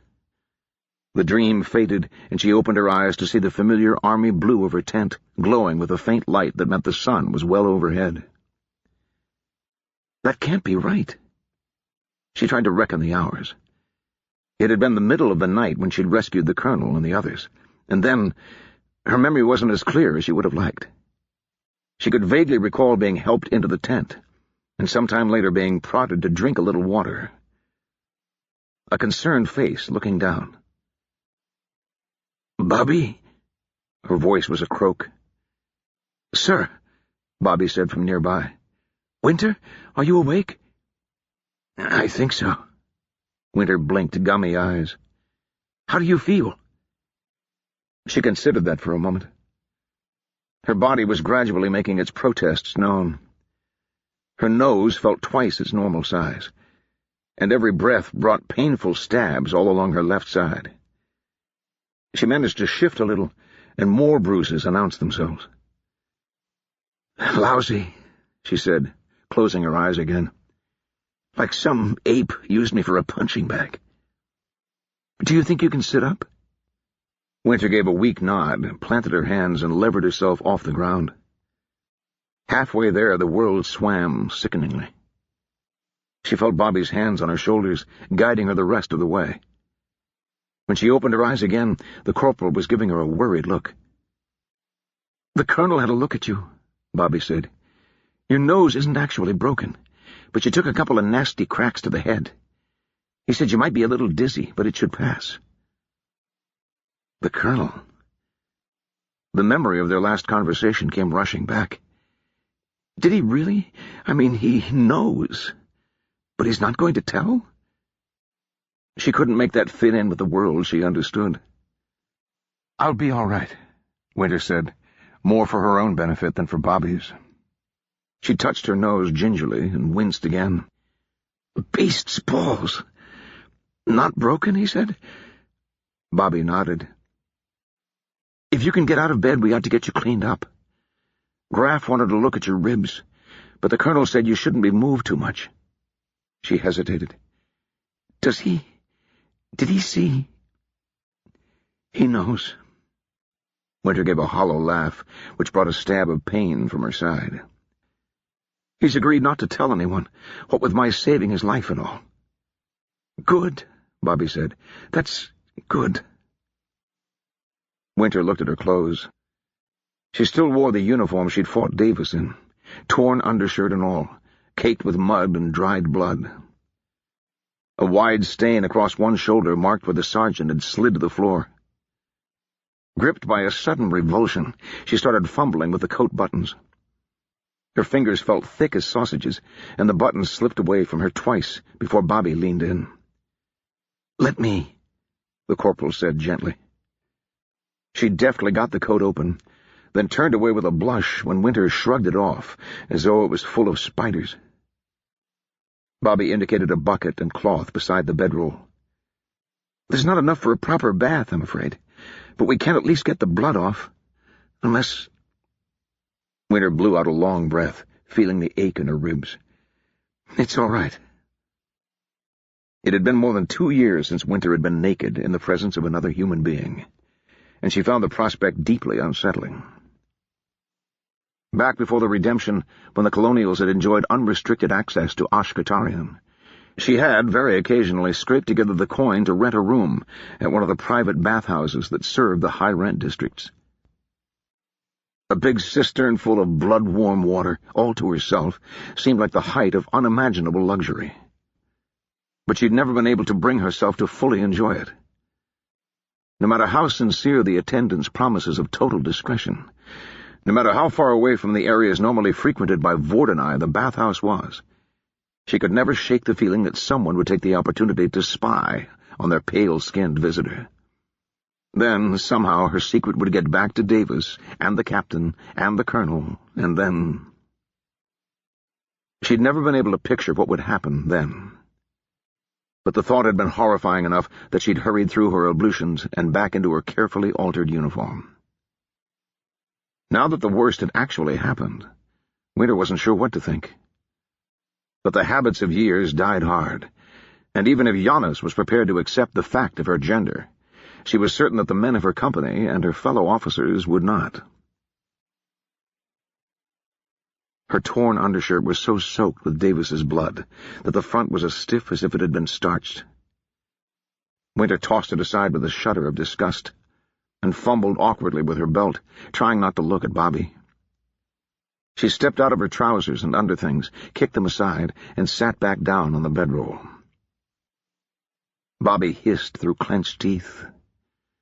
Winter looked down at herself and winced. The bruises had subsided a little from the night before, but they still covered her skin with a mass of blue and black blooms, as though she'd contracted some awful plague. Her left side in particular was swollen and tender to the touch where he kicked her. "Son of a bitch," Bobby said. "I wish you hadn't killed the bastard. I'd like to have a turn at him." Winter gave a weak smile. "You might have to wait in line. I should have been there with you. You'd already saved my life once that night, and nearly gotten cut in half because of it. I'll live." Winter touched her side and flinched again. "Probably. Those cuts need cleaning." Bobby gestured imperiously to the bedroll. "Lie on your stomach." Winter propped her chin on the pillow, keeping the weight off her bruised face, and waited. The air was warm and dusty on her bare skin. The first touch of the wet cloth made her flinch. Bobby paused. "Sorry," the corporal said. "I'll be as gentle as I can." Actually, after a few moments, it became almost relaxing. The bruises hurt in a dull way whenever the wet cloth passed over them, but Bobby had a light touch, letting the rags sit and soak sticky patches of dried blood before wiping them away. Where the skin had been torn up against the rocky ground or Davis's fists, the stinging made Winter chew her lip, but she managed to keep from crying out. "How long have I been asleep?" she said, in an effort to distract herself. "More than 2 days," Bobby said. 2 days? Winter couldn't help but twitch, and it made Bobby's fingers stab hard into her bruised ribs. She pressed her face into the pillow to muffle her shriek. "Sorry," Bobby squeaked, dropping the rag. Winter turned her head to look up at the corporal. She wondered again how she'd ever believed Bobby was a boy. "My fault," Winter said through gritted teeth. She hissed a few breaths and tried to relax. "But really, 2 days?" The corporal nodded. "They had you on one of the carts. Colonel's orders." Winter didn't remember that at all.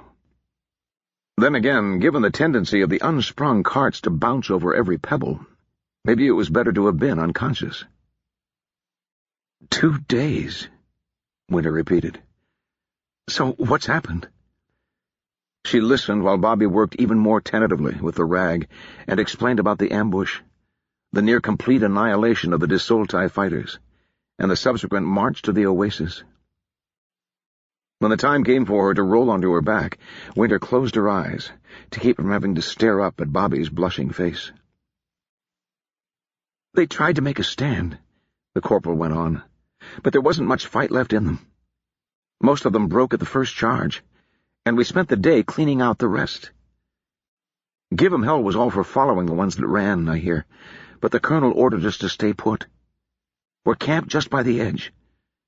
There's a little town, not much more than a few shacks, really, but there's a spring and a pool, just like the colonel said. What about you? Winter said. I'm sorry? She drew a line across the front of her body with one finger, where Bobby had been cut, not wanting to say the words aloud. You know. Oh, fine. The same as always. Bobby gave a weak chuckle. I don't think I've had so much as a hangnail since the first time. That's good. Winter tried not to picture the healed skin under the corporal's uniform, warm and pliable, but glassy as marble. And spreading. She gritted her teeth again. Bobby gave the cloth a last swish and sat back. There, that's better. Do you think we need to bind those cuts? Winter opened her eyes and sat up, poking at her torn skin with one finger. I'll be all right. It doesn't seem to have started bleeding again. There was a knock at the tent pole. They both froze. Winter caught Bobby's eye and jerked her head in the direction of the tent flap, and the girl nodded. Who's there? Bobby said. Feor. Winter relaxed. One moment, she said in Kandari, and got up to get clothing. She was down to her last clean shirt, and there was no choice but to wear the stained trousers again. She left the jacket in the dirt. It would need a thorough wash before she could even think of putting it back on. Once she was at least decent, she waved at Bobby, who held the tent flap open. Feor ducked inside. The girl had changed somehow. She'd discarded the splint that had held her arm since they'd first tended her. But it was more than that. The glassy look in her eyes was gone, replaced with a hard sense of purpose. The march from Ashkatarian had thinned her, too, hollowing her cheeks and giving her a lean, hungry look. Winter, Feor said, looking her over. You are well? Well enough. Your arm? Feor raised it experimentally. It still feels weak, she said, but Corporal Graff said the bone has healed true. She cocked her head. I think that's what he said, at least. My Vordenai is improving, but he still speaks too quickly. Winter gave an uneasy chuckle. Good, that's good. There was an uncomfortable silence. Winter glanced at Bobby, who gave a tiny shrug, reminding her that she understood nothing of the Kandari conversation. I wanted to apologize, Feor said. Winter blinked. Apologize? For my behavior the night of the Desoltai raid, and during the time since we left the city. Ah, it's about damn time. Winter shifted awkwardly and tried to sound conciliatory. Feor was clearly having a hard time getting this out. I don't know. I mean, it hasn't been easy for you. It's no excuse, Feor swallowed. Especially for what I tried to do at the end. I put you and Bobby in danger from my own selfishness. But... Winter shook her head. All right, apology accepted. If it means anything to you, I think I understand. After Ashkatarian. But you had the truth of it all along, said Feor earnestly. Onvidar returned my life to me. To waste it now would be to cast away his suffering as well as mine. Winter had said something like that, come to think of it, although at the time she'd just spouted whatever came to mind in order to get Feor moving. She shrugged. "Well, I'm glad you've worked it out." "It has become clear to me," Feor said, "that it was the will of the gods that I meet you, and do as I have done. Even Mother's sanction is nothing beside that. Bobby is the proof." "Proof?" Winter said. "What about her?" "My Nath." Feor hesitated. "It is a sacred thing. Obscariat. In Kandari it means—" Her lips worked silently for a moment. "Prayer of the heavenly guardian, perhaps. It is the closest I can come. The language of magic is difficult." "I remember. What about it?" "It grants the strength and power of heaven to defend the faithful and the cause of the heavens in this world. When I used it on a Rosham, a non-believer, I thought it would not achieve its full flowering. The power of the heavens would not invest one who was not worthy." "Its full flowering?" Winter said. "No," Feor hesitated. "Have you examined where she was wounded the first time?" "I did." Winter glanced again at Bobby, but spoke in Kandari. "It's growing, isn't it?" "I think so." Winter chewed her lip. "What's happening to her?" "The heavens favor her. I do not know why, but they have chosen to grant her their power. She is truly becoming the heavenly guardian." Feor blew out a deep breath. "That is how I know that coming to you was their will." "But what's going to happen to Bobby? Is that stuff going to spread over her whole body?" "I don't know. There has not been a true guardian in many generations, and I was not permitted to study the oldest lore." Feor shook her head. "It may be that the process will halt when she has accomplished the purpose the heavens have set for her." "Maybe?" Winter tried to squelch her anger. "Without this Nath, Bobby would be dead twice over, and likely me in the bargain." "All right. So you don't really know. Is there anyone who does?" "Mother? Or perhaps not even she. Much of the knowledge of ancient days is lost to us." "Right." Winter rubbed her forehead with 2 fingers, trying to fight off an incipient headache. "Right. So when we capture your mother, I'll just ask the colonel if we can have a moment alone with her." "She will not be captured." A haunted look passed across Feor's face, and she hugged herself tightly. "She will die instead.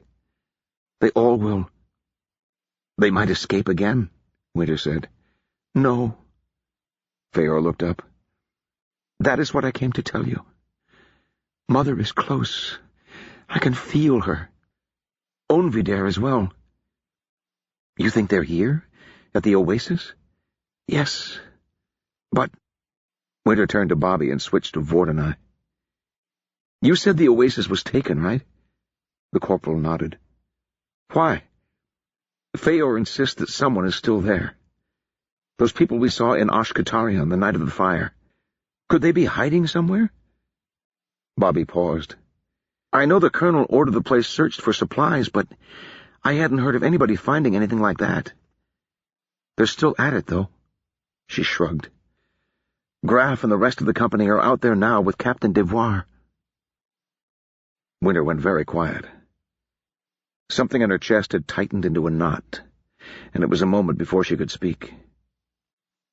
"You stayed behind?" she said. "We wanted someone to be with you when you woke up," Bobby said. "I thought it would be best if it was me, because, well, you know." Winter blew out a breath. Her side ached. "Well," she said, "now that I'm up, I'd better get back to my post. Let's track down the others." "That's not really necessary," Bobby said. "Graf can handle things." "I'd rather go myself," Winter said through gritted teeth. The memory of that terrible night in Ashkatarian kept playing out behind her eyes, with a young man named Onvidere dispatching 3 armed men in the casual way one might kill a chicken for the pot. She turned to Feor and said in Kandari, "Do you think you can find your way to Unraveling?" "Not precisely. I can feel him when he is close, but no more than that. If we found him—" Winter hesitated. "He disobeyed your mother once. Do you think he would do it again, if you had a chance to talk to him?" "I do not know." Something in Feor's expression told Winter that she'd been thinking along the same lines. "But I would like to try."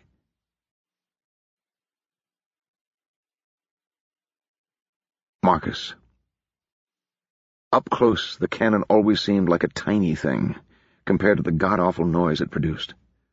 Field guns did anyway.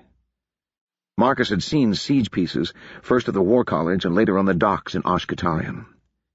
Those iron monsters were so enormous it was hard to imagine anyone even being able to load them, much less daring to be nearby when a spark was applied to the touch hole.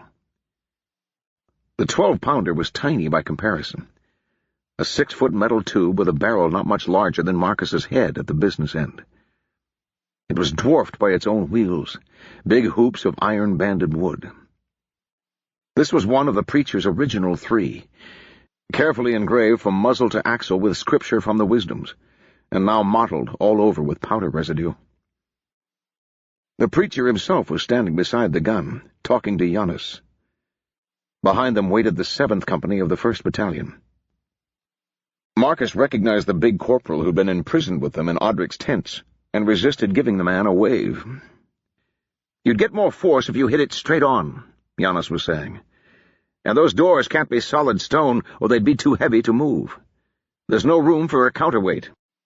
"No disrespect, sir, but I've seen some clever counterweights," said the preacher. "Besides, if they're light, it won't matter how we hit them. And if we get a rebound, I sure don't want it coming right back at us." He patted the cannon fondly. "Besides, by the grace of the Lord and the Ministry of War, we've no shortage of round shot. If we don't break through the first time, we'll just have to try again." "I suppose you know your business." Giannis looked back at Marcus. "You've warned the men?" "I sent Lieutenant Juarez, sir." Unexpected cannon fire had a way of producing unpredictable results. And with the colonials dispersed through the little oasis town, Marcus didn't want to take a chance on someone panicking. "Excellent." Giannis took 2 long strides back from the gun. "You may fire at your pleasure, Captain Valkerson." The preacher looked at the 3 cannoneers standing beside the piece, who gave him a thumbs up. He nodded, and they fell back from the gun, one of them holding the end of a length of lanyard. Giannis retreated as well, and, somewhat to Marcus's surprise, jammed his hands over his ears. This undignified but prudent example rippled down the chain of command, as first Marcus and then the men of the 7th, standing behind him, followed suit. Marcus didn't hear the preacher give the order to fire, but he saw the cannoneer give a sharp jerk on the lanyard, and a moment later the world went white. The oasis was little more than a spring, in truth, issuing from a crack in the side of a rocky hill that rose out of the endless wastes of the Great Disol like a granite whale. Where the steady trickle of water had once soaked away into the thirsty ground, the Disoltai had built a stone-walled pool, shaded with horsehides to keep off the worst of the sun. Around it was a village, if it could be dignified with a name.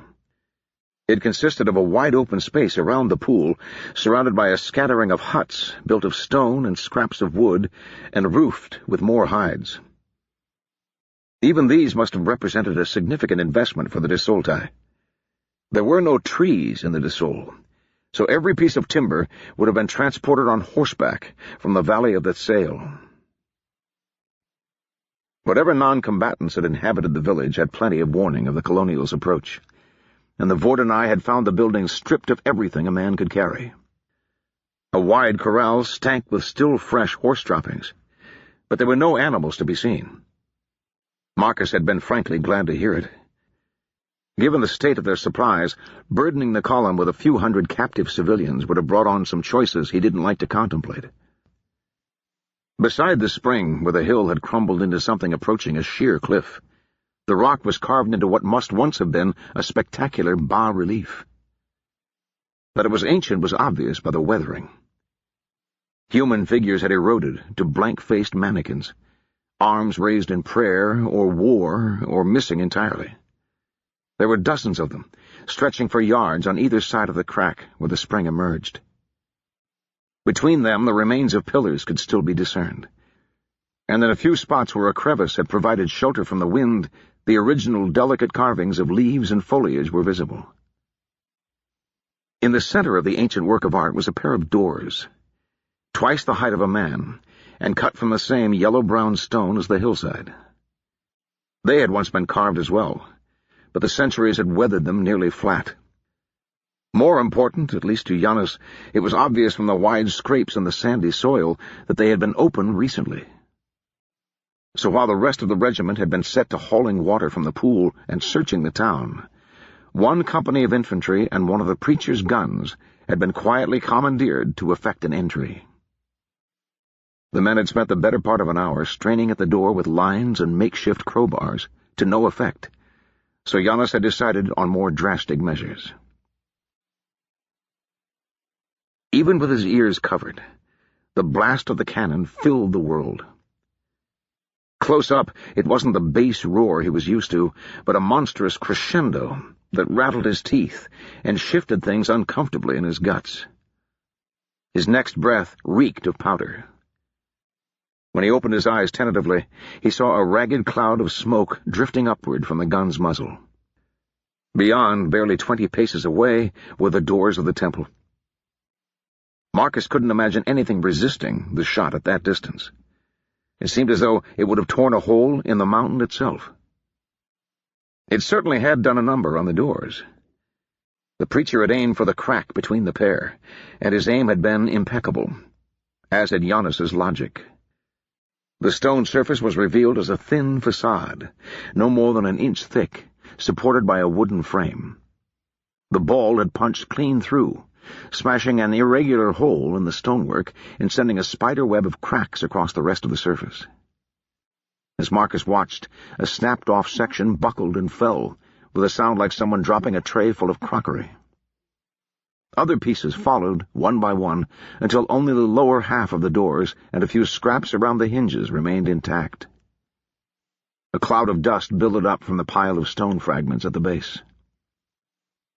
"Well laid, Captain," Giannis said, when the chorus of destruction had come to an end. "I think no further shots will be required." "At your service, Colonel," the preacher said, and saluted. "Shall I send for my teams?" "Indeed." Giannis looked thoughtfully at the dark opening. Sunlight cutting through the dust cloud illuminated only a narrow square of cut stone floor, the air ablaze with dancing motes. Beyond that, the blackness was complete. He turned to the infantry, who were cautiously lowering their hands from their ears. "Corporal, clear this mess out of the way, if you would." "Yes, sir," the corporal snapped, throwing a sharp salute. A team of rankers was soon at work tossing the chunks of rubble aside, while others levered the wrecked wooden structure of the door out of the way. As the preacher's artillery mounts arrived to drag his gun back to the camp, Giannis turned to Marcus. "You seem like a man with something on his mind, Captain," he said. "Just thinking, sir. If there's anyone in there, that just about rang the front bell for them. They'll be ready for us." "True, but without access to the spring, they couldn't hope to conceal any significant force." Marcus lowered his voice. "What about that thing that came for you in Ashkatarian?" "The demon may try to stop us," Giannis acknowledged. "But we demonstrated there that it is not invincible. Formidable as an assassin, certainly, but a full company should see it off." "And you think you'll find your 1,000 names here?" "I'm certain of it," Giannis said. "We know they moved it this far, and they had no way to take it any farther. We've searched the rest of the town, not that it offers much of a hiding place. There's nowhere else it can be, ergo it must be here." Marcus nodded. Looking into the dark entryway gave him a sour feeling in the pit of his stomach. But it had the same feeling in Ashkatarian, when the search had led to a dead end. Nerves, he told himself. It's just nerves. Saints and martyrs. This place goes on forever. Once the corporals of the 7th had managed to round up enough lanterns to light their way, Marcus and Giannis had proceeded into the hillside, a squad of infantry in the lead. The doors had opened onto a low-ceilinged tunnel with a gentle curve, laboriously hacked from the native rock. After a few dozen feet, though, it opened out into a much larger space. "This must have been a natural cavern," Giannis mused. "I can't believe anyone would excavate so much stone." Marcus nodded in agreement. The vaulting cave put him in mind of a cathedral, high-ceilinged and spreading wide to either side of the entrance. 2 great fires burned in the far corners, but they barely served to outline the space and throw leaping shadows. The floor was covered with shapes, humanoid figures twisting grotesquely in the bobbing lantern light and the flares of the bonfires. And Marcus had a bad moment before he realized they were statues. He'd seen dozens like them on Monument Hill in Ashkatarian, elaborate depictions of the myriad Kandari gods, each possessing inexplicable animal features and dressed in odd ceremonial regalia. The closest pair were what looked like a horse-headed man with wings, and a snake that walked upright on a pair of grasshopper legs, and had for some reason been provided with an enormous, drooping penis. "Goddamn priests," Marcus muttered. He wasn't a religious man, but there was something a lot more, well, respectful about a simple double circle in gold hanging over an altar. He turned to Giannis. "You were right. This is a temple." "There must be a shaft," Giannis said to himself. "Otherwise the smoke would be smothering. Unless they only lit the fires as we came in." "Either way, they're ready for us." "As you pointed out, Captain, that was inevitable when we used a cannon as a door-knocker." Giannis raised his voice. "All right, Corporal. Onward. They're only statues. And we ask your men not to touch any of them, please. They are quite old, and some of them seem fragile." The big corporal barked orders, and the rankers advanced, spreading in a loose formation through the enormous room. The statues were set in a rough pattern, not quite a grid, with 10 or 20 feet between them. They seemed to fill the cavern to the walls, giving the impression of an army of shadowy, lantern-lit figures all around them. Marcus heard muttering among their escorts, and more than one man brought his hand to his chest to make the double-circle ward against evil. He couldn't blame them. Another fire sprang to life just ahead of them, and men raised their weapons. This one was smaller, just enough to illuminate a small circle of flagstones. On either side of it lay a human figure, spread-eagled, with a wooden box sitting between them. Marcus glanced at Giannis and caught the corner of the colonel's mouth quirked in amusement. "Sir," Marcus said. "Gifts, Captain. Someone is trying to buy us off." "I'm not sure I understand." Giannis beckoned him forward, and Marcus reluctantly approached the fire. As he got closer, he realized with a start that he recognized both of the men on the floor. The fat body of General Kotoba, still in his stained dress uniform, wore an expression of blank surprise. The young man in black robes, who had been the hand of the divine, seemed more serene. Each corpse had a slim dagger embedded to the hilt in its left eye socket. The colonel went to the box and flipped the lid open with a boot before Marcus could protest. He stared down at the contents for a moment, then looked up with another brief smile. "Take a look, Captain. You'll appreciate this." The firelight glittered across a steel mask, twin to the one they'd found after the ambush. Giannis bent and picked it up. Underneath was another identical copy, and Marcus could see another beneath that. "What is that?" Marcus said. "The Steel Ghost's spare wardrobe?" "More like the source of his mysterious powers," Giannis said. "I'm not sure I understand. Was there something special about the masks, after all?" "Only the significance ascribed to them." Giannis ran a finger along the smooth metal. "It's inspired, really. I'm amazed they managed to keep the secret for so long."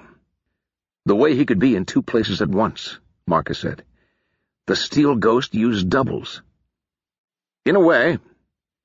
My guess is that there was never any such person as the steel ghost to begin with. He was a sort of myth, but one that only outsiders believed in.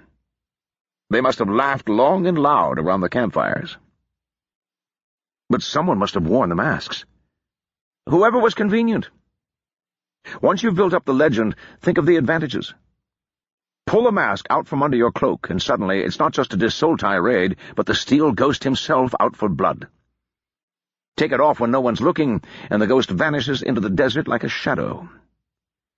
Combine that with the intelligence advantage they derive from their lantern codes, and they'd created a shadow puppet that had the whole country running scared. Marcus looked down at the mask in the colonel's hand. You knew.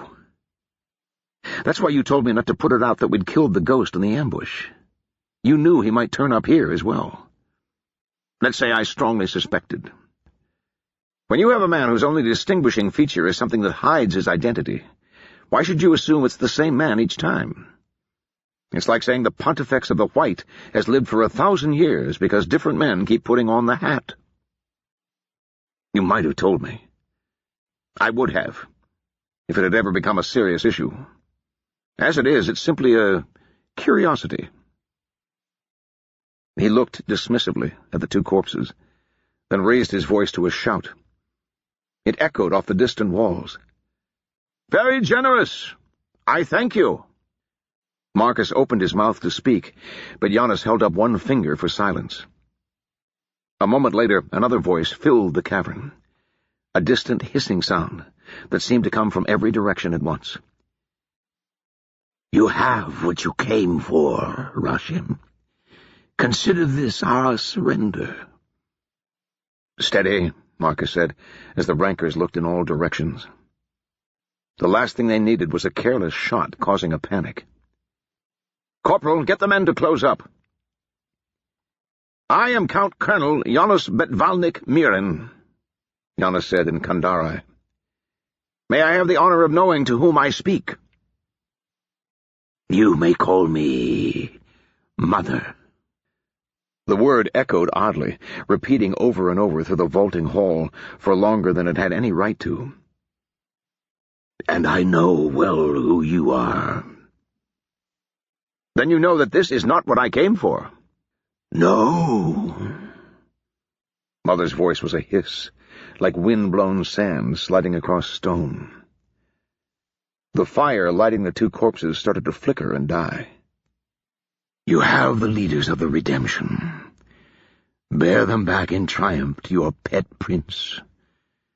The Desoltai will raise no more rebellions, and the steel ghost will vanish into the myths of the great Desol. What more do you require?" "I will have the treasure of the Demon King," Yana said. "Give me the 1,000 names." "Then it is as I feared. You are the minions of Orlanco and the Black Priests." Marcus glanced at Giannis, but the colonel's face was blank. None of the rankers would understand the Kandari conversation, and Marcus was starting to doubt his own comprehension. Black Priests? If she means our priests of the Black, she's about 100 years too late. "No," Giannis said. "They are my enemies as well." "You lie," Mother snapped, "or else you are deceived. It matters not. I offer you this final chance, Rashim. Take your prizes and go." "I will have the names." The ancient voice trailed off into a fading whisper. "As you wish." A new sound filled the cavern. A hiss, rising from the shadows in every direction at once, like the sound of a kettle just before it becomes a shriek. There were 100 kettles, 1,000, echoing and re-echoing until the whole vast temple seemed to be alive. Around the edges of the room, where the glare of the bonfires didn't reach, green lights flickered to life. They were eyes, Marcus realized. A swarm of eyes, all glowing a pale, eerie green that put him in mind of lightning bugs. By their faint light he could see ranks of swaying bodies and rows of faces with slack, distant expressions, all framed by wisps of rising white vapor.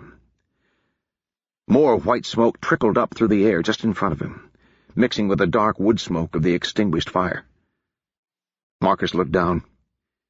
General Kotoba had only one eye left, but that was open, filled with green light from edge to edge. His mouth worked, letting out a stream of liquid smoke whenever his fat lips parted.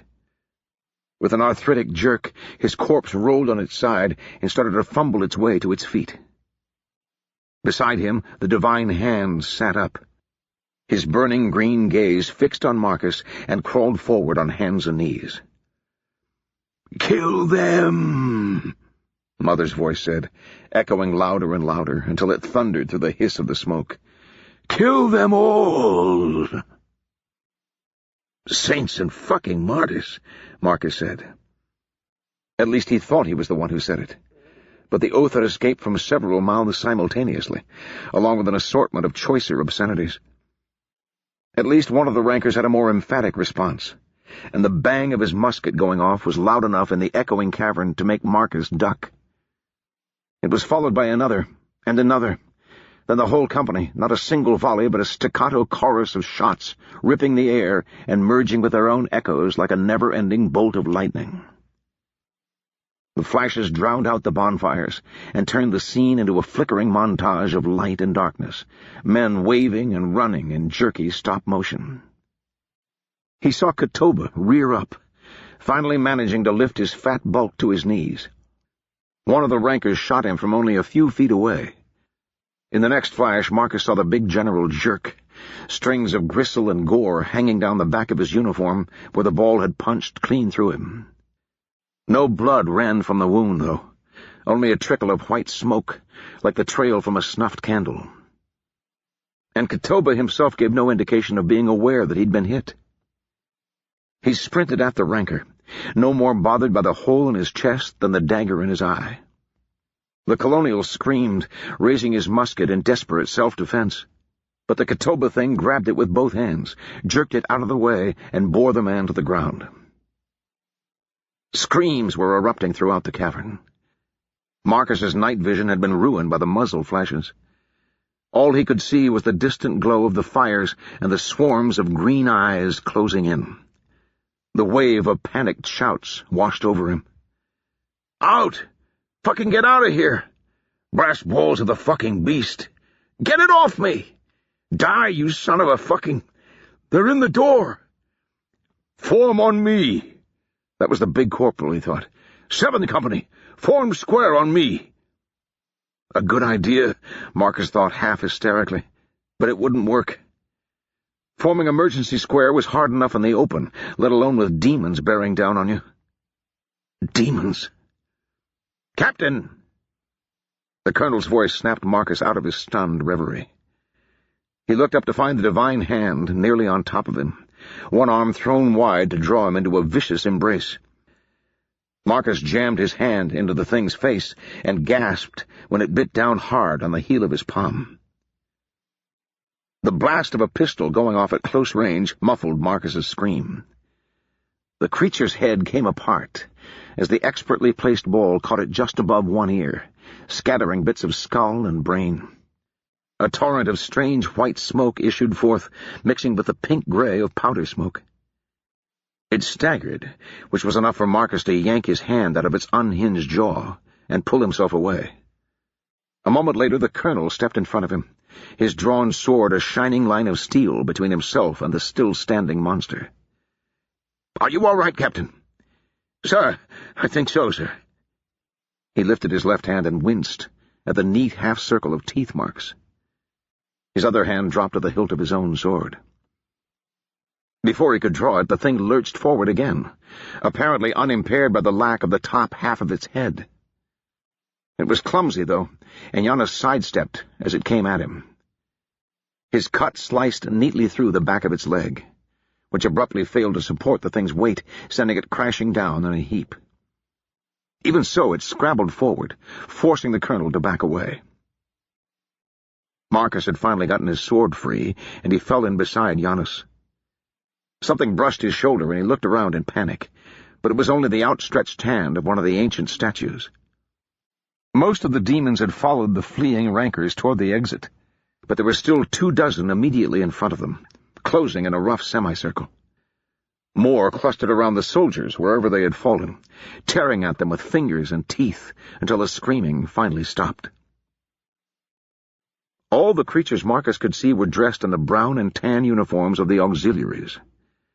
Many of them were officers, their uniforms heavy with gold braid and colorful patches, though they'd apparently forgotten the use of their swords. They retained enough sentience to know a touch of caution, however, and even a hint of tactics. Facing a pair of drawn weapons, they halted just out of reach and started to spread to encircle the two officers. "Sir," Marcus said, putting his back to the statue and trying to look in all directions at once. "Any ideas?" "Run," Giannis said. "Run. On count of 3. Giannis nodded to indicate a direction. "They don't seem so thick that way." "That's away from the exit," Marcus said. "One thing at a time," Giannis said calmly. 1, 2, 3. They spun away from the statue. One of the demons blocked Marcus's path, and he hacked at its outstretched arms, sending one hand spinning off. His second cut went low, cracking its knee out from under it, and the thing toppled. Another came at him from behind, and Marcus whirled around with a desperate swing that caught it in the ribs and slammed it against the statue. He sent up a brief prayer of thanks that he'd retained his heavy cavalry saber in place of a slim officer's blade, and a further offering when the weapon came free without sticking in the bone. Then he was backing away from a pack of green lights, and Giannis fell in beside him. Marcus caught the colonel's eye, and they turned their backs on the pack of demons and fled through the maze of statues.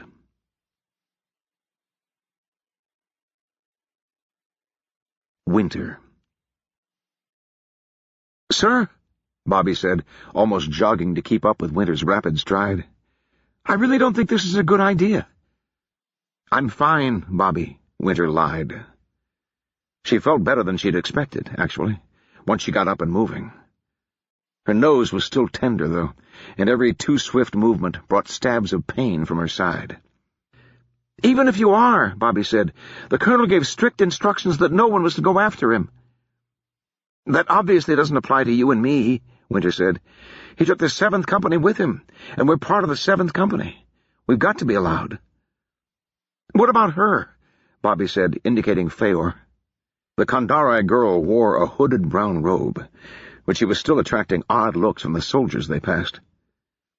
"She's got information we might need," Winter said. "I'll explain things to the colonel." "But no more objections, Corporal." "Sir, yes, sir." The little town was much as Bobby had described it. The colonel had ordered it searched, but there really wasn't much to search. She saw a few men examining the household items and furnishings that had been left behind, following the time-honored soldier's tradition that anything you could carry off from an enemy camp was fair game. But there wasn't much to loot, either. At least there was water. They passed the cistern, which was at one end of a never-ending bucket chain of sweating men, struggling to refill the casks of the regiment and water its thirsty animals. Bobby had reluctantly pointed out where they were headed, a section of the cliff face at the back of the village that boasted a stretch of ancient carvings. A doorway gaped in the sand-colored wall like a missing tooth, flanked by small mounds of broken stone and smashed wood. A faint smell of gun smoke hung in the still desert air. Winter paused just outside, uncertain. The sun was well up by now, and the shadow of the cliff was starting to creep away from the face and down toward town. After a dozen feet, the tunnel was completely black. Winter glanced at Feor, who had pushed back the hood of her robe and was looking at the carvings with interest. "Do you know this place?" Winter said. Feor shook her head. "It is a temple, a very old one. But Mother and the Desoltai have never been on good terms, and they did not share their secrets easily. It took the arrival of you, Vord, and I, and the beginning of the redemption to bring them together. Do you think they're inside? Yes, Feor said. I can feel them. Her expression turned uncertain. Something else as well. Sir, Bobby said, something's wrong here. How so? The colonel warned everyone off from this place. So you said. Bobby frowned.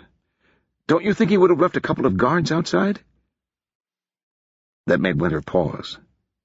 She chewed her lip thoughtfully. Maybe they're farther in. Could be, Bobby said. Come on, Winter said. Let's find the others. Winter edged forward, one hand feeling ahead along the dry stone wall. The entrance was a square of brilliant daylight behind them, slipping slowly out of view as the tunnel curved into the cliff face. There was some kind of light ahead, something that flickered like an open flame. Just as they'd entered, there'd been a resounding crack and a rumble like faraway thunder. Was that a shot? Bobby said. Winter pursed her lips. It was hard to say. The stone made everything echo oddly and changed the timbre of familiar sounds. She kept edging forward, step by careful step. Another crack, accompanied by a distant flash, brought her up short. That was definitely a shot, Bobby said. Who in the hell are they shooting at? They started moving faster. Light gradually started to filter in, a weird, flickering brilliance. It was the red glow of a fire. Winter was sure.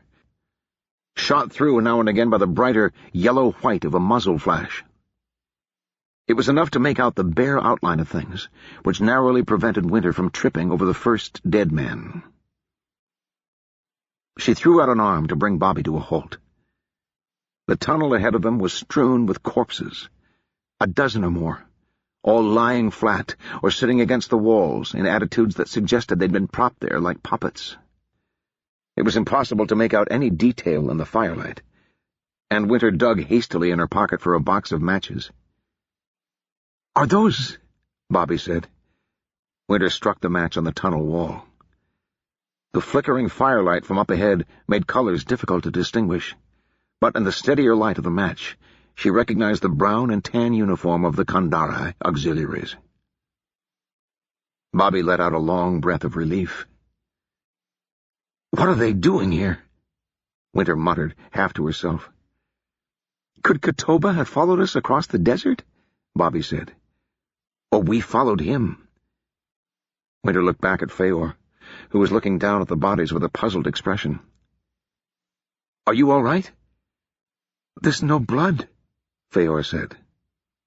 None of the corpses were visibly marked. Winter frowned.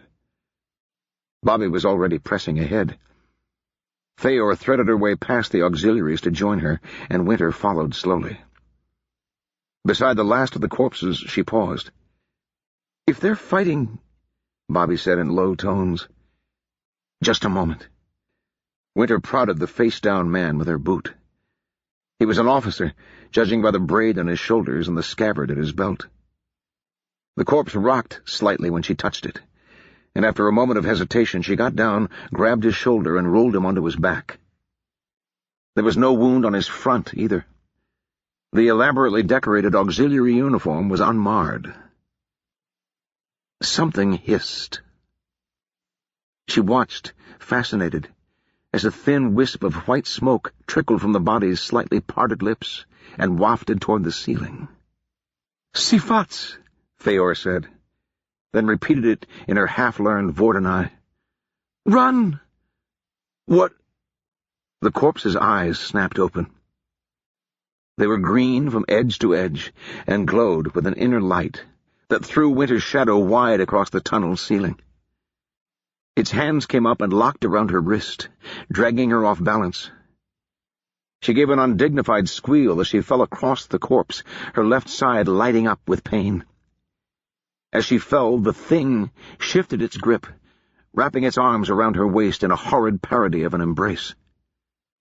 Its mouth opened wide, releasing a gush of white smoke that played across her face and filled her nostrils with a scent like burning sugar. With a sudden horror, she realized it was going to bite her, rip her throat out like some kind of beast. One of her arms was stuck by her side, but she just barely managed to bring the other up in time, slamming her forearm under its chin and forcing its jaw closed with a clack of teeth. She brought her knee up as hard as she could, almost automatically, but it didn't even flinch at the blow to its groin. Its arms merely tightened their grip, holding her as close as a lover. Their faces were inches apart. Winter could see the faint stubble where the man hadn't shaved properly, and the green of his eyes bored into her. Her left hand groped for purchase, and she found the handle of the corpse's sword. She didn't have the leverage to draw it, though, and the strength of the creature's arms seemed endless. Her breath came in tiny gasps, and her lungs were starting to burn. She arched her back desperately, trying to break free, but only managed to loosen her grip on the corpse's throat.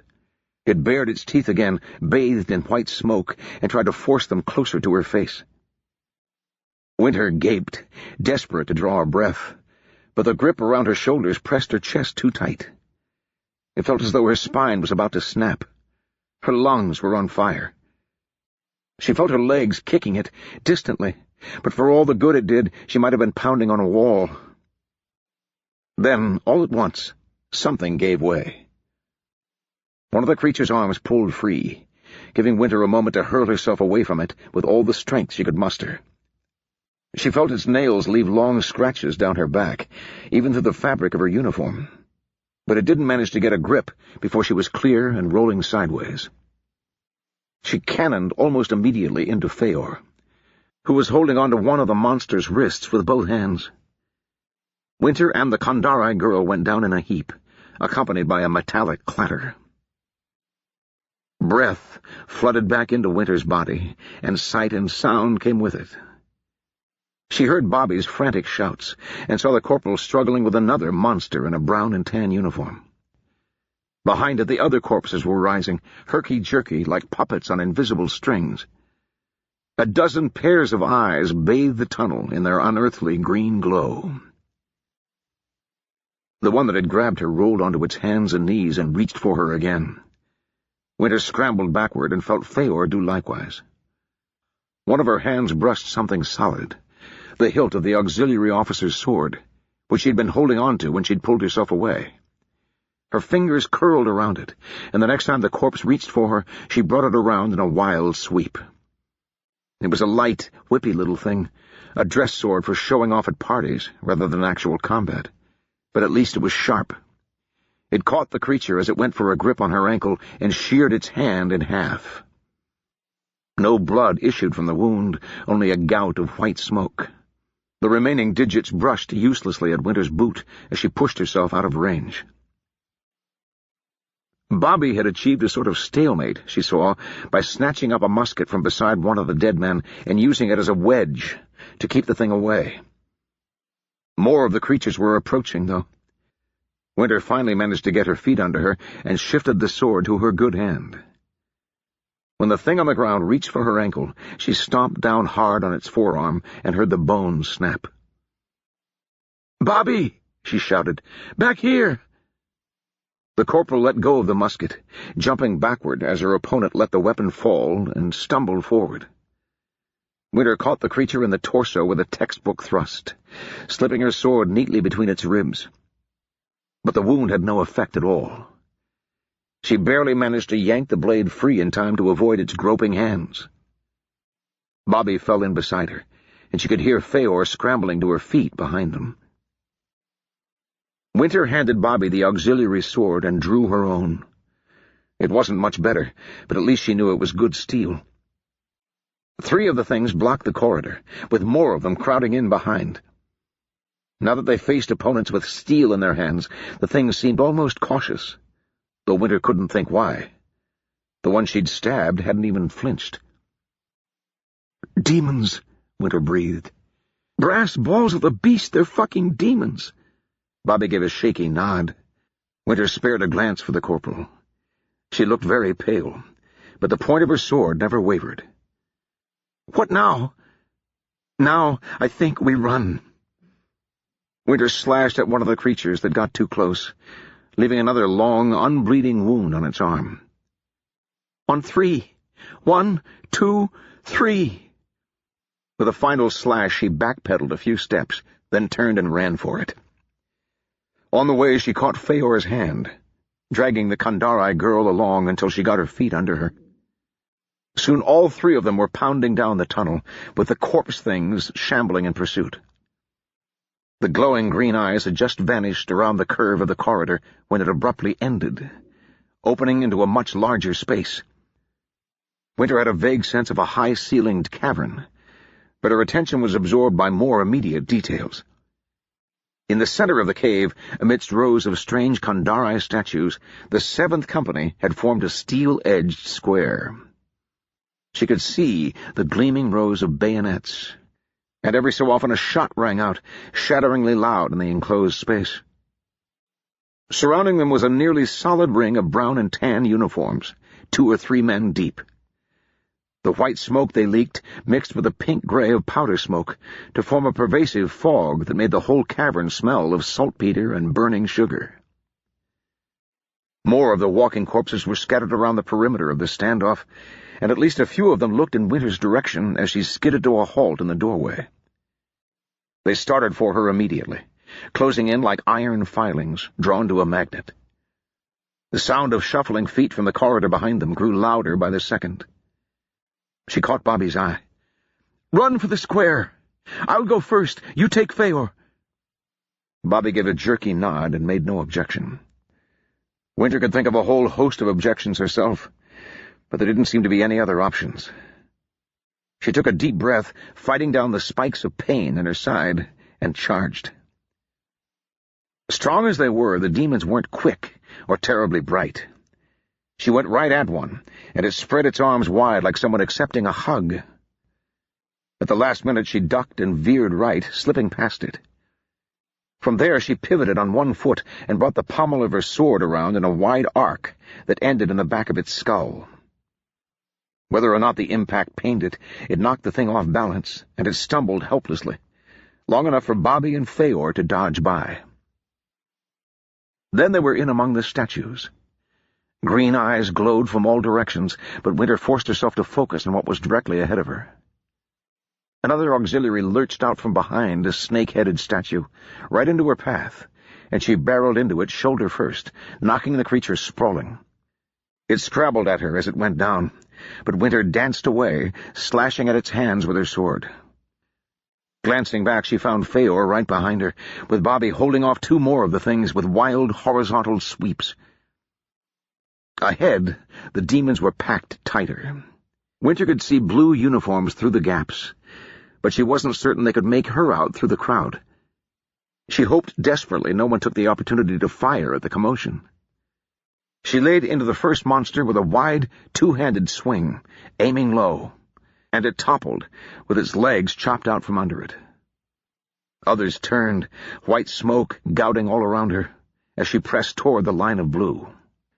They shied away from her cuts, though the sword did them little actual damage, and for a moment Winter thought she was actually going to make it.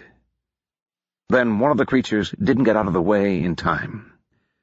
Winter's wild swing bit deep into its neck with a puff of white smoke and lodged in its collarbone. Her desperate tug failed to pull the weapon free, and the monster twisted away, ripping the hilt from her hands.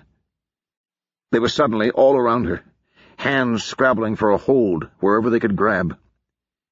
Winter tried to back away, but one of the things had her by the knee, and it wrenched her leg out from under her with casual strength. The world tilted sickeningly as she was hauled off her feet, and other hands snatched at her arms before she could complete the fall. Her one free leg kicked until it was grabbed as well, and she felt more hands scrabbling across her, grasping handfuls of fabric and twisting painfully. The things that had hold of her limbs were pulling, all in different directions. She felt something pop in her shoulder, followed by a savage spike of pain. Winter screamed. A single shot rang out, followed by a roaring voice that she recognized as fulsome at full battlefield volume. "You idiots! You'll hit him! Give them steel!" This was accompanied by a ragged war cry from a dozen throats. Just when Winter thought her arm would actually tear from its socket, the monster let her go. The others followed, and she slumped awkwardly to the floor, curling into a protective ball. Fighting raged above her. She could hear the shouts and grunts of the Vordenai and the malign hissing of the demons. Finally, there was another voice she recognized, and someone was prodding her tender shoulder. "Sir, Lieutenant Irnglass." She opened one eye and found herself staring into a bearded face, creased with worry. "Graf?" "He's alive!" Graf shouted. "Someone help me!" "Back to the square," Folsom said, somewhere high above. Winter found herself being lifted once again. This time she bit back the scream. Ahead was a solid wall of bayonets. It parted as they approached, then formed again behind them as the demons closed in.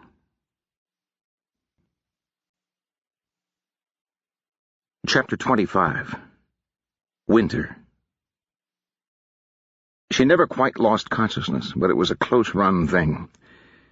There was a long stretch when everything was a blur except for the pain, the scrapes and cuts all over, the stabbing agony in her side, the protests from abused joints, where the demons had tried to tear her literally limb from limb. It wasn't fair to expect her to get up after all that, she thought. It wasn't reasonable. She ought to be allowed to curl up in a ball, close her eyes, and just wait until it was over. It lasted until she remembered Bobby and Feor. They'd been with her until she'd hit the wall of demons, and then she'd lost sight of them. Graf and Folsom had come charging to the rescue, but she hadn't seen them find Bobby. Her chest suddenly tight, Winter unfolded herself with an effort and raised her head, blinking back tears. Bobby was sitting on the flagstones nearby, with Feor beside her. The Kandari girl had her skirt drawn up, exposing a set of vicious scratches along one leg, and the corporal was helping her with a bandage. That answered that question anyway. But now that she was in motion, Winter couldn't bring herself to just lie down again. She dragged herself up to a sitting position and tried to speak, but managed only a faint croak. Graf hurried to her side. He handed her a canteen, and she drank greedily, tepid water trickling down her chin and soaking her collar. "Are you all right?" he said when she was finished. "No, I'm fucking not all right," she wanted to say. "I was nearly torn apart by demons. What do you think?" But Graf looked pretty close to the edge himself, and in any case that would be a poor way to repay him for saving her life. So she forced a shaky smile and said, "I think I'll live." "Thank God. Folsom thought he saw you come in, but we couldn't be sure until you got close.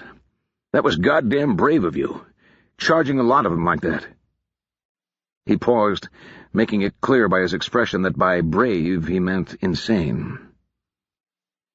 "There were more of them coming up behind us," Winter said. "I figured our only chance was to make it to the square." "Ah," Graf said. "Well, thank you," Winter said. He looked embarrassed for a moment, and then his expression turned grim. "You may change your mind before long. You're not much better off in here than out there."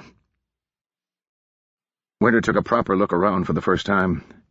The company square was tiny, only 10 yards to a side, leaving a small patch of flagstones in the center inhabited by the 3 corporals, herself, Feor, and a few wounded. Beyond that, a double line of rankers held stolidly to their lines, presenting an unbroken fence of bayonet points. She couldn't see past the wall of blue uniformed backs, but she could hear the hissing of the demons beyond.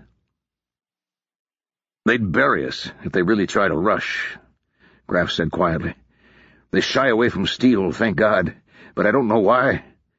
Sticking them doesn't seem to bother them any. But any time we weaken the line, even a little, they go for it like we've rung the dinner bell. They nearly had us when Folsom and I went out to bring you back." "Why aren't we shooting them?"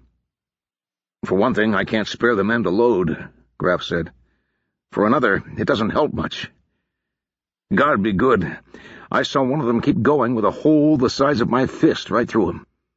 They don't die like men, so what good is throwing lead at them?" Winter realized for the first time that Graf was scared. She'd never seen him scared before, at least not in battle. Only a thin veneer of military professionalism held him together. And he's a veteran. She looked around at the steady backs of the 7th Company with a new respect. "We can't stay here," she said. "They're just waiting us out." "Looks that way," Graf said. "But that's the trick, isn't it?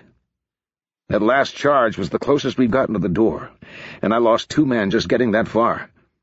If we try to push all the way to the doorway, we'll be crushed." 2 men.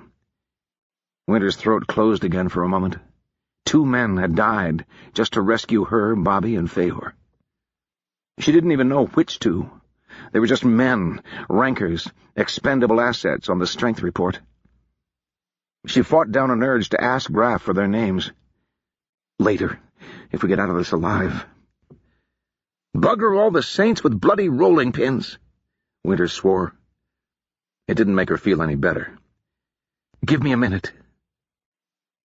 She crawled over to where Bobby sat beside Feor, finishing her bandage. To Winter's surprise, the Kandara girl's cheeks were wet with tears. Bobby caught Winter's eye and shook her head. "She seems all right to me, sir," Bobby said. "Maybe she's just scared? When that thing grabbed you, I nearly screamed the roof down." "You weren't the only one," Winter said. "Are you hurt?" "Just scratches." Winter nodded and sat down on the other side of Feor. The girl looked up at her, dark eyes blinking away tears. "Does it hurt very badly?" Winter said in Kandara. "No," Feor said. "Bobby is being kind. I'll be fine. Then, Akater, my brother." She gestured weakly at the side of the square. "These are his creations, the product of his Naath. I can feel his agony." "Forgive me if I don't feel sorry for him," Winter said, more harshly than she intended. "His demons are trying to kill us." "They're not demons," Feor said. "They're dead spirits, bound to their corpses and forced to serve." "That sounds like a demon to me," Winter said. "How do we kill them?" "You cannot. They have died once already. Now the body is just a container. They will keep going until—" She hesitated, then forged on. "Until Akater releases them, or until he dies." "Wonderful. Is there anything we can use against them?" Winter tried to remember her fairy tales. What works on demons? Holy water? Silver bullets? Not that we have any. Chanting scripture? "You do not understand," Feor said. "They are not demons, not separate entities. They are part of him, part of his Naath. They consume him little by little. I have seen him tired and weak after binding a half-dozen for a day's labor. This many?" She shook her head. "He will not recover." "Oh," Winter said. Feor's tears had stopped, and she simply looked weary.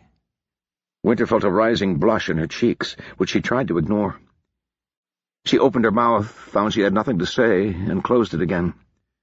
Feor lay back against the flagstones and closed her eyes. Folsom tapped Winter on the shoulder. She turned and clambered awkwardly to her feet, legs screaming protests. He offered her the hilt of her sword. "One of the men picked this up," he said. "Thanks." Winter sheathed it. Even her hands seemed to ache.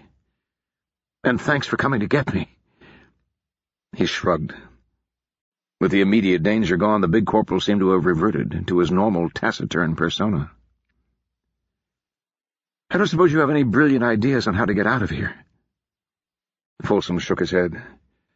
Winter sighed and limped around the inside of the square, searching for inspiration. The men couldn't salute, and didn't dare take their eyes off the monsters that waited just beyond the wall of bayonets. Nevertheless, she heard their whispers underneath the omnipresent hiss of white smoke. Every second man seemed to be reassuring his fellows, now that the lieutenant was here. "Lieutenant Earnglass will get us out." "He came with more troops. Gotta be. The lieutenant always figures something out." Whatever reassurance her presence brought the men seemed to drain confidence from Winter in equal measure. She could feel the weight of their hope, their faith, stacking higher and higher on her shoulders until she wanted to collapse under the burden and simply die. She wondered briefly if this was how Captain Devoir and Colonel Volnick felt every day. Is there some magic formula they teach you at the War College to deal with it? Or do you just go numb eventually? This was just a single company. She could hardly imagine what it would be like to have the entire regiment leaning on you for support. Damn it, focus. Her head felt like it was filled with cotton. There's got to be something. From where she was standing, she could see the doorway just 50 or 60 feet away. As close as that, and as distant as the moon. If we can get there, we're safe. The passage was only wide enough for 3 or 4 men at a time. The 7th Company could defend that against these creatures for hours. The problem was that 60 feet. If we break the square, they'll pull us down. But they're not quick. She had outrun them easily in the tunnel. We just need a few seconds, really. Enough time to get past them. And what have we got to work with? There wasn't much. 60-odd soldiers and no supplies. The shots in their cartridge pouches, the coats on their backs, the boots on their feet. Plus 3 corporals and a Kandara in Natham, half a step away from tears. And me. Her eye lit on something just inside the edge of the square. It was a metal-framed lantern, scavenged from one of the wrecked carts. They must have carried it in with them. Now that she was looking, she could see several more, scattered where the men had dropped them. So add a half-dozen lanterns to that tally. Does that help? A few seconds. The hardest part was doing it all without weakening the square so much that the walking corpses would surge through. Orders had to be passed from man to man, since she didn't dare distract them all by shouting. Plus, who knows how much those things understand. It was like a giant game of pass the story, each man telling his neighbor, with Winter following along behind to straighten out the inevitable misunderstandings. Eventually, they had a pile of uniform jackets in the center of the square. Winter kept her own, since she was sweating enough that she didn't trust her undershirt to conceal her properly. But everyone else was in shirt sleeves. Beside that, they had a smaller pile of cartridge pouches, each a loose leather sack containing the 20 rounds of ammunition that the rankers kept on them. Bobby and Folsom were hard at work on those, while Graff helped her with the lanterns. It seemed like hours before they were finished. Winter expected to charge the entire time, waiting for the green-eyed corpses to lose patience and simply surge into and over the bayonets to finish what they'd started. But they remained at bay, confident or just uncaring. Finally, when everybody was ready, she stood beside Folsom, facing the doorway.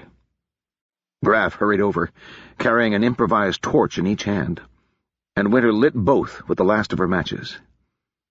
He touched his torches to Bobby's and then to one more, which he handed to Winter.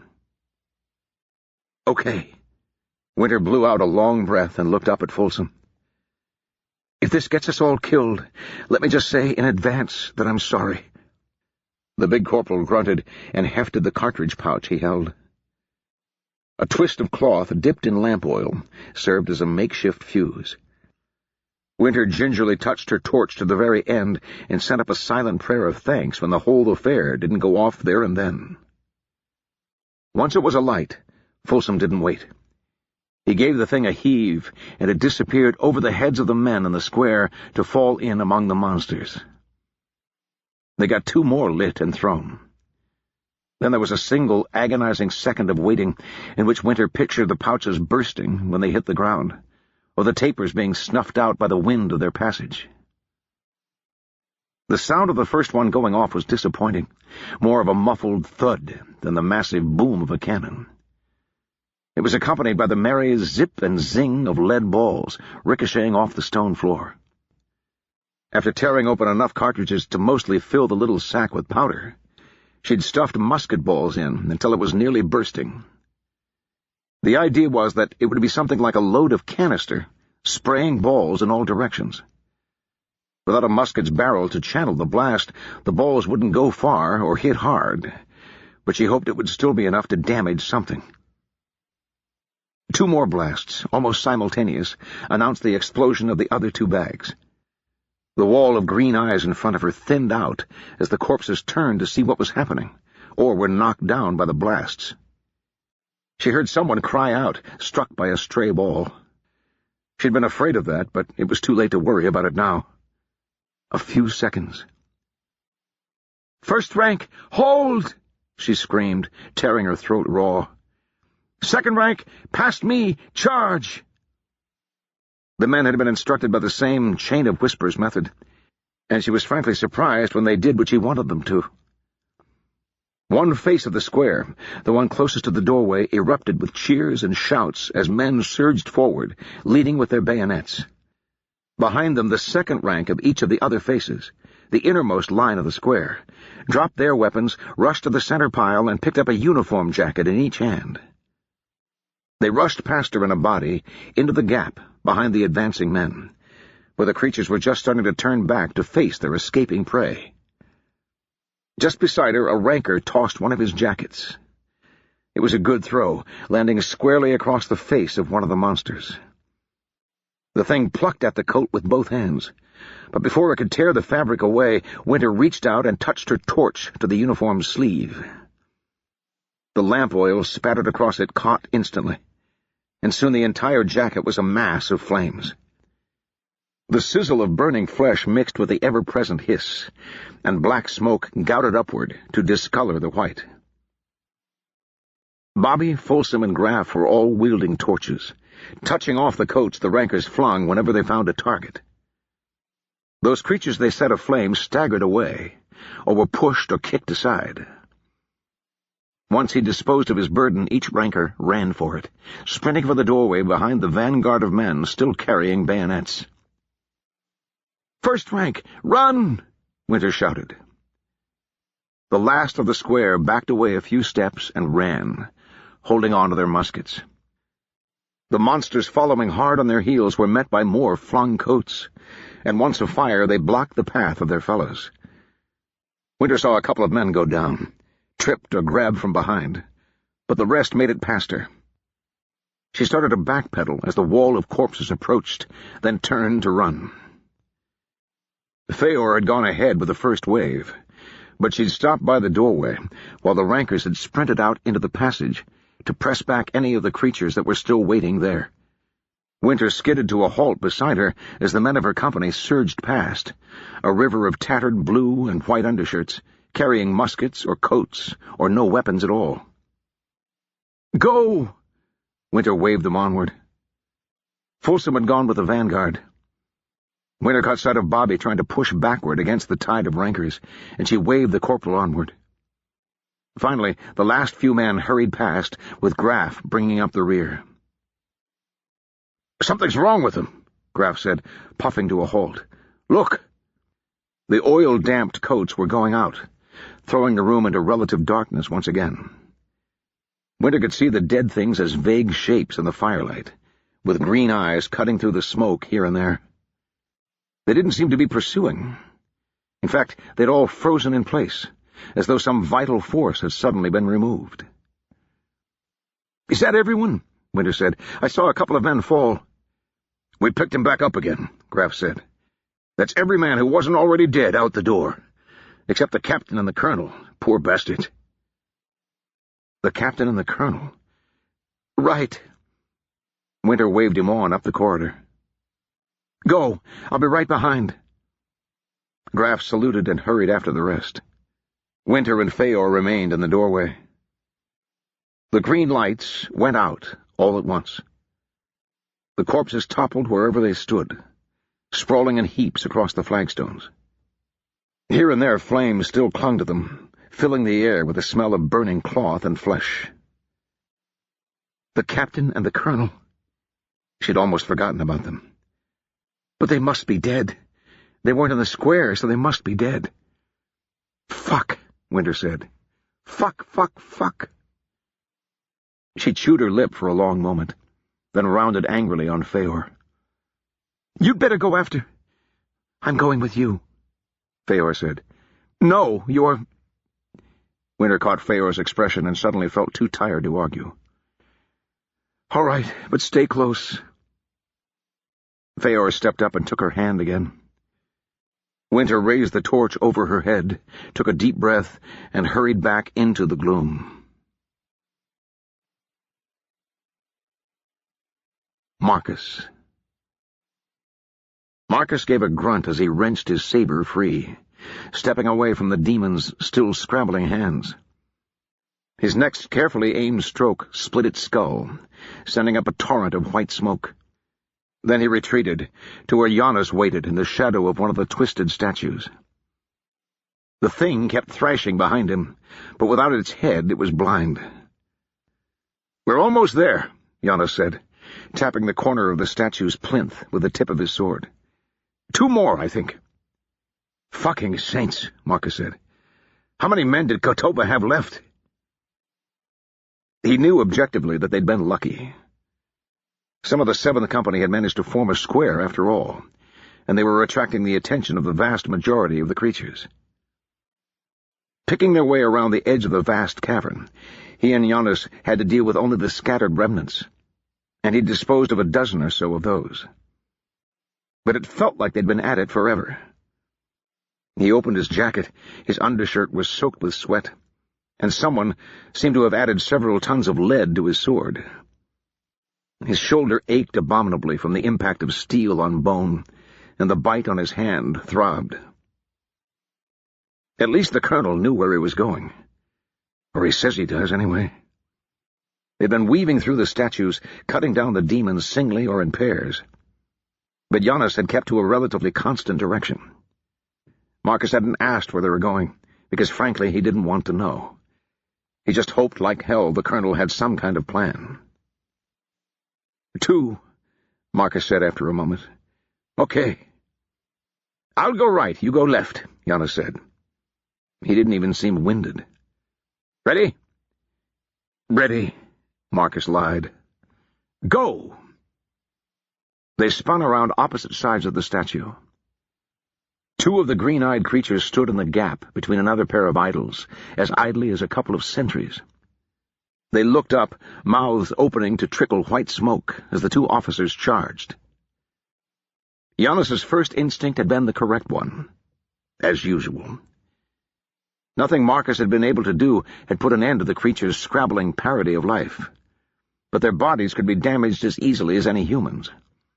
A good hit to the legs would leave them nothing to do but crawl. He ducked and aimed low, swinging the heavy cavalry saber in 2 hands like a sledgehammer.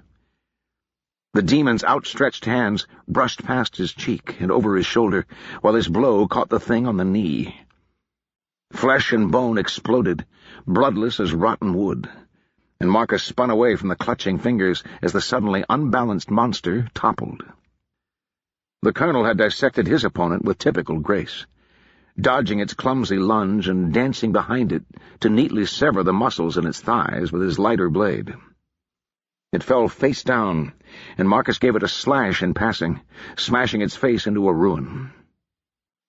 Once they were down and blinded, the demons presented a danger only if you managed to step on one. "There!" Giannis pointed with his sword. A small campfire burned up ahead, banked against the base of one of the statues and invisible from a distance. "Come on, we have to hurry." He trotted toward it, and Marcus heaved a deep breath and lumbered after him. Giannis's reserve of strength seemed boundless, and keeping up with him made Marcus feel like a milk cow trying to race a war horse. The little half-circle of firelight looked as though it had been someone's camp. A small sack and a water skin were propped neatly against the statue, and a thick blanket was unrolled over the hard flagstones for use as a bed. Lying on the bed, at first Marcus thought it was a corpse. It looked more like a corpse than the green-eyed demons did. The young man's flesh was withered and shrunken, and his skin hung in loose folds from protruding bones. Ribs and hips were clearly visible, moving slowly under his gray skin like puppies squirming in a sack. And Marcus realized with a start the boy was still breathing, in short, sharp gasps. His eyes were closed, but at the sound of the two Vordanai approaching, they flickered open. Giannis crossed the flagstones to stand beside the boy in a few quick, sure strides, and flicked the point of his sword to hover just above the throat of the emaciated youth. He spoke in Kandare, loud and clear enough that even Marcus could follow him. "Call them off! Now!" A dozen pairs of green eyes turned to stare at them. Marcus raised his sword. The closest of the demons regarded him through the curtain of white smoke rising from its lips. "Call them off," Giannis said. "All of them, or I slit your throat." The boy's mouth opened slowly. His voice was a thin rasp. "I am dead already," he said. A hollow boom echoed through the chamber, followed by two more in rapid succession. Marcus tried to see what was happening, but there were too many statues blocking the way. He could hear a tide of shouts rising above the hissing of the demons. "Call them off," Giannis said. "He won't do it," said a woman's voice, also in Kandare. "You should know better than to try to reason with fanatics, Colonel." Jen Alhunt walked between two of the frozen demons, for all the world as if she hadn't noticed them. Her spectacles gleamed white in the light of the campfire. She held a pistol in one hand and had another thrust through her belt. "Jen!" Marcus's sword arm dropped slowly to his side. "Jen! What the hell?" "Miss Alhunt," Giannis interrupted. "I take it you have a suggestion." "Only the obvious," Jen said. She leveled the pistol abruptly and pulled the trigger. The boy's body jerked and stiffened for a moment, blood blooming from his chest, and then sagged. All across the vast cavern, the green lights went out. The corpses dropped into place with a final exhalation of white smoke, staggering drunkenly into one another, or sagging against the statues. Silence fell throughout the vast cavern as the inhuman hiss of the demons finally quieted. Marcus couldn't hear the shouts of the colonials anymore either. He swallowed hard. "Jen," Marcus said, trying to keep his voice calm, "what are you doing here?" "She's doing her job as a member of the Concordat," Giannis said. His gray eyes were fixed on Jen. "Completing her assignment from the last Duke." "Her assignment was just to observe," Marcus protested. It felt weak, even as he said it. "It was to observe," Jen said, "unless circumstances warranted other action." "And they do now?"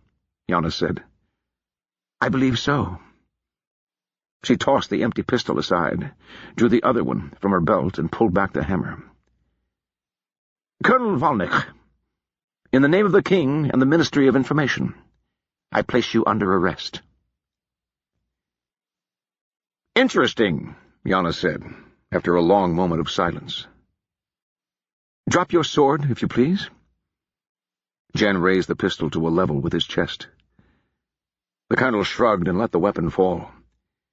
"May I ask the charge?" "Heresy," Jen said, "and conspiracy against the crown." "I see." His expression was thoughtful. "His Grace may have difficulty making that case to a military court." "That's not my affair," Jen said. "You're welcome to take it up with him once you return to Vordan." "If I return. Much better for all concerned if I were to suffer a little accident during the crossing. Swept overboard in a storm, say. I'm sure an appropriate storm can be provided. Sea voyages are so dangerous." She regarded him in stony silence. Giannis sighed. "I suppose it would be uncouth of me to mention that there are close to 4,000 men outside who answer to my orders. I assume you have the appropriate paperwork tucked away somewhere, but they may not be inclined to examine it." "The men will obey their commanders." Jen looked sidelong at Marcus. "Senior Captain Devoir, I have a commission from the King and the Ministry to assume overall command of this expedition if I deem it necessary." As such, I am placing you in command of the 1st Colonials. Your orders are to detain Colonel Volnick and return the regiment to Ashkatarian, where it will rendezvous with the transport fleet." The formal language made Marcus draw himself up automatically, his aches and pains forgotten. He gritted his teeth. "Jen, you can't be serious. Heresy?" "I believe you are aware of the Colonel's interest in acquiring Kandari relics. If you wish to label yourself an accessory, I am willing to expand the charges. No doubt Captain Konos would be willing to assume command." "Fucking saints!" Marcus blew out a long breath. "You said you were a clerk. You were lying to me all this time." "I neglected to tell you everything." Jen gave a slight shrug. "It comes with the job." "Of course she was," Yana said. "She's concorded, Captain. That is what she does." "I'll thank you to be quiet," Jen snapped. "Do you intend to shoot me?" Giannis flashed a quick smile. "I doubt it, now that I think about it. The last Duke needs to know what I know, doesn't he?"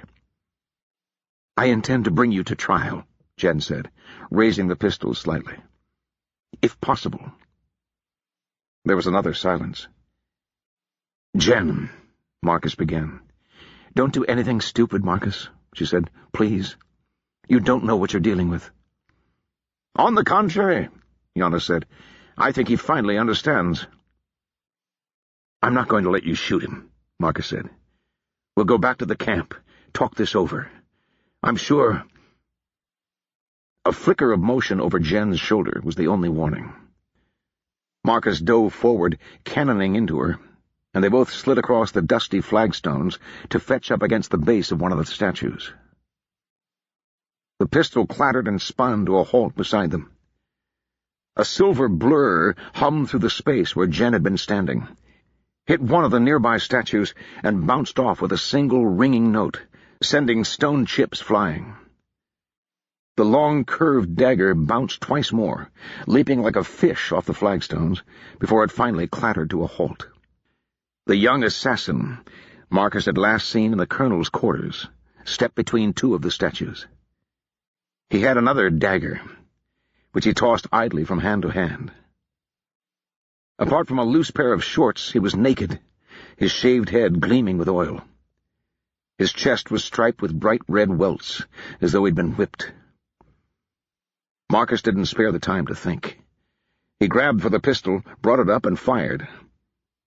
The assassin didn't even break his stride, skipping gently to one side as if dancing, and Marcus heard the ball ping uselessly somewhere out in the darkness.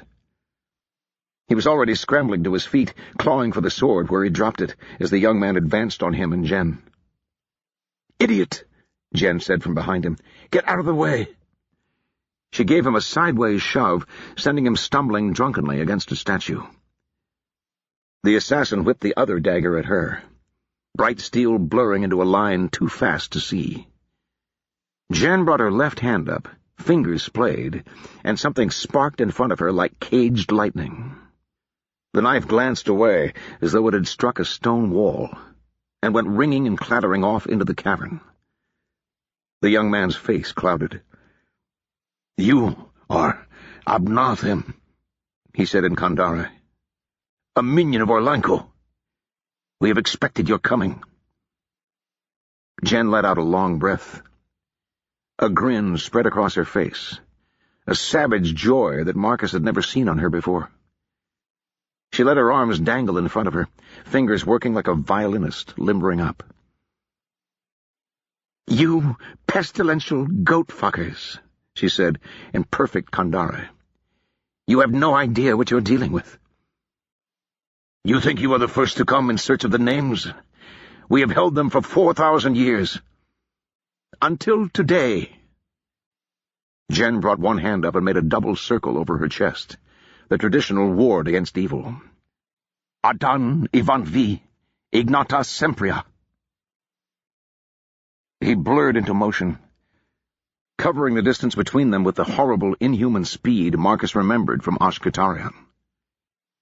Jen's hand came up, palm out, and the Kandari crashed into a wall of brilliant silver sparks just before he reached her.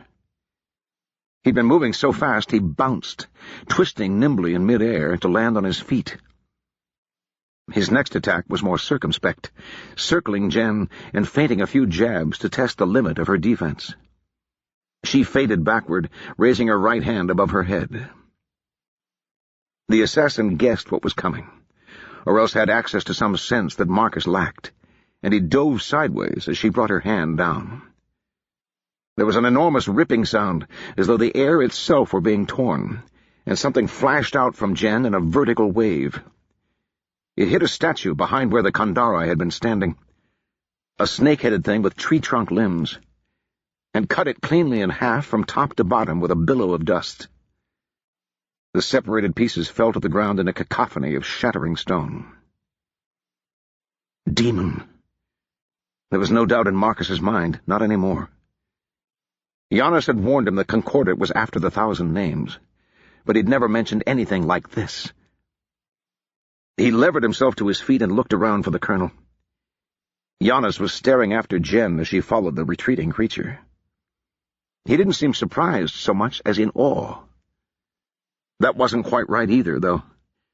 Marcus was reminded of the very first time he'd seen the man, holding up a venomous scorpion and watching it twist, with the same raw admiration a patron of the arts might show for a masterpiece painting or symphony. "The panoply invisible," he muttered. "Borachio said it passed into church hands, but—" He shook his head slowly. "I never thought to see such a thing." "Sir," Marcus said. When Giannis took no notice, he grabbed the colonel's arm. "Sir, we have to get out of here." "What?" The deep gray eyes blinked and seemed to focus once again on the here and now. Another shower of sparks lit up the clouds of dust, flowing away from the battle, accompanied by a screech like a glassmaker's knife across a window pane. "Come on," Marcus said, tugging the colonel's arm. Together they stumbled into motion, heading away from the little campsite and toward the center of the room, where the 7th Company had made their stand. Giannis soon recovered enough to set the pace, and before long Marcus was fighting for breath. Another of the tearing sounds sent them both diving for cover, and more statues exploded behind them. "What is she?" Marcus wheezed, rolling over and putting his back to a stone plinth. "Concordat," Giannis said grimly. "But matters have gone further than I thought. I've underestimated Orlanco's allies." "Is she really a demon?" "Someone who has summoned and contracted one, yes. Ignata Sempria, the penitent damned. She works for the Pontifex of the Black." "There hasn't been a Pontifex of the Black for 100 years. Giannis gave him a grim look, but said nothing. Marcus risked a glance around the corner of the plinth.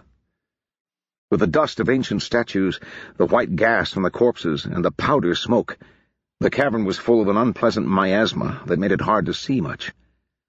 The air reeked of saltpeter and blood, mixed with a gritty taste of blasted masonry. He couldn't see either of the supernatural combatants at first. A curl of smoke off to his left disgorged Jen, peering around with an unsatisfied expression. She caught sight of Marcus at the same moment, before he could duck back, and an ugly smile spread across her face. "I wondered where you'd gotten to," she said. "Marcus, if you sit down and wait quietly until all this is over, I guarantee things will go well for you afterward. I owe you that much, for everything we had." "Everything we had?" Marcus used the plinth to pull himself to his feet, breathing hard. "You're not even human." "That depends on your point of view," she said. "But I'll spare you the metaphysics. Just step aside, please." He gritted his teeth. "I won't." "Idiot," she sighed. She raised her right hand. The assassin emerged from the smoke like a shark from the depths, hurtling horizontally at an incredible speed. Jen turned to meet him barely in time, and the wall of sparks flared between them. His bare feet scraped for purchase on the stone floor as he leaned against her with all his inhuman strength, fingers flexing to try to tear the intangible shield that guarded her. Marcus grabbed for Giannis again, dragging him back to his feet and away from the statue. He was just lumbering into a run when Jen noticed. Her frustrated scream melded weirdly with the nails-on-glass sound of flashing magic. Her right hand came around in a fast horizontal swipe. Another ripple tore out, and Marcus threw himself to the floor, dragging Giannis down with him.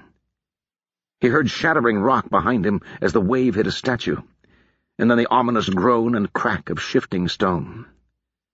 On blind instinct, he rolled sideways, and a moment later bits of rock were crashing down all around him, small fragments pattering off his coat and pinging away across the floor. When it was over, he raised his head.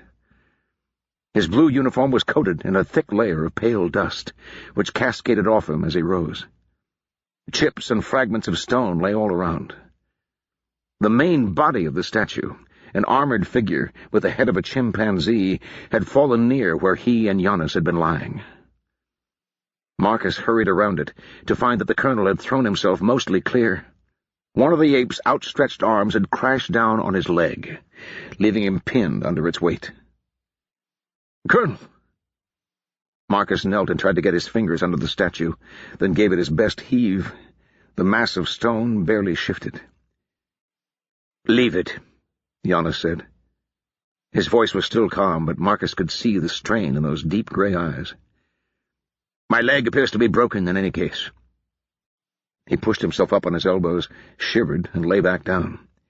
"Yes, definitely broken. Get out of here, Captain." "But—" Giannis turned his head, fixing Marcus with an implacable stare. "What are you planning to do? You can't stop her. The whole regiment might not be able to stop her." Giannis gave a cough as the clouds of dust swirled past. "I suggest you go along with her. For the sake of your career, not to mention your life." "I can't just leave you with her." "Go, Marcus," the colonel spat. "Now! That is an order." "Damn it, Marcus!" Jen's voice drifted through the smoke. Sparks flared again, and Marcus turned and ran.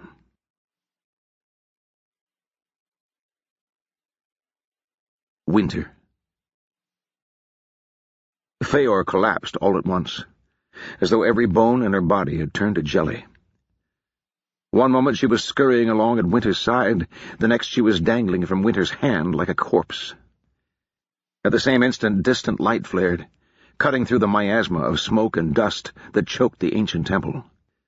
The sound that accompanied it set Winter's teeth on edge. A high-pitched, scraping whine that seemed to bypass the ears and resonate directly in her gut. She stumbled under Feor's sudden dead weight, then managed to drag the girl a few more feet and prop her against the base of a nearby statue. "Feor!" Winter bent over her worriedly. Feor's eyes fluttered open, but she seemed to be having difficulty focusing. "Feor, can you hear me?" "I can." Feor blinked. "What happened? Are you all right?" "I felt—" She sucked in a breath and coughed. "Power! So much power!" "Is it Onvider?" "No," Feor said. "I have felt his naaf many times. He is here, but this is different." She looked up, fear suddenly showing in her face. "I think it is your leader, the Ob-Nothem, the sorcerer. He has finally shown himself." "The colonel?" Winter frowned. "Maybe he doesn't need rescuing after all. Come on, we've got to see what's going on." They took a circuitous route, bypassing the mounds of formerly animated corpses where the 7th square had been. There were more flashes of light in the distance, and a sound like a giant ripping sailcloth. Feor flinched each time, though she didn't collapse again. Hurrying around another of the weird, misshapen statues, Winter caught the gleam of distant light on dull metal. Feor pulled up short, dragging Winter to a halt. They had reached one of the walls of the cavern, and leaning against the dressed stone was a long row of enormous steel slabs, each taller than Winter and several inches thick. Their surface was covered with the densely packed curls of strange script incised deeply into the metal. Feor sucked in her breath. "The 1,000 names," she said very quietly. "We have guarded it since the time of the kings of Kandar. The Noth are inscribed there, to be read by the faithful when Mother judges them worthy." There was a touch of awe in her voice. "I have only seen it once before, when I read my own Noth." "Where was that?" "Another cave in Ashkatarian. Even among the priesthood, few knew of it. The Redeemers tried to find it, but could not." She sounded uncertain. "Mother must have brought it here from the city." Winter remembered a heavy cart rumbling toward the city gate on the day of the Great Fire, and nodded grimly. "She warned us that the Church would stop at nothing to gain it," Feor said. "The minions of Orlanco have schemed against us for decades, and the Black Priests for centuries. They would take the power of the names for themselves." "I thought there were no more Black Priests," Winter muttered. "They are hidden," Feor said, with dogmatic certainty, "but still powerful." Something flashed nearby with another horrible glass-cutting whine. Feor spun. "Onvi!" She ran into the smoke, forcing Winter to hurry to keep close behind her. Statues loomed to either side, wraith-like and monstrous. Ahead, light flared, and as the mists parted, Winter grabbed Feor by the collar to keep him from sprinting right into the open. Onvidere stood in a fighting crouch, shifting his weight, ready to spring. Opposite him was a young woman it took Winter a moment to recognize. Jen Alhunt, the Ministry of Information liaison. What the hell is she doing here? Everything she'd heard about Alhunt, in spite of her title, said that she was a non-entity, and that she was sleeping with Captain Devoir, though that hardly seemed relevant. But she was smiling a toothy wolf's grin, and Onvidere seemed wary. He feinted one way, then the other, then jumped almost straight up in a cat-like pounce that took him over Alhunt's head. She slashed her right hand vertically, and a wave of distortion fanned out, passing through space like a ripple across the surface of still water, but with a sound like it was tearing the air apart. Onvidere somehow twisted in midair, and the surface of the thing missed him by inches. He reached for her, and Alhunt's other hand came up, palm out. A wall of sizzling white sparks crackled into being where the two were almost touching. Some trick of momentum held them there for an instant, a perfect still life in the wildly shifting light of the effervescent pinpricks. Then Onvidere was hurled away. He struck one of the statues hard, his momentum tilting the stone giant into a slow but unstoppable fall. Onvidere bounced away before it hit the ground, vanishing amidst the grinding crunch of stone and clouds of billowing dust. Alhunt's attention was elsewhere. Following her gaze, Winter caught sight of Captain Devoir, peeking out from behind another statue. "I wondered where you'd gotten to," Alhunt said, turning toward him. Winter managed to drag Feor back into cover before they were seen. The girl had gone stiff, her hands curled so tightly that her knuckles stood out as white spots under her gray skin. "It was her," Feor said. "It was always her, not your colonel, the minion of Orlanco." She screwed her eyes tight. "How could she hide what she is?" "The Concordat are good at hiding," Winter said. "Listen, I saw the captain down there, and the colonel might be with him. There's got to be something we can do to help. Can Onvidere beat her?" "No."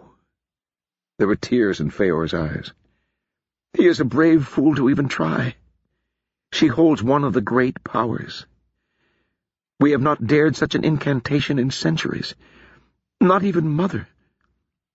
What about— Winter waved a hand, trying to take in Feor, the library of steel tablets, the cavern full of ancient mysteries. There has to be something. I cannot. The screech of another shower of sparks drew Winter's attention back to the battle. Onvidere attacked Alhunt again, with as little effect as before, but the captain took advantage of the distraction to make a run for it. Winter could see another blue-uniformed figure with him. The colonel? Alhunt spun. Another rippling wave flashed out, chopping a chimpanzee statue off at the knees. It toppled toward the two men, exploding into fragments somewhere between them, and obscuring her view with a roiling cloud of dust. "Damn it, Marcus!" Jen shouted. She spun back toward Onvidere, but he was on her before she could face him, crossing the flagstones separating them so fast he was a blur. His hand grabbed for hers an instant before the field of sparkling light appeared. The incandescent magic washed over him, but he managed to hang on, flapping away from her in the supernatural pull like a flag in a stiff breeze. Alhunt screamed and brought her other hand around in a wild swing. There was a horrible tearing sound, and blood sprayed across the flagstones in a wide arc. Onvidere shot across the room to land somewhere in the mists. Alhunt collapsed to her knees, cradling her wounded arm. This time Winter wasn't fast enough. Feor darted beyond her reach, headed in the direction Onvidere had flown. Winter spat a curse and followed. They found him where his flight had intersected with yet another statue. This one had had scorpion pincers, but not much else was apparent, since Onvidere had hit it hard enough to blow the stone into a spray of 1,000 fragments. Winter watched in stunned disbelief as the Kandari youth struggled to his feet. Any normal man would have been the consistency of gruel after that impact, but Onvidere didn't even seem bruised. He wasn't entirely uninjured, however. Alhunt's swing had taken off his left arm, just below the shoulder, with as neat a cut as a surgeon had ever performed. He had his other hand pressed against the stump, but bright red blood was leaking between his fingers and dripping in a steady patter across the floor. "Onvi!" Feor pulled up short as she realized what had happened. "Heavens above, what are you doing?" He was getting down off the plinth, stumbling like a drunk, his previous grace gone. Winter stepped up behind Feor, who stared in wide-eyed horror. "Going to fight her," Onvidere said. His breath was ragged. Up close, Winter could see he hadn't come through the collision entirely unscathed. His bare skin was covered in tiny lacerations, and 100 small cuts wept blood. "Mother wants her dead." "Mother wanted me dead," Feor said. "You've done enough, haven't you?" "You don't understand. She's one of them." He coughed. "The Black Priests, the minions of Olanko. We can't let her have the names." "But you're not going to stop her," Feor shouted. She was crying freely now. "You're just going to die. Onvi, you don't have to." He managed a brief smile. "Mother's orders." "Then why did you spare me?" Feor sobbed. "What was the point of anything?" "Didn't have a choice." He shuffled closer, and Winter tensed, but he only bent awkwardly and kissed Feor on the forehead. It left a bloody smear. "Mother was wrong then, but she's right this time." "But—" "Feor, listen." He shifted his grip on the stump of his arm, blood falling like heavy rain. "I can't stop her. Maybe hurt her, distract her a little longer. But you can." She met his eyes, and Winter could see something pass between them. "You understand?" "But—" Feor glanced over her shoulder at Winter, then back at Onvidere. "I understand." "Good." He coughed again. "Take care, little sister." Then he was gone, running back toward Alhunt so fast there were yards between where one drop of blood splashed the floor and the next. Winter stood awkwardly behind Feor, not knowing what to say. The girl had her arms crossed over her stomach, head bowed, as if she wanted to shrink in on herself and disappear entirely. Winter tentatively put one hand on his shoulder, and Feor flinched at the contact. After a moment she relaxed and let her arms drop. "Feor," Winter said, "I didn't follow all of that." "He's going to buy us some time," Feor said. There was the slightest tremor in her voice, held tightly in check. "Time for what?" "I can help. We can." Feor looked up at Winter, her eyes still wet. The tears had cut clean lines through the grime and powder grit on her cheeks. "You wanted to help your colonel, didn't you? You trust him?" Winter nodded uncertainly. Feor drew in a deep breath. "Even if it's dangerous?" Winter nodded again. Feor wiped her eyes with the back of her hand, smudging the grime across her face, and exhaled slowly. "All right," she said. "Then come with me." They retraced their steps to the edge of the cavern, where the enormous steel tablets lay against the wall. Before, Feor had been filled with sacred reverence, reluctant to approach the things. Now she ran along the line, periodically stopping to stare at the lines of dense script. She stood on tiptoe, peering up into the gloom, then shook her head and moved on. Finally, close to the end of the row of metal slabs, she stopped. One finger traced a long line of script, her mouth working silently. When she reached the end, she looked up at Winter. "There's something here that can stop her, I think. It hasn't been used since long before I was born." "Can you read it?" Winter said. "It's not that simple," Feor said. "Naath are jealous things.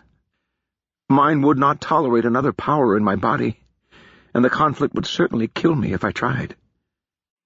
"But—" Then Winter got it. "You can't be serious." Feor nodded grimly. "But me?" Winter shook her head. "I'm not a wizard or anything like that. I don't even think I can read this." "Only those of us who had been trained can read it," Feor agreed. "But you don't have to. You only need to repeat what I say, exactly. Then when we reach the end—" Feor's fingers ran across the marks on the tablet. "The last words of the spell are Vir Antalit. You have to remember that. I will guide you up to that point, and then you complete the Naath yourself." "And then what?" "Then you can confront her." Feor looked away. "If you survive." "Survive?" "Naath are not for the weak. The power coils around your soul like a serpent, and those who are not strong enough may be crushed by its embrace. I think that you will be strong enough, but—" "You're not certain?" Feor nodded, still not meeting Winter's eyes. There was a long silence. From somewhere out in the mist came the shriek and rip of magic. "Vir Antalit," Winter said. "Am I pronouncing that right?" "Sit down," Feor said, "and close your eyes." Winter obeyed, resting against the cool surface of the metal. She leaned her head back and tried not to think. "Repeat what I say. Do not open your eyes. And whatever happens, do not stop before you have said the final words. Do you understand?" "I understand." Winter's mouth was suddenly dry. "Very well." Feor paused, then started to intone the odd words of the language of magic. She spoke slowly, emphasizing every syllable. There were no pauses or breaks, just a continuous stream of sound. Winter repeated each word a moment later. "Ib, Jal, Yat, Fen, Loth, Si." Suddenly she felt monumentally silly. It all seemed like an enormous practical joke. Feor's earnest voice running through volumes of nonsense words carved into steel by some long-ago shyster. Certainly Winter didn't feel anything. No more than she had at the prison, repeating the church hymns and prayers by rote. If this doesn't work... If it didn't work, she had no idea what she would do. Hell, I don't know what happens if it does work. There was no kind of a plan. She was running through a fog, one hand waving blindly in front of her, hoping not to crash into anything solid. Her thoughts had wandered. Winter hesitated, even as Feor went on. Was that she or Sue? Pain lanced through her. Not the dull ache of her bruises, or the hot agony from her side. Not any of the fuzzy signals that reached her from the pile of meat, bone, and gristle that she called her body. This was sharp, silver pain, on a level she'd never known existed. Needles tearing into her essential self. It was everywhere at once, ripping at her stomach, clutching around her heart, driving in through the back of her skull. But she knew that somehow it was in none of those places. She wanted to vomit. It took an enormous effort of will to fight down her gorge and gasp out the next word. She... The pain abated a little.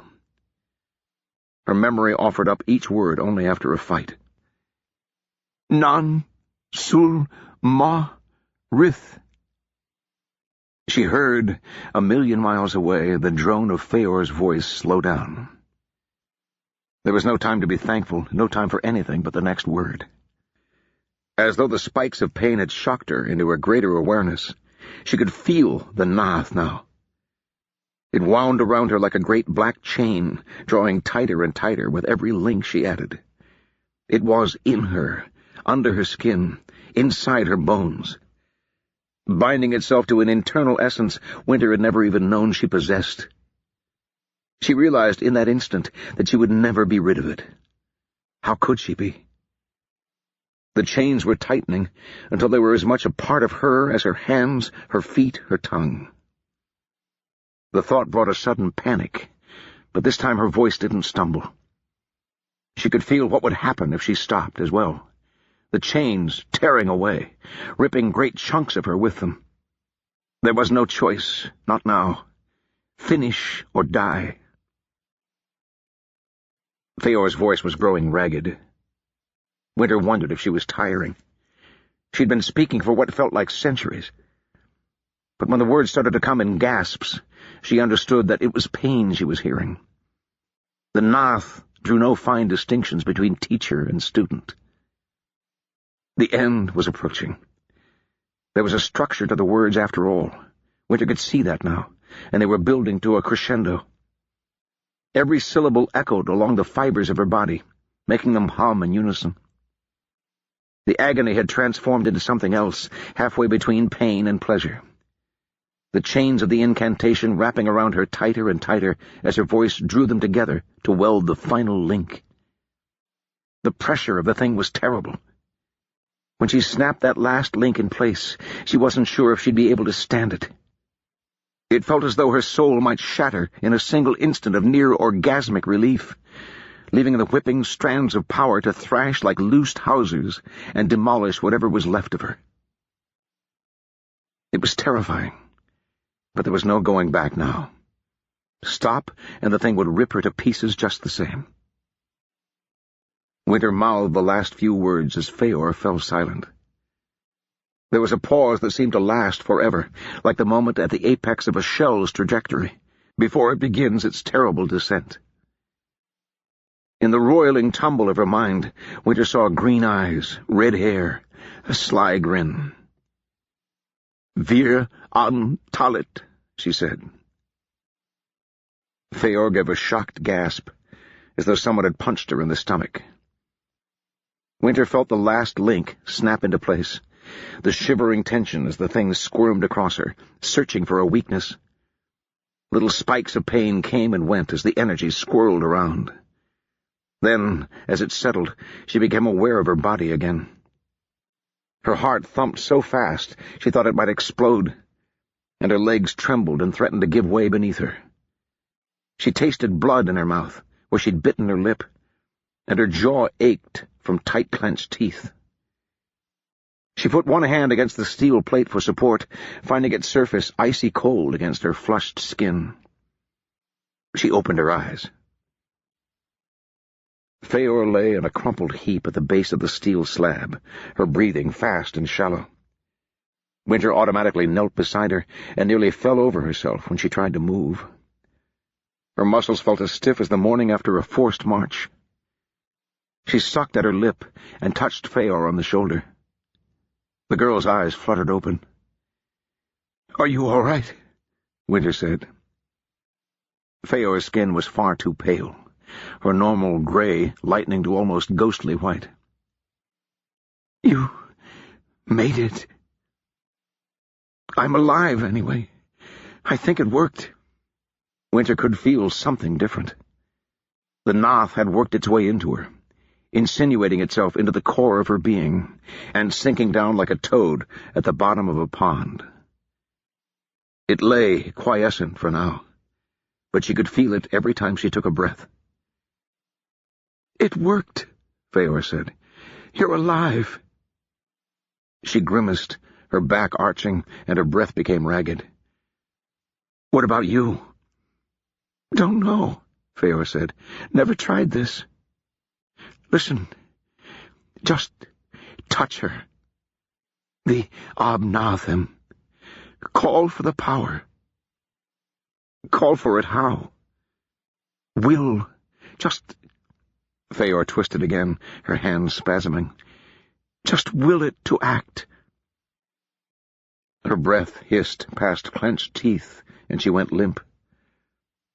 Winter caught her before she slid off the tablet and hit the ground. Her skin was hot to the touch, and her pulse hummed. Her eyes were screwed tightly shut.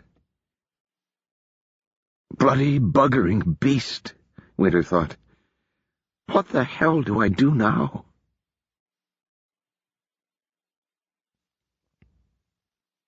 Chapter 26. Marcus. Marcus could recognize a tactical stalemate when he saw one.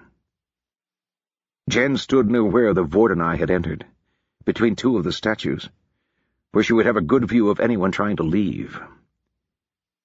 She didn't want him getting outside to rally the colonials against her, but she didn't dare search for him for fear he might slip past her in the smoke. So she waited, and he waited with her. Which would be fine with me under other circumstances. Given enough time, the survivors of the 7th Company would organize some sort of rescue attempt. Or Moore or Val will, once the story gets around. No telling how long that would take, though. And in the meantime the colonel lay among the drifts of auxiliary corpses, his crushed leg trapped under a half-ton of stone. Marcus desperately wanted to wait by his side, but he didn't dare. He couldn't see Jen from there, and if she got too close... Instead he scuttled through the mist, searching the scattered gear, for something he could use to try to kill the girl he'd begun to think he was in love with. There were muskets in abundance among the dead auxiliaries, and he'd filled his pockets with cartridges. Now he was going through the loading drill with one weapon after another, stacking them against one of the statues. "Come on, Marcus," Jen called. Her voice echoed strangely through the smoke-filled room, coming from every direction at once. "We both know how this has to end. Don't drag things out." "Why?" he said over his shoulder, trusting to the echoes and the smoke to keep his position hidden. "Are you planning to let me live?" "If you behave."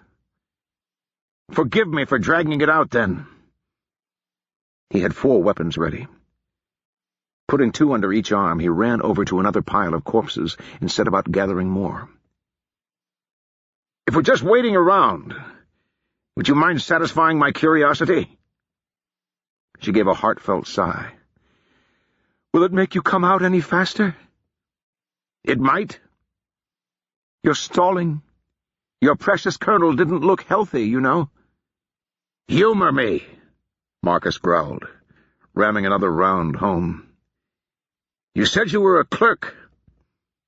I lied about that, Jen said. The half-playful tone in her voice was so familiar, it made him want to vomit. I lie a lot. It's part of my job. What about the rest? The rest of what? Marcus tore open another cartridge with his teeth, tasting the salty powder on his lips. He spat the ball down the barrel of yet another musket. You know, us. Did you ever really give a damn about me? Jen sighed again. What do you want me to say? At first it was just an assignment, but after everything we've been through? She snorted. Honestly, you ought to have known better. It wasn't exactly difficult to earn your trust. All I had to do was show a little fear, a little vulnerability, and you came riding over like a white knight in a storybook. I believed you, Marcus said. Of course you did. I knew you would. It's all in your file. It makes for some interesting reading, actually. She paused. How about it, Marcus? Would you like to know the truth about the fire? I know the truth, Marcus said, ramming the ball into place and tossing the ramrod aside. Are you certain? He knew exactly the kind of smile that would be on her face. It does make very interesting reading. He had 7 muskets. It was probably enough. She won't give me time for 7 shots. Marcus picked up the first one, blew out a deep breath, and stepped out from behind the statue. Jen was just barely visible, a shadowy figure in the uneven light of the distant bonfires. I thought I was in love with you, Marcus said. Poor Marcus, Jen said caustically. All he wanted... Marcus pulled the trigger. The weapon went off with an ear-shattering bang, delivering the usual mule kick to his shoulder. A flood of white sparks exploded around Jen. But Marcus was already moving, snatching up the remaining muskets and hurrying to the cover of another statue. "What exactly are you trying to accomplish?" Jen said, as another ball ricocheted off her invisible shield and whined into the darkness. "Or is this just one of those doomed last stands you military types are so fond of?" He took another shot, this one missing by yards. She laughed. "I suppose I can oblige you." Marcus, fighting for breath, threw himself to the ground. There was a sound like the world tearing in two, and the statue he'd just left exploded into flying shards. Jen took a few steps forward unhurriedly, and leaned forward to peer through the smoke and dust. Marcus rolled to his feet, leveled another musket, and fired. This time the shot was dead on target, and for an instant he could see the ball, squashed motionless against the field of livid sparks. Then it was hurled outward, almost straight back at him, and he ducked as it pinged off stone behind him. Jen was laughing. 3 shots left. She would be expecting him to move again, so he grabbed one of the still-loaded muskets and fired from where he was. The shot went high, but he didn't wait around to see the result. Last 2 weapons in hand, he rolled sideways, scrambling to his feet just as Jen blasted out a stone-chipped crater with a lazy wave. Another statue loomed in front of him. This one was a lobster with 2 humans in its claws, raising them above its head. Marcus wondered idly if it was exalting them or getting ready to snip them in half. He raised a weapon to his aching shoulder, sighted on the vague silhouette that was all he could make out, and pulled the trigger. The hammer clicked home, and something sizzled, but the shot didn't go off. Bad powder, maybe, or a block below the pan. They always did give the auxiliaries junk. It was too late to regret that particular decision of His Majesty's Ministry of War now. Marcus snatched up the last weapon and charged. Jen was standing beside one of the statues, flanking the entrance, hands spread wide, still smiling. Marcus skidded to a halt at 20 yards and brought the weapon to his shoulder. Her expression was almost pitying as she brought her hand up and turned at the crunch of stone on stone. The statue beside her, the well-endowed grasshopper, began to topple in a slow, awful arc. At its apex, riding it down, was the young assassin, spattered with blood but still baring his teeth in a rictus of defiance. Jen raised her left hand, fingers splayed. The wall of sparks sprang into being, its glass-cutter's screech climbing to a wail that rose and rose until Marcus could feel it in its teeth. White sparks turned dull red, then crimson, flaring wildly under the strain of holding a ton of stone in mid-air. Marcus sighted down the barrel of the musket. 20 yards. Not an easy shot, not with a worthless auxiliary musket, loaded in haste, but far from impossible. He was never going to get a better chance, that was certain. He pulled the trigger and felt the jolt against his shoulder. He had a sudden vision of Jen. Not this Jen, this horrible parody, but the woman who'd leaned gently against his shoulder as they crossed the sail. His mind's eye watched her gun down, musket ball taking her in the stomach and blowing out through the back to leave a wound the size of his fist. Blood on her lips, her last shuddering breath. Her eyes staring up at him. The shot was wide. He saw it spark against the stone wall and hum off into the distance. Jen's grin became an animal snarl, and she brought her other hand around in a vicious swipe. The roar of the rippling wave filled the world, striking the grasshopper statue head-on. For a moment nothing seemed to happen. Then Jen turned her hand like a man twisting a knife in a wound, and the statue and the assassin exploded together with unbelievable force. Fragments of rock zipped past Marcus, as fast and deadly as any load of canister. He turned to run, throwing away the useless empty weapon. It was a dozen steps to the nearest statue, but it took 1,000 years to cover them, expecting another of those awful waves to strike him at any moment and smash him to paste. He passed that statue and would have kept going, but something snagged his sleeve. Marcus spun to find a young man holding on with both hands. He blinked slowly. "Lieutenant Irnglass." Irnglass nodded. "Captain, I need your help." Winter. Leaving Feor had been among the hardest things Winter had ever had to do. The Kandare girl seemed barely alive, pale and unresponsive, her breath shallow and her pulse humming. Nothing Winter had tried seemed to make any difference.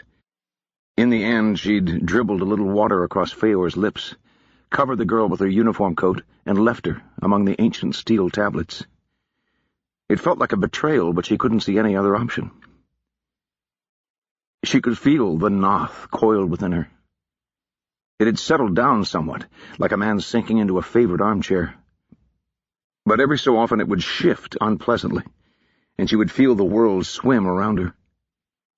She swallowed hard, fighting off nausea, and crept as quietly as she could through the maze of statues. Ahead, brilliant light cut through the miasma, along with a more familiar yellow-pink flash of a musket. There was another shot, and another, followed by the ripping explosion and the clatter of stone. Winter pulled up short at the sight of the captain, raising a musket to his shoulder. He fired into the murk, and a moment later there was another explosion and a rain of stone. Whatever effect he'd been hoping for, that apparently wasn't it, because he turned and ran. Winter caught up with him and grabbed his sleeve.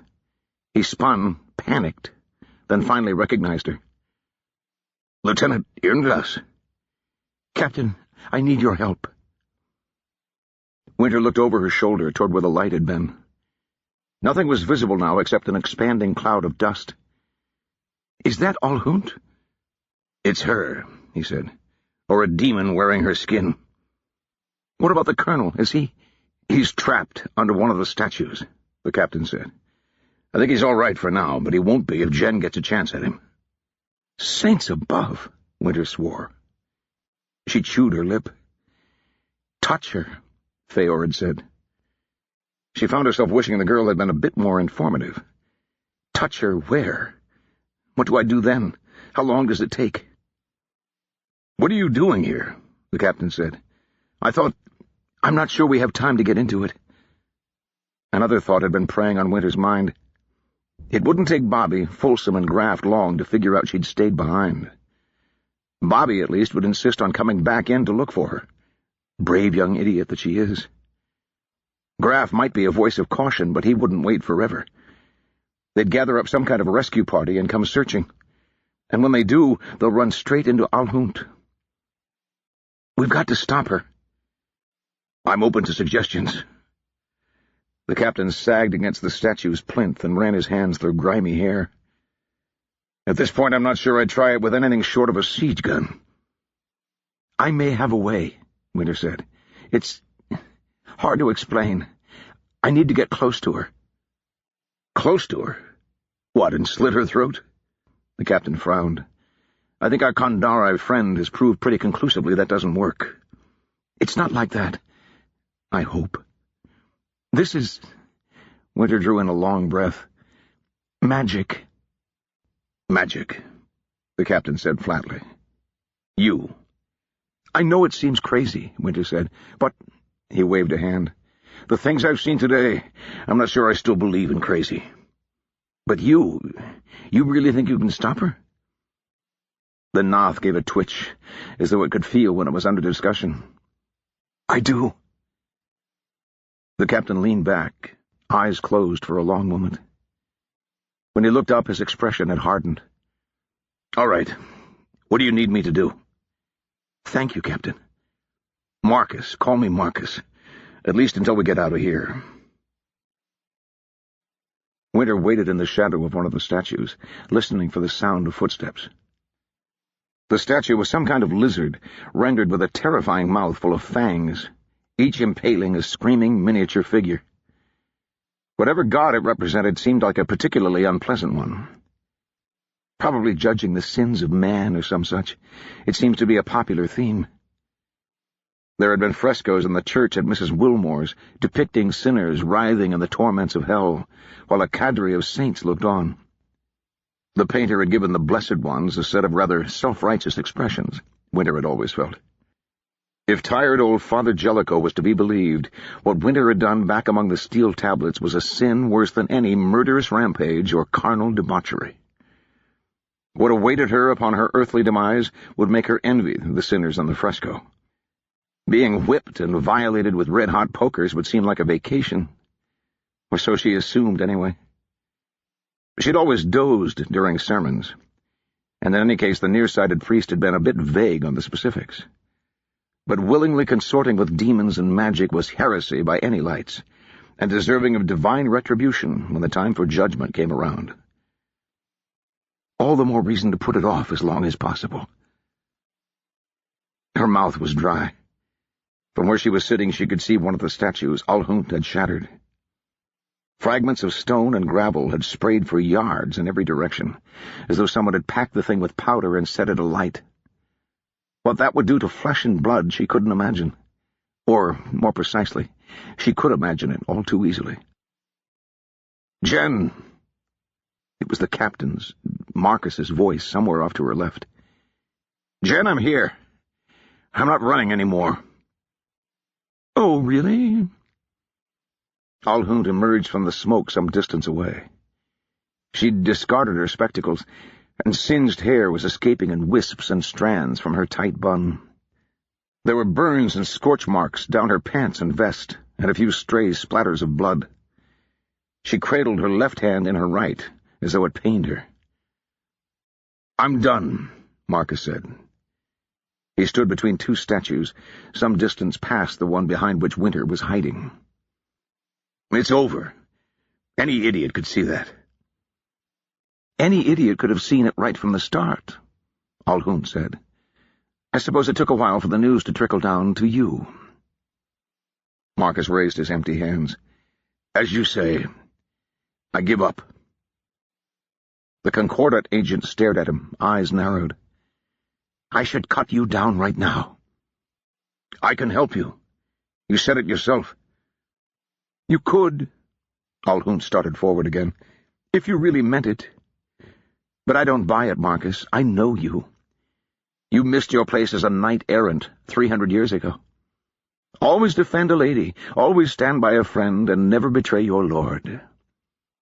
She gave a heavy sigh. You do a good job of hiding it, though. I admit, when I first met you, I thought you were a little more pragmatic. Then cut me down, Marcus said. There's the Marcus I know, Alhunt said. Always ready to take a bullet for the cause. She stopped 10 paces from Marcus, and just short of the statue where Winter was hiding, and gave him a long look. So what's the plan this time? Got a pistol shoved up your ass? Marcus winced. I don't know what to say. It won't work, whatever it is. This isn't a game of cards with the other captains. You're up against the divine here. Jen, Marcus hesitated. Alhunt started forward again. Just do it. Get it out of your system. Maybe that will finally convince you. She passed Winter's statue, barely a yard away. Winter tensed. Now or never. When Alhunt took another step, Winter sprang, rounding the plinth with one hand extended. The moment seemed to stretch, as though she were running through molasses. Her fingers were inches away from the concordant agent's back, when Alhunt spun, graceful as a dancer, and brought her left hand up. A wall of scintillating sparks snapped into existence, and Winter felt herself leaving the ground. A moment later she slammed against the belly of the lizard statue, pressed upward against the stone by a force so strong it was a struggle just to draw breath. Through the screeching, fizzing wall of light, she could see Alhunt step closer, hand extended, head cocked to one side as though examining a fascinating insect. This is your plan? Have some idiot boy try to stick a knife in my back while you keep me talking? She snorted. Honestly, Marcus, I would have thought that even you could have come up with something better than that. Alhunt peered closer. Has he even got a knife? What were you going to do, boy? Try to strangle me? Through the scream of sparks, Winter could barely hear Marcus's voice. He's a distraction. There was a thunderclap of a musket going off in close quarters. The force holding Winter up abruptly vanished as Alhunt turned away, and Winter fell heavily across the stone lizard's taloned feet. The concordant agent was facing Marcus now, her unearthly reflexes having easily deflected the musket ball. Her other hand came up, ready to unleash a devastating wave of force that would tear the captain to shreds. Something felt like it had given way in Winter's chest. Pain radiated from her much-abused side, as if she had been stuck with a knife, and even drawing breath was a painful effort. It took all the energy she could muster to extend her hand a couple of feet. Her fingertips brushed Alhunt's shirt. With a supreme effort, she tugged herself forward and pressed her palm into the woman's back. "Do it," she told the Nath. "Come on, whatever it is you do, do it." Something flooded out of her. She felt the Nath rush through her chest, down her arm, through the tenuous contact, and into the other woman. At the same time, she could sense Alhunt's power, a spiky, twisted thing coiled around her essence like a wall of thorns. It flared as Winter's Nath leapt from the gap between souls, and pure energy sparked and coiled on a plane far from the merely physical. Alhunt screamed. Winter would have joined her, but she didn't have the breath. The two entities slammed together, or joined together, mixed but separate, like oil and water. Wherever they touched, dangerous energy crackled. Winter remembered what Feor had said about Nath, that they were jealous things, and she suddenly understood the girl's pain. During the recitation, she had had this conflict roaring inside her, as the half-complete incantation warred with her own. Maybe that's what the Nath does, tears people apart with the force of their own magic. But whatever Alhunt was feeling, Winter also felt, echoing down the link between them. So does it shred me as well? The prospect left her curiously ambivalent. She seemed to have passed beyond fear. Something was changing. On the boundaries where the magic sparked and warred, one of them was giving way. Winter's Noth expanded, oil spreading out as the water retreated. It converted the other into more of itself, twisted and pummeled and restructured it, until it could incorporate the foreign thing into its own fabric. The process began slowly, then accelerated, change running through Alhunt's magic as fast as thought could follow. Then, where there had been two warring powers, there was only one. Winter's Noth flooded back through the link, diving back into the depths of her soul like a monster returning to its cave, sated with its kill. The link broke. It felt like hours had passed, but in the real world, time had barely moved forward at all. Winter's hand fell away, flopping limply against the plinth. The screech of Alhunt's magic ended abruptly, leaving a tooth-jangling hum echoing in Winter's ears. The concordant agent herself crumpled on the spot, folding like an empty sack to sprawl bonelessly on the flagstones. The sound of Marcus running was distant, irrelevant behind the shooting pain that racked Winter's body. Darkness closed around her. She closed her eyes and surrendered, gratefully, to unconsciousness.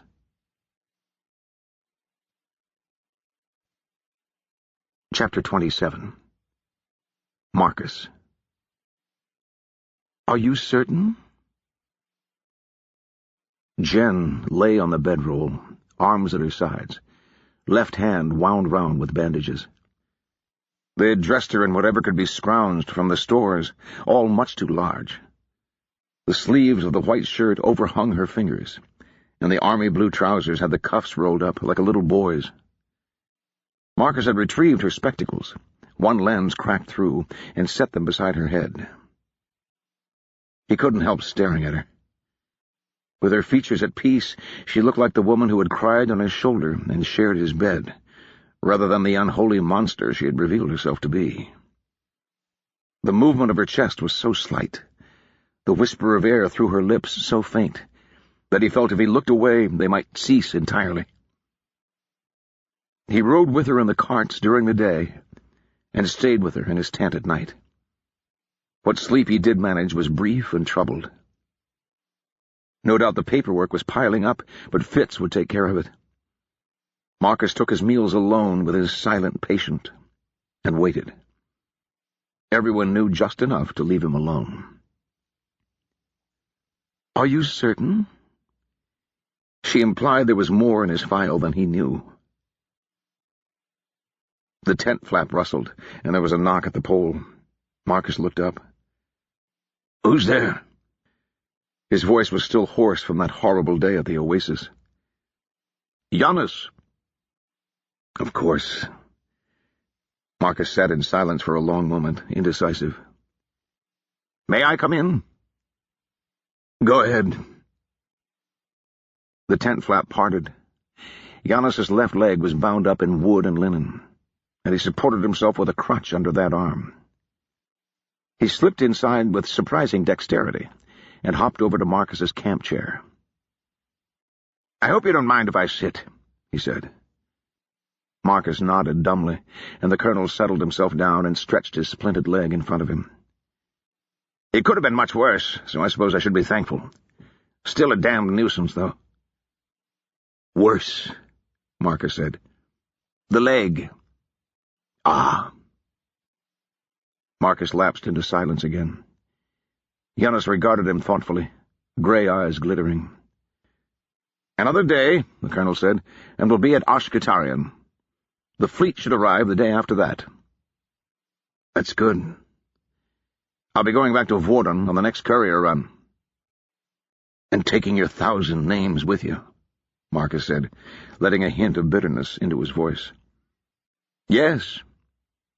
Giannis leaned forward. Does that bother you, Captain? You never cared about any of this, did you? The campaign, the Redeemers, any of it. It was all a means to an end. There was a pause, Giannis cocked his head. "I can't deny that it was part of my plans," he said. "But I think you do me an injustice. I was commanded to destroy the rebels and restore the prince, and I have done that to the best of my ability." "Only because it furthered your private war with the last duke?" Marcus turned to look down at Jen. "What about the colonials?" "The Ministry of War will no doubt find a new commander. I'm sure it won't be long until some colonel disgraces himself badly enough to deserve it." "Ah." "On the other hand," Giannis paused, "the job is yours, if you want it."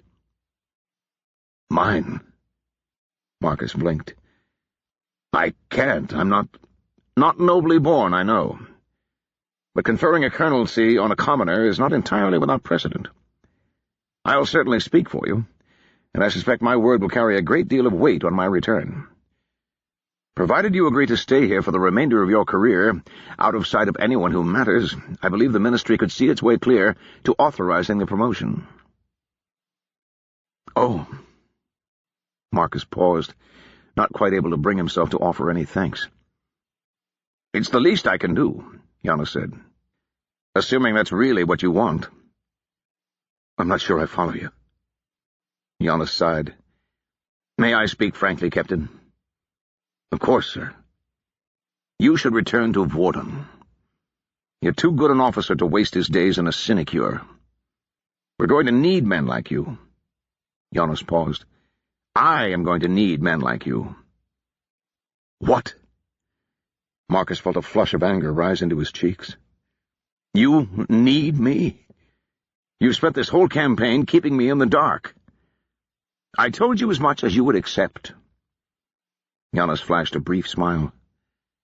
"Honestly, Captain, if I'd told you the truth when I first arrived, you would have thought I was mad." "I'm half sure you're mad now." Marcus gritted his teeth. "My men died chasing that thing across the desert. I had to stand by and watch you sign my best friend's death warrant. What makes you think I want to have anything to do with you ever again?" "Because I think you're a patriot, Captain. Loyal to your country and to your king." Marcus stared at the colonel for a moment in stunned silence. "You may not like it," Giannis went on, "but you cannot deny what we saw. The penitent damned. The elite servants of the Pontifex of the Black, working hand-in-glove with Duke Orlanco's Concordat. Evidently the last Duke's association with the sworn church has gone well beyond a casual alliance. If we do nothing, Orlanco will take power, and Vorden will be as good as ceded to Elysium." He nodded at Jen. "In the hands of people like her. We'll have the priests of the Black back in the cathedral, rooting out heresy with knives and hot pokers. The great schism all over again." Another long pause. "Even if I believed—" Marcus hesitated. "Even if I believed any of that, what assurance do I have that you would be any better?" Giannis smiled again. "All the more reason to come with me, Captain. If the day comes when you believe I no longer have the kingdom's best interests at heart, you'll be in a position to do something about it." Marcus said nothing. His eyes went to Jen. Giannis caught the expression and frowned. "You know what she was," he said. "Is." "I know," Marcus said. He was quiet for a moment. "The Cutters don't know what's wrong with her." "Unsurprising. It's a bit beyond their area of expertise." "Is she going to wake up?" Giannis blew out a long breath. "In all honesty, Captain, I don't know. What happened to her was unique. I would not have expected her to survive at all. Given that she has, she might wake up tomorrow, or in a month, or not at all. And if she wakes—" he hesitated. "I don't know how much will be left of her." "You don't know?" "I don't. I'm sorry." "Did you study my history before you came here?" Marcus said. Giannis nodded. "Of course."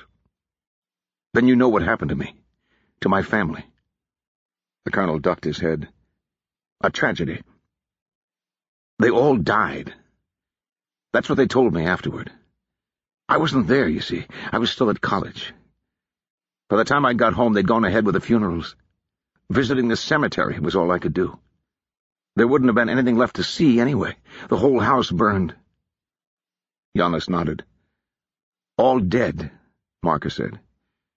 But Jen, when we were in the temple, she said, "Are you certain?" There was a long silence. "I don't want to hold out any false hope for you, Captain," Giannis said. "Orlonko and his creatures are masters of deceit. There may have been no more truth in it than in her affection for you." "I know, but you want to know for certain." Marcus said nothing. "If the truth exists anywhere," Giannis said, "it's buried under Orlonko's lair in the cobweb." "I'll dig it out," Marcus said. The anger in his voice surprised him. "With my bare hands, if I have to." "Come with me," Giannis said. "I swear I'll help you if I can." After a long moment, Marcus nodded.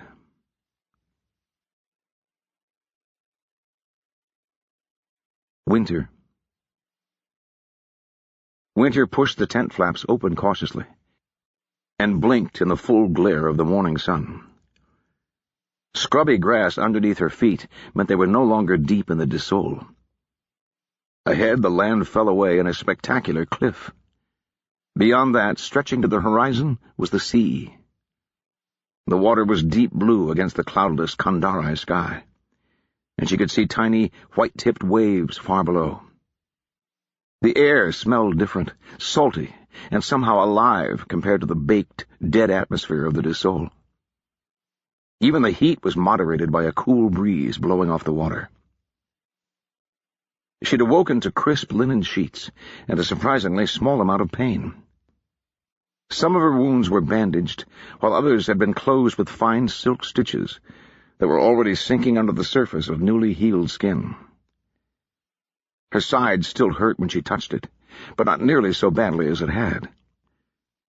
When she lifted the sheet to examine her skin, she saw that the mass of bruises had turned a startling yellow-green. Waiting at the foot of her bed was her uniform, freshly laundered, the various cuts and abrasions expertly stitched and patched. Beside it was a brand-new coat, with the lieutenant's stripes properly sewn into the shoulders. Outside, a white fabric awning threw its shadow across a wooden table and a couple of chairs set with pillows. One of them was occupied by Colonel Volnich, who was reading a book with his legs stretched out on a cushioned footrest. He looked up at the rustle of the tent flap, then shut the book and flashed her a brief smile. Winter saluted, heels coming together to straighten her painfully into a parade ground stance. The colonel winced in sympathy and gestured to the chair. "Please, Lieutenant, sit down and relax." She unbent cautiously and settled into the chair. His gray eyes regarded her thoughtfully. "I would get up to greet you, but—" He waved a hand at his legs, and she noticed that one of them was bound by a wooden splint. "I've been waiting most anxiously for you to awaken." He held up one finger. "To anticipate your initial questions, we are on the coast, 4 miles east of Ashkatarian. Your corporals and those of the 7th Company who escaped the caves with them are fine, and have been asking quite urgently after your health. And you have been unconscious for approximately 12 days. Winter blinked, trying to make room for all that. 12 days? Indeed. Our return from the Dissol was dusty but uneventful. The same could not be said for your injuries, I'm afraid. For a time you were in serious danger." Winter remembered feeling as though her lungs were ripping themselves to shreds with every breath. It seemed distant, like something from a past life. "Do I have you to thank for my recovery?" "You do," he said matter-of-factly. "While I hate to cast aspersions on the humble army cutters, their knowledge tends toward the practical, and their approach is often blunt. If the problem cannot be removed from the patient with a bone saw, they are often at a loss. Fortunately, medicine is among my fields of study. Then you saved my life. Again. He inclined his head. After you saved mine. The colonel held up his hand again, ticking off more fingers. To be more precise, you came to save mine, I saved yours. You returned to rescue me once again, and I again managed to be of some service afterward. He raised an eyebrow. It seemed only polite. What about the others who were in there? Winter drew a sharp breath. Feor! What happened to Feor? She would be the Kandari priestess who accompanied you? At Winter's hesitant nod, Giannis gave another fast smile. She is fully recovered, I believe. Your Corporal Forrester claimed her when he led the rescue party into the temple. I was in no condition to give advice at the time, but fortunately it proved to be unnecessary. The wounds magic inflicts on the spirit are painful, and can even be fatal, but they fade quickly, compared to the more physical sort. She's all right. Something unknotted in the pit of Winter's stomach. She'd been convinced that Feor was dying, that the reading of the Noth had been an effort of grand self-sacrifice on her part. Hell, maybe she thought it was. I haven't been able to let any of them come and see you, the colonel continued, as I didn't know which of them were privy to your secret. Ah, that was very considerate of you. As I said, it seemed only polite. There was a pause.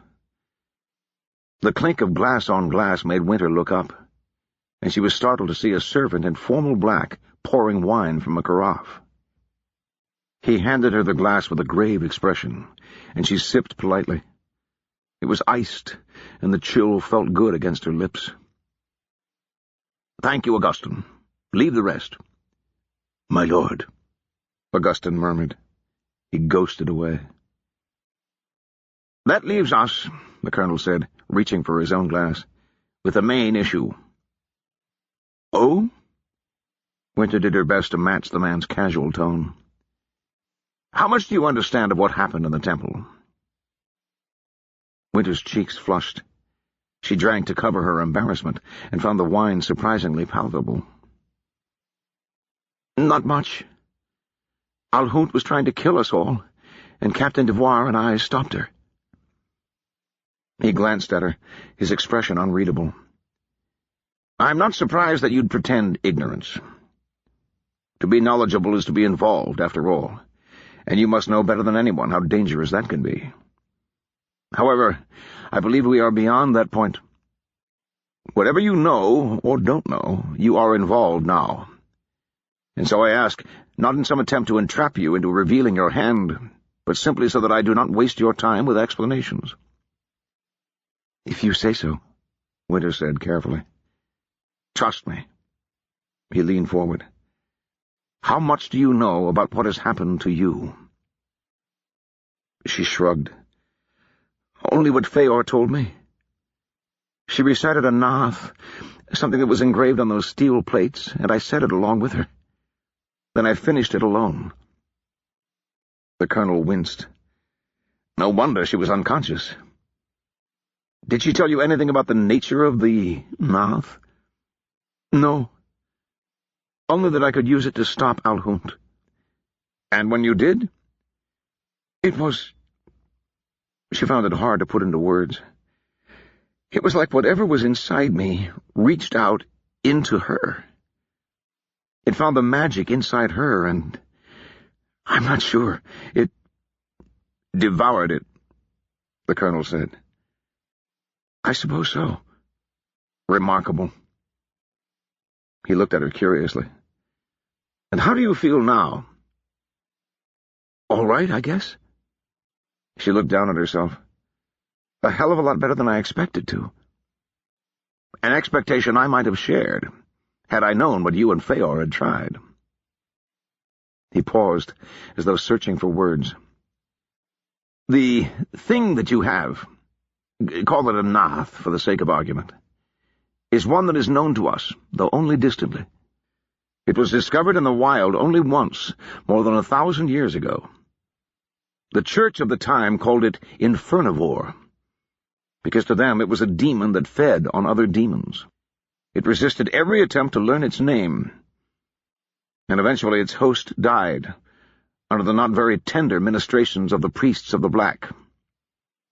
In time, however, rumors reached the church that either the infernivore or a very similar entity had been discovered in Kandar, among the great store of knowledge we call the 1,000 Names. There was so much that Winter didn't understand in that statement. She hardly knew where to begin. She seized on something familiar. Feor mentioned the Black Priests. I thought they were shut down a century ago. Officially, yes, Yana said. As far as history is concerned, the priests of the Black expanded their remit from the elimination of the supernatural to meddle in the realm of politics and doctrine, which is true as far as it goes. In the aftermath of the Great Schism, the Pontifex of the Black lost much of his standing, and the Obsidian Order was eventually disbanded. But, Winter prompted, Elysium took the opportunity to purge the rot and return the priests of the Black to where they had been. They operate in secret, searching out demons and magic in all its forms. Just because they are no longer publicly acknowledged does not make them any less dangerous, however. I thought Alhunt worked for the Concordat. The interests of His Grace, the last Duke, the colonel said darkly, align very closely with those of the Pontifex of the Black. It doesn't surprise me in the least to find them working hand in glove. But all of this is a bit beside the point, the colonel said, at least for the moment, as far as you're concerned. So, what is the point? I also knew the infernivore was here. I came to Kandar to get it, along with the rest of the 1,000 Names. You did? Of course. I've made a study of magic, you know. He said it so blandly that Winter nearly choked on her wine. She wiped her mouth with the back of her hand and then said, So now you've got what you wanted? In a way. Except that you and Feor have taken the greatest prize of the lot. That made her sit up straight. Winter coughed and met his level gaze. Can't you just recite it yourself? You have the plates, I assume. Not without killing you first. Once a name is spoken, it's bound to the one who speaks it. Another attempt would be pointless. So, Winter's eyes flicked down to the wine, then back to the colonel. Are you planning to kill me? To her surprise, he laughed out loud. You have a truly dour view of authority, Lieutenant. I suppose it suits you. It seemed like where you were headed, Winter said. Kill me and take this infernivore for yourself. For one thing, reciting the name of the infernivore is extremely risky. I was planning to undertake it only if there was no alternative. Given the power of the thing, I estimated the chances of survival at no better than 1 in 7. That you were able to do it with no training at all is frankly astonishing. Given that such a risk has been run, it seems a shame to waste the results. Oh. Winter's mouth was suddenly dry. She fumbled with her wineglass. Besides, I have taken a liking to you. You are bold and innovative in the field, dedicated to your subordinates, and loyal to those who earn your trust. You also seem to have a habit of saving my life, which is certainly something I would like to encourage. To be frank, Lieutenant, I want to offer you a position. A position? On your staff, you mean? Something to that effect, yes. The specifics can be worked out later. I'll be returning to Vordon in a few days, and once I get there, I think there will be a great deal of work to be done. I was hoping you could be of some assistance. I'm flattered, Winter muttered. Do I really have a choice? Of course you do. We will be engaged in some extremely delicate maneuvers when we return home, and I don't want anyone by my side whose support is less than wholehearted. If you don't wish to involve yourself, then I will not make an issue of it. His smile came and went within a heartbeat. I can't promise that the last Duke and the Church will do the same, of course. Of course, Winter said. So there was no real choice after all. Except, what's in it for me? Anything reasonable that's within my power to grant, the colonel said immediately. What is it you want, Lieutenant Airnglass? Winter closed her eyes. She saw a face, as she always did. Red hair, green eyes, a bold, sly smile. "There's someone I want you to find," she said. Her voice rang distantly in her own ears. "An old friend." "I can't promise success," he said, "but we can certainly make the attempt." "And my corporals. I want them to come with us." "Certainly. In fact, I suspect the entire regiment may follow, given the recent news." "And Feor. There's nothing left for her here." "As you wish." The colonel cocked his head. "Is there anything else?" "I'll let you know if I think of anything." He smiled again. "Of course." Winter hesitated. "What did you mean, the recent news?" The colonel raised his eyebrows. "Oh, my, I'd forgotten you hadn't heard. There was a courier from Vordon while we were gone." "Has something happened?" Giannis steepled his fingers. "The king is dying."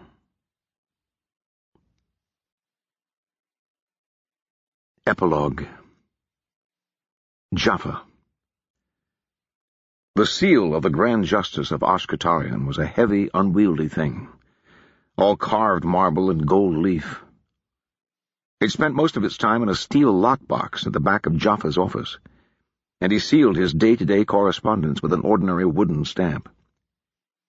Tradition dictated that the official seal be used on a few occasions, however, and one of those was to adorn the Grand Justice's letter of resignation.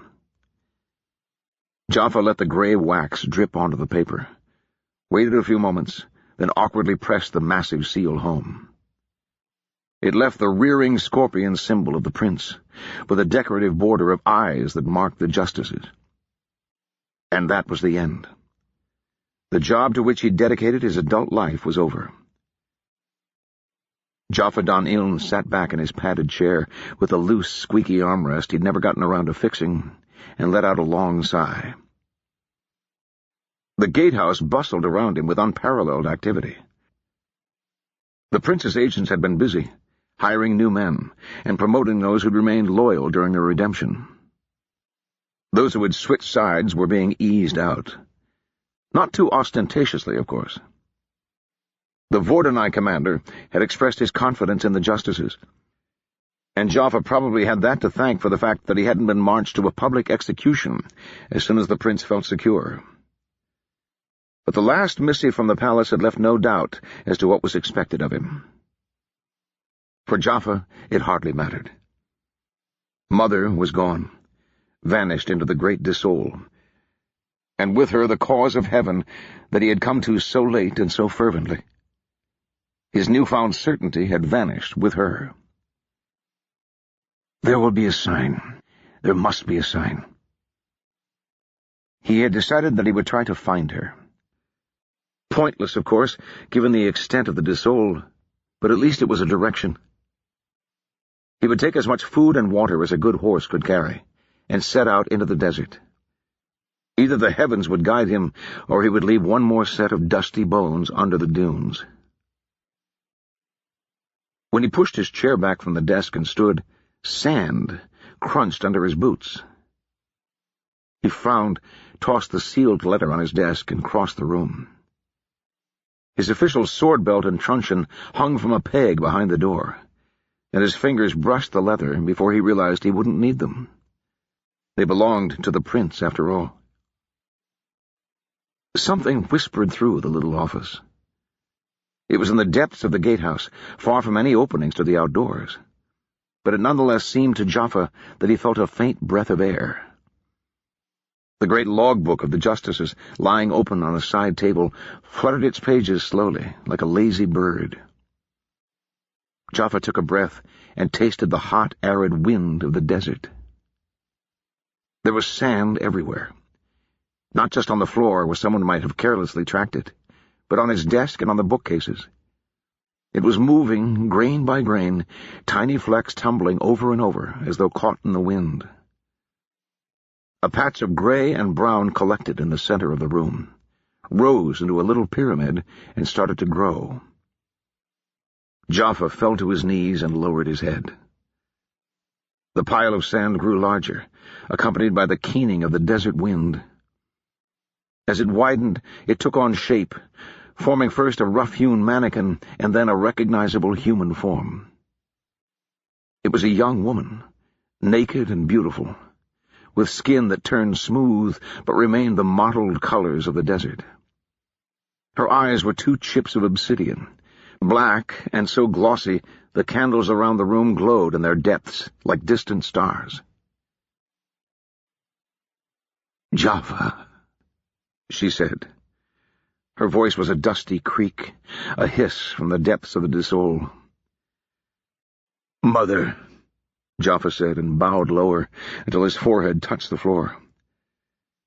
"They have all failed me," Mother said. "All but you." "I will never fail you." "I know. Rise, Jaffa." He got to his feet. She strode closer, mottled patterns shifting under her skin. He wondered what would happen if he touched her, if her skin would be as smooth as glass, or if his hand would pass through her like an oar through water. Her full lips twitched in what might have been a smile. "I have a gift for you," she said in her ancient voice. She pressed one hand to her stomach, the flowing sand of her fingers melting into her belly, as though she were rummaging in her own innards. She withdrew an object, skittering grains rippling around it like water. Its surface glistened as if it had been oiled. Jaffa took it from her outstretched hand. It was a blank mask of raw steel, with 2 rectangular holes for eyes. Jaffa hefted it in his hand, feeling the weight of it. "What would you have me do?" A ripple passed across Mother's face, like the crest of a dune shifting in the breeze. "First," she said, "you must find us a ship."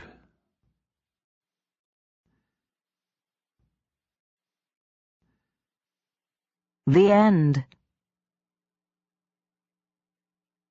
You've been listening to The 1,000 Names, Book 1 of the Shadow Campaigns by Django Wexler, narrated by Richard Poe and directed by Jane Kramer.